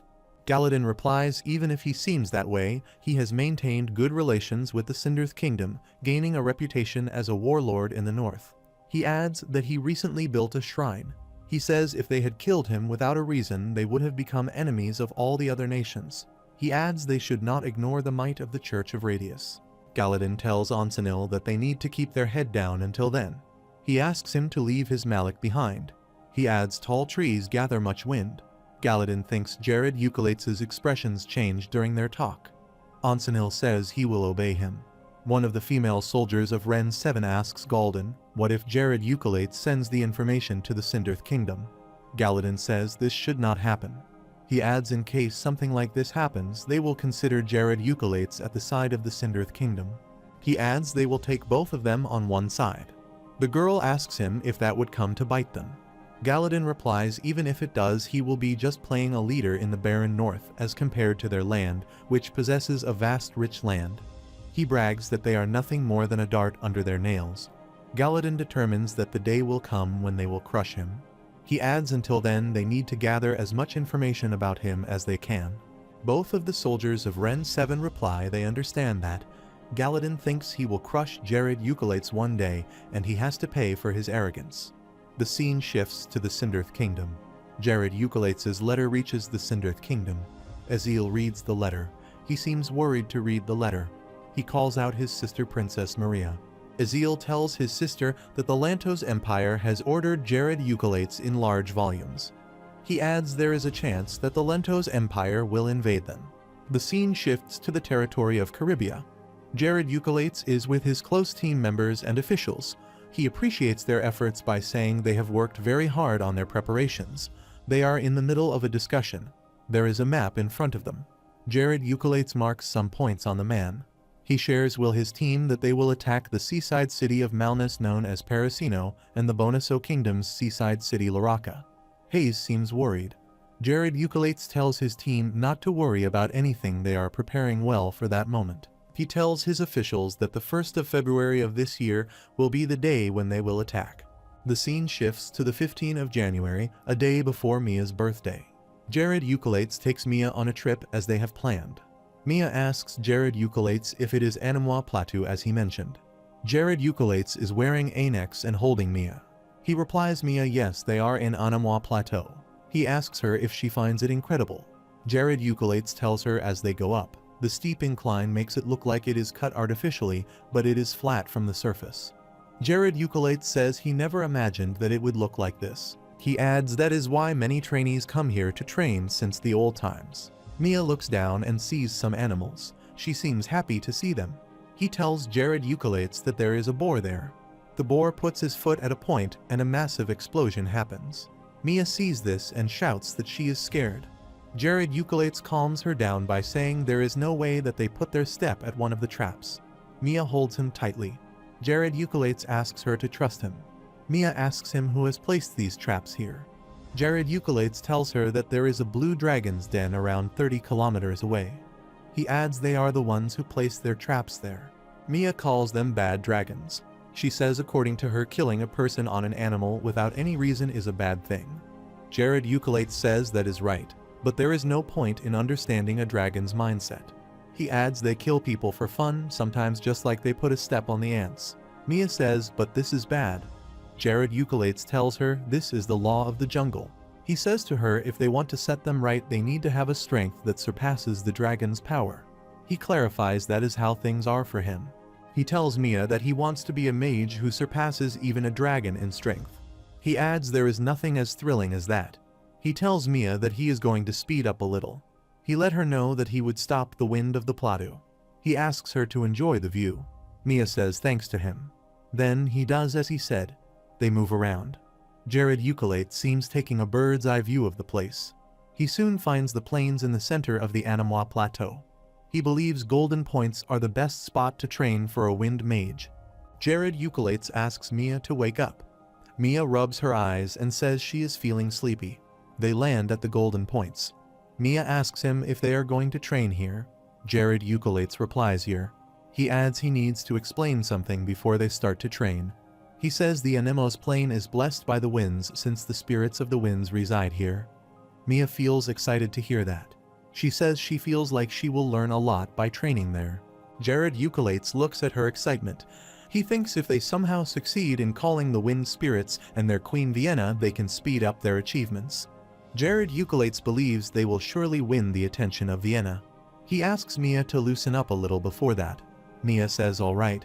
Jared Eucalates thinks about having a look at the information screen on magic evaluation. He looks at the screen. The information shows he is at the level of SS in fire magic, has a B grade in ice and wind magic, and has a C grade in earth and other types. Jared Eucalates looks at the information and says he is lacking in the wind magic by 2%, which is a shame. He believes he needs to reach level A to become an all-rounder magician. He closes his fist with determination and says he is burning with motivation. He adds improving and breaking past his limit is always refreshing. Jared Eucalates and Mia start training. Jared Eucalates teaches Mia how she can increase her wind magic exponentially by controlling her breath before, after, and during. He asks her to take the downwind and headwinds into account while exerting her control. He instructs her to take advantage of her surroundings to get the upper hand on her opponents. He demonstrates this by taking a big piece of rock up. Then he puts the rock down and says they will stop their training here for now since it has been an hour. He asks her to take a rest. Mia asks him to continue. She says she can keep going on without a break. She asks Jared Eucalates to teach her more. Jared Eucalates asks her if she is not tired. He says this is the first time they trained so harshly. Mia insists on continuing training. Jared Eucalates says they will go until she passes out of exhaustion. He asks her if she is ready. Mia says if he will teach her, she will enjoy the training. They keep practicing for a long time. Then they sit and have a drink to calm themselves. They spend 4 days in intense training. Jared Eucalates laughs and says Mia has reached her limit after pushing through for 4 days. He asks her if she would like to have a break. Mia replies yes. She laughs and says it looks like she is starting to get tired. Mia addresses Jared Eucalates and asks him to see upward. Jared Eucalates looks in that direction and notices that the spirit Queen Vienna is there. Spirit Queen Vienna arrives there with the other spirits. Jared Eucalates looks at her and says so finally she reached there. Jared Eucalates thinks only she can help him and Mia to reach the next level. He thinks she is the benevolent queen that will be their guiding light here. Spirit Queen Vienna comes to the ground. Mia seems scared of her. Jared Eucalates asks Mia to calm down. He tells her that she is not a bad person. He adds she is Queen Vienna who has been watching over them. Mia asks him if is that so. Jared Eucalates looks at her and tells Mia that she is also known as the Queen of the Winds. He asks Mia if is not she beautiful. Mia replies her beauty is blinding. Jared Eucalates assures Mia that he is with her, so she should be afraid. Mia says she is nervous. The notification shows the appraisal is impossible because of the Queen's blessings. Queen Vienna says she is pleased to meet them. She says she is sorry for suddenly appearing before them. She adds she is the noble queen of the spirits, the ones who control the winds. She brings her hand close to Mia. Mia holds her hand. Mia says she is Mia. She adds she is pleased to meet her. Mia first calls her queen, then calls her majesty. She says she does not know what she should call her. She asks her what she should call her. Queen Vienna pats Mia and says she can call her Vienna's Annie. She adds she might be quite old, but she managed to maintain her appearance. According to Paradiso, Queen Vienna is at least 300 years old. Mia calls her Unnai. Queen Vienna replies this is too pleasant to hear this. Queen Vienna looks at Jared Eucalates and asks him to excuse her rudeness. She tries to remember who his is, but before she puts pressure on her mind, Jared Eucalates introduces himself. Queen Vienna asks him to excuse her. She says she has been watching them training since the beginning. She appreciates them for remaining busy in training all the time, excluding the time for eating. Jared Eucalates says the MANHWA Pledu is unique to have blessed winds. Queen Vienna asks Jared Eucalates if he has felt the blessings of wind here. Jared Eucalates replies he can feel her benevolence in the winds. He says he is overjoyed to feel how the winds had blown during their training. Queen Vanina again asks him if he can feel that. Jared Eucalates smiles and says a mage cannot let these things slip past them. He adds especially when he is a wind mage. He says it is obvious to pay attention to the nature around them. Queen Vienna says she is astounded. She asks him about the wind magic that he has shown off. Jared Eucalates tells her it was transcendence magic. Queen Vienna replies it is a pinnacle of magic that cannot be performed easily. She says she is impressed by that. She says she had been observing countless mages practicing wind magic, but she had never seen anyone using it as brilliantly as he did. Jared Eucalates smiles and says he is flattered. Queen Vienna looks at Mia and tells her that she is different from Jared Eucalates. Queen Vienna says she can tell that she has a certain intimacy with the wind. She adds her communication with the wind is as she breathes. She says it looks as if she was born with it. Queen Vienna addresses Mia. Jared Eucalates thinks she is going to give her blessings. Queen Vienna asks Mia if she can come a little closer to her. She says she wants to add to the sweet melody coming from the sound of beautiful winds she possesses. Mia asks her if is that so. Queen Vienna laughs to see her innocence. She says there is no doubt that children possess a pure heart. She asks Mia to feel the winds together. Queen Vienna holds Mia in her arms and takes her up in the air. Mia replies to the queen that she would love to feel the wind with her. She tells Jared Eucalates that she will return soon. A magical aura covers them. Jared Eucalates waves at her. Meanwhile, Jared Eucalates calls one of the spirits. The spirit asks him what it is. Jared Eucalates says he wants to try a different method with the winds. He asks the spirit if he can help him. The spirit smiles and asks him if he likes the wind that much. Jared Eucalates thinks what he should say in reply. He says to himself that simply saying yes would be a weak answer, and just smiling would also not be enough. He replies to the spirit that he believes that the wind is the center of all attributes. The spirit laughs and says he is a proper mage. He appreciates Jared Eucalates by saying he has a good grasp on the fundamentals of magic. Jared Eucalates laughs and thinks even the spirits are too weak to praise. Another spirit says it seems he is a fellow who has a strong consciousness about magic. The first spirit asks him if has told her name Jared Eucalates. One of the female spirits appreciates his magic by saying his wind magic has surpassed all the imaginations. The female spirit asks Jared Eucalates if he can show them a little bit more magic. The magical aura of the wind spirits covers him from all sides. Jared Eucalates laughs and replies he cannot do that among the spirits of the wind.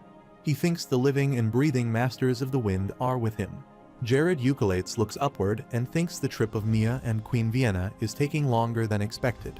He closes his eyes and thinks that means she wants to teach a little more to Mia. He says this is preferable. The spirit with blue hair again asks Jared Eucalates about his name. He adds he wants to give him a tip. He teaches Jared Eucalates that if he will forcefully set the angle of the wind, it will never blow accordingly. He adds the wind the shape of an arc follows the set path. The spirit shows him a demonstration of wild magic reaction training. The blue-haired spirit says it is like Jared Eucalates can show him 3 or 4 things if they teach him one. A female spirit says this is something different about the human mages. Jared Eucalates says thanks to the spirits of the wind. The blue-haired spirit throws a magical aura toward Jared Eucalates and asks him what he would say about this attack. He asks Jared Eucalates if he is ready. Jared Eucalates says there is nothing to worry about.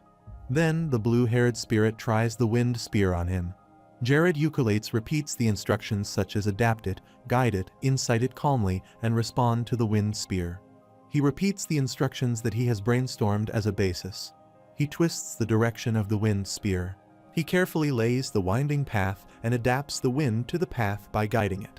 He says he feels as if he is dancing with the wind without using the strength to oppress nature. He feels as if he is in a trance. He feels as if he is with the wind to change to direction of the wind spear. Jared Eucalates moves smoothly with the wind. The blue-haired spirit watches this. He compliments Jared Eucalates by saying he is incredible. He says it is amazing that he learned the technique so easily.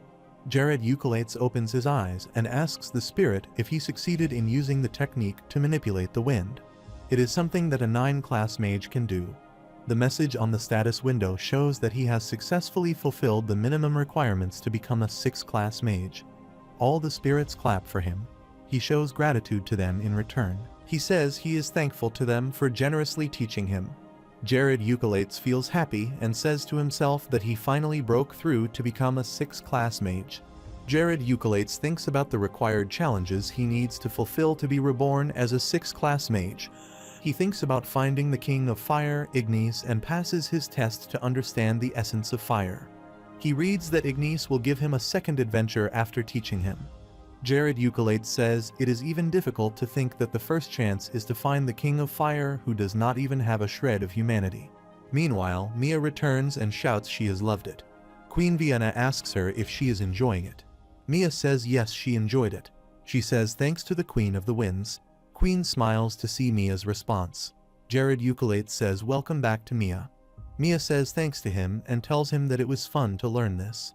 Jared Eucalates looks at Mia and feels her appearance has changed slightly. There is a necklace in her neck. Jared Eucalates scans it. The scanning shows that the target has the artifact Medinus's necklace. Jared Eucalates also notices the specifications of the necklace. Jared Eucalates says to himself, this is his first time seeing this. He wonders if any such artifact exists. Jared Eucalates tries to remember if he knows about any such thing. Meanwhile, Mia asks Queen Vienna if she is saying this is her father's necklace. Queen Vienna confirms this and says her father has abandoned everything and reached the end of his life as a human. Queen Vienna tells Mia that her father was a great man who loved his wife and daughter so much. Jared Eucalates seems shocked to hear this. He seems unable to believe that Mia's father was a spirit of wind. He speaks to himself that if her father abandoned his life as a spirit and chose a short-lived human life. Jared Eucalates says the apple does not fall far away from the tree. He remembers that Mia practiced a lot in the last 2 years.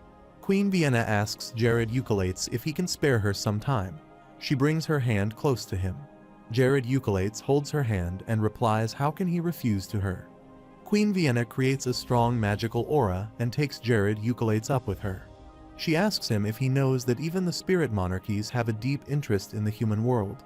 She adds they want humans to understand and enjoy the magic of their elements. Jared Eucalates replies he is aware of that fact. Queen Vienna says mages belittle the wind magic and think of it as something that can be controlled easily. She complains they do not know how to value it. Jared Eucalates replies that disdain and contempt toward the wind have existed for a long time. Queen Vienna says this is the first time she can feel the fragrant winds raised by the others after 70 years. She adds she is pleased to feel this. Jared Eucalates replies he is pleased to meet them. Queen Vienna wishes him goodwill. She adds she wishes to impart upon him. Queen Vienna says she wants to see his growth if he permits her. She says she gives him her blessings. Jared Eucalates replies he accepts them gratefully. Queen Vienna blesses him special wind barrier. She asks him if he can comprehend it.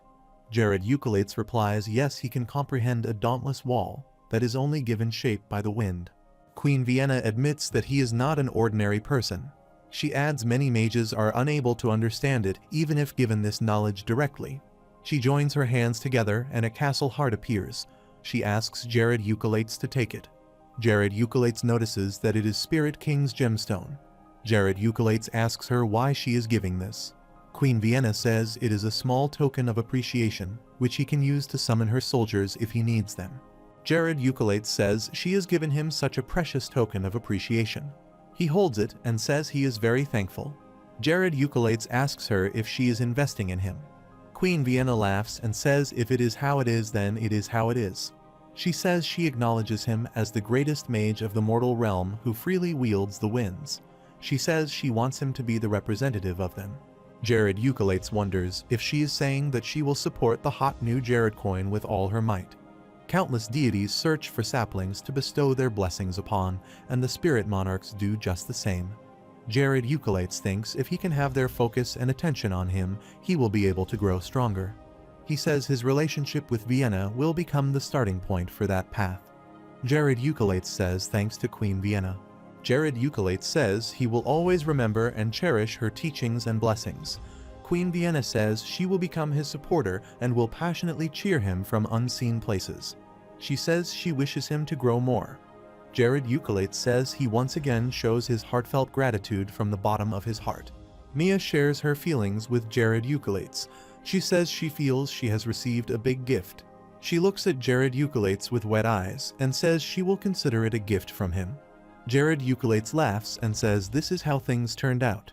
Jared Eucolates asks her if she has enjoyed her conversation with Lady Vienna.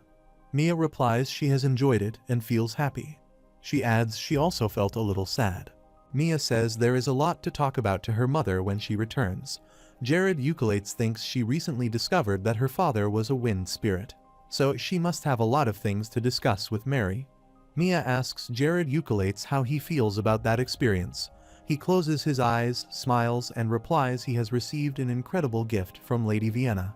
He tells Mia that he has received such a precious gift that even she will feel jealous about that. Mia asks Jared Eucolates what it is. He replies he will show her on the way back. He says now they should return to the territory of Caribia. He adds it is time to head back. He instructs Mia to practice hard what she has learned here. Mia replies she understands that. Jared Eucolates says he will raise a nice breeze so that they can return soon. Mia says alright. The scene shifts to the Cinderth Kingdom. It is the 31st of January. Azil tells Maria that they have received a letter from the territory of Caribia. Princess Maria asks her brother to read that letter. He reads the letter. The content of the letter includes that many people fell victim to the worst monsoon in Bonaso and Malnus Kingdom in the past summer. The reason behind that is their poor preparation. The letter is written with the intention of fundraising for the refugees. In addition, the letter shows that the territory of Caribia will start its advances for justice. The letter clarifies Jared Eucolates' intentions to attack Bonaso and Malnus kingdoms, which are disgraceful to be called nations. Azil reads the letter and says he knows that Jared Eucolates' targets are these two kingdoms. Princess Maria says yes, Jared Eucolates has drawn his sword. Azil says the incident of refugees is an infamous evil of these two kingdoms. King Eziel says it looks like most of the people will support the territory of Caribia, so they should also support them. Princess Maria asks him what he will do. She asks him if he will maintain his silence. Azil says no, he will not do that. He adds they should show their strong support in this regard. He asks her sister to have a look at that. He adds she will realize that they should support Caribia in the war. He asks her sister to think about that. King Eziel says they have abandoned their people in the worst time how they call themselves king. Princess Maria says they are not worthy of that claim. She adds the moment they tossed aside their vulnerable citizens, these two kingdoms' futures were sealed. King Eziel estimates that Jared Eucolates must have crossed the border by now. He adds it seems their kingdom should prepare their admission statement. He says it is time to celebrate the rise of a new king from the bottom of their hearts. The scene shifts to the 1st of February. It is midnight. Jared Eucolates asks his army to take charge. He reminds them that their first target is the Bonaso Kingdom's coastal city Lorac. His soldiers say yes to his orders. Jared Eucolates feels scout detection signals. He notices the teleport circle. He sees a Bonaso Kingdom scout coming out of it. He kicks him and makes him fall to the ground. The Bonuso Kingdom's scout begs him to spare him. Jared Euculates puts his foot at the head of the scout. The scout sighs with pain. Jared Euculates asks the scout if the Admiral Jennings sent him. The scout admits that the Admiral Jennings has sent him. He asks Jared Euculates to send him back and spare his life.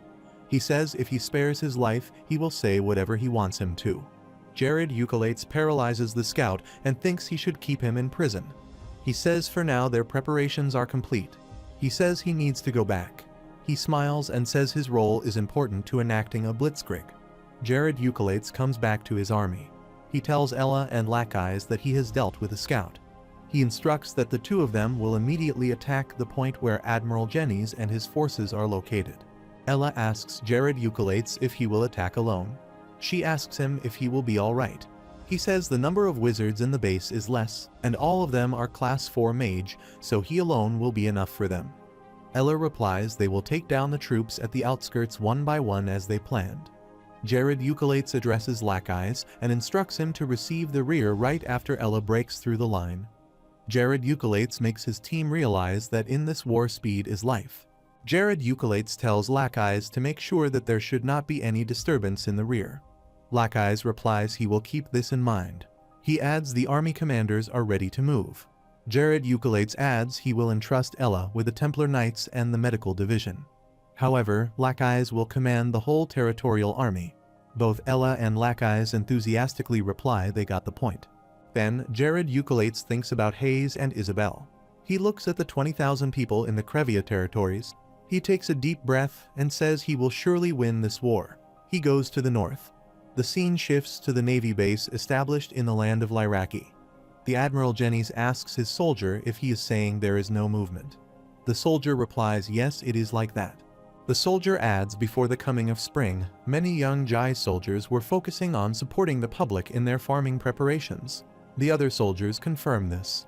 Isabel casts some sort of spell on the Admiral Jennings. The Admiral rubs his ear and says if he is overthinking about the matter. He thinks he indeed broke his heart when the offer of recruitment came from Crevia. He says he refused because he has no reason to convince himself. He thinks according to the scouts it is strangely quiet in Crevia. Admiral Jennings says alone suspicion is not enough to strengthen the watch and deploy the troops. He says the condition of Lyraki's military is quite bad. The soldiers outside the base notice that there is an intruder. Someone says there is a wizard. They see the wizard is approaching. One of the soldiers says they shout shoot with the focus. Admiral Jennings comes to the window and orders all the soldiers to attack. It is the Myeong Palace of the Bonuso Kingdom. All of the soldiers attack Jared Euculates. Jared Euculates blocks all the arrows in the air. Then he turns them toward the soldiers. Admiral Jennings observes all this. He says this is absurd. He asks his army to focus and attack again. Jared Euculates says no matter how many times they attack, the result will be the same. Jared Euculates takes out the space deviation clock artifact. Admiral Jennings notices that it is Jared Euculates. He calls out for Ganoff. He asks his soldier where are the wizards. The soldier tells him the wizards are in the rear. Admiral Jennings looks up and says it is difficult for them to fight with the enemy who is up in the air. Meanwhile, Ganoff reaches. Ganoff is a class 4 wizard and the wizard troops. Admiral takes their attention toward Jared Euculates. He tells them he is lord of the territory of Caribia. Ganoff says it seems he has lost his mind. He adds how dare he to come alone here. Jared Euculates says an important stat concept that is not seen in the Paradiso is the morale of the soldiers. He believes if the number of the stat will decrease, the morale of the soldiers will also decrease. The leader has the most overwhelming effect on the soldiers. He thinks if he manages to Ganoff in front of everyone, all of the other wizards' morale will bottom down. However, there is a problem that Ganoff thinks the same. Ganoff comes close to Jared Euculates and addresses him.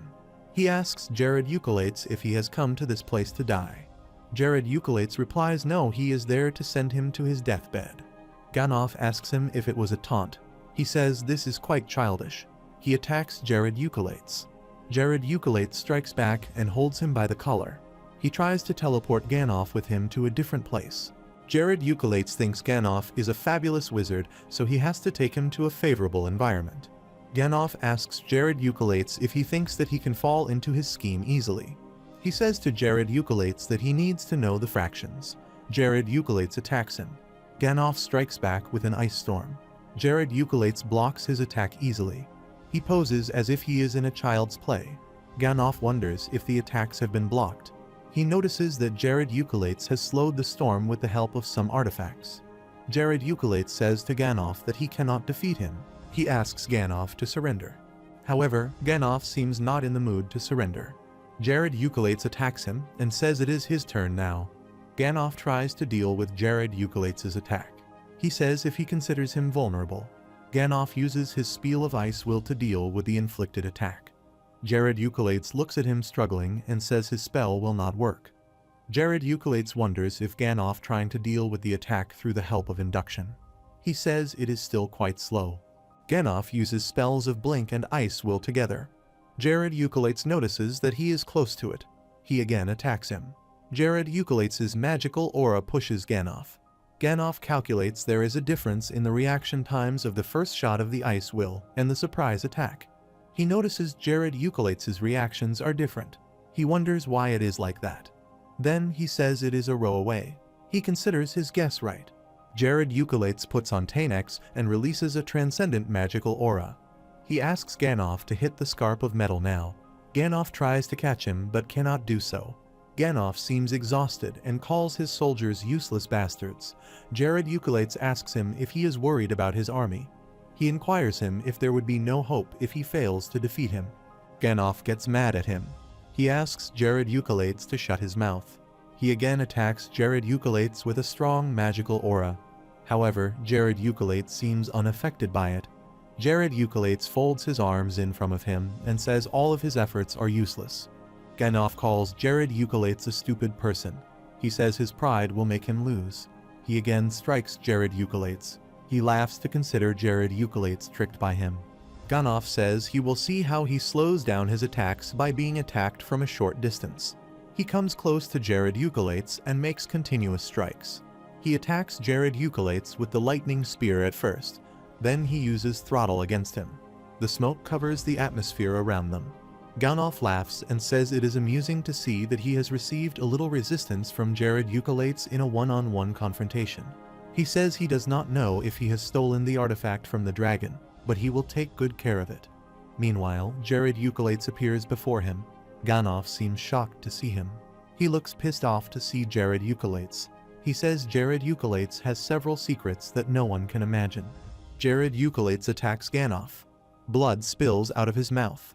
Victorious Jared Euculates turns back. The magical aura surrounds Jared Euculates in the form of a circular shield. Ganoff asks Jared Euculates how he predicted his movements. Jared Euculates turns back and tells Ganoff that it seemed when he blinked he was sticking his foot out. The scene shifts to Ella. Meanwhile, she attacks the soldiers of Bonuso. She attacks soldiers with her sword. The blood gushes out of the soldier's body. Another soldier sees this and says she is too strong to attack. He seems afraid. His fellow soldier asks him not to hold for a little more. He calms him down and asks him not to feel scared. He adds the wizard squad and Ganoff Sama will help them.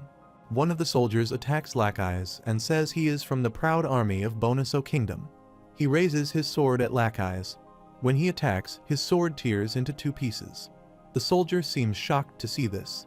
This is the army located on the outskirts of the Bonuso Kingdom. The soldiers of that army are proud to be soldiers.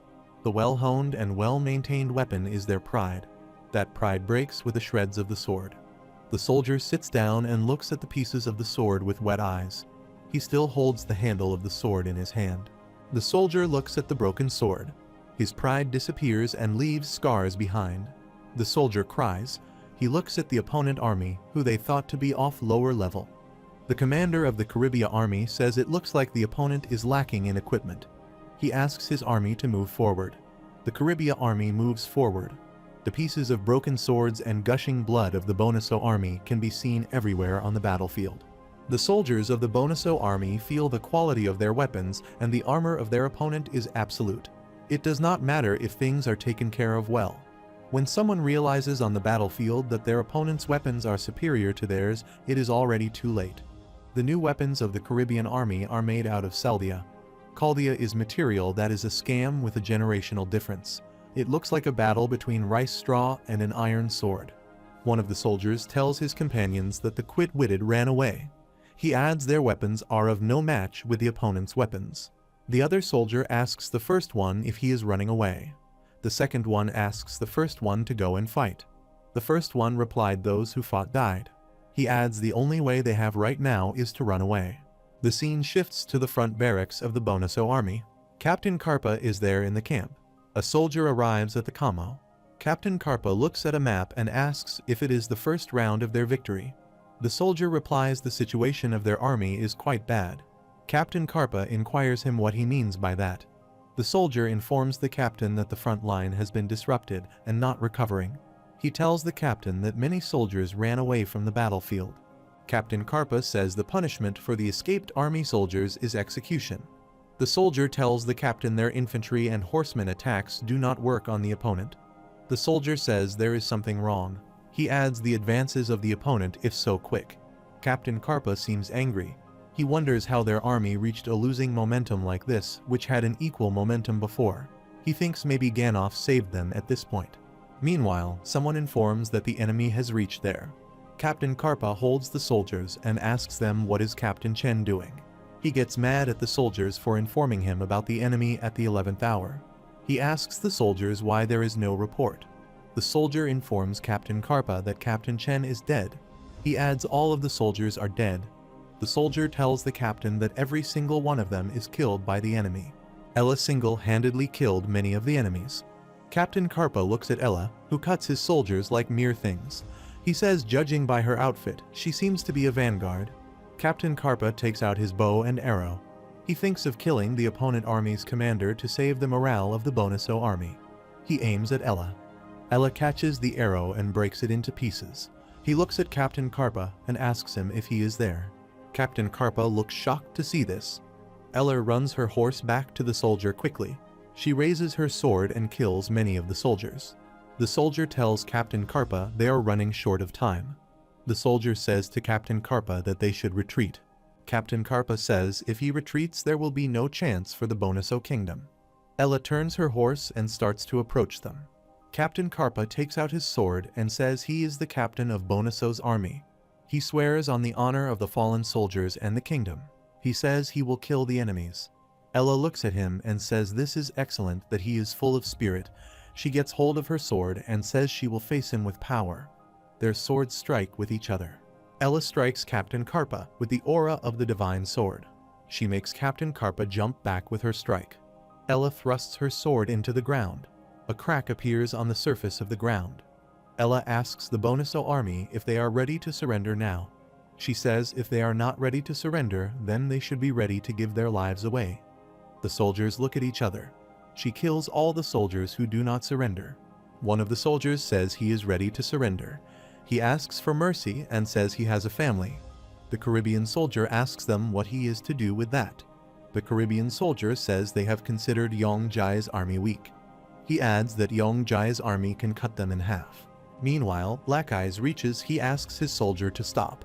The soldier says he is their enemy. Black Eyes reminds the soldier that he is a citizen of Caribia. He asks the soldier if he has forgotten the command to show mercy on those who surrender. The Bonuso soldier attacks the Caribbean soldier as he is busy with Black Eyes. Black Eyes sees him and strikes him to death. Black Eyes says they should not spare the people like him. He adds it is also Lord Jared Eucalyptus' command. Meanwhile, a soldier informs Black Eyes that they have received the signal. Black Eyes replies it is also the Caribia army. Black Eyes comes close to Ella. He addresses her and asks her how she saw it. Ella stays quiet. Black Eyes asks her if it is Lord Jared Eucalyptus. Ella asks her what he thinks about it. Black Eyes asks her if she is talking about facing the enemy's force alone. Ella asks Black Eyes to look at the reality.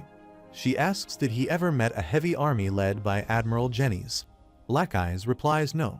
Ella says if there was an issue with Lord Jared Eucalyptus, would Admiral Jennings have stayed silent? Black Eyes says he has never thought about that. Ella laughs to hear this. She says it seems that his lack of faith in Lord Jared Eucalyptus is far greater than hers. Ella asks him to reflect on that and goes a little ahead of him. Black Eyes asks Ella to let's go together. Ella and Black Eyes reach the base.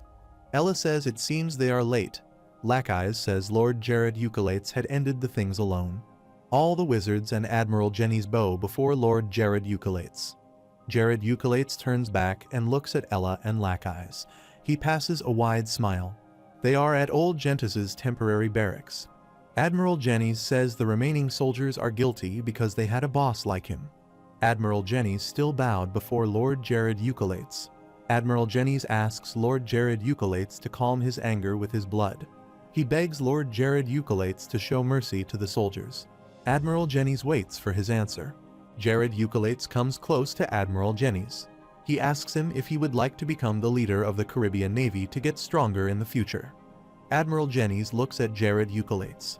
He tells Jared Eucolates that he has been protecting the outskirts of Bonaso Kingdom for a long time.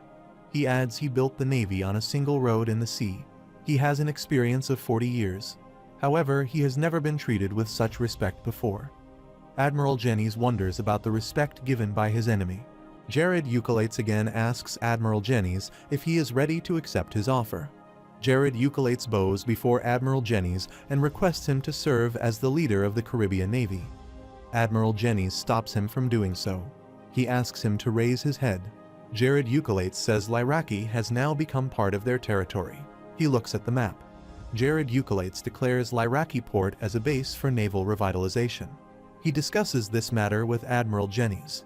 He adds he is going to make a long-term plan to develop Lyraki Port into the best navy of the continent in the future. He tells Admiral Jennys that they are continuously raising funds for that.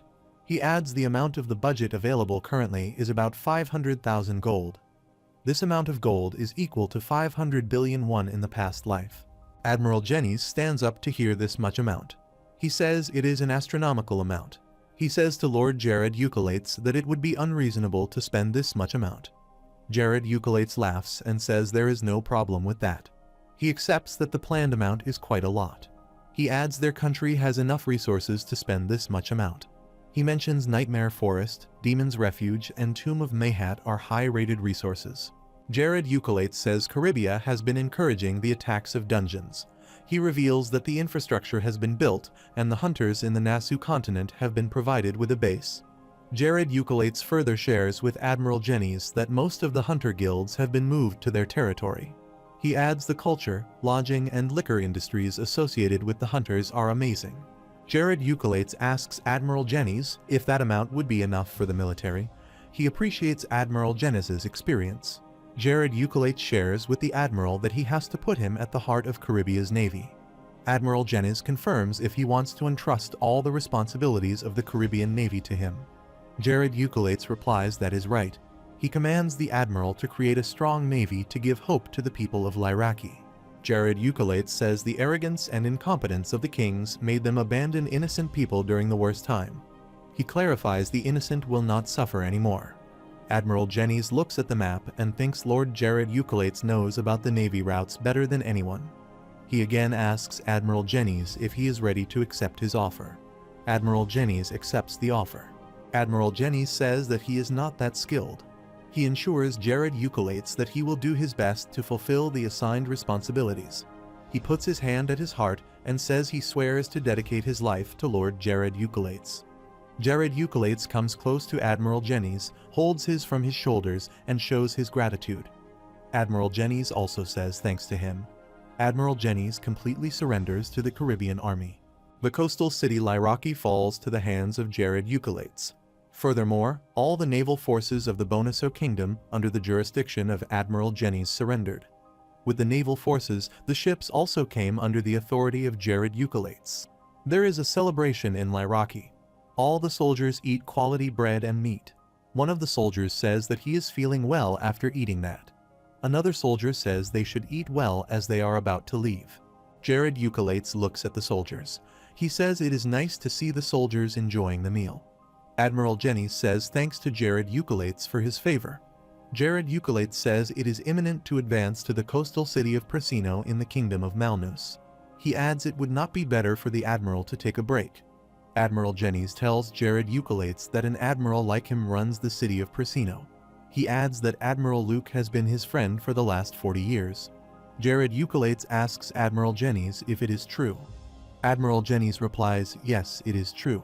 Admiral Jennings asks Jared Eucolates to send him to Prasino. He ensures him that he will bring Admiral Luke before him. Jared Eucolates thinks if it is possible to bring Admiral Luke without spilling blood, then he is ready to accept his suggestion. He adds all the conditions and treatment will be the same as given to him. He says there will be no slaughter or revenge. Admiral bows his head and says he will bring Admiral Luke. Jared Eucolates asks him to leave for the journey without any delay. Jared Eucolates asks Admiral Jennings if he has ever flown in the sky. The scene shifts to the barracks of the borderland of Caribia. Jared Eucolates peeps into a camp and checks out Hayes, Isabel, Ella, and Lackeyes. He says it looks like everyone is quite nervous. He checks out his status window. The message on the status window shows that he has earned the title Wizard Killer. The message further shows that his power has increased by 500. Jared Eucolates says this is the title one can gain after killing 10 Class 4 mages. He says it had stopped after getting rid of Akron. He adds it seems this battle has fulfilled all the conditions. He feels happy to receive 500 magic powers. He says he has to kill 1,000 people to get the title of Slayer. In Paradiso, all the titles are earned like this. Jared Eucolates says he likes the titles. He adds there are many titles where taking a specific person's life is advantageous. He says he feels upset to think about these details. He adds the details that made him think a lot about it. Jared Eucolates feels the need to check his stats by opening the status window. He opens the details of his stats on the status window. The status window shows he has reached the level of 149. His strength increases by 333 and health to 250. There is a dramatic increase in his magical power and wisdom. The charm, agility, defense, and holy power also increase. He feels overjoyed to see the increase in his magical power. Jared Eucolates closes his eyes and thinks about the time when he was reborn here 2 years ago. He remembers his obese physical appearance and low magic percentage. He closes his hand in a fist and says he has become strong enough to defeat a 6th-class mage like the other people. He reminds himself that he has been working so hard to become stronger. Jared Eucolates says he is not strong enough to defeat the 6th-class mage Naomi Grace. The Kingdom of Malnus has appointed Naomi Grace to protect its outskirts. Meanwhile, someone calls Jared Eucolates from behind. Hayes and Isabel are also present there. The AI reports to Jared Eucolates that she has arrived and escorted Admiral Jennings safely. Admiral Jennings is inside Tanex. He tells Jared Eucolates that he is back. Jared Eucolates inquires them if the person besides Admiral Jennings is Admiral Luke. He welcomes Admiral Luke. Admiral Luke is the commander of Prasino. Admiral Luke bows down and says he sends his greetings to Lord Jared Eucolates. Jared Eucolates says hearing the Lord from his mouth puts his heart at ease. He asks Admiral Luke to stand up. He tells Admiral Luke that he has been waiting for him. Admiral Luke says thanks to Jared Eucolates. He asks Jared Eucolates to receive the seal, map, and summary of other information about Prasino. Admiral Luke asks Jared Eucolates to show mercy to his people and subordinates as he promised. Jared Eucolates replies he will do that. Jared Eucolates says he announces before everyone that he will never repeat the same tragedy and sorrow. He says he swears with the name of the god Radius. Jared Eucolates followed the strategy of keeping friends and enemy of the enemy close to him. With that strategy, he easily obtained some of the territories of the Kingdom of Malnus. Jared Eucolates orders to start repairing the old ships to incorporate the 2 cities into Di Yongjai for the next year. He issued a special order to reduce the tax by 50%. Jared Eucolates believes it is the right time to haste to expand their rule to the nearby cities. Ella says they have acquired 2 cities in one day. What else does he want? Ella says they should not feel afraid in a country that is preoccupied with the next generation of metal called Seldia. Lackeyes says he agrees with Lord Jared Eucolates' idea. He adds it will take a few days to complete the groundwork. Lackeyes says they need to monitor Gani's and Luke's actions regardless of their sincerity. Isabel says she agrees with Lackeyes' suggestion. She asks Lord Jared Eucolates to be cautious. Jared Eucolates replies the war has been declared and both admirals have lost their cities in the blink of an eye. He adds they would not let it slide regardless of the foolishness of the kings of these 2 kingdoms. Jared Eucolates thinks the generals will take stands if the kings are unaware of that. Jared Eucolates instructs his team to be aware. He believes that the 2 kingdoms will move their troops in their direction. Jared Euclid says he will sharpen his fags and give them a surprise. He adds they will not send their main forces. Everyone asks why they would not send their main forces. Jared Euclid replies because there are enemies on both sides of the border. He tells his team that the kingdom of Sindarth and Malnus are enemies. Both of these kingdoms share a border. He guesses they will send a large army to the outskirts in that case. He believes the Sindarth kingdom will launch an open attack if that happens. Jared Euclid says with the kings of the Bonoso and Malnus kingdoms falling into the dilemma of making decisions, they would not be able to deal with two enemies. In that case, both of the kingdoms will decide to defend themselves, and they will not cross their line of defense. He thinks a little bit and says they can use landmines to cross the line of defense. Meanwhile, a soldier enters the Kamo. He says he has news. He informs Lord Jared Euclid that the army of Bonoso Kingdom has summoned their troops and started their march. Jared Euclid asks the soldiers about the strength of the troops. The soldier reports there are 4,000 soldiers. He adds some of the wizards and knights dispatched from the royal capital have also joined the troops. He tells Jared Euclid that there are 200 knights and wizards among the troops. Jared Euclid asks the soldiers if the commander of knights or the commander of the mages personally made this decision. The soldier replies no, the vice captain sent the greetings. Jared Euclid thinks to decide if it is Carson or Kent. Then he says well, the key point is not that who sent them. Black Eyes says the Lord is thinking about their number. Jared Euclid says in the real battle only the smartest one gets the advantage. He adds this shows the foolishness of the king of the Bonoso kingdom. Meanwhile, another soldier comes and says he has to report something. He says only 3,000 troops of the Malnus kingdom started their march. He adds the troops turned north on the way and then slightly shifted to the east. Jared Euclid says if it is the east, then it is the kingdom of Sindarth. The soldier says according to the received information, some of the Sindarth kingdom's soldiers have also appeared. Jared Euclid thinks that King Aziel is helping him. He says it is the synergy effect between them and the kingdom of Sindarth.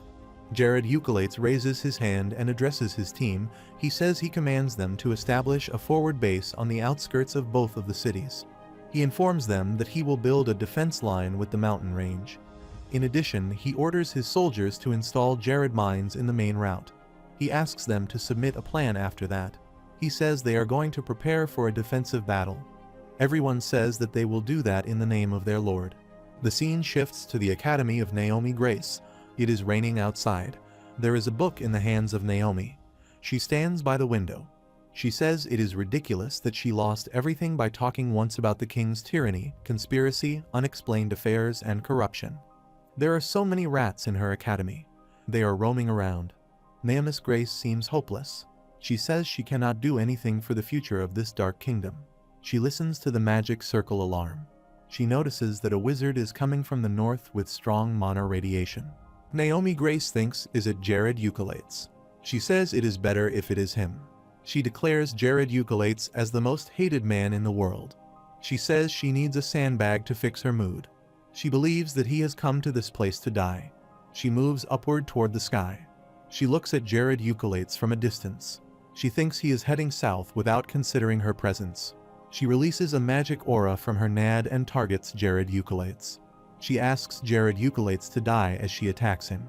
She attacks Jared Euclid with a 6-class water storm. Jared Euclid notices the water storm approaching toward him and wonders if it is an alarm magic. He forms a double transcendence shield around him. He says he knows it is a water storm. He estimates that the water storm is 3 times stronger than usual because of rain.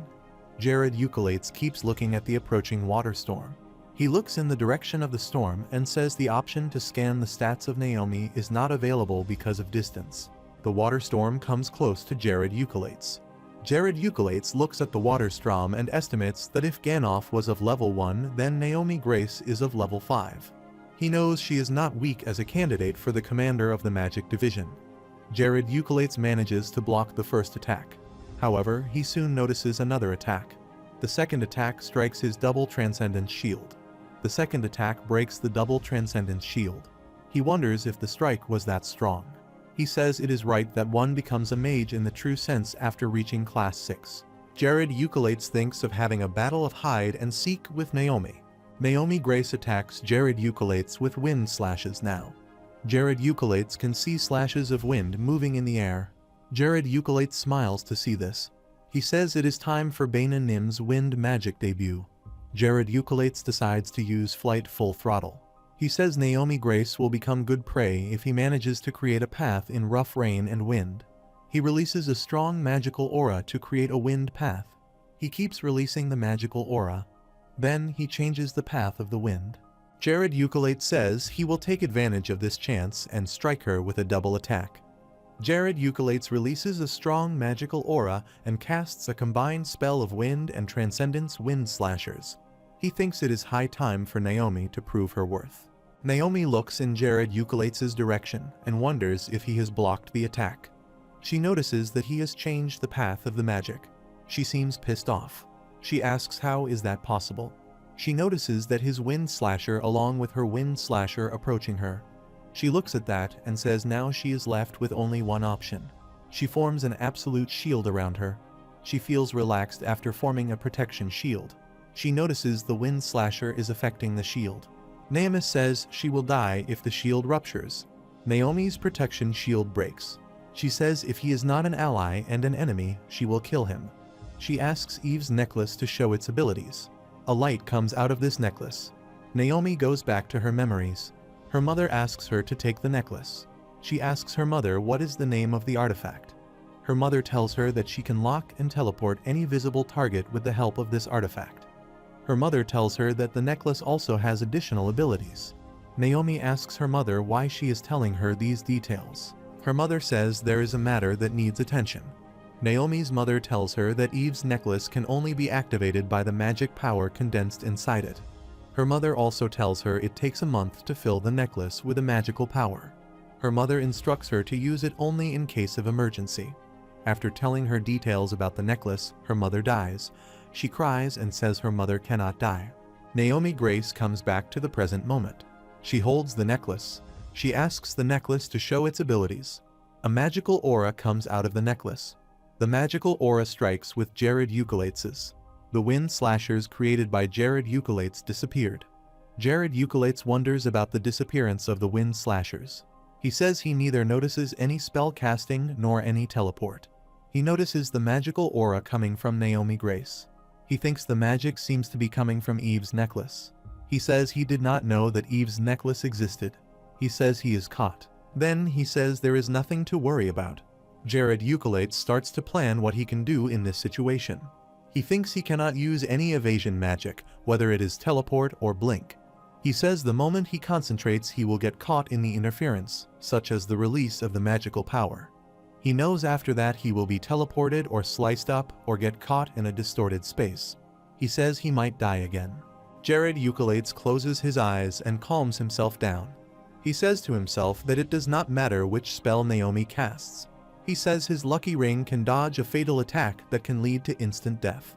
However, he can use that option only one time. He decides that he will use the fourth option of the lucky ring. Both Jared Eucolates and Naomi Grace confront each other. They attack each other. Jared Eucolates attacks Naomi Grace with a triple transcendence paralyze spell. After paralyzing her, he attacks her with chain lightning. Then he stops to attack. Naomi Grace smiles and says she has won. Meanwhile, lightning chains start to approach Naomi. Naomi Grace looks at the lightning chains. She says she has heard about some artifacts with the ability of evasion, but it is just armor. The heavy lightning chains get hold of Naomi Grace. She tries to free herself, but is unable to use any magic. She starts to fall. She notices that she is under a paralysis spell.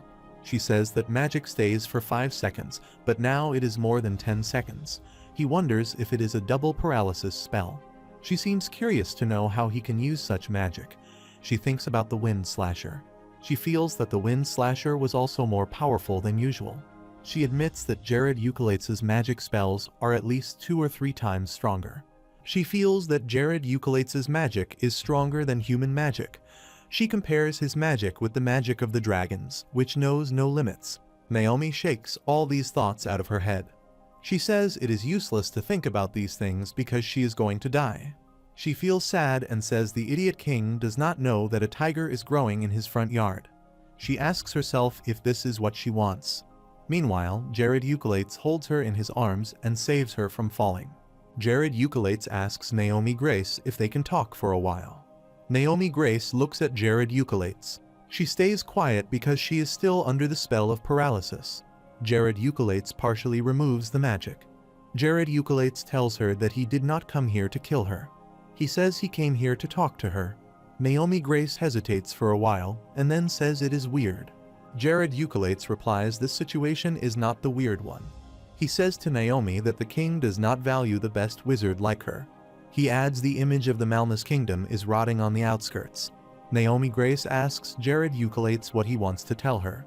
Jared Eucolates addresses her and says he is here to win her heart. Naomi stays silent for a while, then she asks Jared Eucolates if he is happy with that. Jared Eucolates says they should get out of the rain first. They come to a cave. He tells Naomi that he did not paralyze her with any ill intention. He says he just wants the two of them to clear their minds. Jared Eucolates lights up a fire. Naomi asks Jared Eucolates to kill her if he aims to do so. She asks him why he wants to know a loser's opinion. Naomi suspects Jared Eucolates if he wants to enjoy the fruit of his victory. She says he is free to do anything. She adds she is ready to get dirty by his ugly hands. Jared Eucolates stays quiet for a while and then turns back. He looks at Naomi, who is already staring at him.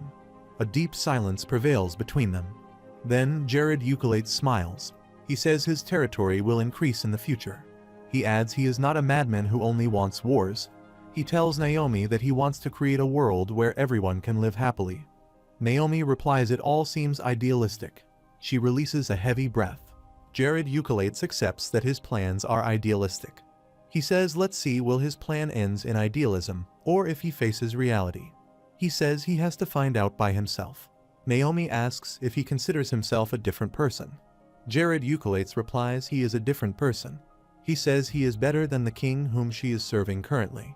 Naomi again releases a heavy breath. Jared Eucolates clarifies he does not have any intention of wasting his money dealing with the disaster. Therefore, he only takes care of nobles. He adds it is not good for people to discard a reliable comrade. He asks Naomi if she likes a king who only keeps servants by his side. Naomi stays quiet for a while. She seems answerless to hear Jared Eucolates' words. Jared Eucolates says if things keep going on like this, the kingdom of Malnus will fall without any effort. He tells Naomi that the kingdom of Sindarth and the Rentis Empire will go ahead of them if she steps back. Naomi accepts that he is right. Jared Eucolates seems sad to say that there is limitless discrimination in Malnus. He adds the king will do anything to cover their wrongdoings. Jared Eucolates shows his intentions of putting an end to this. Jared Eucolates says he is not sure about the future of Malnus and his servants, but he does not want innocent people to suffer. Naomi again asks Jared Eucolates if he considers himself different. Jared Eucolates looks at Naomi and thinks for a moment. He replies he will get rid of those people who are engaged in tyranny and useless politics. He adds he will crush their dreams. Jared Eucolates shows a strong sense of determination. Then Jared Eucolates looks at Naomi Grace and says she is also free to take his life. Naomi remains silent. Jared Eucolates says his dream is of a civilian foothold, a world where civilians are the foundation. He adds there is shame in explaining every word to the people. Silence prevails between them for a while. Naomi Grace makes it clear that words are not enough to win her heart. Jared Eucolates asks Naomi what she wants. Naomi asks Jared Eucolates to prove the worth of his words. She admits that he possesses a destructive power equivalent to a 7-class mage. She says she only knows him as a mage, he is still to prove himself a true leader. She asks him to prove his worth as a true leader.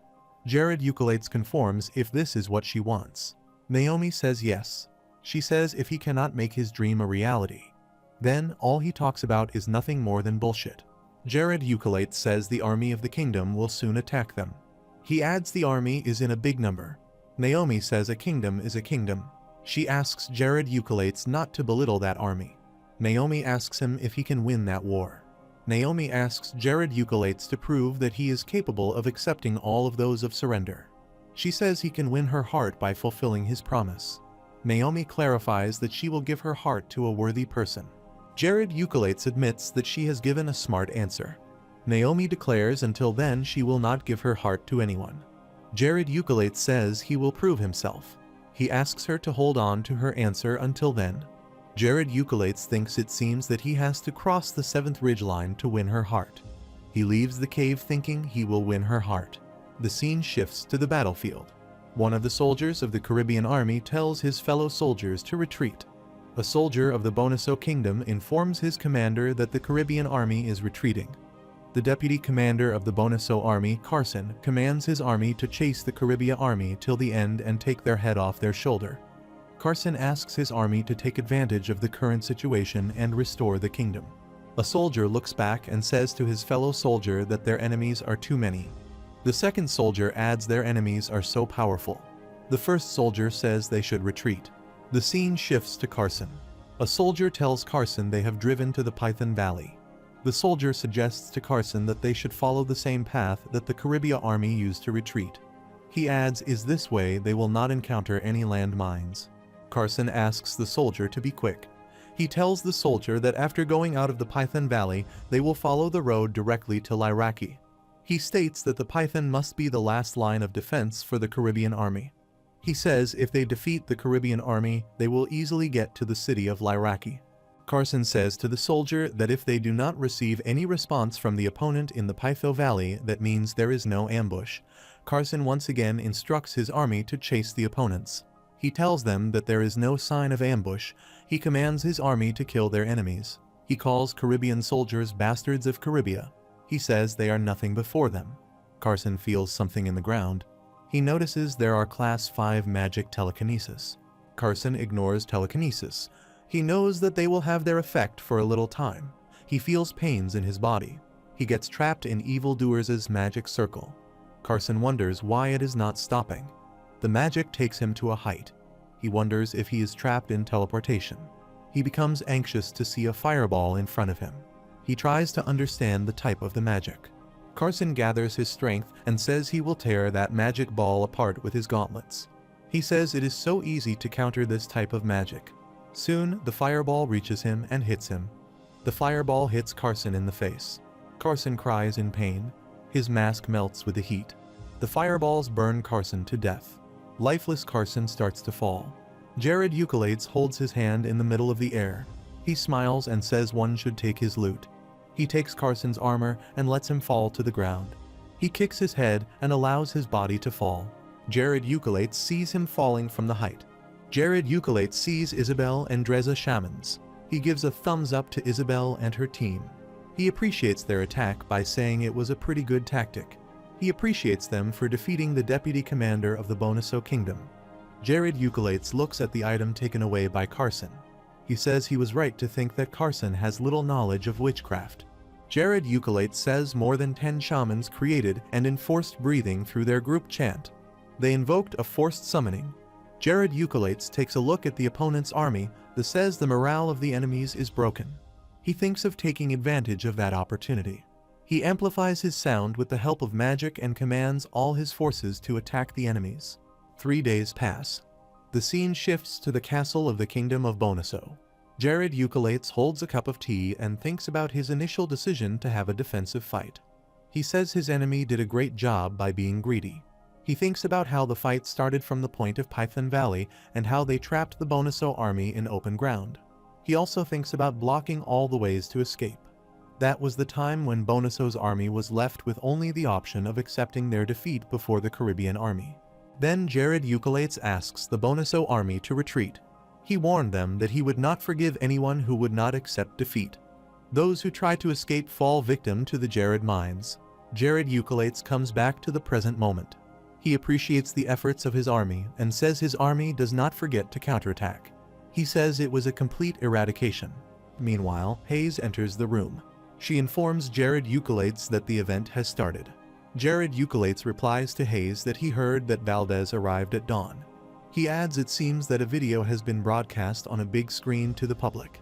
He asks Hayes if she will come with him. Hayes says yes. She enthusiastically says that Valdez has prepared this video to commemorate the achievements of the Lord. Jared Euclid says there are just a few things. He says Hayes has a knack for exaggerating things a little.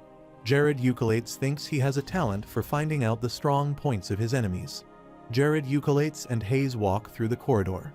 Jared Eucolates says all credit goes to Hayes and that many soldiers recovered from their wounds. All the soldiers show their gratitude and call Hayes an angel in white. Jared Eucolates says it is also because she did not refrain from praising him. He adds the soldier who followed him started to trust him more. He looks at Hayes and accepts that she has helped him a lot. Valdez stands before a big screen. He asks the public to focus on the faces of all the refugees who have fled to Caribbean. One of the boys from the crowd says he thought all of the refugees had died. He asks Valdez if he is saying that they are still alive. Valdez replies to the boy that all the refugees are living happily in the land blessed by Lord Jared Eucolates. The boy calls their previous king as a damn king. The boy says the person who abandoned the people in bad times has no right to be called a king. Another man from the crowd asks a lady if she has heard that the new lord reduced all the taxes by 50% for 1 year. He tells the lady that the new lord has been exempted from all the special taxes. The lady replies she has heard about that. She shares with the man that she was worried about the food for her family before that announcement. The man thinks about setting up a business in the Holy Land. The man says he hates it. There are still some people in the kingdom. The lady stops the man to think like that. She asks to think of a better future with the new lord. The lady drives the man's attention to the magic store. She says now they will be able to walk safely at night. She says she feels the world is about to change. The man says he is looking forward to it. Valdez asks the people to make some space. There are 2 cartridges behind the public. One of the men says it appears a messenger has arrived. He wonders if the kingdom can send another big army. Meanwhile, Jared Eucolates comes. He says to the public that there is nothing to worry about. He assured them that there would be no war. He says that they must have sent their ambassadors to discuss a ceasefire. Jared Eucolates assures the public that there is no need to worry. He clarifies to them that they can do anything they want. Jared Eucolates returns to his room. Lackeyes informs Jared Eucolates that the kingdom of Sindarth has increased its forces at the borders. He adds this is the reason that the army of the Malnus kingdom stopped its advances to their territory. Jared Eucolates asks Lackeyes if he means the kingdom of Malnus suspects that the kingdom of Sindarth is cooperating with Caribbean. Lackeyes says this is true. Jared Eucolates thinks for a while and says he anticipates this much. Lackeyes says the contribution made by Chaldea weapons is not small. Lackeyes says Admiral Jennings and Admiral Luke said the same thing. Jared Eucolates agrees with Lackeyes. Jared Eucolates shares with Lackeyes that he does not have any plan to advance further. He says he continued to advance the young Jai army to put pressure on both of the kingdoms. Jared Eucolates believes the opponent has little chance to fight back. He considers 2 reasons behind that. The first reason is the introduction of Chaldea weapons, and the second reason is Carson's death. He adds surrender of a 6th-class mage, Naomi Grace doubled the shock.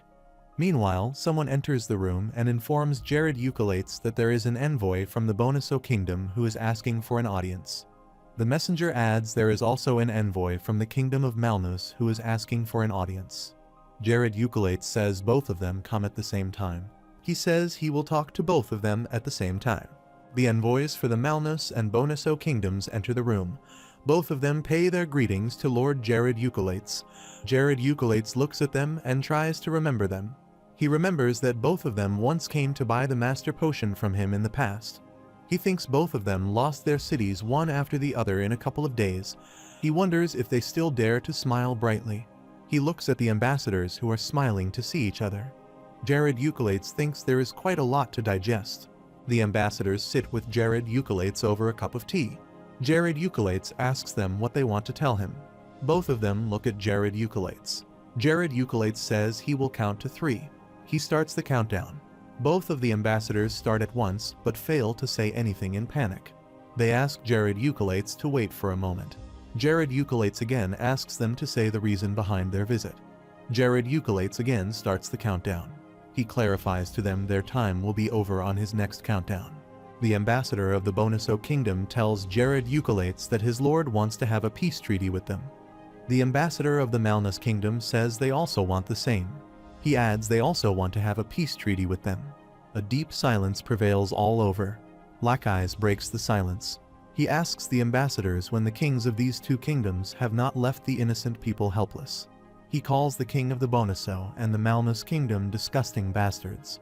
Jared Eucolates says it is great that they are talking about peace now. He adds now they are not in a position to fight a war. The ambassadors of the two kingdoms seem answerless. One of the ambassadors puts a letter on the table and says this letter is by the king. He adds the letter has the draft of the agreement. Black Eyes picks the latter and opens it. The ambassador of Malnus says the same is the case with the kingdom of Malnus. Jared Eucolates picks up the letter and opens it. He starts to read the letter. The king has asked Jared Eucolates to ponder upon the matter carefully. The king called the refugees a waste of human resources. Jared Eucolates gets mad to read this. He tears the letters into pieces and throws them away. Jared Eucolates says the letter from the king of Malnus is a little different. Black Eyes hands over the other letter to Jared Eucolates. Jared Eucolates reads that letter. The king mentions that it is of no use to fight with each other.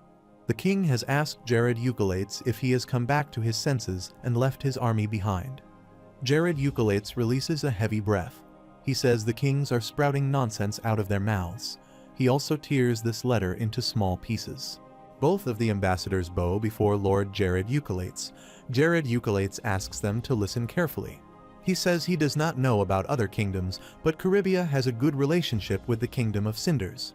He asks them if they know that the Rentis Empire has sent Duke Galadin to his territory recently. He says he is telling them because there are some rights of the neighboring kingdoms. Jared Eucolates puts his feet on the fingers of the ambassadors. The ambassadors sigh with pain. They beg Jared Eucolates to spare them. Jared Eucolates says now he will prepare a draft, and their lords would stamp it with the national seal. Jared Eucolates asks them if they got his point. They say they understand. The ambassador says he will tell the same thing to the king. He asks him to lift his foot from his finger. Jared Eucolates lifts his feet and says there will be no compromise. Jared Eucolates says the king will put the national seal on the draft he will send. He says otherwise he will consider it a declaration of war. He adds it is the only solution. Black Eyes takes sips of tea. The scene shifts to the kingdom of Cinders. Princess Maria is getting ready in her room. King Eziel enters the room and asks her if she is ready. He asks her if she heard the news. He tells Princess Maris that the Caribia is now in a position to groom a navy after the surrender of admirals and generals. He adds that Caribia has taken control of some warship and marine docks as well. Princess Maria says she has heard that all the admirals of that region are very powerful. She asks her brother if Jared Eucolates achieved all this by changing their minds and showing them the reality. King Eziel says this is right. He tells Princess Maria that Naomi Grace has also become a vassal of Jared Eucolates. He says there are rumors that Jared Eucolates has handed all the wizard core to her. Princess Maria says it might be because of the one-sided treaty proposed by Jared Eucolates. Princess Maria says the king might have been frightened by all the negotiations and signed the treaty without any objection. Eziel says the king's actions are very suspicious. He adds it is also the case of their kingdom. He says they cannot rule out the Rentis Empire. She says it is too much for Duke Jared Eucolates. She says their kingdom and the Rentis Empire are used like that. Eziel says it is difficult to find out who is decepting them. He says if they go out to Rentis Empire, the Rentis Empire give them an explanation. They would not be in a position to question it. King Eziel says anyone who goes out to war will end up having a war, even if he does not want to wage war. He says Jared Eucolates hits both the kingdom of Bonaso and the kingdom of Malnos. Eziel gives a letter to Princess Maria. He asks her to give his private message to him. He says they will make a treaty with Caribia. He asks Princess Maria to be cautious and avoid offending Jared Eucolates. She smiles and says she will take care of the matter. She asks her brother to stop worrying about that matter. She asks him to trust her. Eziel sees his sister smiling. He says it is nice to see her smiling brightly. He says he knows he can rely on her. Princess Maria says the thought of seeing Dukek is making her feel happy. She asks herself if the Lord still has her in his heart. She tells her brother that she is leaving. King Eziel sees him leaving. He smiles and says a new sun is going to rise in the north, which has been the most silent part of the Now continent till now. The scene shifts to the Bonaso Kingdom's palace.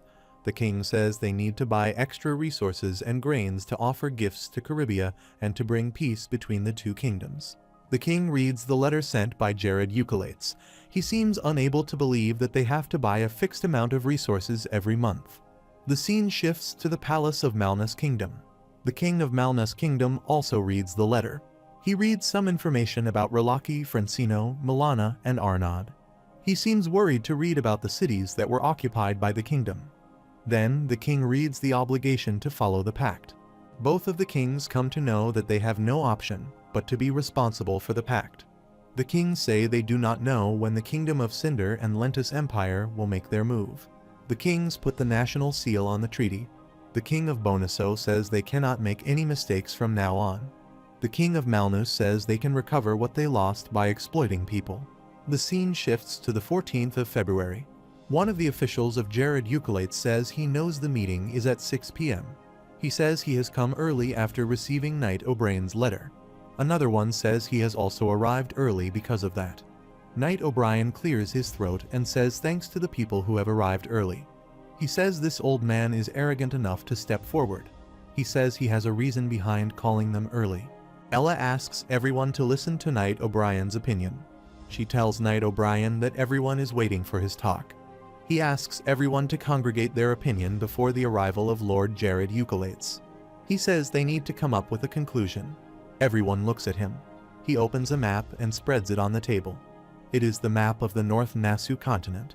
He says to everyone that their territory is not big enough to interfere in the wars in the Shinder's kingdom.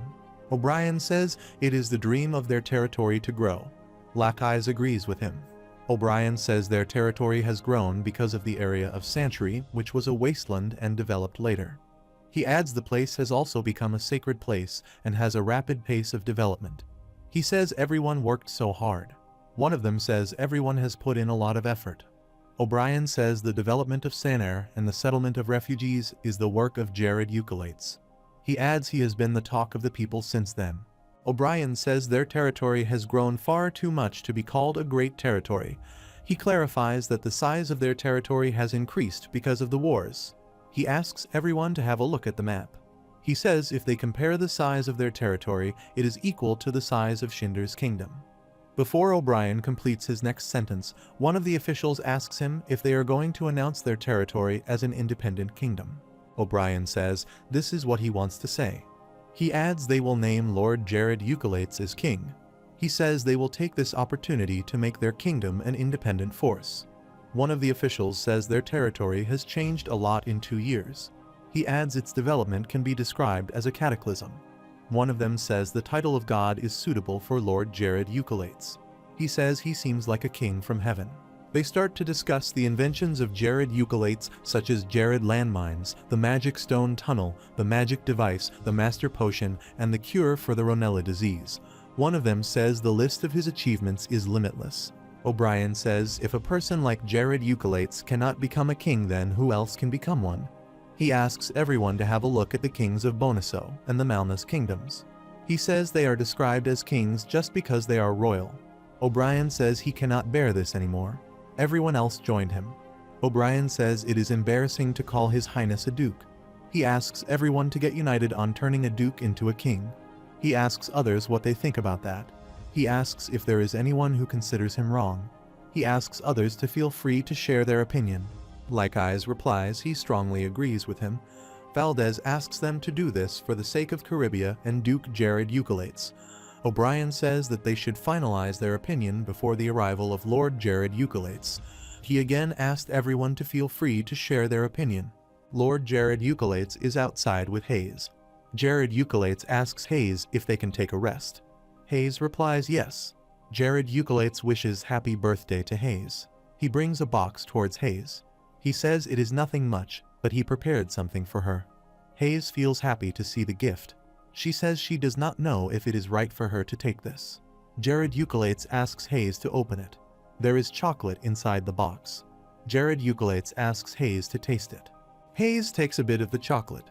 She notices there is something inside the chocolate. She tells Jared Eucolates that there is a ring inside it. Jared Eucolates smiles to hear this. Jared Eucolates says he thought that ring would suit her.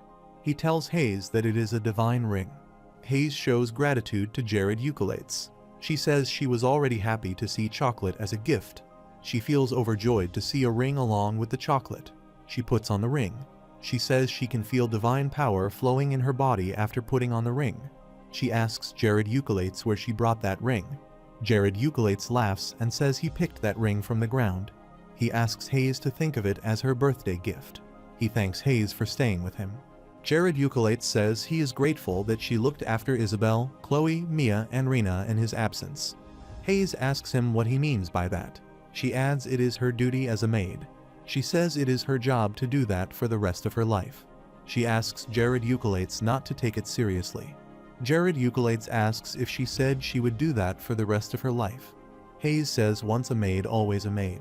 Jared Eucolates asks her if she wants to have a title like noble. He asks her if she does not have this type of desire. Hayes says can she answer honestly. Jared Eucolates asks her if she is about to lie to him. Hayes replies she does not mean that. She says she always imagines something. She feels hesitant to share her feelings with Jared Eucolates. She says it is embarrassing to say this. Hayes gathers courage and says she wants to sleep and wake up with him every day. She feels shy about sharing her desire with Lord Jared Eucolates. Jared Eucolates asks her why she is saying it like this. He asks her if she trying to say that she wants to marry him. Hayes replies he has put her feelings into simple words. Jared Eucolates says he is sorry to say he is not ready to do this. He says he is already married to their territory. He asks Hayes how about if they stay like this. Hayes replies she is fine being like this. She says she is not upset with his answer. Hayes says she will treasure the ring that he has given to her. She assures him that she will train hard. Jared Eucolates looks at Hayes with a smiling face. He says he is thankful to her. Hayes laughs to hear this. Jared Eucolates thinks that he has never seen her in genuine sadness. He remembers that the Jared of the past made her cry and made a fool out of her. Then he thinks no one can always stay happy. Jared Eucolates looks at Hayes and scans her abilities and stats. Hayes' stats have improved a lot. Jared Eucolates checks Hayes' status window and finds no irregular ties. He finds that her dedication and support have increased while her divine sacrifice has renewed. He estimates that she will soon reach level 4 of divine power without any difficulty. He believes she will become a divine 4 healer in 2 years because of her extraordinary talent. He again says thanks to Hayes and stands up. Jared Eucolates tells Hayes that he is going. He says it is time for the monthly meeting. The scene shifts to the meeting room. Jared Eucolates says thanks to everyone for the details and information about the new territory. He says they will settle down without any problem. He adds things will go in flow as promised by Admiral Jennings and Admiral Luke. Jared Eucolates says the goods that they will receive from the Kingdom of Bonaso and the Kingdom of Malnus will be spent on the military. He asks if there is anyone who objects to this. No one shows any objection. He says the next event is about the 17th visit of Pope Armonia at Sanair. Jared Eucolates tells everyone that he has already instructed Minister Neode to discuss the matter with Julian. Julian informs Jared Eucolates that the last visit will be on 14 of March. He says the path of the Pope and personnel delegation are all confidential. Jared Eucolates says all right to Julian. He says with that they will conclude the monthly meeting. O'Brien says he has something to discuss with him. Jared Eucolates asks him what he wants to discuss. O'Brien says there is a unanimous approval among them. He asks Jared Eucolates to listen to their request. Jared Eucolates laughs and asks why the atmosphere has changed.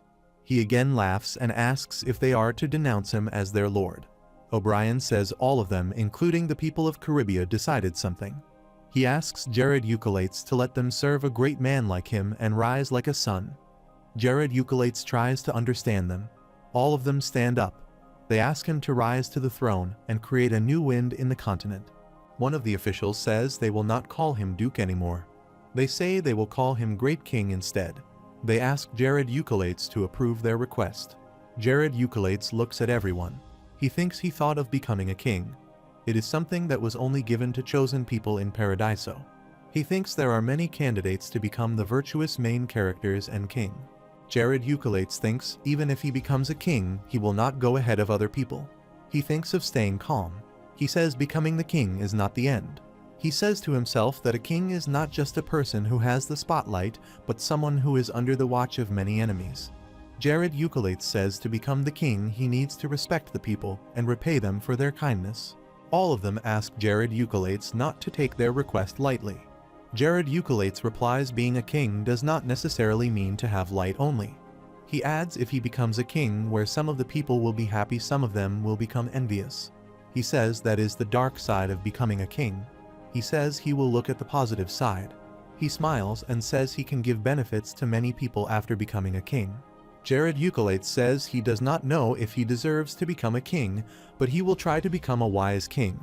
Everyone says long live the king of Caribia. The sentence appears in golden words on his status window. Jared Eucolates says it is nice to receive such a title in his second life.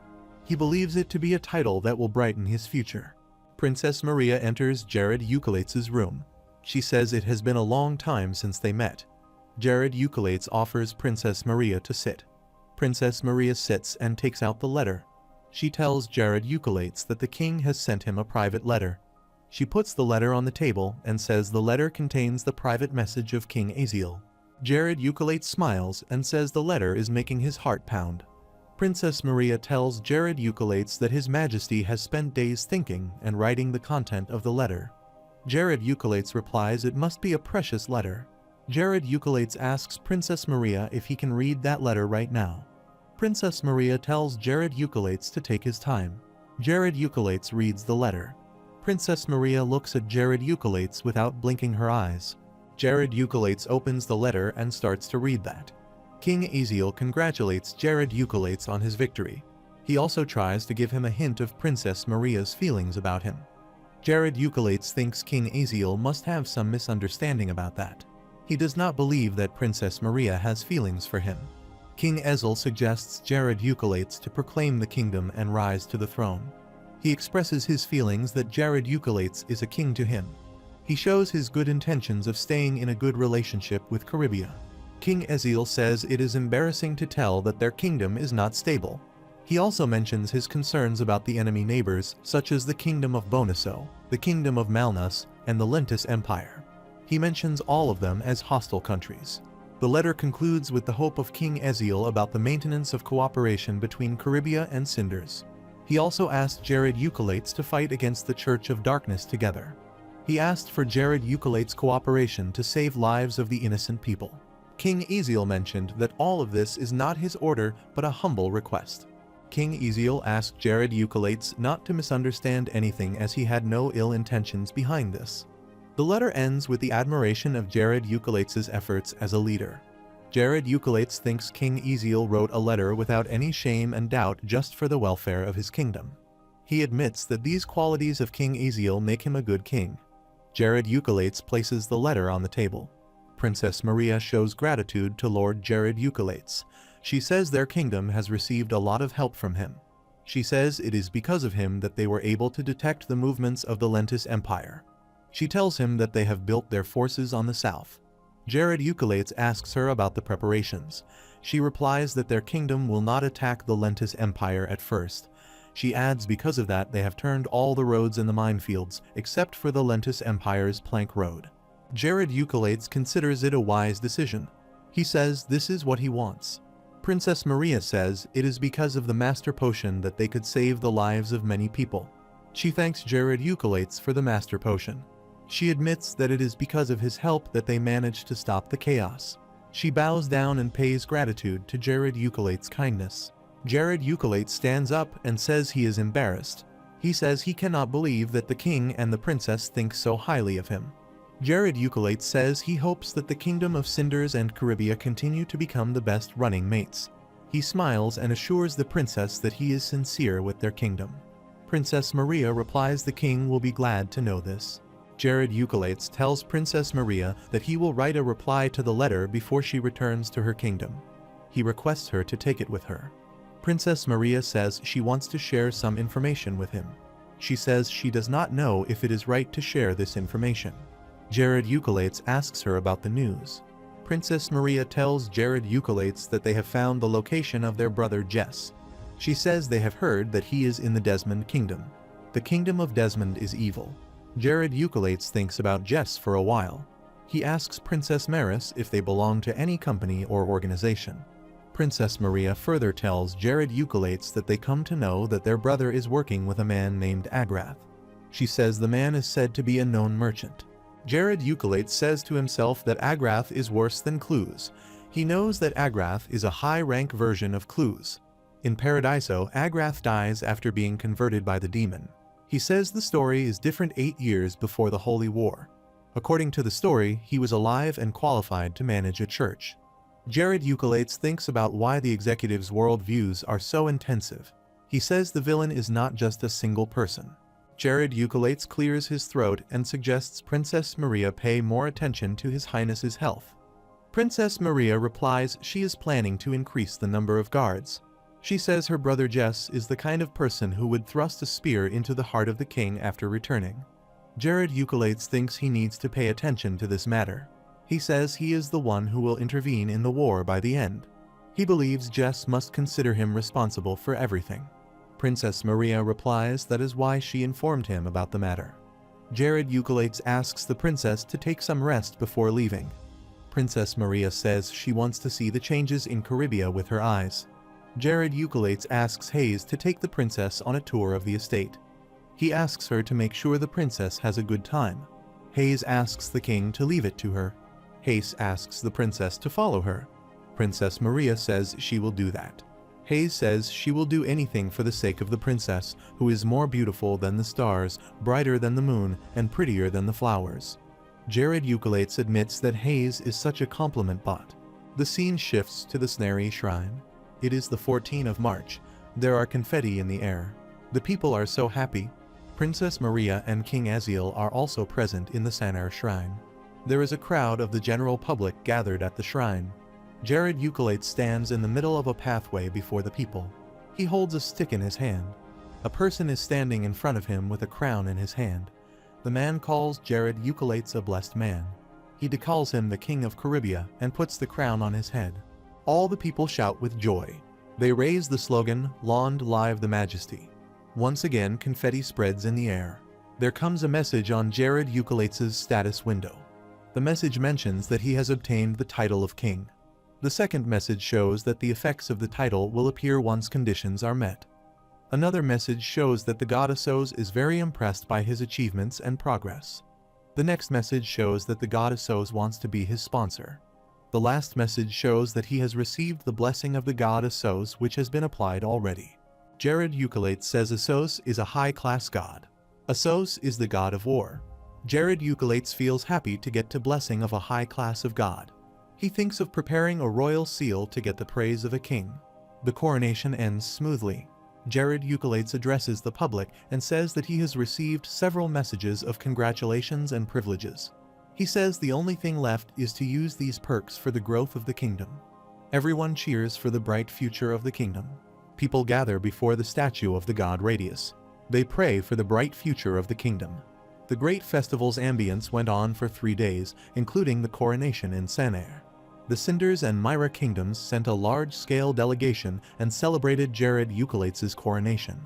The Kingdom of Bonaso and the Kingdom of Malnos sent low-ranking officials to start a cowardly protest.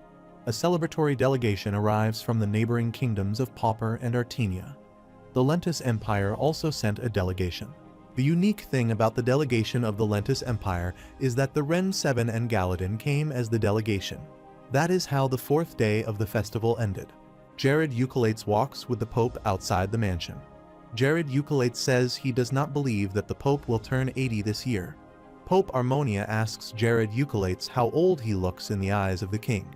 Jared Eucolates looks at the Pope for a while. He replies no matter how much he thinks he still looks around 15 years old. Pope Armonia smiles and says it must be blessings of the god. He adds the Dark Church has cursed him so he can live a long life. Jared Eucolates asks him if his health is fine. Pope Arminus replies only he looks like a 15-year-old boy, but his body is comparable to a 28-year-old man. Pope Armonius says thanks to Jared Eucolates for finding the Holy Grail. The Pope brings his hand toward Jared Eucolates. They shake hands.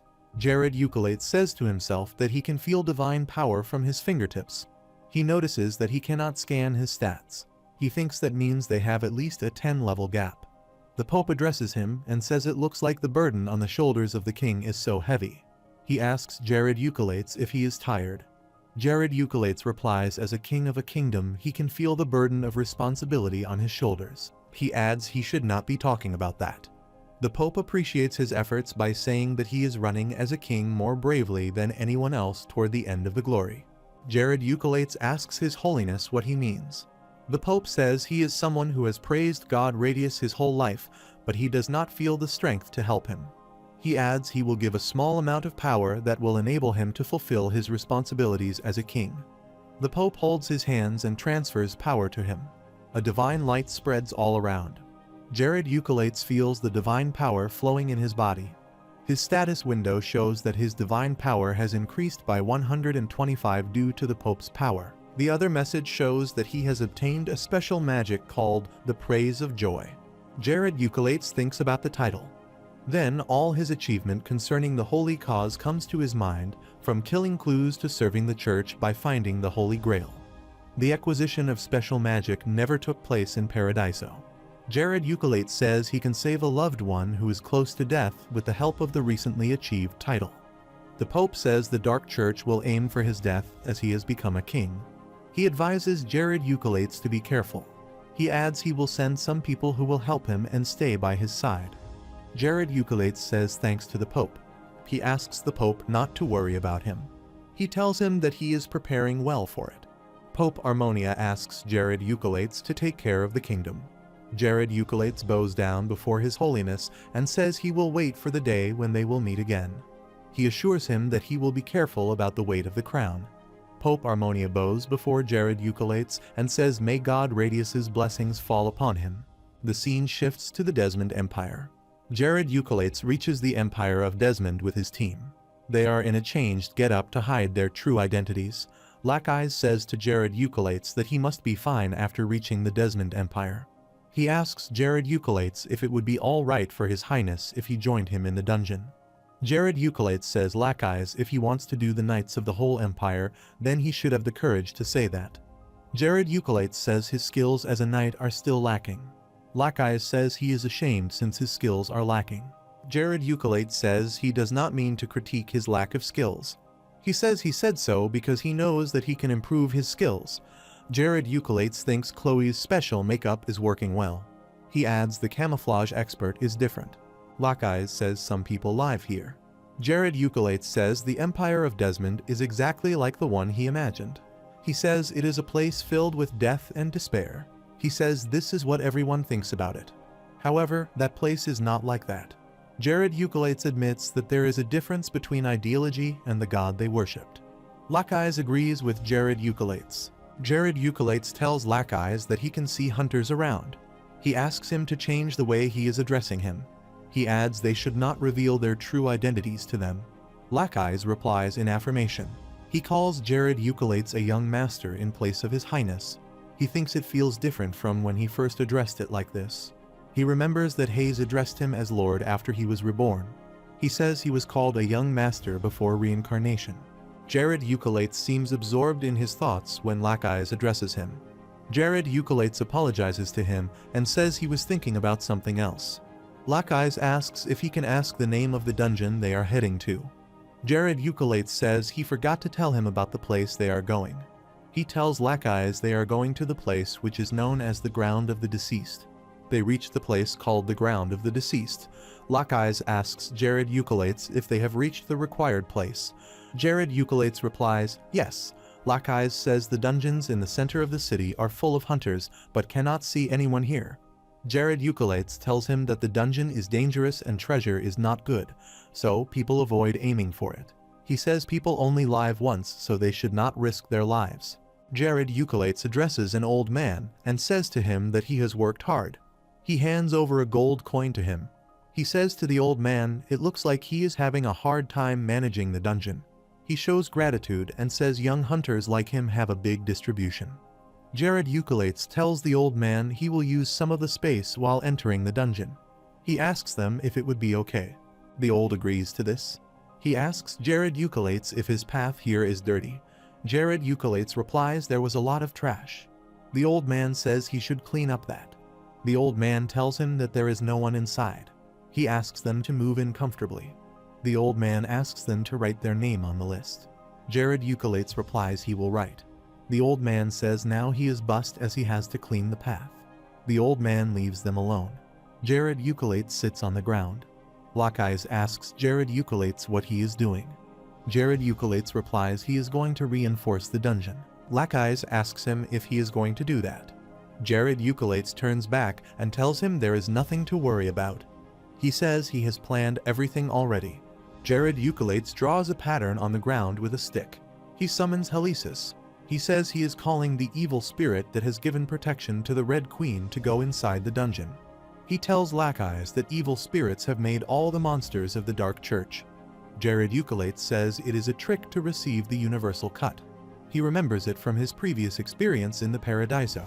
Soon, a strong magical aura comes out of the drawn pattern. A face-like structure reflects in the magical aura. The circular pattern on the fountain also releases a magical aura. Jared Eucalates asks Lackeyes to come in. He asks Lackeyes to just show him how he used to fight on the battlefield. He will take care of the rest of the things. Lackeyes says he will focus. Jared Eucalates asks Lackeyes to hurry up. He holds Lackeyes' hand and walks into the door. They enter the dungeon with the help of magic. Lackeyes says the dimensional gate has turned red. Jared Eucalates tells him it is because they have met the maximum capacity of 2 people. Jared Eucalates adds that means no one can go in from the outside. He notices that there is demonic poison in front of the entrance. Lackeyes asks if it is a poisonous herb. Jared Eucalates looks at Lackeyes and asks him what he sees. Lackeyes says it is pink and has a sweet smell. He adds it looks like the grass one can paste on the bread on a warm spring day. Jared Eucalates replies everyone thinks the same when they look at Katara. He tells Lackeyes that it is a poisonous herb. He says if he eats it, he will die in 5 minutes. He adds that poison does not have an antidote in the world. Lackeyes says to Jared Eucalates that he should not touch it. Jared Eucalates eats Katara. He says as soon as one eats it his sense of taste disappears and his tongue starts to tingle. He says he can feel his esophagus swelling. Lackeyes holds Jared Eucalates and tries to make him vomit the poisonous herb. Jared Eucalates resists and says he is fine. Lackeyes asks how he can say this after eating a poisonous herb. Lackeyes says it is an emergency. Jared Eucalates asks Lackeyes not to touch him. He sweats badly. He says they still have 4 minutes and 30 seconds. He walks away from Lackeyes and prevents him from coming close to him. Lackeyes says he cannot do anything if it is His Highness's order. Jared Eucalates vomits 4 minutes later. He says he cannot hold it anymore. He activates the detoxification technique. The special detoxification technique now is effective using the 6th option of the demon's play ring. Jared Eucalates acquires the title of Thousand Poison Body. The message on his status window shows he is immune to all the poisonous plants now. His physical and magical defense increased by 100% because of the title. Jared Eucalates smiles and says at least now he would not die of getting poisoned. He says to himself that he has to use that technique to gain the title of Thousand Poison Body. Lackeyes says to Jared Eucalates that he should have informed him if he was prepared to do that. Jared Eucalates looks at Lackeyes and says it has been a while since he has seen him angry. Lackeyes says he was worried about His Highness. If some would have happened to him, what would happen to their kingdom? Jared Eucalates laughs and says he will not surprise him like this from now on. He asks Lackeyes to forgive him. Lackeyes says how he can dare to make His Highness ask for forgiveness. He says he was so worried that he almost ran out of his breath. Jared Eucalates says he would like to apologize again.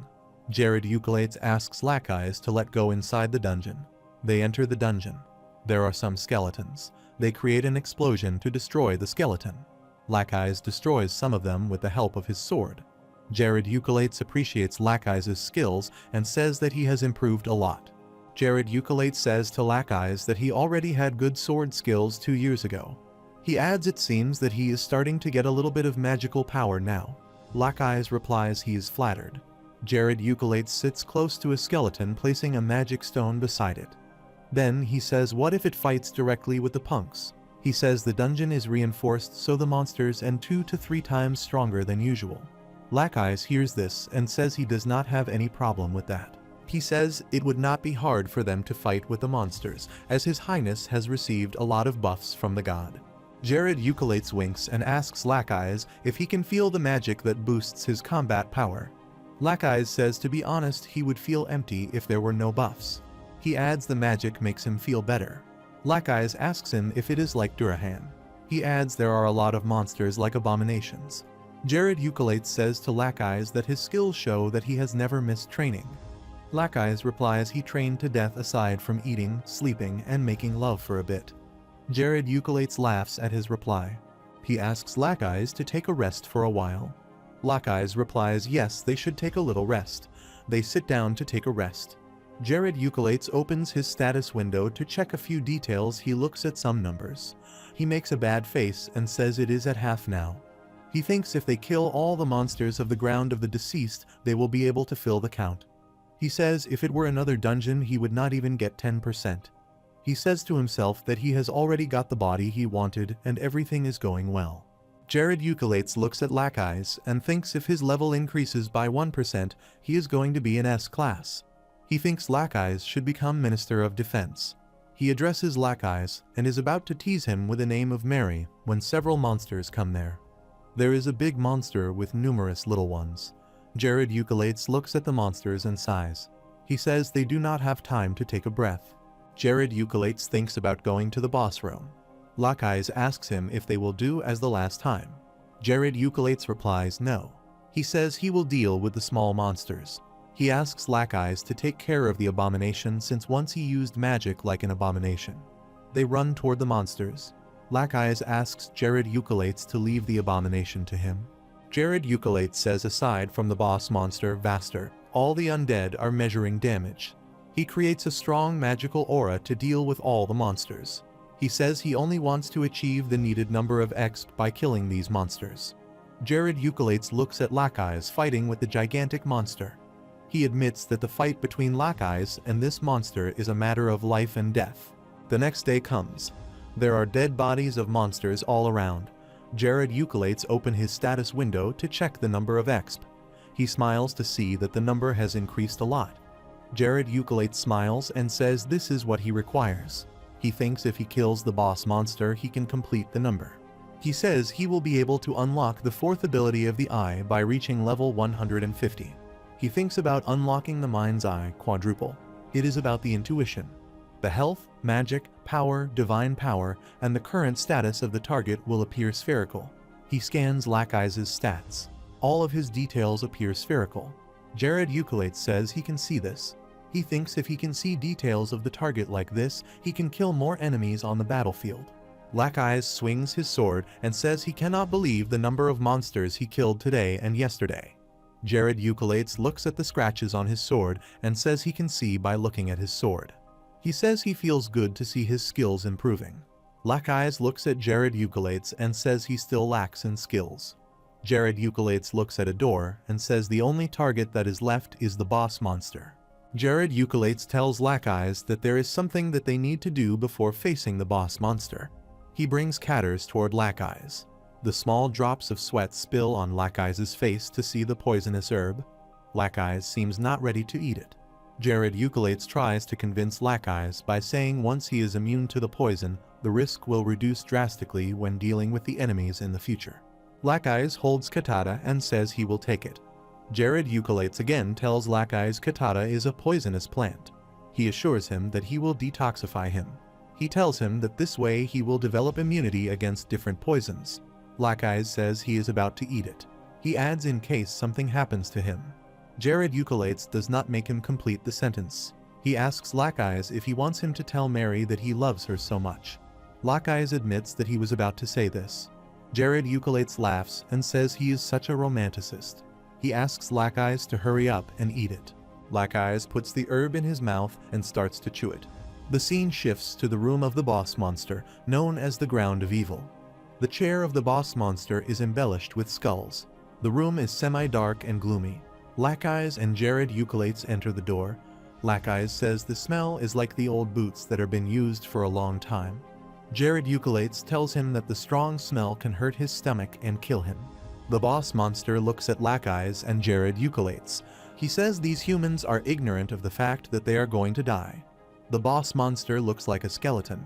Lackeyes looks at the inside view of the Ground of Evil and asks Jared Eucalates if this is what he was talking about being immune to all kinds of poisons. He laughs and says now no poison can hunt him to death. The boss monster looks at them. He wonders why they are not hurt after inhaling the poison. He says not even the invisible poisonous fog and poison liquid failed to hurt them. He understands that these humans are immune to all types of poisons. He notices that the blue-eyed magician has avoided his several attacks. The boss monster says he will miss after he attacks carelessly. He says he thought he could kill him by playing around. He decides to stop playing around. He tries to boast his spirits by saying he is a dead Night King. He brags that he is the commander inside the ground of undead. He says his body is capable of exerting all sorts of poisons in the world. He admits some of his abilities are disabled. Then he says he still has a few special skills. The skills that he has honed for 100 years in the ground of the undead. The monster boss attacks the opponents with the slaughter sword. He attacks with full strength. He gets shocked to see Jared Eucolates blocking his attack. He says even the human who was considered a master died after getting stabbed. He thinks why his attack is not working on this bastard. The slaughter sword is a magical item that combines the physical and magical powers of the user. It has the power to break through the defenses and shields. In simple comparison, the power of the sword is comparable to the weight of a dragon's body. It is a weapon for killing, as its name shows. Jared Eucolates looks at the monster and teases him by saying his attack pattern is so simple. He says even a dog can stop his attack. Vaster notices that there is a wall of wind around his opponent. He says it is high-level human magic. He estimates that it is a bit lacking from the elemental magic. He realizes that it is a unique spirit magic. He wonders how a human magician can acquire spirit magic. Vaster again attacks his opponent, but in vain. He says that humans cannot become experts in using spirit magic without the teachings of the Spirit King. Vaster looks at Lackeyes. He says the human swordsman who has been watching from the side must be the colleague of the magician. He says he can feel a bit of fear in his eyes. He estimates that as compared to the playful magician, his colleague is frightened. He says it is going to be worth fighting with the swordsman. He says he will show him something strange. Vaster targets Lackeyes this time. He attacks him with his sword. However, Jared Eucolates tries to block his attack. Vaster says he knew it. He admits at first he considered his opponent a skilled bastard. After watching him, he notices that his opponent relies on the wind spirit magic. He is determined to kill the human opponents. He again attacks Lackeyes. Jared Eucolates tries to protect him, but Vaster's attack almost reaches him. Jared Eucolates looks at Lackeyes. Blood spills out of his mouth. He says he can see on second of the future. Vaster laughs and again brags that he is Death Knight King. Jared Eucolates pulls his sword by using double transcendence telekinesis. The slaughter sword falls to the ground. Lackeyes comes close and picks up the sword. Jared Eucolates smiles and says he knows about Vaster's attack and irregularities. He says he has ignored the harder opponent and decides to take care of the easy opponent first. Jared Eucolates thinks he is adopting a win-win strategy. Lackeyes picks up the sword. He thinks a change that awakens the brutality and rage that has been restrained weighs down on devotion and virtue. Jared Eucolates looks at Lackeyes and says the swordsman has a deep understanding of the blade. He says Vaster has no means no attack as the sword has been taken away from him. Jared Eucolates addresses Lackeyes and asks him to initiate the second plan. Jared Eucolates takes Tanex out of the magic space. He sends it to Lackeyes. He looks at Lackeyes and says he has overcome his fear. He adds that Lackeyes is in a state that maximizes his physical strength. Jared Eucolates commands Tanex to block Vaster's view with her body. The AI inside the Tanex understands Jared Eucolates' command and moves close to Vaster. Vaster releases deadly poison, but it does not affect Lackeyes. He says he knew that it was not going to work. Lackeyes approaches Vaster to attack him with the slaughter sword. He points the sword at Vaster's neck. However, he does not attack because he is Jared Eucolates' target. Jared Eucolates throws a magical aura toward Vaster and says he is done with his aim. The wind cannonball reaches Vaster and knocks him down the devil who has no blood and tears. The status window shows that he has achieved a 1000-cut slaughterer title. Another message shows that the artifact the devil game has raised to 8 stars. Lackeyes appreciates Jared Eucolates' power. Jared Eucolates replies that he has not dealt with Vaster all by himself. He admits he would not have been able to land his last strike if he did not tie him. Lackeyes says he wants to offer the sword to His Highness. Jared Eucolates refuses to take it. He says it is an ego sword, it cannot be used by someone who does not know swords. Lackeyes wonders if it is an ego sword. Jared Eucalates says the sword is quite introverted, so it would not listen to him. Black Eyes asks him if he knows about that. Jared Eucalates replies, yes. Jared Eucalates asks Black Eyes to take the sword. He says he will lead him to the beginner stage as he has expert power. Jared Eucalates says he is giving this sword to him for his own sake. He says he has to be strong so that their kingdom can grow. Jared Eucalates asks Black Eyes not to misunderstand him. He says he means he has to work harder. Black Eyes bows before Jared Eucalates to show his gratitude. Jared Eucalates tells him that he will be the spirit of a fighter when he touches Vaster's sword. He adds the experience and knowledge of the sword will be implanted immediately and will awaken. Jared Eucalates tells Black Eyes that if he cannot understand something it must be because of mana or aura. 2 years ago, Black Eyes was just an ordinary soldier in the cold suburbs of North. He could not even wish to be like a sword or aura master. Now he dreams of becoming both. Black Eyes says he respects His Highness a lot. Jared Eucalates asks Black Eyes if he has gotten enough from the magic sword. Black Eyes says he cannot use it recklessly as it has great power. Jared Eucalates asks Black Eyes to show his strength. He says he wants to see it with his eyes. Black Eyes says yes to Jared Eucalates. He demonstrates the blade aura of the slaughter sword. Jared Eucalates appreciates Black Eyes' efforts. Black Eyes says it is a god aura blade. Jared Eucalates replies he has told him about that. Jared Eucalates addresses Black Eyes. He asks him to listen carefully. Jared Eucalates assures Black Eyes that he is not alone. He asks him to use all his power for the sake of the kingdom. Black Eyes puts a hand on his heart and says he, God Black Eyes, will be loyal to his lord till the day his bones are crushed to dust. Jared Eucalates replies he will be in his care. Jared Eucalates says the difference between them is 15 years, but that does not matter. He adds they are ruler and ministers. He admits that trust, loyalty, faith, and gratitude exist between them. Jared Eucalates asks Black Eyes to go to the port. He tells him that he has to clean something after that. Black Eyes replies in affirmation. Jared Eucalates opens the magic door for him, and Black Eyes steps out of the dungeon. Jared Eucalates gathers TN transcended magic stones. He asks Tanex to come close. Tanex comes close to him. He asks her to come a little bit closer. He communicates with Sabio and tells him that he has 10 transcended magic stones. He says to him that he will give him all the material that he requires for the research. He asks him to prepare well. Sabio winks and says okay to him. Then he pushes a button to stop the communication. Jared Eucalates looks at Tanex and says it seems he got his point. He says now he should check his stats.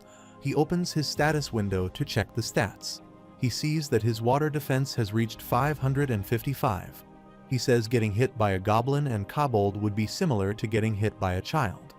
He notices his wisdom will reach 800 soon. He says his wisdom will become 3 times the Wizard of Wisdom, who has only 200. He feels overjoyed to see his stats increasing. He feels he still lacks power. He says no matter what, he is still a 5-class wizard. He knows he has a long way to go to become a 9-class magician. He says he needs to meet Ignis right away. He says he does not want to see that bastard, but he has to meet him. He starts to read messages. The first message shows that the god Helices is displeased with playing with the magic of God. The second message shows that the goddess Oz and the goddess Nephria are happy to tease the god Helices. Jared Eucalates laughs and says the gods also suffer from stupidity. Jared Eucalates opens the path and steps out of the dungeon. He thinks Black Eyes can grow faster than Ella. He wants him to become his S-class weapon. They are still in Azilia after the Desmond Empire. Black Eyes is on the bed. He says he cannot trick his age. Jared Eucalates looks at him. He says he has said he is fine. He believes Black Eyes cannot fool him. Jared Eucalates says it must be a side effect of awakening. He notices Black Eyes is exhausted. The night befalls. The scene shifts to an inn. Jared Eucalates enters the inn and finds that it is full of people. However, he feels the atmosphere of the place is great. He notices the customers are sitting with a sequence. He sees one side the people have the tag of the Black Rose, while the other side of people has the tag of the Loin. He thinks about what side he should sit on. He is on the first floor. There is a board placed in front of him on which it is mentioned there is no vacant seat. He reaches the second floor. There is also a board mentioning that there is no seat available. The third floor is also full of customers. Jared Eucolates thinks the only option left is the 4th floor. He starts to move to the 4th floor. The 4th floor is empty. Meanwhile, a waiter arrives there. He tells Jared Eucolates that he cannot sit on the 4th floor. He tells him only the VIPs are allowed to go in. Jared Eucolates apologizes. A man addresses the waiter as Henry. The man tells Henry that Jared Eucolates is his companion. He asks him to let him in. The man asks Henry if he needs his ID. Henry says there is no need for that. He bows before Jared Eucolates and apologizes for stopping him. He asks Jared Eucolates to come in. He says he will prepare a seat for him. Jared Eucolates thinks about who is he, as he does not have any companion other than lackeys. Jared Eucolates looks at the person who refers to him as a companion. He comes to know that the person is Red Queen. He thinks there is no way that she can recognize him in this get-up, since it is Chloe's level of disguise. He believes that she would not recognize him. Red Queen says he seems new at this place. Jared Eucolates replies yes, he is visiting this place for the first time. Red Queen asks him to follow her. She says she does not have ill intentions.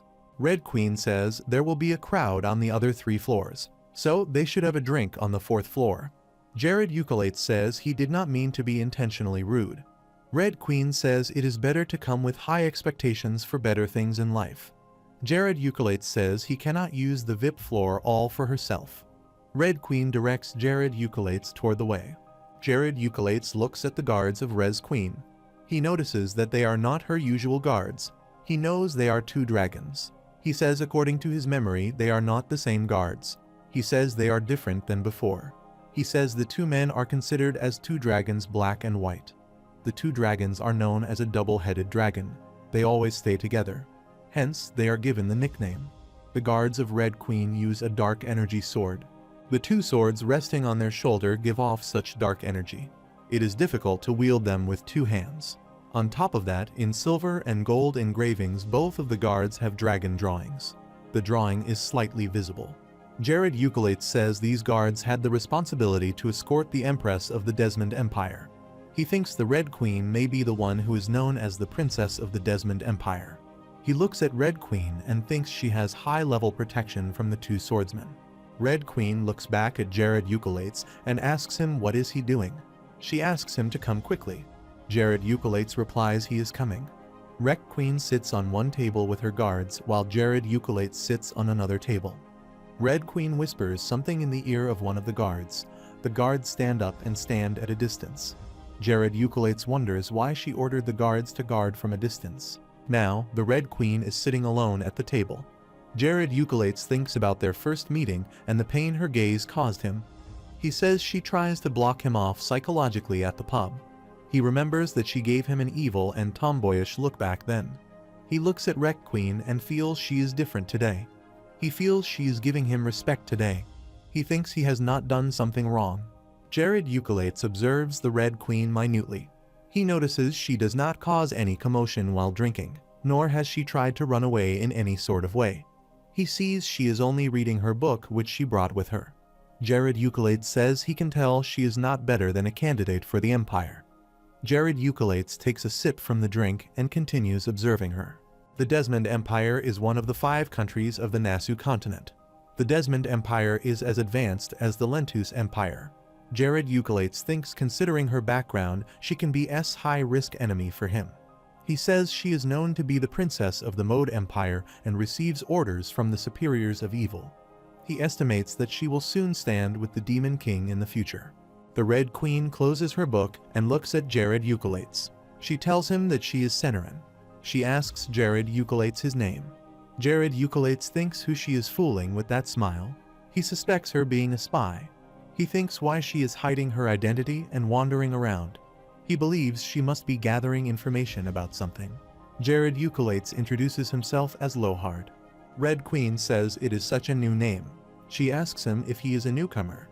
Jared Eucolates replies yes, he is a newcomer. He thinks she must have estimated by his name that he is a newcomer.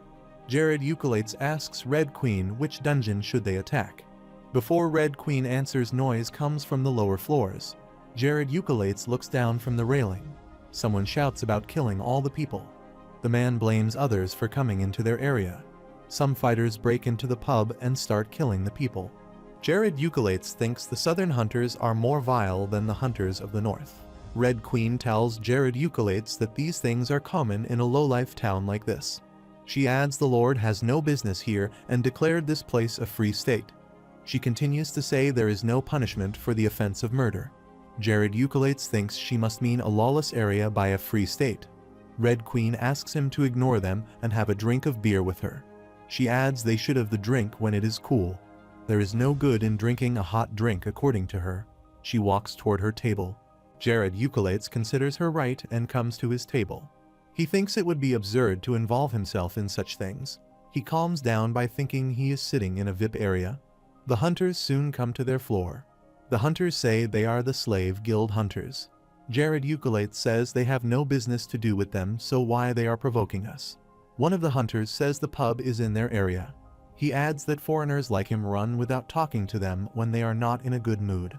The hunter says fuck off the hunters from the Carpor Guild. Jared Eucalates keeps having his drink calmly. The hunter says this bar is in their territory. The hunter asks him to stay away as he is an outsider. The hunter asks Jared Eucalates to get lost if he is a spy from Carpor Guild. Red Queen laughs to hear their conversation. The Red Queen asks him if he has rented the whole room. She says the VIP room is not open for beggars like him. The hunters get offended by listening to the word beggar for them. Jared Eucalates looks at the hunters. He estimates their strength.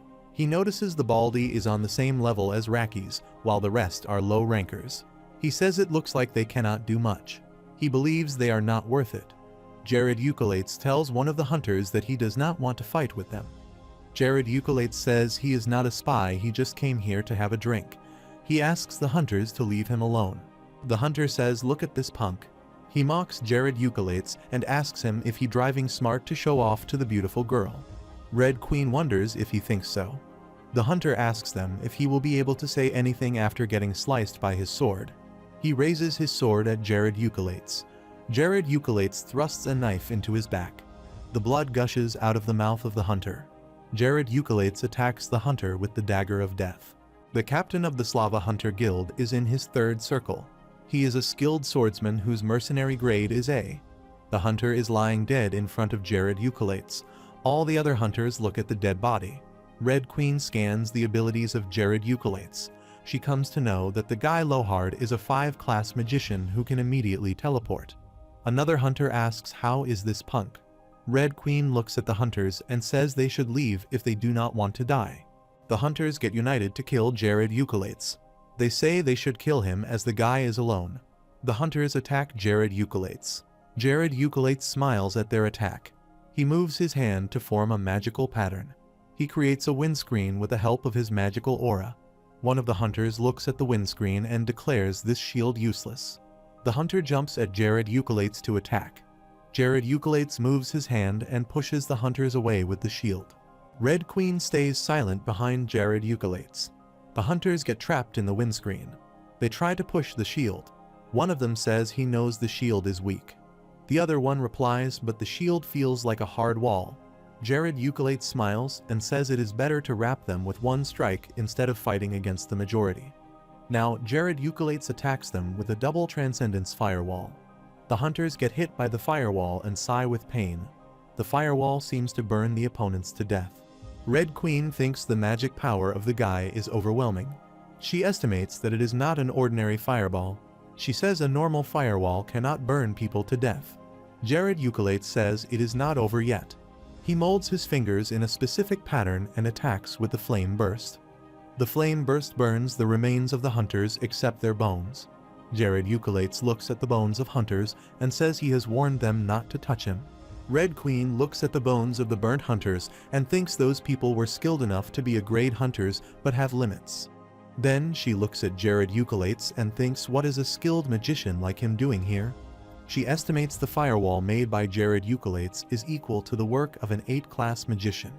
She wonders to see the powers of the guy. She says he maximized the flame of how a demon melts everything. She believes him to be a destructive magician. Jared Eucalates asks the Red Queen if she is fine. He says the flames were a little think. The Red Queen replies surprisingly there is no problem here. She adds only the entrance turned black. Jared Eucalates clarifies that he does not want to get involved. but they were a little bit rough. The Red Queen says she has already told him that it is a free state. Jared Euclides replies he knows that means he can fight and kill freely. The Red Queen turns back. Jared Euclides looks down and says he needs to develop a system to avoid such things in his kingdom. He looks at the dead bodies and feels the need to establish an official organization at this rate. He determines to take this event as a lesson and prevent this from happening in his kingdom. He says hunters should become soldiers who can protect the kingdom in their hour of need. Jared Euclides believes the hunters should sign contracts like mercenaries. He says hunters are important, but there is no point in dying after an argument. Henry comes to serve drinks in a light-hearted mood. Jared Euclides seems shocked to see that he is unaffected by the dead bodies at the entrance. He wonders if such practices are that common here. Henry serves beer and goes back. Jared Euclides says he will leave after having this drink. He asks Red Queen if there is something that he needs to do. Jared Euclides says he has enjoyed the short visit. He thinks to go back to the kingdom and prepare for the next project. He takes his drink calmly. The Red Queen looks at him from the corners of her eyes. Jared Euclides places the glass on the table and says he liked the drink. He says it is a relief that the atmosphere downstairs has calmed down. He adds everything must be sorted out. Jared Euclides looks at the dead bodies and thinks about collecting the artifacts. He says the dead are dead, so he must collect the artifacts. Meanwhile, they listen to the sound of the door. Both Jared Euclides and Red Queen peep down. The people present on the first floor bow down and call the person their master. The angry-looking man looks at the ones who are still standing. Jared Euclides recognizes that the person is Barat. His full name is Barat Mukask. Back in the time, he was on the side of the demon army and led the genocide of the Radius Order. He formed an internment camp just like Nazi Germany during World War II. Almost 99.9% of people who came to the camp were killed. In the story of Paradiso, almost 2 million of the members of the church were killed. Jared Euclides admits he had no intention to kill anyone. He looks at Barat Mukask and says that bastard finally showed up. Jared Euclides scans the qualities of Barat Mukask. He says Barat Mukask is a line. There is a major setback in the preparation for the Holy War. He thinks all the collaborators and hunters of Barat must have turned the soldiers of the demon army. He knows it is because all the officials from the empires and kingdoms have been assassinated. Jared Euclides closes his eyes and says there is going to be a disaster. He thinks Barat Mukask's level is the real problem. He believes there is a difference of decades between Barat Mukask and the practitioners. Jared Euclides forms a ball of fire in his hand and throws it towards Barat Mukask. He says since their relationship is already bad, so fight is inevitable. The Red Queen looks at Jared Euclides. Barat Mukask asks Jared Euclides if he is the one who has killed his hunters. He says he will make sure to destroy him. He warns Jared Euclides that he will rip out his bones and flesh until he dies. Jared Euclides looks at Barat Mukask and smiles to see that he still has a lacking setup. He checks out his opponent and says the lower part of the bastard is weak. He concludes that he is vulnerable to long fights. He notices that he has improved his upper body to make up for his weakness. He takes notice of Barat's sword and says each of his attacks is lethal because of his power. He estimates that his weakness is minimized and his strength is maximized. Jared Euclides believes Barat Mukask is capable of becoming a guild master because of his final blow. Barat Mukask can also use the skill of all blades. Jared Euclides calculates the power of the opponent. He says it is funny that his opponent is invincible. He plans to focus on the weak point of the opponent. He challenges Barat Mukask that he will kill him. Barat Mukask takes out his sword and says he will go first. Jared Euclides thinks if he can untangle the threat only he can easily execute the latter part of the plan. Then he thinks about the possibility of his failure. He assumes himself dead in case he fails to defeat his opponent. He gathers his strength and says he does not have any other opportunity. He looks at his opponent and says he does not have any plan of dying. He creates a massive explosion and says he has a way to get away from this. The Red Queen looks at them. She thinks she has seen all types of battles, such as fierce battles, wonderworld battles, and battles that are more horrible than that. She admits that she has never seen a battle like this before. Barat Mukask asks Jared Euclides why he is attacking the lower part of his body like a coward. Jared Euclides stays silent and attacks his opponent with a magic missile. Barat Mukask sighs with pain after getting the ball's attack. Blood gushes out his mouth. Barat Mukask says this is not the fight where they can fight with their bare hands. He adds it is a battle between a swordsman and a magician. He tells Jared Euculates that he is quite persistent. He cleans his mouth with his hand. Meanwhile, Jared Euculates attacks him with a combination spell of haste and strength. Barat Mukask looks at him and notices that he is so fast. Jared Euculates reaches him in no time. Red Queen looks at him. The guards of Red Queen say he is not an ordinary man. One of the guards says he is a magician, but his mobility is so good. The other one notices Jared Euculates and says it seems that he has predicted Barat's movements. The first guard says if the fight continues like this, the fight will end in a heartbeat. He asks the other guard to get Natalie out of this place. Barat Mukask demonstrates his all-blade technique against Jared Euculates. Jared Euculates blocks his attack and strikes back with the Blink plus Haste spell. Henry becomes the victim of this attack. Red Queen sees him lying on the ground. She says it is strange. She notices Jared Euculates' magic power is quite lower than the last time when he dealt with the 5 hunters. She thinks it might be a trick. She feels as if he is hiding his magic power on purpose. She notices that the guy is making Barat look down on him. He guesses that he is giving Barat a sense of superiority. Jared Euculates sits to the ground. Barat Mukask jumps to attack him. Jared Euculates gets the opportunity to come close to him. Barat Mukask asks him what he is doing. Jared Euculates brings his hand close to him and attacks him with a post-5 class missile.